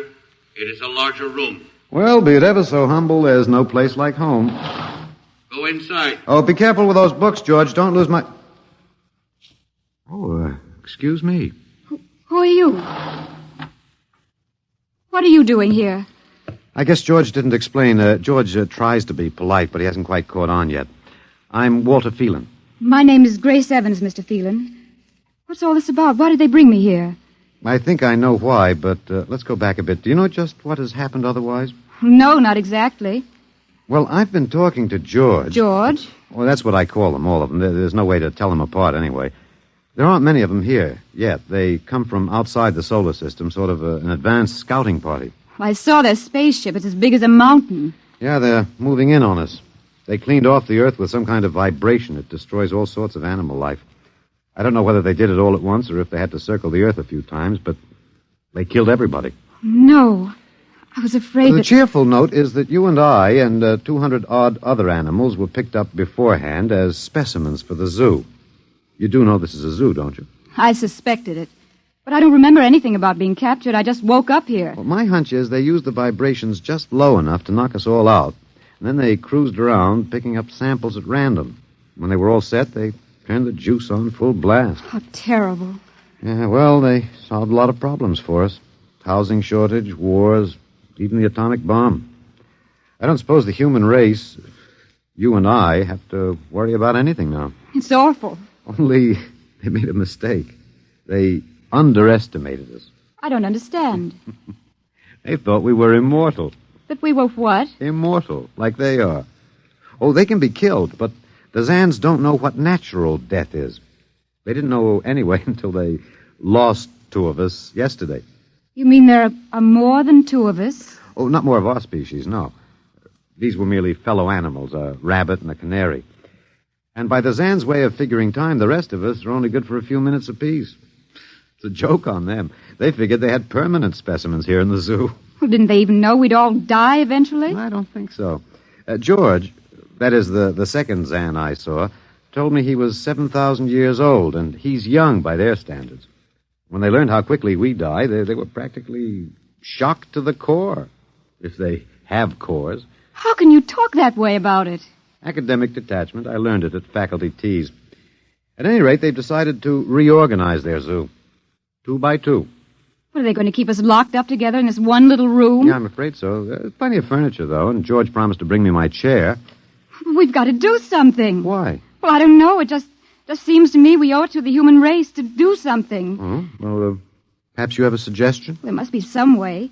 They can be killed, you said. Oh, yes, I've been studying them. They look horribly different, but I think they have about the same metabolic and digestive system as we. I think that anything that would kill one of us would kill one of them. But you said 7,000 years. Yeah, I think I figured it out. Now, George cut his, I suppose you'd call it his hand, when he brought in my books. It started to bleed, red blood. But I could see the cut closing as he stood there. By the time he left, it was healed. I don't understand. Well, you see, whatever factor there is in man that makes him grow old is missing in the Zan. Their regenerative powers must be unlimited. They just don't wear out. They go on and on until they're stopped. Suppose we killed one. There must be some way. Oh, what would be the use? They wouldn't even punish us. They'd just give us our food through a trapdoor and put up a sign saying, "Beware of the man. Dangerous." I don't think they'll even have to bother in your case. I don't see anything funny. I'm sorry. It just reminds me of Martha. Martha? My wife. She died 2 years ago. I'm sorry. Well, not at all. It was a pleasure. That'll be George with my books. Come in. Hello, George. Hello, Walter. Point one, I have brought your books. Point one, eh? What else is on your mind? Another creature sleeps and will not wake. Oh? A small feathered one called a duck. Well, it happens, George. I warned you. Old Man Death, the Grim Reaper. I told you about him. Walter, the Council of Zan has met. It has been decided logically that A, no life form can withstand the full strength vibrations with which we cleared your planet. Therefore, the Grim Reaper you spoke of does not exist. Pretty neat, George. What's B? B, the only intelligent life to escape the vibrations is you. Therefore, the logical conclusion is you are stopping these animals by some means unknown to us. George, you are off your trolley. You will tell me now how this is done. You've got me. Yes, we have. It is necessary to save the remaining specimens as long as possible. If we do not get the information, we may be forced to dispense with your species entirely. This means you, Walter, and the female. Now, hold on, George. Don't go off half-cocked. Let me take a look at these animals that won't wake up. I will take you there now. Go first, Walter. After you, my dear George.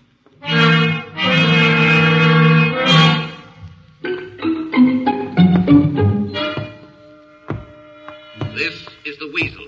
Now, you should have got him in the winter, George. The fur's worth more then. It's ermine. This is the reptile cage. Here are the ducks. That is the male. The female has been stopped. Lucky girl. What's the matter, fellow? Lonely? Walter, you will tell me how you stopped the female duck. Oh, you got me, George. I didn't do it. Maybe she died of the Dutch elm blight. Walter, you are not being logical. We have concluded you are stopping these animals. Tell us now how it is done. I've told you, George. I haven't the foggiest notion. Very well. We will have to take further action. Oh, what are you going to do, George? We will go back now to your room.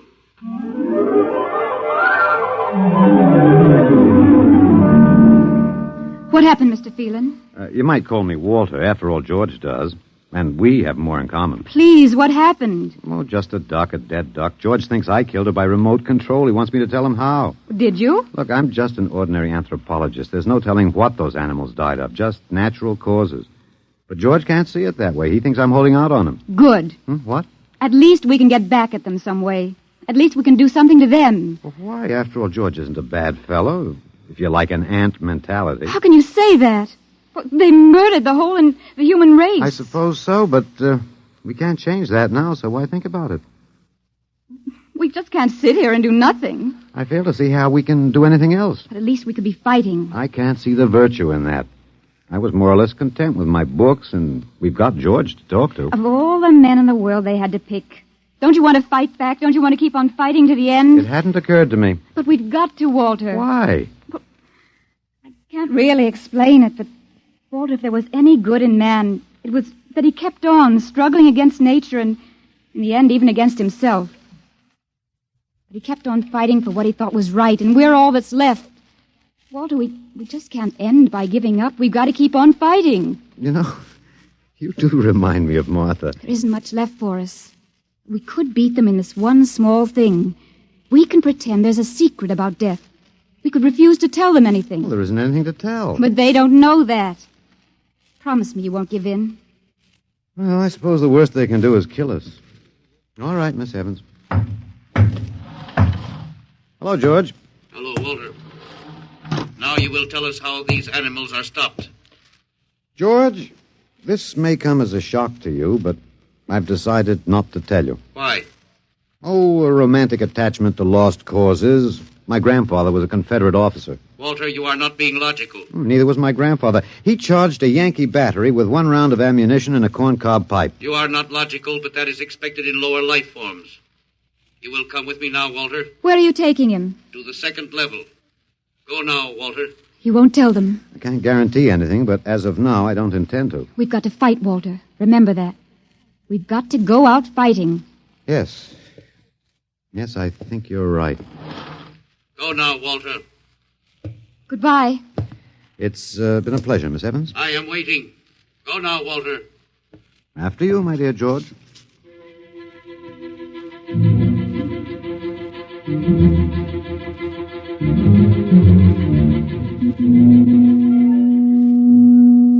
You will tell us now, Walter?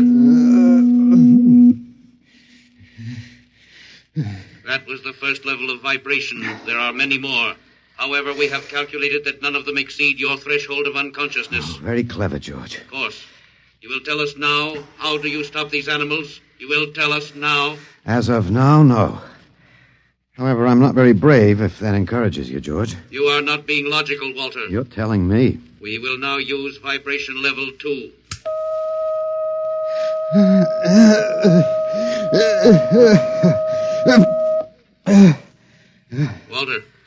Walter, you are still conscious. Let me alone, George. You will tell us now. You will tell us now how you stop the animals. Let me alone. Let me alone.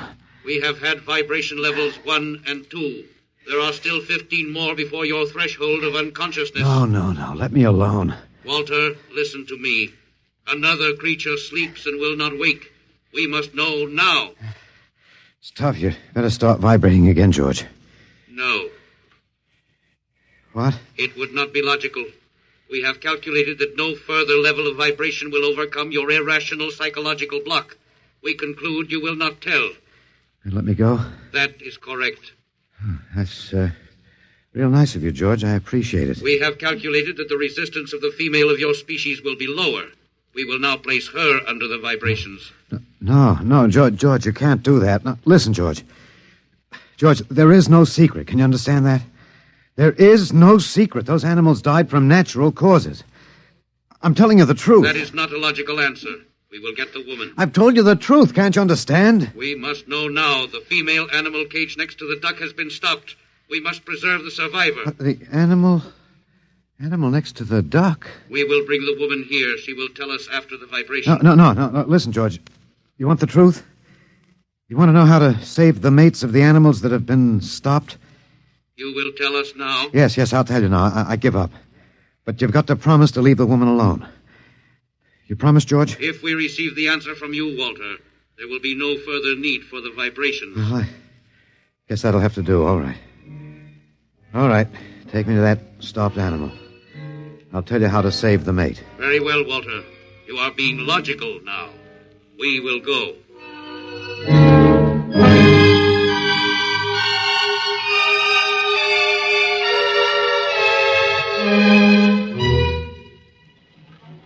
Walter, are you all right? Just let me catch my breath a minute. What did they do? What happened? After a while, I told them what they wanted to know. Oh, no. As George pointed out, it seemed to be the logical thing at the time. But you promised. I know. It was our last chance to beat them on even one little thing. Perhaps. You mind if I sit down? You gave up. I suppose you could call it that. I'm very tired. They've beaten us completely then. There isn't even anything we can do. The last of the human race, and we give up. We don't even die fighting. Oh, it isn't that bad. Something might turn up, Martha. What did you call me? Huh? No, I must have said Martha.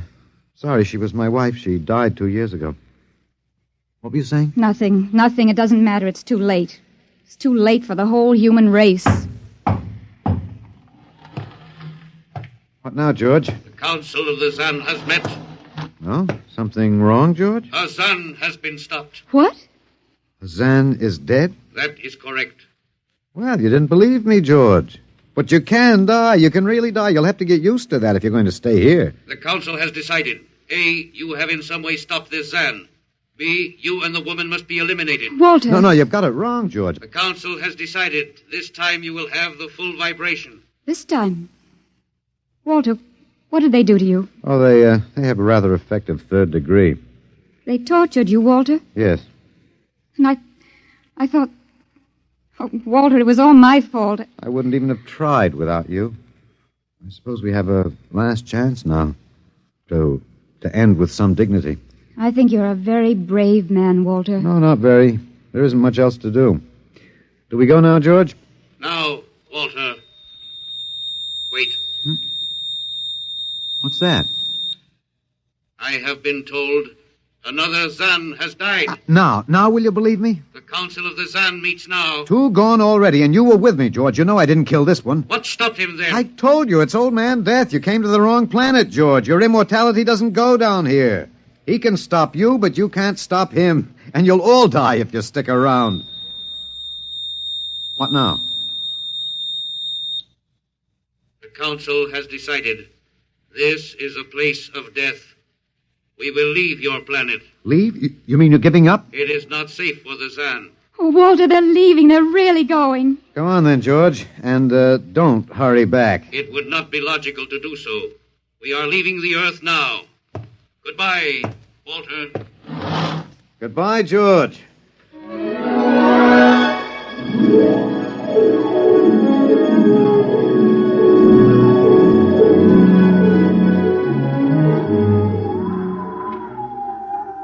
Well, they're all aboard now. So wonderful to feel the sun and the wind again. Yeah, they've closed the hatches. Walter, is it safe for us to be out here? Yes, they're not interested in us any longer. They only want to get away. And I want to see this, Grace. The Zan leaving Earth forever. They're blasting off. There they go. Yes, it's all over now. Well, I suppose we might as well go back in. I still don't understand. Walter, what made them go? I just told them the facts of life. Of death, you mean? No, of life.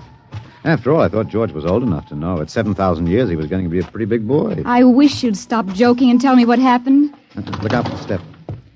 Well, you remember when the first animals died? The rabbit and the duck? Yeah, and their mates just started to pine and waste away? Yes. Well, that worried the Zan. They wanted to keep the last specimens alive if they could. So finally, I broke down and told them about affection. Affection? Yes. And then I introduced Donald. Donald, who's that? Here we are. Grace, meet Donald. Oh, Walter, please, what does affection have to do with it? That's what the Zan wanted to know. I told him it was love that made the world go round. But having lost his mate, Donald would die immediately unless he had affection and constant petting. Petting? Hmm? I even showed him how.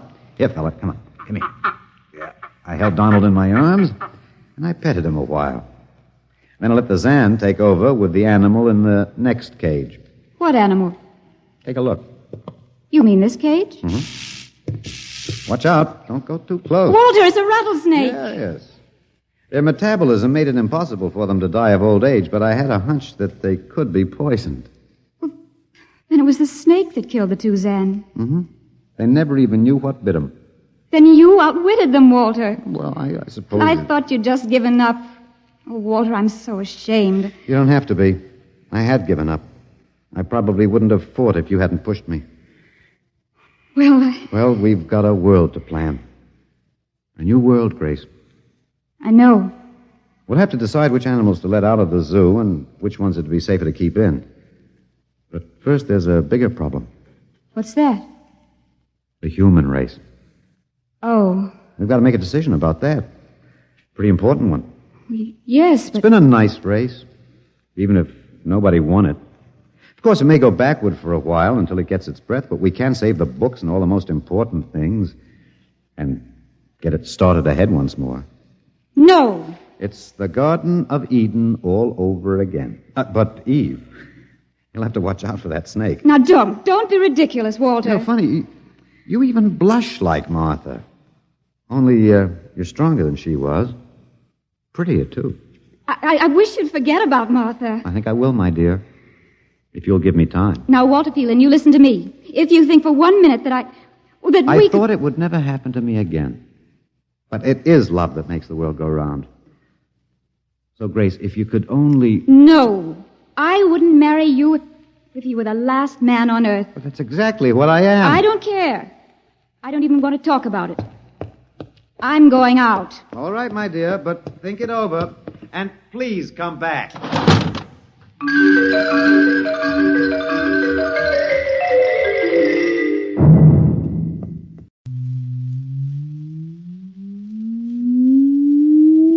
Countdown for blastoff. X minus 5, minus 4, minus 3, minus 2, X minus 1. Fire!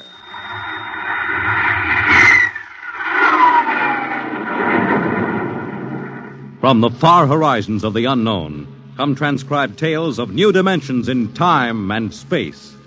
These are stories of the future, adventures in which you'll live in 1,000,000 could-be years on 1,000 would-be worlds. The National Broadcasting Company presents X minus 1.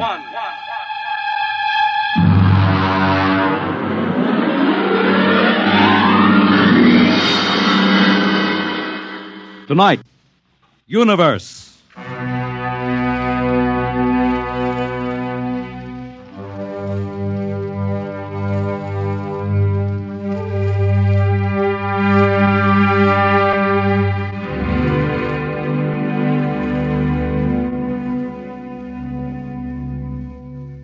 We are just beginning to discover how boundless our universe really is. And yet, as man reaches out to the stars, out toward infinity, ironically enough, he may be building himself a new kind of prison. What would it be like to live all your life in a world no larger, say, than a single gigantic rocket ship bound on an endless mercy?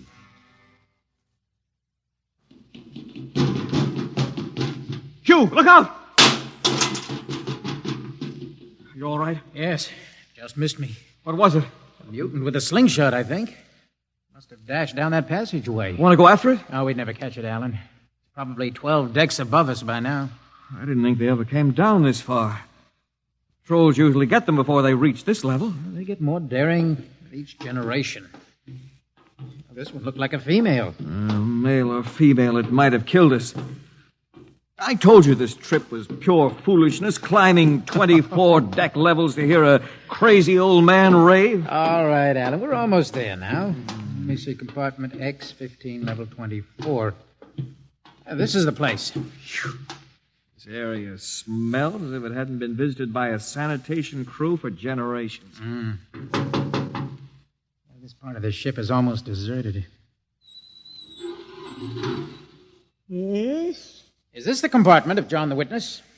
Who are you? My name is Hugh Hoyland, cadet from Scientist Barracks. This is my friend Alan Mahoney.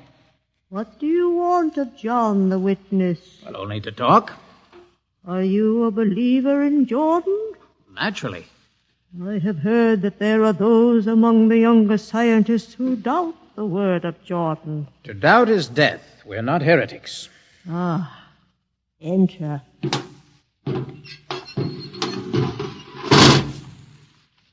I've brought you a gift of tobacco, grown on the richest level. Oh, it smells good. I assure you it's of the best. Wait here. I'll get him. What a rat's nest. Shh. Well, what the devil do you think he can tell you? Alan, I'm not sure.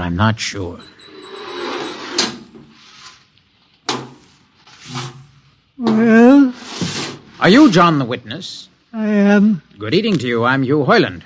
This is my friend Alan Mahoney. What brings a gentleman of the scientist class to my humble compartment? I've heard that you and your parents before you have been keepers of the legend of the ship. Since Jordan gave the word. I'm anxious to hear the word as Jordan spoke it. Why? Because our young scientists, well, among them there have been some who talk against the word. There are regulations against such heresy. Still, some of them say the ship has no purpose. They say that we are here accidentally, that we have no more grace in Jordan's eyes than the most deformed mutant who dwells in the highest level of the ship. What shall I say to you? Well, I wish to hear the word from the mouth of one who knows, in order that I may become more convinced. Sit. You have a gift for the witness? The finest tobacco. Good. I will dim the lights.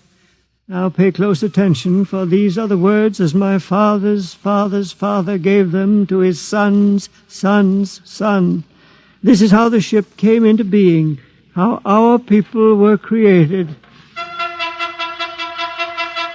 In the beginning there was only Jordan, thinking his lonely thoughts. Out of his thoughts came a vision. Out of the vision came a planning, and out of the planning came decision. Jordan's hand was lifted, and the ship was born. Mile after mile of good compartments, tank after tank for gold and corn, ladder and passage, door and locker fit for the needs of the yet unborn. He looked on his work and found it pleasing, meet for a race that was yet to be. He thought of man, and man came into being. Then Jordan checked his thoughts and searched for a key.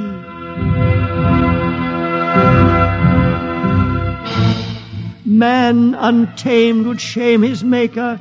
Man unruled would spoil the plan. So Jordan made the regulations, and order came to the works of man. A crew he created to work at their stations, scientists to guide the plan. Over them all he created captain, made him judge of the race of man. Thus it was in the golden age. These are the true words? As my father's father taught them. But what of the strange beast-like people on the upper levels of the ship? Surely Jordan did not create them. Jordan is perfect. All below him lack perfection.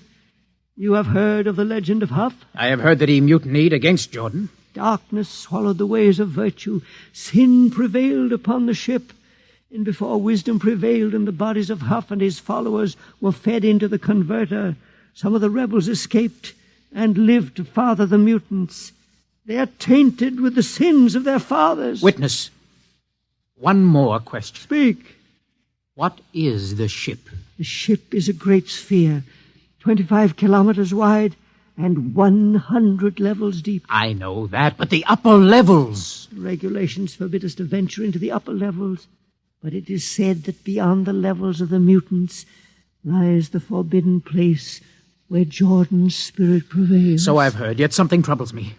Something which prompted my coming here. Yes, my son. What lies beyond the ship? What? What lies beyond the ship? This is heresy. Answer me. I will not permit such talk. The ship is complete. The ship is universal. The ship is everywhere. The ship is endless. Your mutterings are those of a frightened old man. They answer nothing. You question the word? I think you lie. Hear me, Mr. Hoyland. For what you have already said, I can have your body fed into the converter. Your soul launched on the endless trip. You threaten me. Hugh, for Jordan's sake. Do you think I fear this dried fig of a man? Hugh! Sir, my friend is impetuous. He does not understand. I might be persuaded to forget a substantial gift. Why, you pig! Hugh! Alan, come on. The sight of this so-called holy man offends me. No, you shall not leave. Don't try to frighten me with that gun, old man. Remain where you are, heretic. I warn you, put down that gun. No, closer. Drop it. Very well, then. Death to the heretic. Alan, get him. Alan. He's not breathing. Is he dead? I don't know. Come on, Hugh, we've got to get out of here. Right. Now where? We can't go back. They'd feed us into the converter before we could even... What's that? An alarm. That old woman must have turned it in. Come on, Alan. The patrol will be here in no time. Where can we go? Yes, where? The upper levels. No, the mutants. We'll have to take our chances. Come on, Alan, let's go. Listen, that's the patrol. Come on, we've got to climb. There's a hatchway down the corridor. All right, quickly. Order! we fire! Alan, up the ladder! Up! Come on, Alan, come on!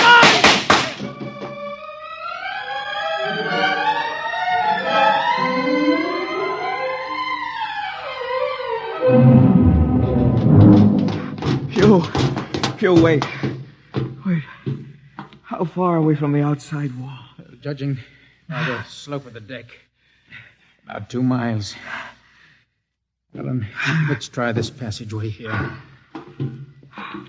If you hadn't asked him that stupid question. Now, there's no use going over that. But why did you do it? I've been thinking about it for a long time. When he began to give me those stupid, pat answers, well, I just saw red, I guess. Who are you to question the ways of Jordan? When you asked me to go with you to visit the witness, I thought you wanted spiritual help. I never dreamed. I'm sorry, Alan. I'm sorry. I couldn't foresee this. Wait a minute. What? I saw something move. Where? Near that bulkhead. I don't see anything. Maybe my eyes are going bad. Still, listen! You behind us! Alan, look out!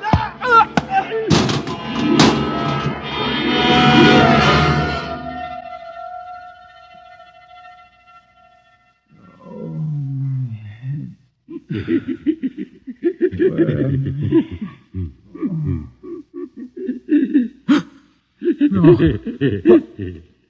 What are you? Put away that knife. Keep away from me, you. Right, Bobo, don't kill him. Not yet. Who are you? You must forgive my friend Bobo. Like so many of my people, he's rather impetuous. We're members of the so-called super race, I think. Who are you? What place is this? As you can guess, from my leg. I'm a mutant. Mutant? Where is Alan? Your friend is dead. Dead? I was not able to restrain my people in time to save him. Why don't you destroy me and get it over with? We do not kill for pleasure, Mr. Hoyland. Only when necessary. You know my name? I read your identification tag. Who are you? Mutants can't read. My name is Gregory. Gregory? I'm a leader of my people. You see, although we are unfortunate in our heredity, Mr. Hoyland, many of us are quite intelligent. And why do you live like animals? We'd rather live like free animals than like regimented slaves, as you do. I've heard you practice cannibalism. Undoubtedly, you hear many things about us. You turn your head. Why? That monster. I've never seen a creature like him. Bobo is an unfortunate. He was born without the power of speech. How can you tolerate such a monstrosity? We've learned to live with difference. If we began to destroy our imperfects as you do on the lower levels, there would soon be no one left. It violates the regulations. The word of Jordan You know, states Mr. specifically Hoyland, that... your people are really quite primitive and barbaric. You dare say that to me? I dare say a good deal more. Let us go to my compartment and speak further. I'm always interested in information on the lower levels. I'll give you no information. Bobo. No. I want Mr. Hoyland in my cabin, please. No! I would advise you to go quietly, Mr. Hoyland. Bobo has a hatred of superior beings, which is unfortunate, but quite understandable. Proceed.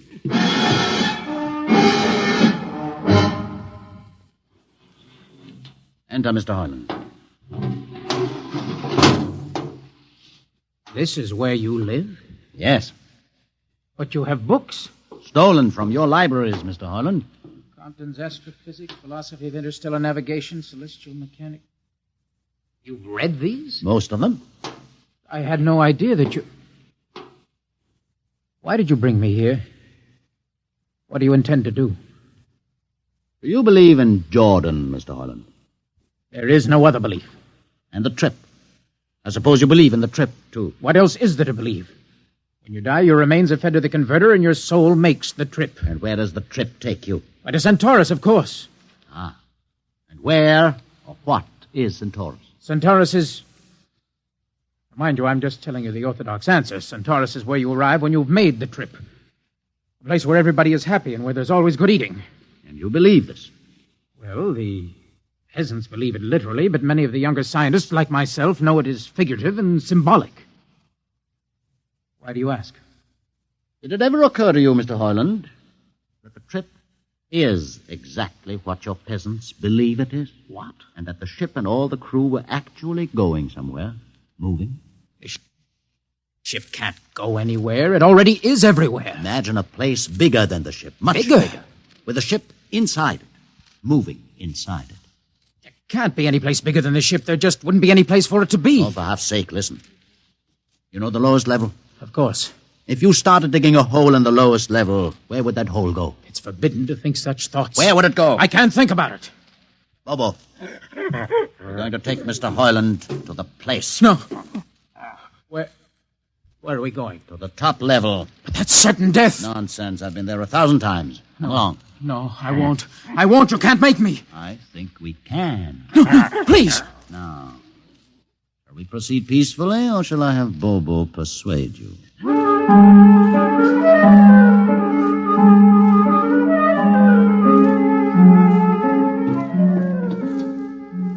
Open the door, Bobo. Inside. No. What place is this? This, Mr. Hoyland, is the main control room. Now, Mr. Hoyland, you're trembling. It isn't true. No, there's no such place except in mythology. Ah, you younger men are so wise, Mr. Hoyland, except for one thing. This happens to be the main control room of the ship. Main control? But it's just a huge room with an instrument panel. And what did you expect? How do you know this is the main control room? See these instruments? Using them, the navigator many hundreds of years ago actually steered the ship on its voyage. I don't understand. I didn't suppose you would. Sit down. Very well. Look up. What do you see? A huge shield. Watch it for one moment, Mr. Hoyland. You're going to see something that few of us have ever been privileged to witness. What are you doing? I'm dimming the lights. Don't be frightened. Keep your eyes focused on the shield above us. Ready? Watch. It's sliding back. Ghost of Jordan. Well? What am I seeing? The universe, Mr. Hoyland. The universe in all its beauty. The stars, the planets, the suns and moons and constellations. No, it can't be. The ship is the universe. There is nothing but the ship. Ah, but there it is. You see it before your eyes, spread out like a canopy of glory. Do you still deny it? Answer me, Mr. Hoyland. Do you deny it? No, I can't deny it. They've lied. They lied to all of us. Good. I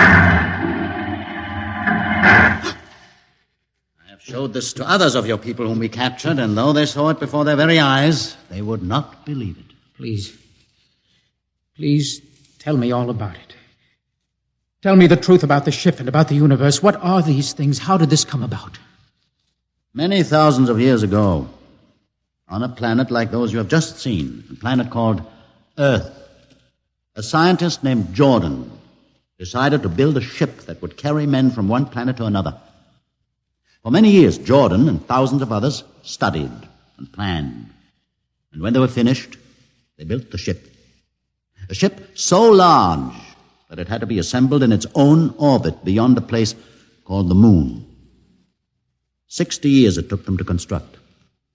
And when it was finished, a whole new science had been conceived.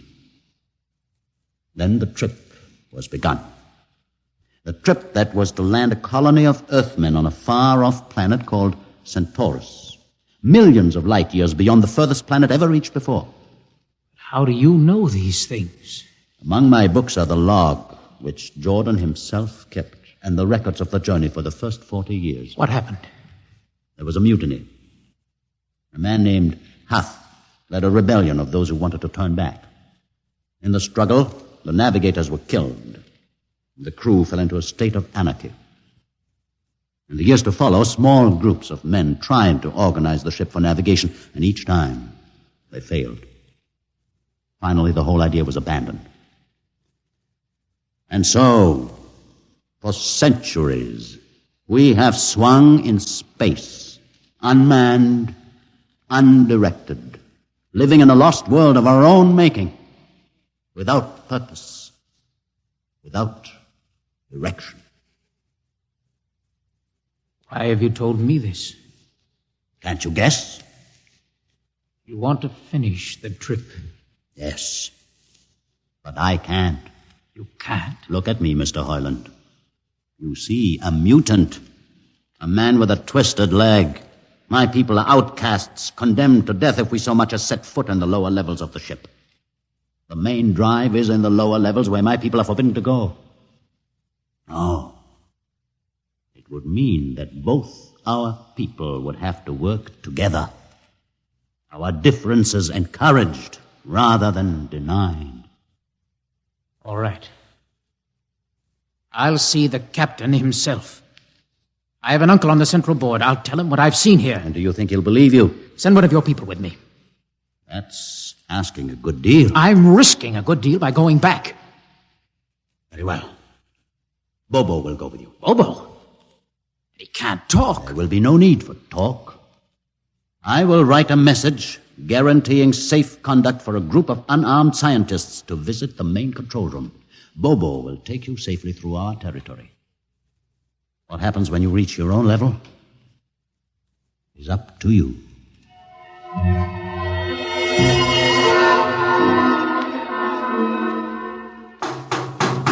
One moment. Yes, what? You? Quick, Uncle, let us in. Hey, but this mutant... He's harmless. Please, Uncle, please. Now, what is this? You're wanted for... I know all about that. Uncle, listen. I must see the captain. The captain? Are you mad? Uncle, you're a council member. You can get me to see him. He'll kill you. You're wanted for heresy. I don't care. I must speak with the captain.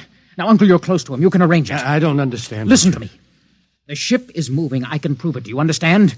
There is a purpose in the ship. I don't understand what you're babbling about. Now, never mind. Just talk to the captain. Tell him I have information of tremendous importance. Tell him I've arranged a truce with the mutants. Truce? Here, show him this paper. Signed by their leader. Do it, Uncle, for my sake. I don't know what... Uncle, please, if I'm to die, let this be my last request to you. Very well. I'll speak to the captain.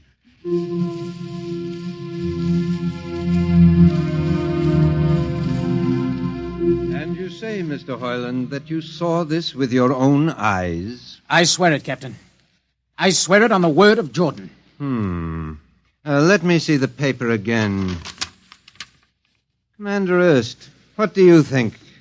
I don't know, sir. It might be a trick. I guarantee you safe conduct. If these things are as Mr. Hoyland reports them, it would pay to risk a few lives. The man is a convicted heretic. Still, we must not discount his word. He has a safe conduct, and the mutant risked its life coming with him. I think we might investigate. Captain, you mean you will do it? I will have an expedition outfitted. Dismissed, Mr. Hoyland. Thank you, sir.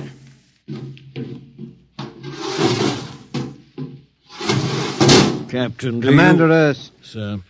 You will make the necessary arrangements for an expedition. And I trust you understand. Perfectly, sir. Perfectly.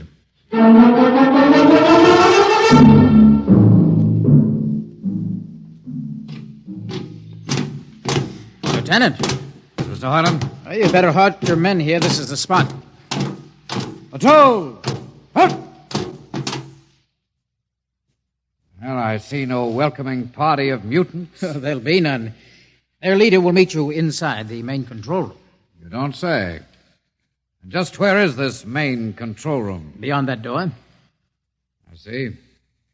All right, men. Ready up. Lieutenant, why do you ready arms? In case of ambush. Ambush?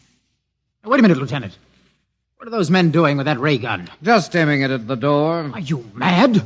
No, Mr. Hoyland, but most certainly you are to think that we could be lured up here to be slaughtered with a fantastic story about some mythical control room. Guns ready, sir. Lieutenant, I warn you, these people have acted in good faith. You can't break that faith. Oh, mutant! Come out! For Jordan's sake, Hold Lieutenant. A little too quiet for comfort. Mutant! Open the door. Please, Jordan, don't let anything happen. Don't let... All right, it's opening. Ready, men? Someone's coming out. Steady. Gregory, stay back! You fools! You've killed him! Here come the rest of them. Fire! Fire!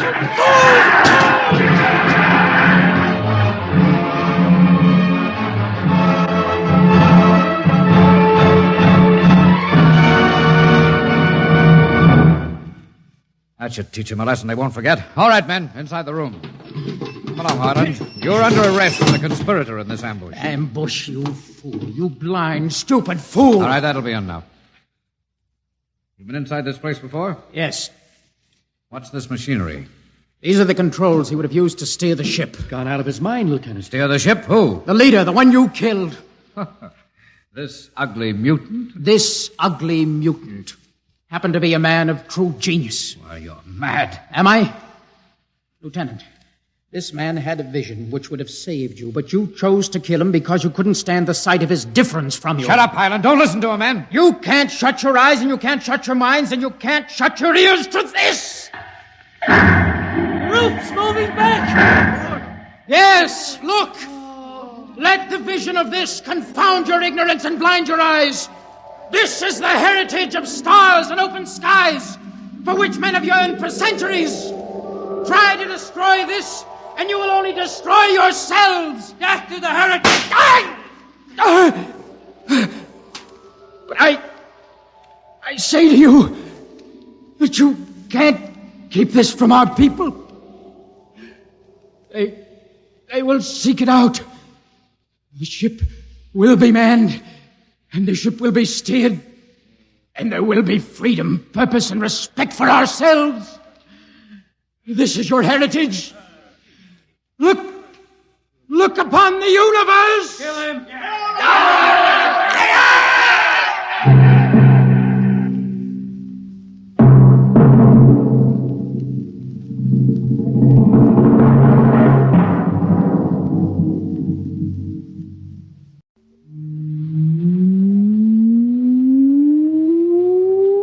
Countdown for blastoff. X -5, -4, -3, -2, X -1. Fire!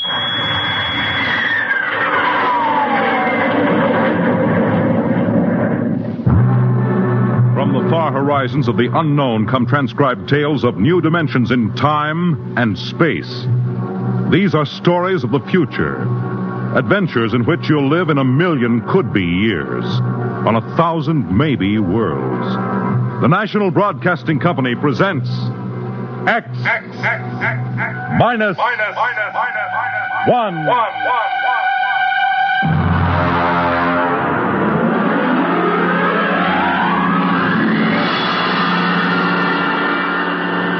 Tonight's story, Mars is Heaven.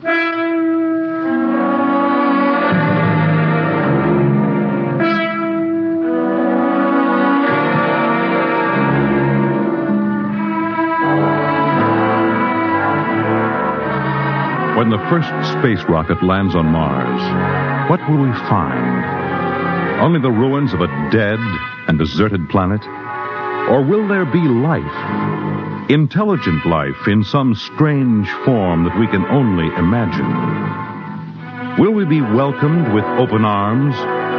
Or will the Martians treat us as invaders? Only one thing is certain. Someday, a giant metal ship will take off from Earth to travel through the black velocities, the silent gulfs of space, to descend at last into the darkness of the upper Martian atmospheres. And on that day, man will finally know the answers. The day we first land on Mars.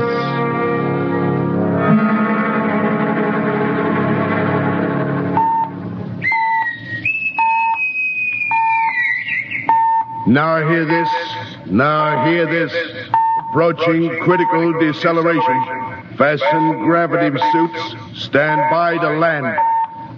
There it is. We've intersected the course vector, sir. All right, Mr. Lustig. Over to manual control. Aye, sir. Masters, sound general quarters. Aye, sir. Mr. Leslie, what do you make of the terrain? There seems to be a heavy ground, Miss Captain. We won't be able to use the infrared lights. And we'll have to come in on radar. Isn't that a little risky, sir? Landing in the dark? I'd rather run the danger of a blind landing, Lieutenant, than come in without the cover of darkness. Remember, we don't know what kind of reception is waiting for us down there. Airspeed 500. Altitude now 4,000. Bridge to engine room. Stand by for deceleration. Fire forward tubes 1 and 3.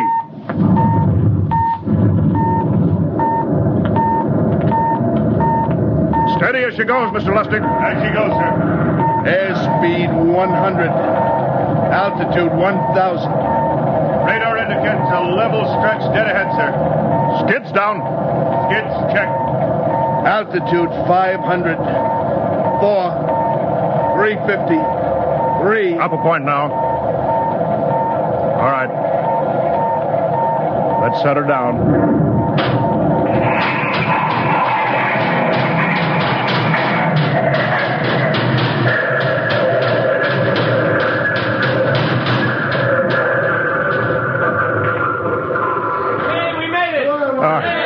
Cut the power. Masters, pipe battle stations. Aye, sir. All secured, sir. Well, gentlemen, we're now on Mars, April 20th, 1987, 4:33 Greenwich time. Enter that in the log, Masters. Aye, sir. Well, gentlemen, it's less than 2 hours till dawn. As soon as it's light, we'll send out a landing party. Masters, get me an all-over hookup. We're all set, Captain. Now hear this.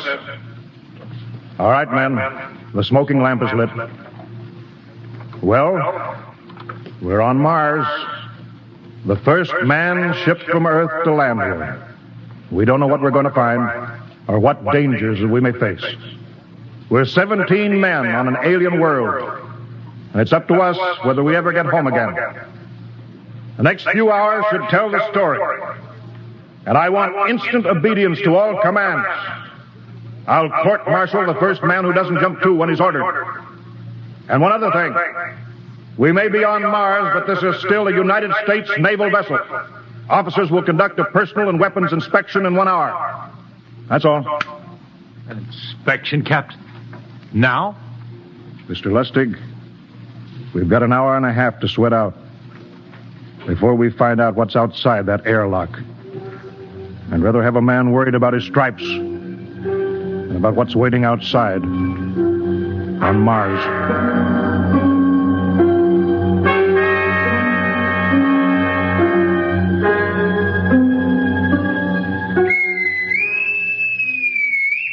Now hear this.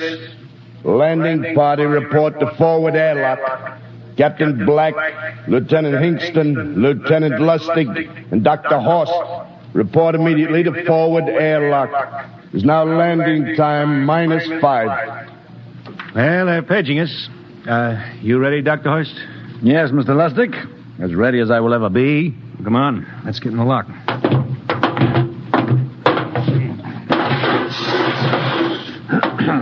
Hingston, Lustig, and Horst reporting in the airlock. Very well, sir. The captain will join you. 4 minutes to go. At least the captain would get here. What difference does it make? I just want to get it over with, that's all.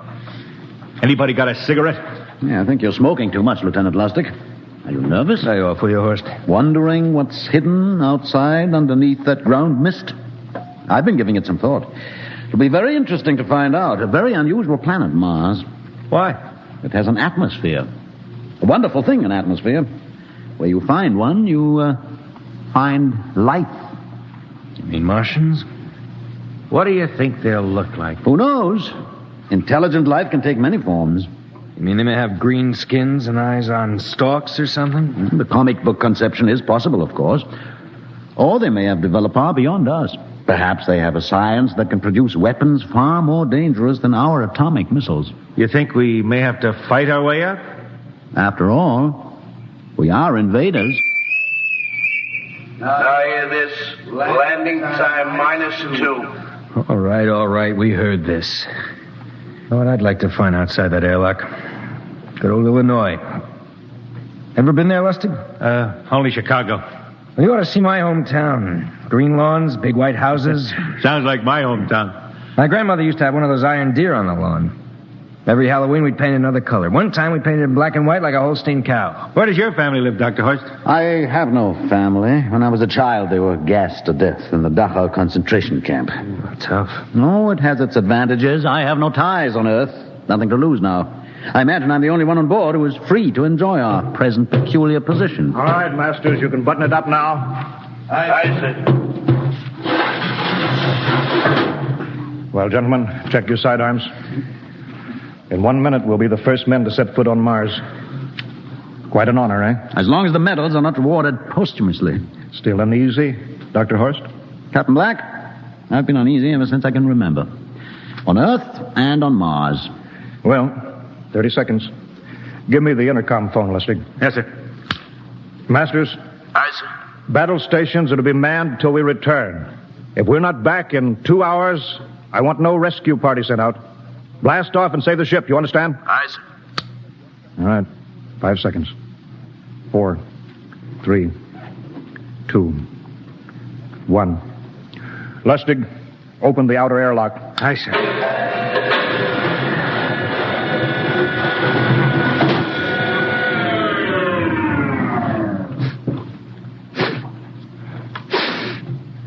It's fresh air. Let's go. All right, now, take it easy. It's too dark to move fast. Quiet, isn't it? Not even a wind. Can't see anything from this ground this time. We don't know what's out here. All right, come on. What the quiet? Captain, I could swear that sounds like a rooster. I don't hear it anymore. Very homely but unlikely sound. A rooster crowing on Mars? Hingston. Aye, sir. Set that machine gun 25 yards to the flank. We'll stay here till the ground mist lifts. Aye, sir. What do you make of the ground, Horst? Grass. Plain grass. You can see some large foliage there where the mist's thinned out. What the? Hingston, hold your fire, you fool! I hit it, Captain. What?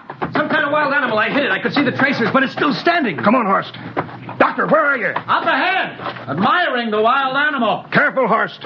Wait for us. Don't worry, Captain. It's an iron deer. A lawn ornament. Well, that's impossible. It's hollow. Interesting, isn't it?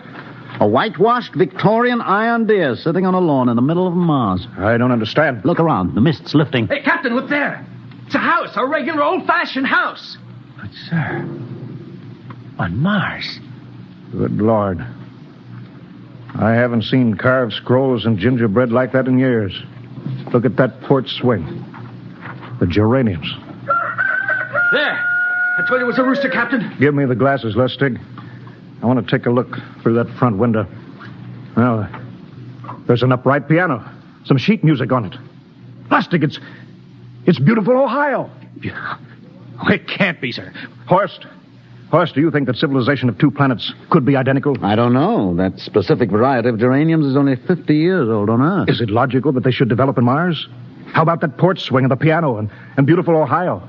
Why, it's impossible. Captain Black, this looks like the town I was born in. Well, it looks like my hometown, too. I thought of something, sir. It's the only solution. Maybe we're not the first ship to reach Mars from Earth. Don't be ridiculous, Lustig. Oh, how else can you explain it? Suppose some scientists got together. They invented some spaceship and planted a colony here. That's the only answer. That's impossible, Lustig. Been space travel, it couldn't be secret. Do you have any idea what ships cost, what industrial power is needed? No, there's got to be some logical reason. I think perhaps we might find out, Captain. The light just went on in that house. Kingston, cover that door with the machine gun. Aye, sir. All right, come on, Horst. We're going to ring that doorbell. There's got to be a scientific answer to all this.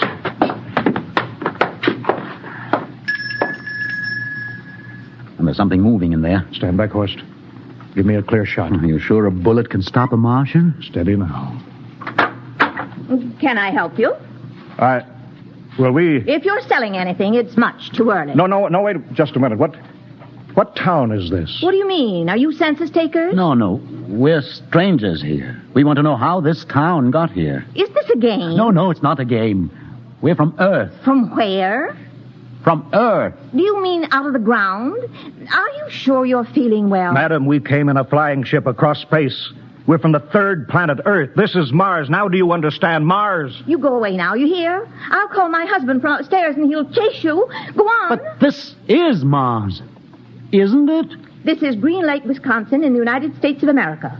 Bounded on the east by the Atlantic and on the west by the Pacific. Now go away. Goodbye. Horst, do you suppose it's really possible? I've got to find out more about this. I told you I'd call my husband. Now you go away. You've got to tell me one thing first. What year is this? Year? 1928, of course. For goodness sake. You hear that, Horst? And we know it's 1987, and we know this is Mars. Horst, is it possible that we got fouled up, made some tremendous blunder, circled around, and landed back on Earth? In 1928? Well, maybe some switch in time or dimension. Could we have shifted somehow, gone backward in time? Oh, Horst, this won't hold water. It's not logical. We checked every mile. We went past the moon, out into space. We're on Mars. Lustig out at point. Hingston in the rear. Keep that gun at half load. Aye, sir. Horst, there's got to be some cold, logical solution. Captain! What? That house down the street, the white one with the green shutters. Lustig, what's the matter? I never thought of... Thank God! Lustig, come back here! He's running for that house. That crazy fool, after him quick! Lustig, stop! Come down off of that porch! Grandpa! Lustig, what the devil do you think you're doing? Albert! Grandma, Grandpa, it is you. Lustig, what is going on here? Albert, it's been so many years. How you've grown, boy. It's so good to see you. Lieutenant Lustig! Oh. Captain, Grandma, I want you to meet my friends. This is Captain Black. Captain, I want you to meet my grandfolks. Howdy. Any friend of Albert's is a friend of ours. How long have you been here, Grandma? Oh, a good many years, ever since we died. Ever since you what? Oh, yes, sir. They've been dead 30 years. What? Oh, now, don't you trouble yourself. It's all right. We're alive again, that's all. Do you mean to tell me that Mars is heaven? Oh, nonsense, no. All we know is here we're alive again. And who are we to question God's infinite ways? Well, Lustig, we're going back to the ship. But, Captain, I want to talk to my grandpa. Lieutenant Lustig, I don't like any part of this. You'll come back with us if I have to club you and carry you. I see. Now, let's go. Heaven only knows what they've run up against back at the ship.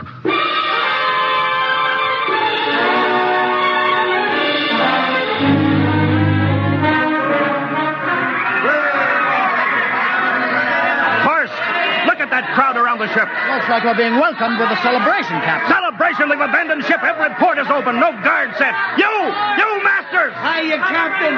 Meet my old dad. Dad, that's Captain Black. He's not a bad guy for naught. Hingston! What's it? Bring that band back. Use force if you have to. Excuse me, sir. There's my Uncle George. Hingston! I'll be right back, Captain. Uncle George. What the devil is going on here? Don't you understand, sir? They've all found friends and relatives. They're all here. You're right, Captain. I found it. The whole crew's out in the crowd. But I gave orders. Definite orders. You don't understand, Captain. I understand mutiny. I don't care how many relatives show up. I'll have discipline. Johnny! Johnny, you old son of a gun! It's you. Edward. Yes. It can't be. Oh, of course it is. Johnny, Ed. you old... Ed. Dr. Horst. This is my brother, Edward. How do you do? Hello, sir. It's wonderful to see you, Edward. Look, I've got to get back to my ship. Oh, Johnny, wait. I almost forgot. Mom's waiting at home. Mom? Yeah, and Dad, too. Mom and Dad are alive? Then you're real, Ed. Well, of course. Don't I feel real? How's that, huh? Why, Ed! We've got lunch for you, Johnny. Mom's making corn fritters. Dr. Horst, haven't you found anybody? No, Captain. I have nobody. Well, then you come on home with me, right, Ed? Why, sure. Horst, you wouldn't believe it, but it's been 35 years since I had Mom's corn fritters. By George, 35 years.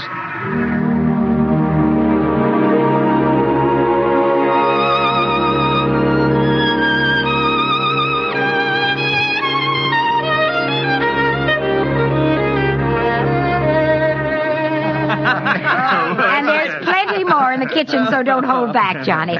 You too, Dr. Horace. Well, Johnny, you're still in the Navy, eh? That's right, Dad. I'm in command of the ship. We're an old Navy family, Dr. Horst. All three of our boys in the service. Yeah, Ed was the best pilot in the Pacific, too. What did happen, Ed? What's the difference? I'm here now. Yeah, but... You know, it's almost perfect. All we're missing is your brother Will. Then the whole family could be together. Well, it won't be long, Mom. Will's in charge of the XR-54. Next rocket coming out to Mars. Oh. Well, little Will. When does he leave, Johnny? Well, the takeoff's scheduled for September, but it depends on what we report. Oh, yeah. There's no question about that now, huh? No. Christmas together again. That'll be something. Sure will, yes, sirree. Well, this calls for a celebration. How about a little of the old dandelion wine, eh, Johnny? Now, Father, don't you go giving Johnny too much wine.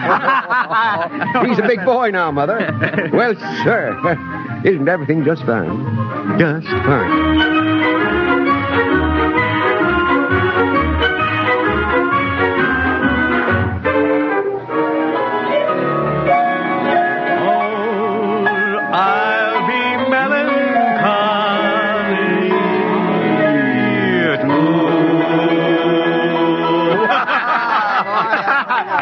Play that one again, will you, Ed? Oh, sure.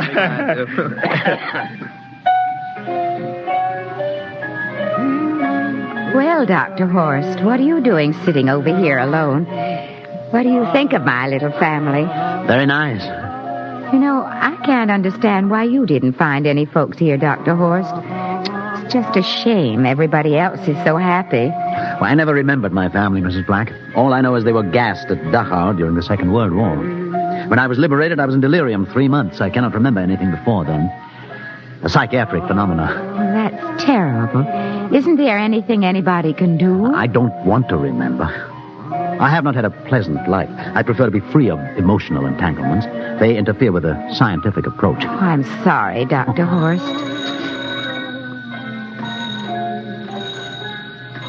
Oh, I'll get it. That's our ring, long and 3 shorts. I remember that. Well, maybe we'd better call it a night. You must be getting tired, Johnny. I'd better be going back to the ship. Nonsense. You stay the night. We insist. I just couldn't rest thinking of you all alone on that ship. I'll be all right. Well, good night. Oh, wait a minute, Dr. Horst. That phone message was for you. Me? Yes, that's right. A message from Anna. Anna? I don't... Well, there, she must be an old friend. Isn't that nice? I don't...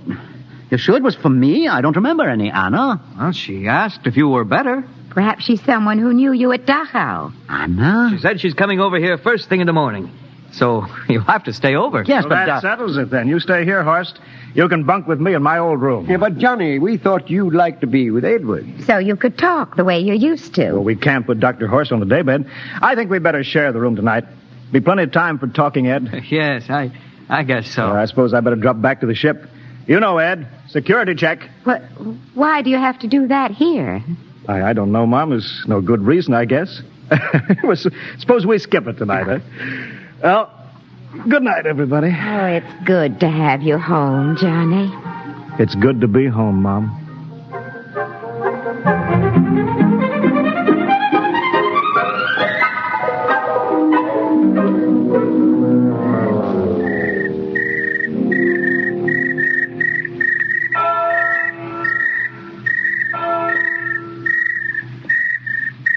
Captain Black. You asleep? No, I've been thinking about what we were expecting. Green-skinned Martians. All the time there was only Mom and Dad and Edward waiting. That's funny what tricks your imagination can play on you. Well, I guess Mars is heaven, Horst. You know, I've been thinking about Martians, too. Captain, just suppose there were Martians, and they saw us land, and suppose they thought of us as invaders. What would be the best weapon they could use against our atom bombs, huh? I don't see what you're getting at. They would want to disarm us first, huh? To wipe out all suspicion, to make us feel at home. Captain, suppose this house isn't real. Suppose the people are just images, stolen from our own memories by Martians, created for us by telepathy, hypnotist. Oh, that's the craziest theory I ever heard. Maybe that's why there was no one for me. Because in all my life, there is no happy memory, no real loved person, not even my mother. I don't remember her. Only the piles of rotting corpses at Dachau. There was no happy emotion for these people to recreate. How about that phone call? Anna? Yes, Anna. I didn't remember who she was, but I do now. I just remembered. When I was freed from Dachau, sick, delirious, I raved about a wonderful, kind nurse named Anna that took care of me. Well, there you are. It's logical. She's coming to see you tomorrow. But there was no Anna. I'd been nursed by a man. What? Anna was only a dream. And there's only one way they could have learned about her, by reading my subconscious mind. That's impossible, Horace. Why? The whole crew was thinking of home. Suppose the Martians read our minds. Yes, but if there are Martians... If there are, they have us separated. Each man in a different house, sleeping, trusting. No one at the guns. I left my pistol downstairs. Do you think there's something to this, Horst? It's a perfect trap, Captain.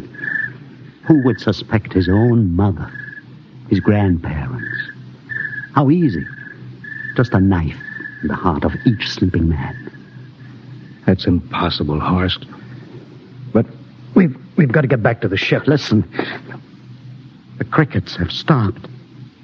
Come on. We don't know when they change back to whatever they really are. All right, careful.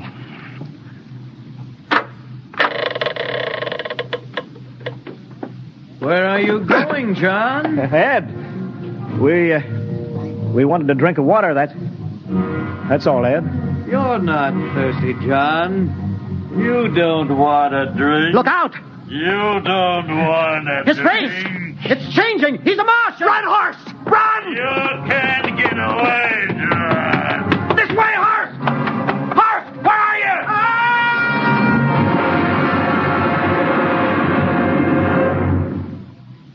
Hello? Hello? Can you hear me, Earth? This is Captain John Black, the XR-53 calling from Mars. I've locked myself in the ship, but they've crippled it. I can't take off or fire the guns, and they're coming for me now, the Martians. I'm all alone here. All the rest are dead. Hingston, Lustig, Dr. Horst. Poor Horst, he didn't even reach the door. Listen. They're trying to break through the hull. Edward and Mom and Dad and all the folks, but they're changing now. They're melting and changing back into... They're Martians. Can you understand? Martians, not men. They made us think that Mars was heaven and we fell into the trap. Can you hear me, Earth? You've got to stop the next rocket. Listen, tell my brother Will. Tell my brother not to come. They'll trap him too. They'll kill them all. Hello? Can you hear me, Earth? This is John Black on Mars. Hello, Earth. This is John Black on Mars.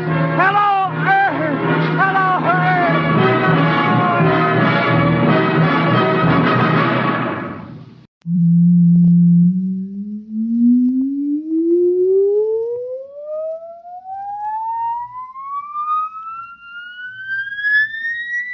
Countdown for a blast-off. X -5, -4, -3, -2, X -1. Fire.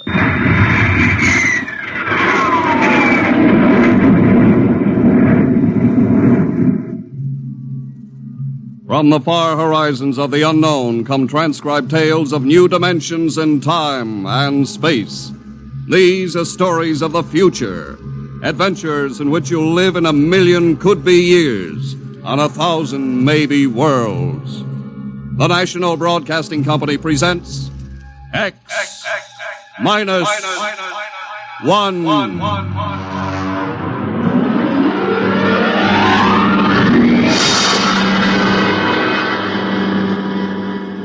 If you wanted to take over our world with a minimum amount of resistance and trouble, how would you go about it? Tonight we'll tell you how, with a strange and chilling story by George Lefferts. The Parade.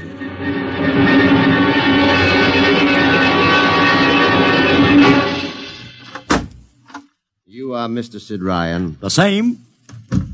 My name is Luchar. I am a Martian. Pleased to meet you, Mr. What was that again? A Martian. As in Orson Welles? Precisely. I'm a Rotarian myself. Sit down. Thank you. Now that we've had our little joke, Mr. Lucha, what can Publicity Associates do for you? I am interested in obtaining publicity. It has been my observation that advertising and publicity are the very backbone of earthly civilization. Spoken like a true Martian, Mr. Lucha. Now, if you'll tell me the name of the client. The client, of course, will be the Martians. You don't give up, do you? Give up? The gag, I mean. Oliver. Yes, Mr. Ryan? This is Mr. Lucha. How do you Mr. do? Lucha claims to be a Martian. Take him outside, will you, Oliver? I am happy to see, Mr. Ryan, that my telling you I am a Martian has approximately the effect I guessed it would. I believe we can do business. I have here cash retainer of $5,000. Oliver, take a look at that wad of lettuce. It's the real stuff, Mr. Ryan. And my client is prepared to spend many times that amount. Sit down, Mr. Lucha. Oliver, get the client a cigar, the 50-cent box. Yes, sir. Thank you. Well, now, what can I do for you, sir? I wish you to manage a publicity campaign. A very large and important campaign. Is the product established, or is it something brand new? Something quite new. Now, what would you judge the most effective type of campaign? Well, if the client has a lot of dough to throw around, a suspense campaign is best. First, you place ads in the paper saying, "Watch this face." Then about a week later, you run an ad saying XYZ or PDQ, and you get people guessing what it means. Then finally, when you've teased them enough, you bust loose and unveil the product. Excellent. We will conduct a suspense campaign. Of course, in this kind of campaign, secrecy is very important. Once the name of the product leaks out, it spreads like wildfire, and the whole campaign is kerfloppo.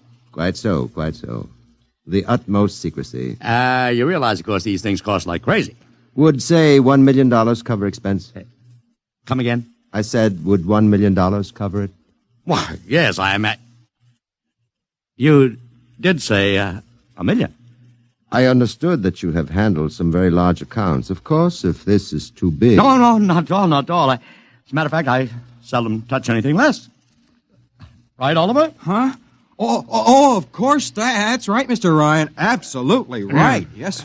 You will begin, then, by saturating the newspapers, the radio, the streetcars with a very simple statement. What's that? I will write it on a card. Here you are. The Martians are coming. Say, that's not a bad teaser. Got that, Oliver? Yes, sir. The next ad will read, June 1st is Martian Day. June 1st is Martian Day. What happens on June 1st? The parade takes place. What parade? I wish you to arrange a parade up Fifth Avenue. You mean like the Macy Parade? Exactly. Except that the theme will be the world of tomorrow, the Martian world. My client would like it to be a gay affair. Balloons, clowns, pennants, pretty drum majorettes. Say, that sounds terrific. I might be able to interest the department stores in a tie-in. Fine. The parade will climax the campaign. On June 1st, the product will be unveiled. Good enough. By the way, Mr. Lucha, just what is the product? What are we selling? Oh, no, Mr. Ryan. Secrecy, remember? Yeah, but after all... Mr. Ryan, all will be revealed to you in good time. For the moment, let us say that we are selling a concept. A concept? The concept of invasion from Mars.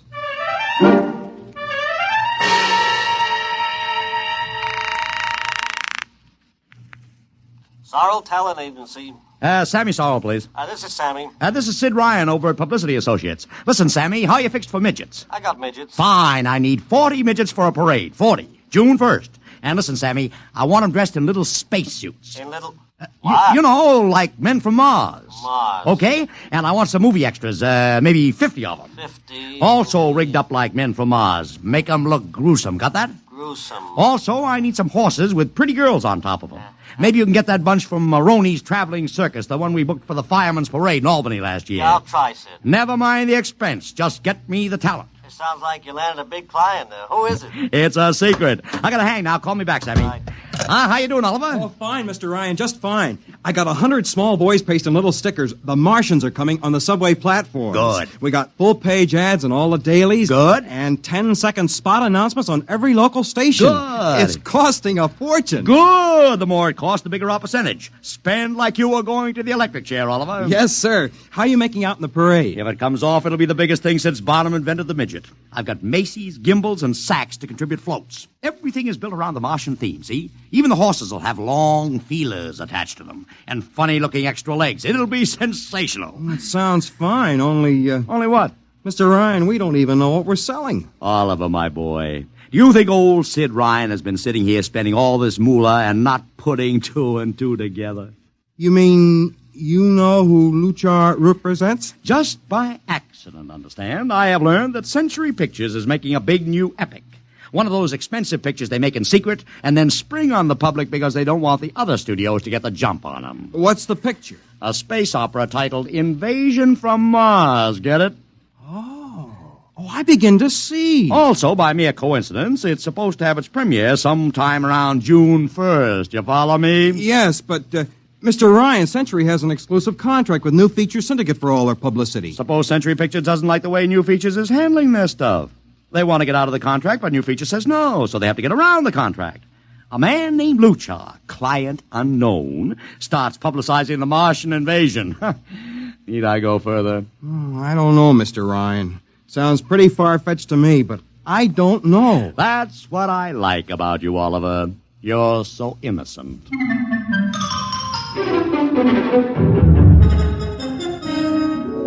Now, let me talk to Commissioner Patrick, please. Sid Ryan. Hello. Commish, Sid Ryan. Oh. How are you, Ryan? Fine. What is it this time? You want to drop a man off the Empire State Building into a teacup full of water? The answer is no. Also, we're not arresting any fan dancers. You know I don't handle fan dances. I want a permit for a parade. June 1st, 5th Avenue. It's a Sunday. There's no traffic. Now, look, Ryan, Macy's gets a permit. Gimbals gets a permit. The American Legion gets a permit. The Sons of Erin march every time Morton Downey sings the Wearing of the Green. Oh, don't give me a hard time, Patrick. This is too big. I have the 5th Avenue Merchants Association behind me. Okay, Ryan. Fill out the forms. I'll pass them along to the license commissioner. That's my boy. By the way, what's the occasion for this parade? Oh, don't you read the papers, Patrick? June 1st is Martian Day.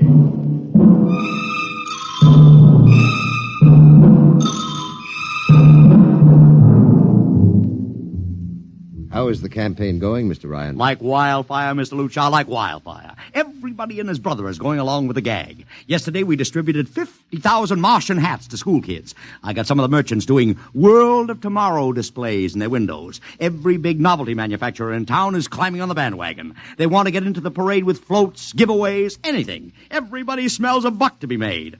I wouldn't be surprised if the mayor himself declared Martian Day. I've even arranged for Commissioner Patrick to accept a $50,000 check for the Policeman's Benevolent Fund from the man from Mars. Oh, it's terrific, terrific. My blood pressure's up to 200. Excellent. I understand Century Pictures spent over $1 million making that space opera. I beg pardon? Oh, come, Mr. Luchar. Sid Ryan wasn't born yesterday, you know. I know who our client is, even if you don't admit it. You do? Always thinking that's me. Well, as long as you know, let's keep it to ourselves, shall we, Mr. Ryan? As you once remarked, when these things leak out, it destroys the surprise and ruins the effectiveness of the campaign.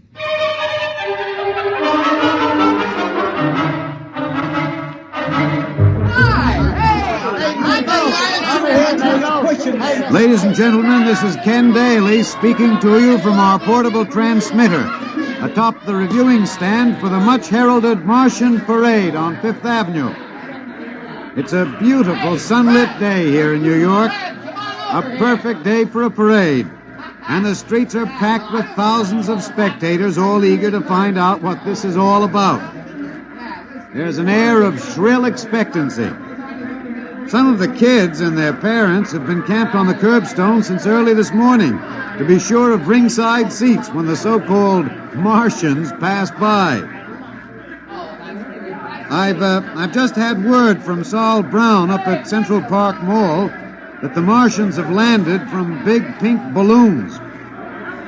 And now, while we're waiting for the arrival of the parade, We brought some people up to our microphone to tell you their reactions to this most spectacular of all publicity stunts. That's right, come on. What's your name, madam? Miss Ada Shackley. A little louder, please. Miss Ada Shackley. Uh-huh. And where are you from, Mrs. Shackley? Columbus, Ohio. I see. And I see you have your family with you, too. Two little curly-headed blonde boys.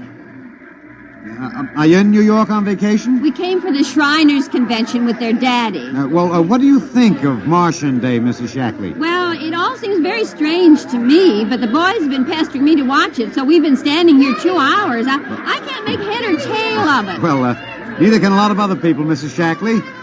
But judging by the thousands here today, there's a lot of curiosity. Curiosity killed the cat, folks say. Well, let's hope not. Thank you, Mrs. Shackley. Mr. Ryan's here. Ryan, right. And this is Mr. Sid Ryan, ladies and gentlemen, the publicity man who's the brains behind the Martian Day stunt. Hello, Sid. Good morning, Kenneth. Easy, not so close to the mic. Oh, sorry. Hey, Sid, you've certainly lifted the lid this time. Looks like it, doesn't it? Sid, there's been a great deal of speculation as to exactly what all this is leading up to. I've heard some folks say it's a big war bond drive. Others think it's just to stimulate local business. And, look, I understand in the trade itself, the smart money says you're building for the premiere of Century's forthcoming extravaganza, Invasion from Mars. Now, come clean. Can you tell us what the real story is? I can. I'd like to, but honestly, I can't. Oh, man of mystery, eh? Are you going to watch the parade from the stand here? No, Ken, I can't stand noise. I'm going up to my office and watching company. Well, thank you, Sid Ryan, and good luck. And here they come, ladies and gentlemen. The first units of the big Martian parade, swinging down Fifth Avenue with fanfare, colored streamers, music, confetti, floats, all the trappings of a Mardi Gras. And here in the vanguard is a whole troop of little midgets in weird-looking pink and blue spacesuits, carrying Rube Goldberg weapons with signs painted on them. Let's see, I can read one which says, Atomic Blaster. Another one has a placard reading, We're Martian through Georgia. And here come the clowns, laughing and falling all over each other. They're giving free sugar candy to the kids along the way. Yes, ladies and gentlemen, this is a happy, laughing crowd along Fifth Avenue today. A true reflection of the great sense of humor and good nature that makes America the place it is.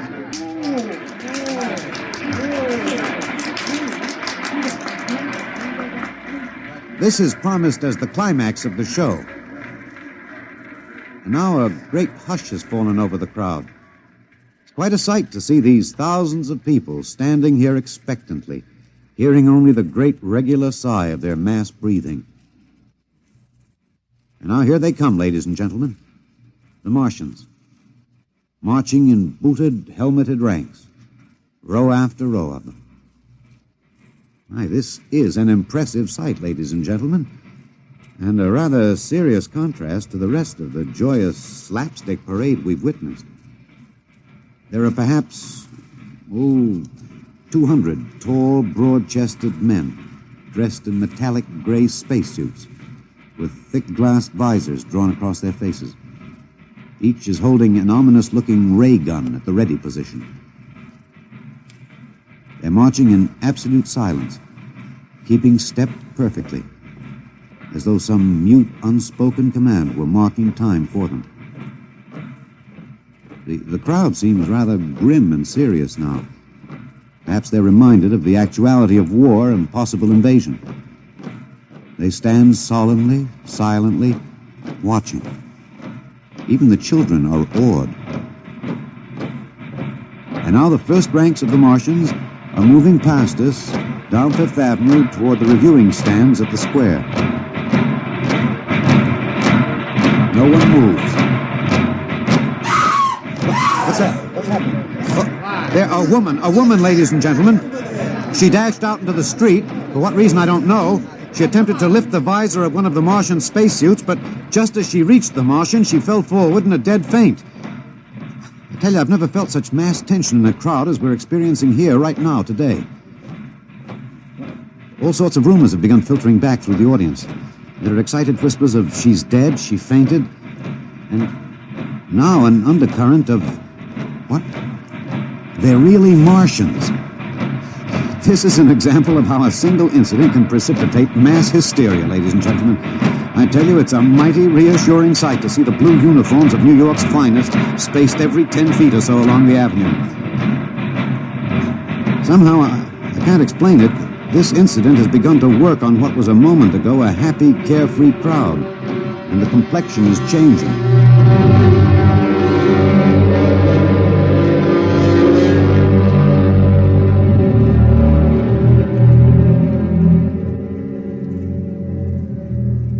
Mr. Ryan, did you see that? A woman fainted. Of course I saw it. What do you suppose she saw? Oliver, old man, did I ever tell you you were too naive for this business? But that young woman ran out into the streets to get a close look at the Martians, and then she screamed and fainted dead away. I'm well aware of that, Oliver, since I paid her $50 to do it. What? The dramatic moment, Oliver, the stock and trade of the good publicity, man. Relax. Holy smokes, you sure think of everything. Yeah, for my share of this deal, roughly $100,000, I can afford to think of everything. Shut the window. Don't you want to see the finish? We'll go down to the reviewing stand for the finish. Right now, I want to make a phone call. By the way, where's Lucha? I haven't seen him. Well, he'll be around. Boy, those Martians sure look like the real thing. How would you know the real thing if you saw it, Oliver? Well, gee, I don't know. Close the window, Oliver. Oh, yes, Mr. Ryan.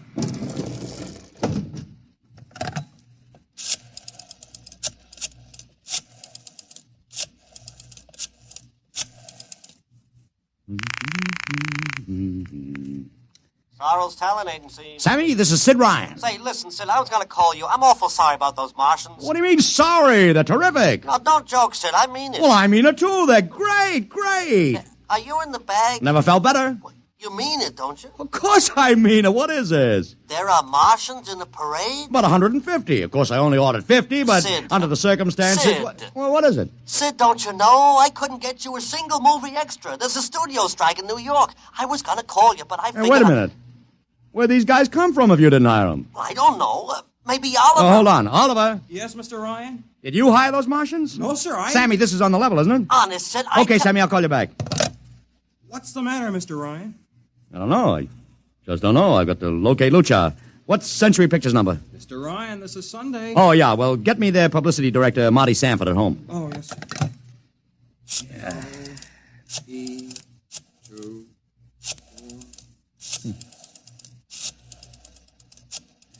Here you are. Thanks.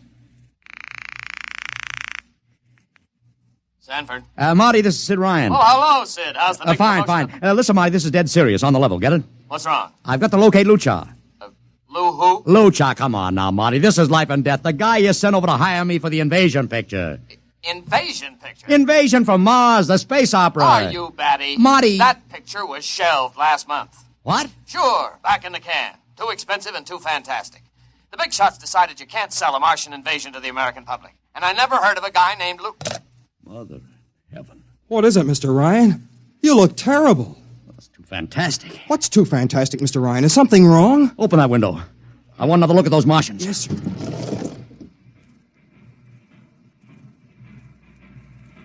Look at them.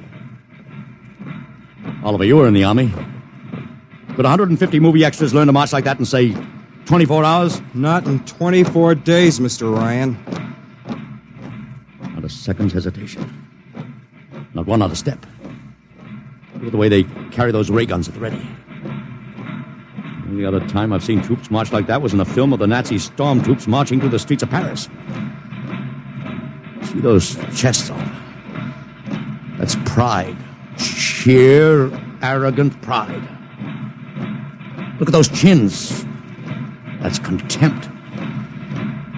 Nobody could act like that. Mr. Ryan! Oliver, get down there. Find that woman who fainted. Her name's Gloria Montex. Get her up here. Make it fast.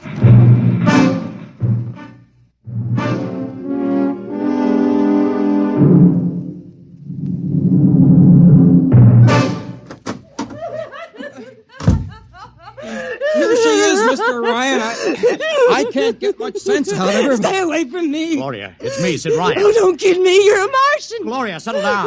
No, you're wearing a mask. Baby, it's me, Sid. And underneath, it's awful. It's all big green eyes and those feelers like a catfish. Baby, snap out of it. Listen, what happened down there? You ran out and screamed like I told you, but the fainting, that wasn't in the act. Oh, go away, please. Go away. What'd you see? Oh, no, please.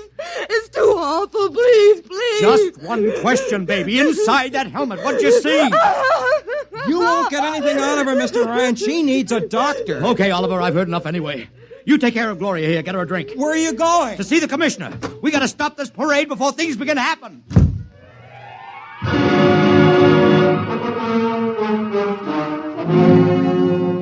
Okay, Ryan, what's the beef? Listen, Patrick, I don't know what it is, see, but something's wrong. You gotta stop that parade. I suppose you'd like the riot squad. That would get you a front-page spread on every paper in town. Honest, you publicity guys give me a pay. This may be a matter of life and death. Oh, sure. Look, Ryan, I've got no time for your cheap publicity gags. I'm a busy man. Listen, I'm trying to tell you I don't know where these Martians came from, who they are, anything about them. All I want you to do is stop the parade and make sure they're on the level. Ryan, I'm wise to your tricks. Now, if you let the sergeant show you out... You won't do it, huh? An honest citizen appeals for protection and you refuse it. I most emphatically do. Now beat it. All right, Patrick. I'll go right to the mayor's office. I'll have you busted flatter than a fried egg. Go ahead. I'm sure His Honor will be glad to toss you out on that phony nickel-plated skull of yours.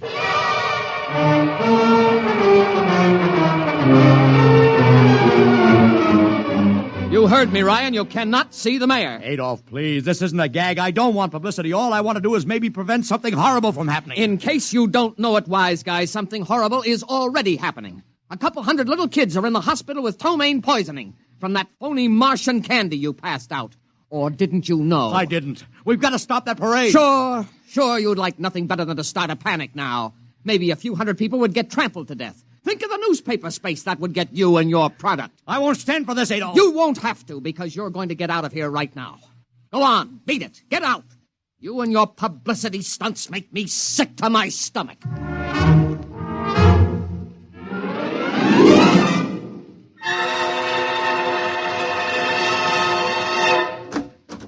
Oliver! Oliver, where are you? Oliver! Oliver! It is useless What? to scream at him, Mr. Ryan. Your friend is quite dead. Lucha.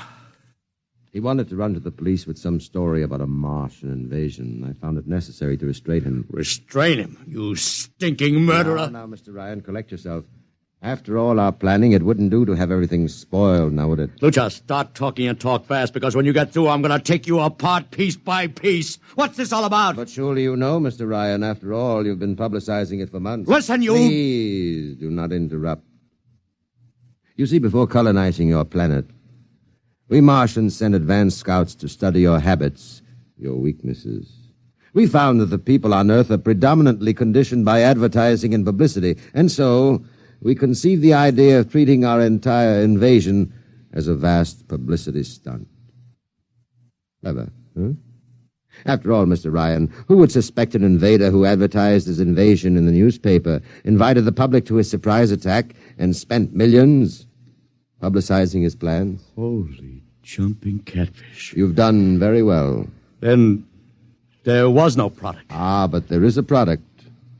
The product is... death. What are you trying to do, Lucha? We Martians are a humane people, Mr. Ryan. We do not like to destroy thousands where a few hundreds would suffice. In exactly 2 minutes, our troops will treat the world to a spectacle of death, which will bring the rest of your planet to its knees in horror. Nations will clamor to surrender. Perhaps, Mr. Lucha, but not if I can help it. You...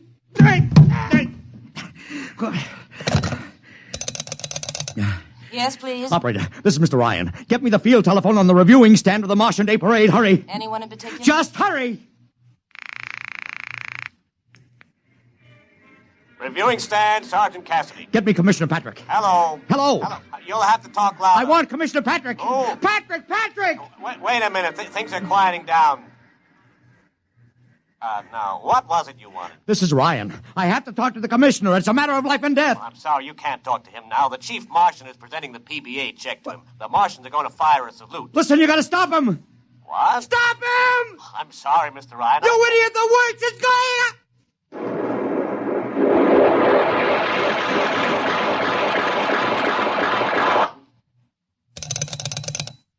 This is the operator. I'm sorry, Mr. Ryan, you've been cut off. I can't seem to get them back. Doesn't matter, operator. Nothing matters now.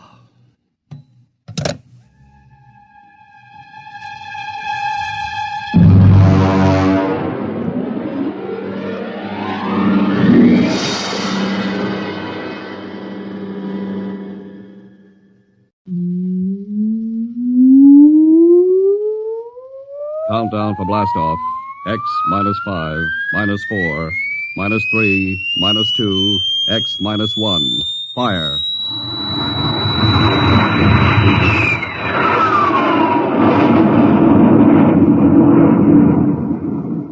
From the far horizons of the unknown come tales of new dimensions in time and space. These are stories of the future, adventures in which you'll live in a million could-be years on 1,000 maybe worlds. The National Broadcasting Company presents X -1.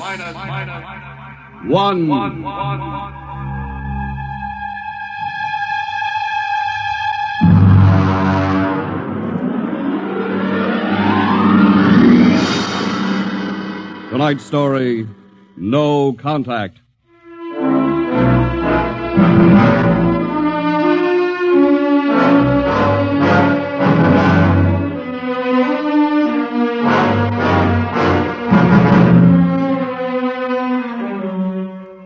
It was in the year of 1982 that spacemen first discovered the Great Galactic Barrier.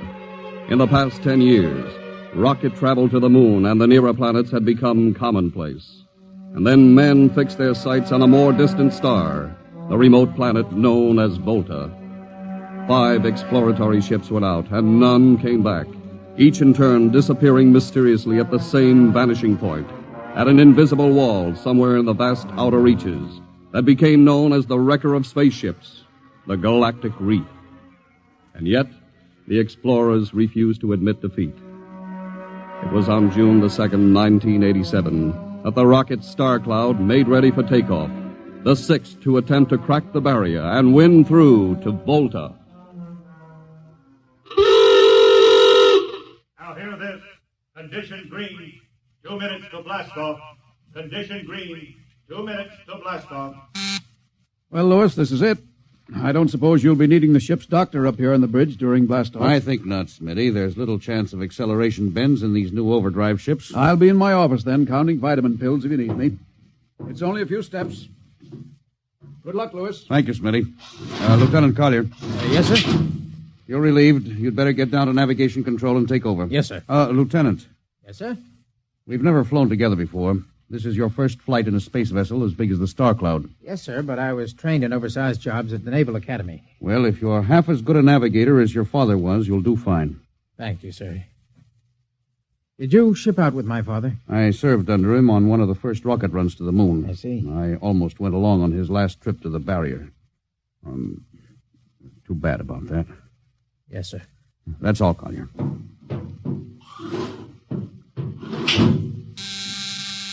Lieutenant Paulson. Get me the ground control tower on the field. I want to talk to Colonel Harrison. Yes, sir. Go ahead, sir. I've patched in the bridge speaker. Colonel Harrison? Yes, Captain? We're standing by for takeoff in 30 seconds. Good. The field is cleared of all personnel. We'll try to reestablish radio contact immediately after takeoff. In any event, there'll be a 24-hour ground monitor. Fine. Good luck. Hope you make it. Thank you. Bridge to navigation control. Nav control, Collier. Ready, Lieutenant? We're ready, Captain. The course is in the integrator for takeoff at 1200 hours. All right. Stand by for blastoff. Bridge to engine room. Fire up your rocket chambers. Take off at exactly 1200 hours. I'll read you off. 20 seconds. 19. 18. 17. 16. Hold it. Revoke all orders. Who turned in that alarm? Paulson, sir. We've uncovered a stowaway. Stowaway? Where? Hiding in sickbay. Dr. Smithson found him. Have him brought up to the bridge.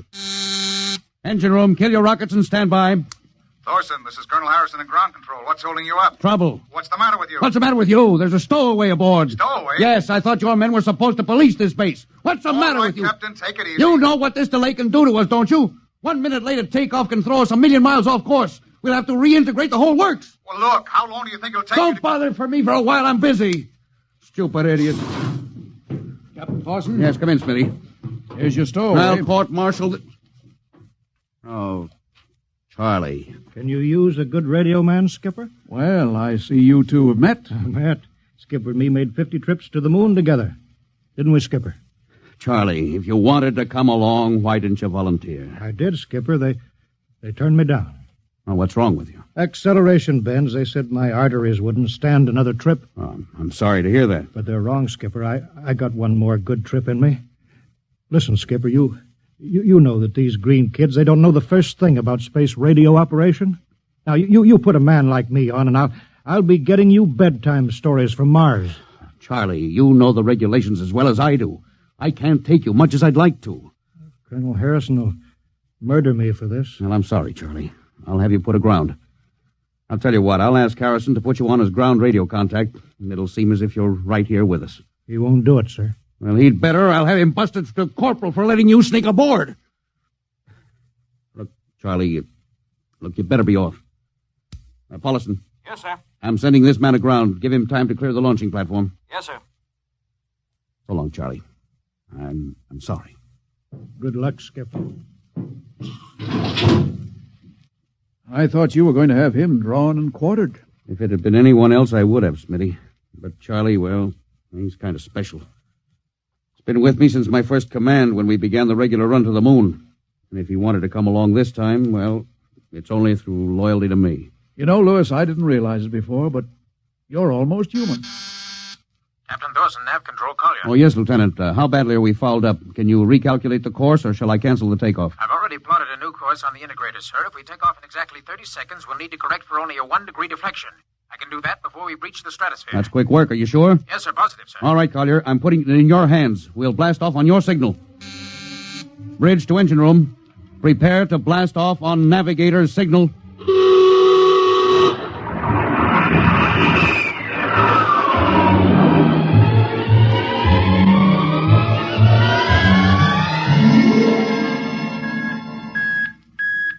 How are we doing, Collier?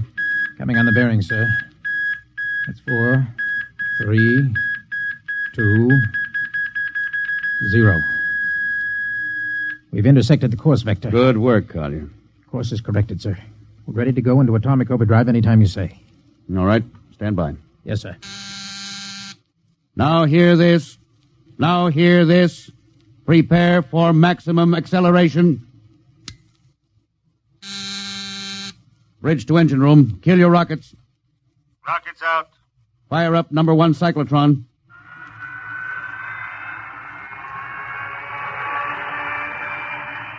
Number 1 ready.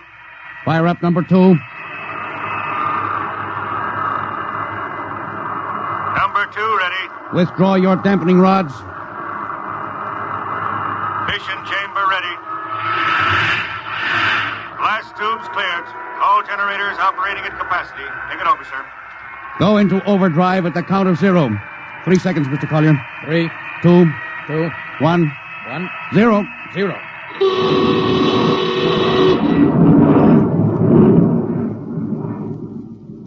How are we doing, Collier? On course, sir. She's running hot and true. My compliments, Lieutenant. This job would have done your father credit, and he was the best navigation officer I ever saw. Oh, thank you, sir. Start your gyros. Put her on robot control. All right, the bridge is yours, Mr. Collier. If you need me, I'll be in Dr. Smithson's office. Yes, sir.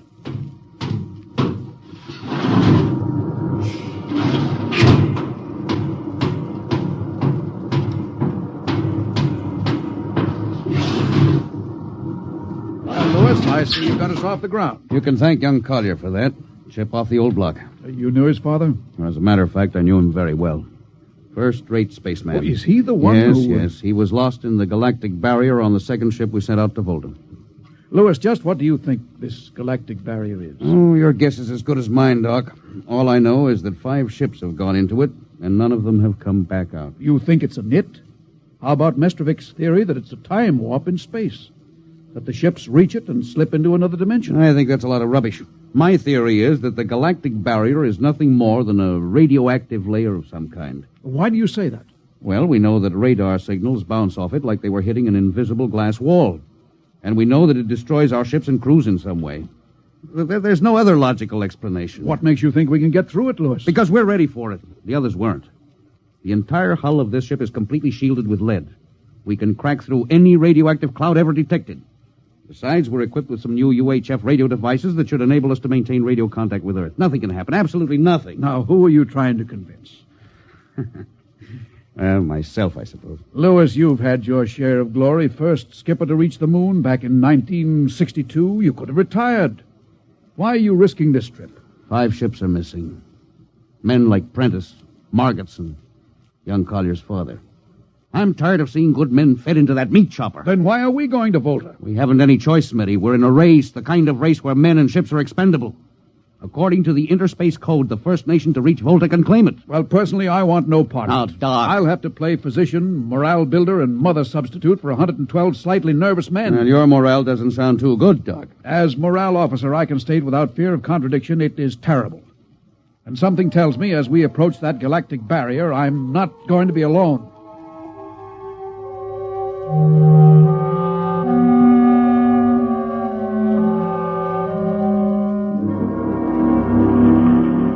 Hello, Earth. Hello, Earth. Captain Thorson of the Star Cloud calling Earth. Hello, Star Cloud. Hi, Captain. Charlie. Well, I see they haven't court-martialed you yet. No, sir, thanks to you. Well, it's good to hear you. You can read us the funny papers on Sunday morning. Right.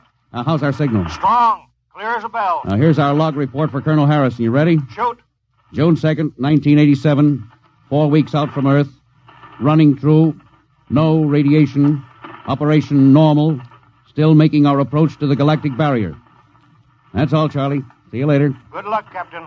I sure wish I was with you.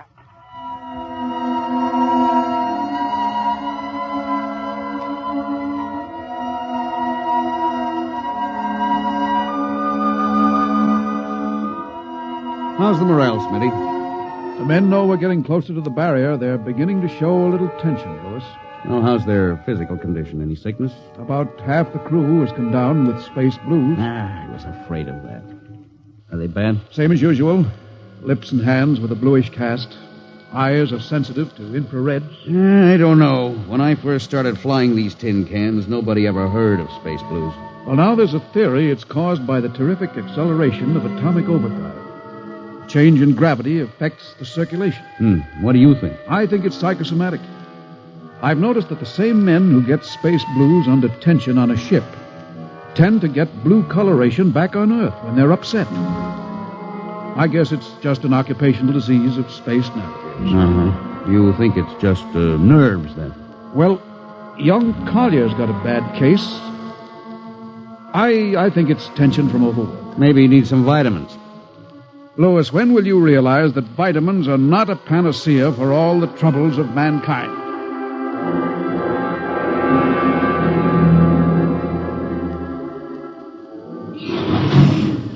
Sir, I understand that you've relieved me from duty.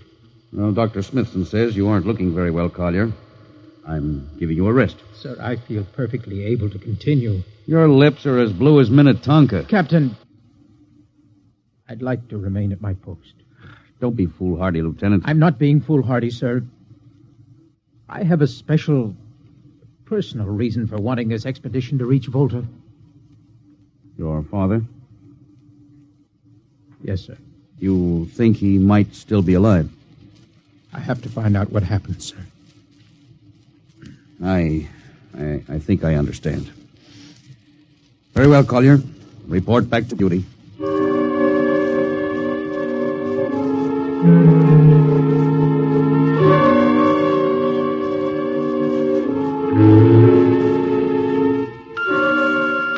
What's the reading, Paulison? We're getting a +5 radar bounce now.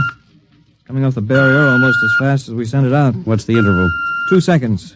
Shortening steadily. At this rate, we'll hit the wall in the next few minutes. All right. Alert the crew. Sound general quarters. Now, hear this. Condition red. We are now approaching the galactic barrier. All hands to stations. All radiation detectors to be fully manned. Full security will prevail until further notice. That is all. Paulson. Yes, sir? The radar bounce is up to +6. We'd better try to make final contact with Earth. Is Sparks still trying to raise the base? Yes, sir, but he's not having much luck. Oh? Seems to be some interference. Oh, that's the radio room now. Yes? You got him? Well, cut in on the bridge speaker. Captain will take it from here. Hello? Star Cloud to Earth. Can you hear me, Earth? Hello, Skipper. I can barely read you. You're getting heavy static from sunspots. That's not sunspots, Charlie. We're right on top of the galactic barrier. Getting a +7 radar bounce. Expect to hit the barrier almost any second now. Good luck, Skipper. If we crack the barrier and come through still in one piece, I'll try to get back to you on the high-frequency band. Gotcha, Skipper. Don't worry. I'll be waiting. So long, Charlie. So long, Star Cloud. Must be getting awfully close now, Captain. Echo's bouncing back so fast it's almost beating the signal. Well, when they go inside, hold on to your hat. That's when we run into the wall. Any second. Hold on. Oh, here goes nothing. Here it comes.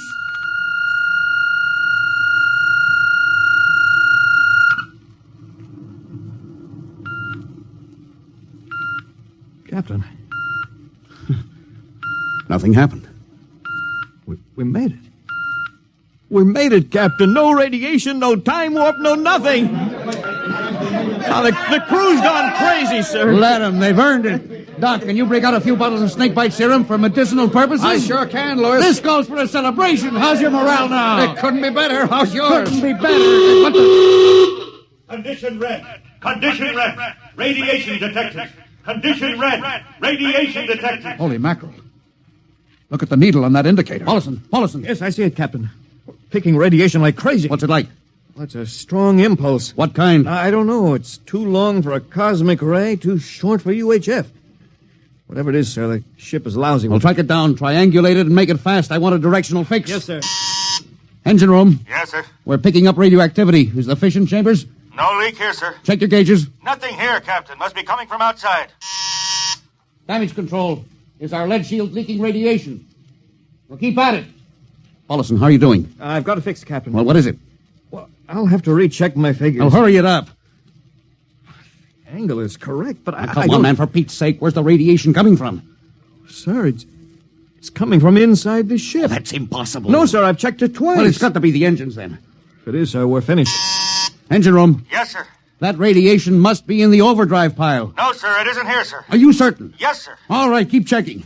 Well, there's only one thing left to do. Paulson, get a Geiger counter. We're going to start combing this ship inch by inch. Yes, sir. All right, turn it on. Yes, sir. All right. Ready, Captain. We'll check the atomic guns first. Come on. We'll cut through the officers' quarters here to ordnance. Now turn here. Oh, wait a minute, sir. Huh? What is it? The signal's weaker now. Yeah. Let's go back. Hold it. Seems strongest right about here. Oh, it doesn't make sense. Whose cabin is this? Lieutenant Collier's. Collier? Oh, he's down in nav control, sir. Oh, I'll try the door. It's not locked, sir. Oh, it's in here, all right. Listen to that counter. Strongest over here. Open that wall cabinet. It's locked, Oh, sir. smash it. Shut off that Geiger counter. Now, what do you make of this, Paulson? Well, it looks like some sort of portable transmitter, sir. Must be foreign manufacture. I don't recognize the calibration symbols at all. I've never seen anything like it. Which raises a small question. What is Lieutenant Collier doing with a transmitter in his cabin? I don't know, sir. Well, I intend to find out, Paulson. Get down to nav control and bring Collier up to the bridge on the double. Well, hadn't we better find some way to shut this thing off first? I know a way.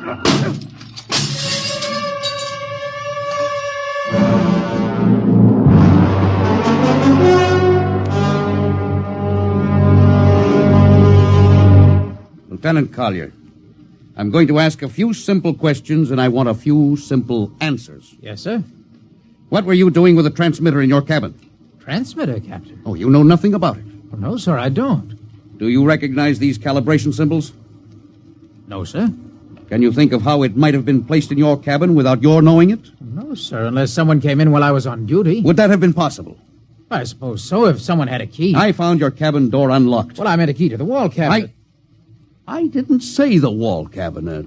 Well, I... You what, Lieutenant? How could you have known it was in the wall cabinet? Well, I just assumed, sir. Lieutenant Collier, I find it hard to believe you would lie.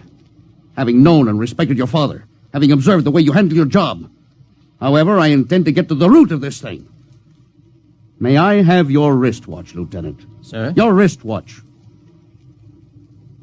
Yes, sir. Paulison, turn on that Geiger counter. Yes, sir.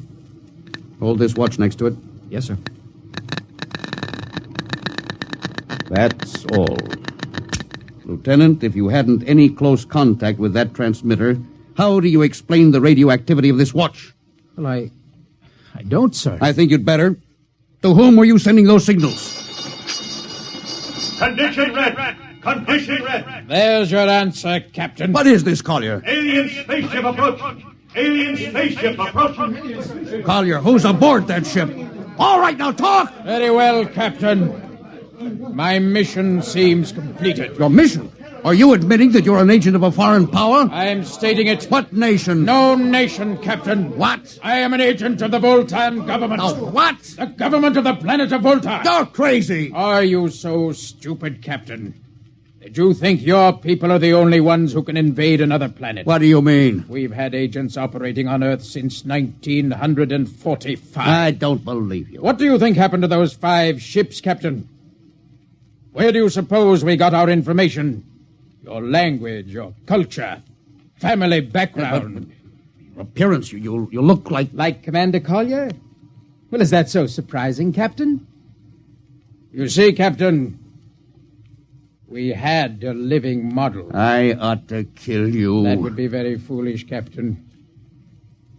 I would advise you to surrender without delay. Alien ship now coming into ordnance range. I'll deal with you later, Collier. Paulison? Yes, sir. Put this man in irons, take him away. Don't worry, sir. We'll take good care of him. Carpenter, Robinson. Gunnery. Gunnery Richardson. What's the range? 10,000 meters. They're closing fast. Put your guns on radar tracking. Tracking. Coming on the bearing. Fire. Fire, Richardson. Richardson, did you hear me? Fire! What's the matter down there? Did you hear me? Richardson, answer me. It's no use to shout, Captain. Collier, how did you get loose? Where's Paulison? Lieutenant Paulison is dead. All stations! Lieutenant Collier has escaped. Seize him, men! Don't waste your breath.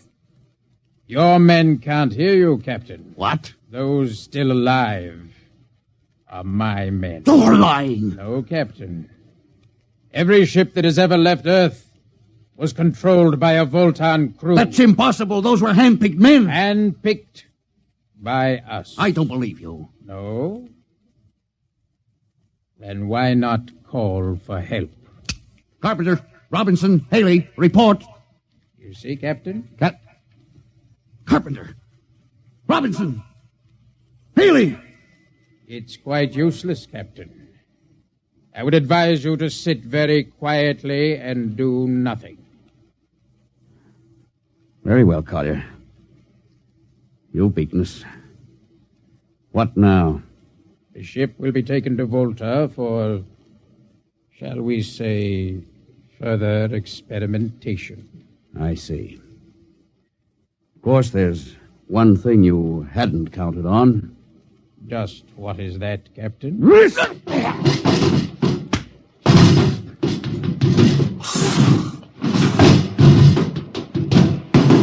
Carpenter! Are you in there, Lieutenant Carpenter?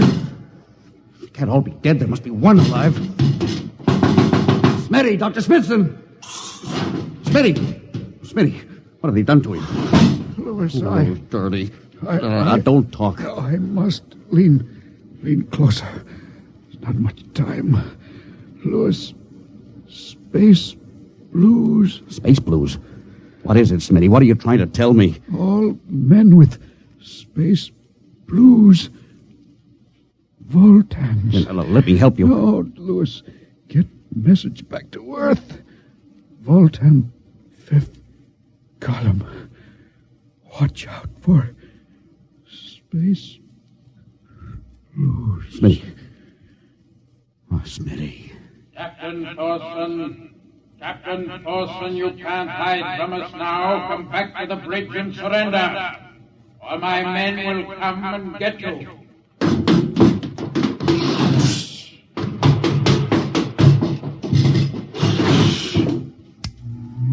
Hello. Hello. Starcloud calling Earth. Oh, please, God, let me get through before it's too late.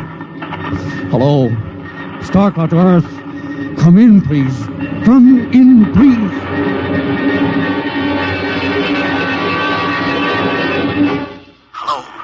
Hello. Starcloud to Earth. Captain Thorson calling. Charlie, come in, please, hurry. Hello. Oh, hello. Can you hear me, Charlie? Skipper, is that you? Are you getting my signal? It's coming in a little louder now, Skip. Keep sending. God, now look, Charlie, listen to me. Not much time. Get word to Colonel Harrison. Crew mutinied. Most of crew members, Fultons. What? Fultons. Spell that. V-O-L... Fultons. That's right. They're from the planet Volta. Skipper, are you all right? Now, Charlie, this is serious. They'll be here any second. Now, listen, they have a fifth column on Earth. They're planning to invade you. You mean it? Of course I mean it. Tell Harrison, posing as humans. You can detect them by space blues. You got that? Only Fultons get space blue. Charlie, did you hear me? Space blue. I get you. They're breaking in, Charlie. I'm depending on you. Warn everybody. Captain. They've opened the door. So long, Charlie. Tell Hannah. Captain Thorson. Hello. Hello, Starcloud. What's the trouble, Sergeant? I was just trying to raise a Starcloud, Colonel. Had any luck? No, sir. No contact. No contact, eh? No, sir. Nearly an hour since they hit the galactic barrier. I don't understand why they haven't tried to get a message back. No, sir. Neither do I. Oh, all right. I'll take over for a while. Yes, you do that, sir. It's all yours. Right. Oh, and Charlie, you better go out and get yourself some coffee.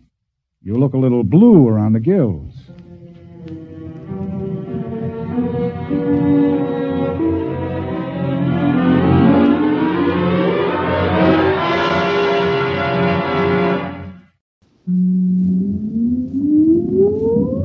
Countdown for blast.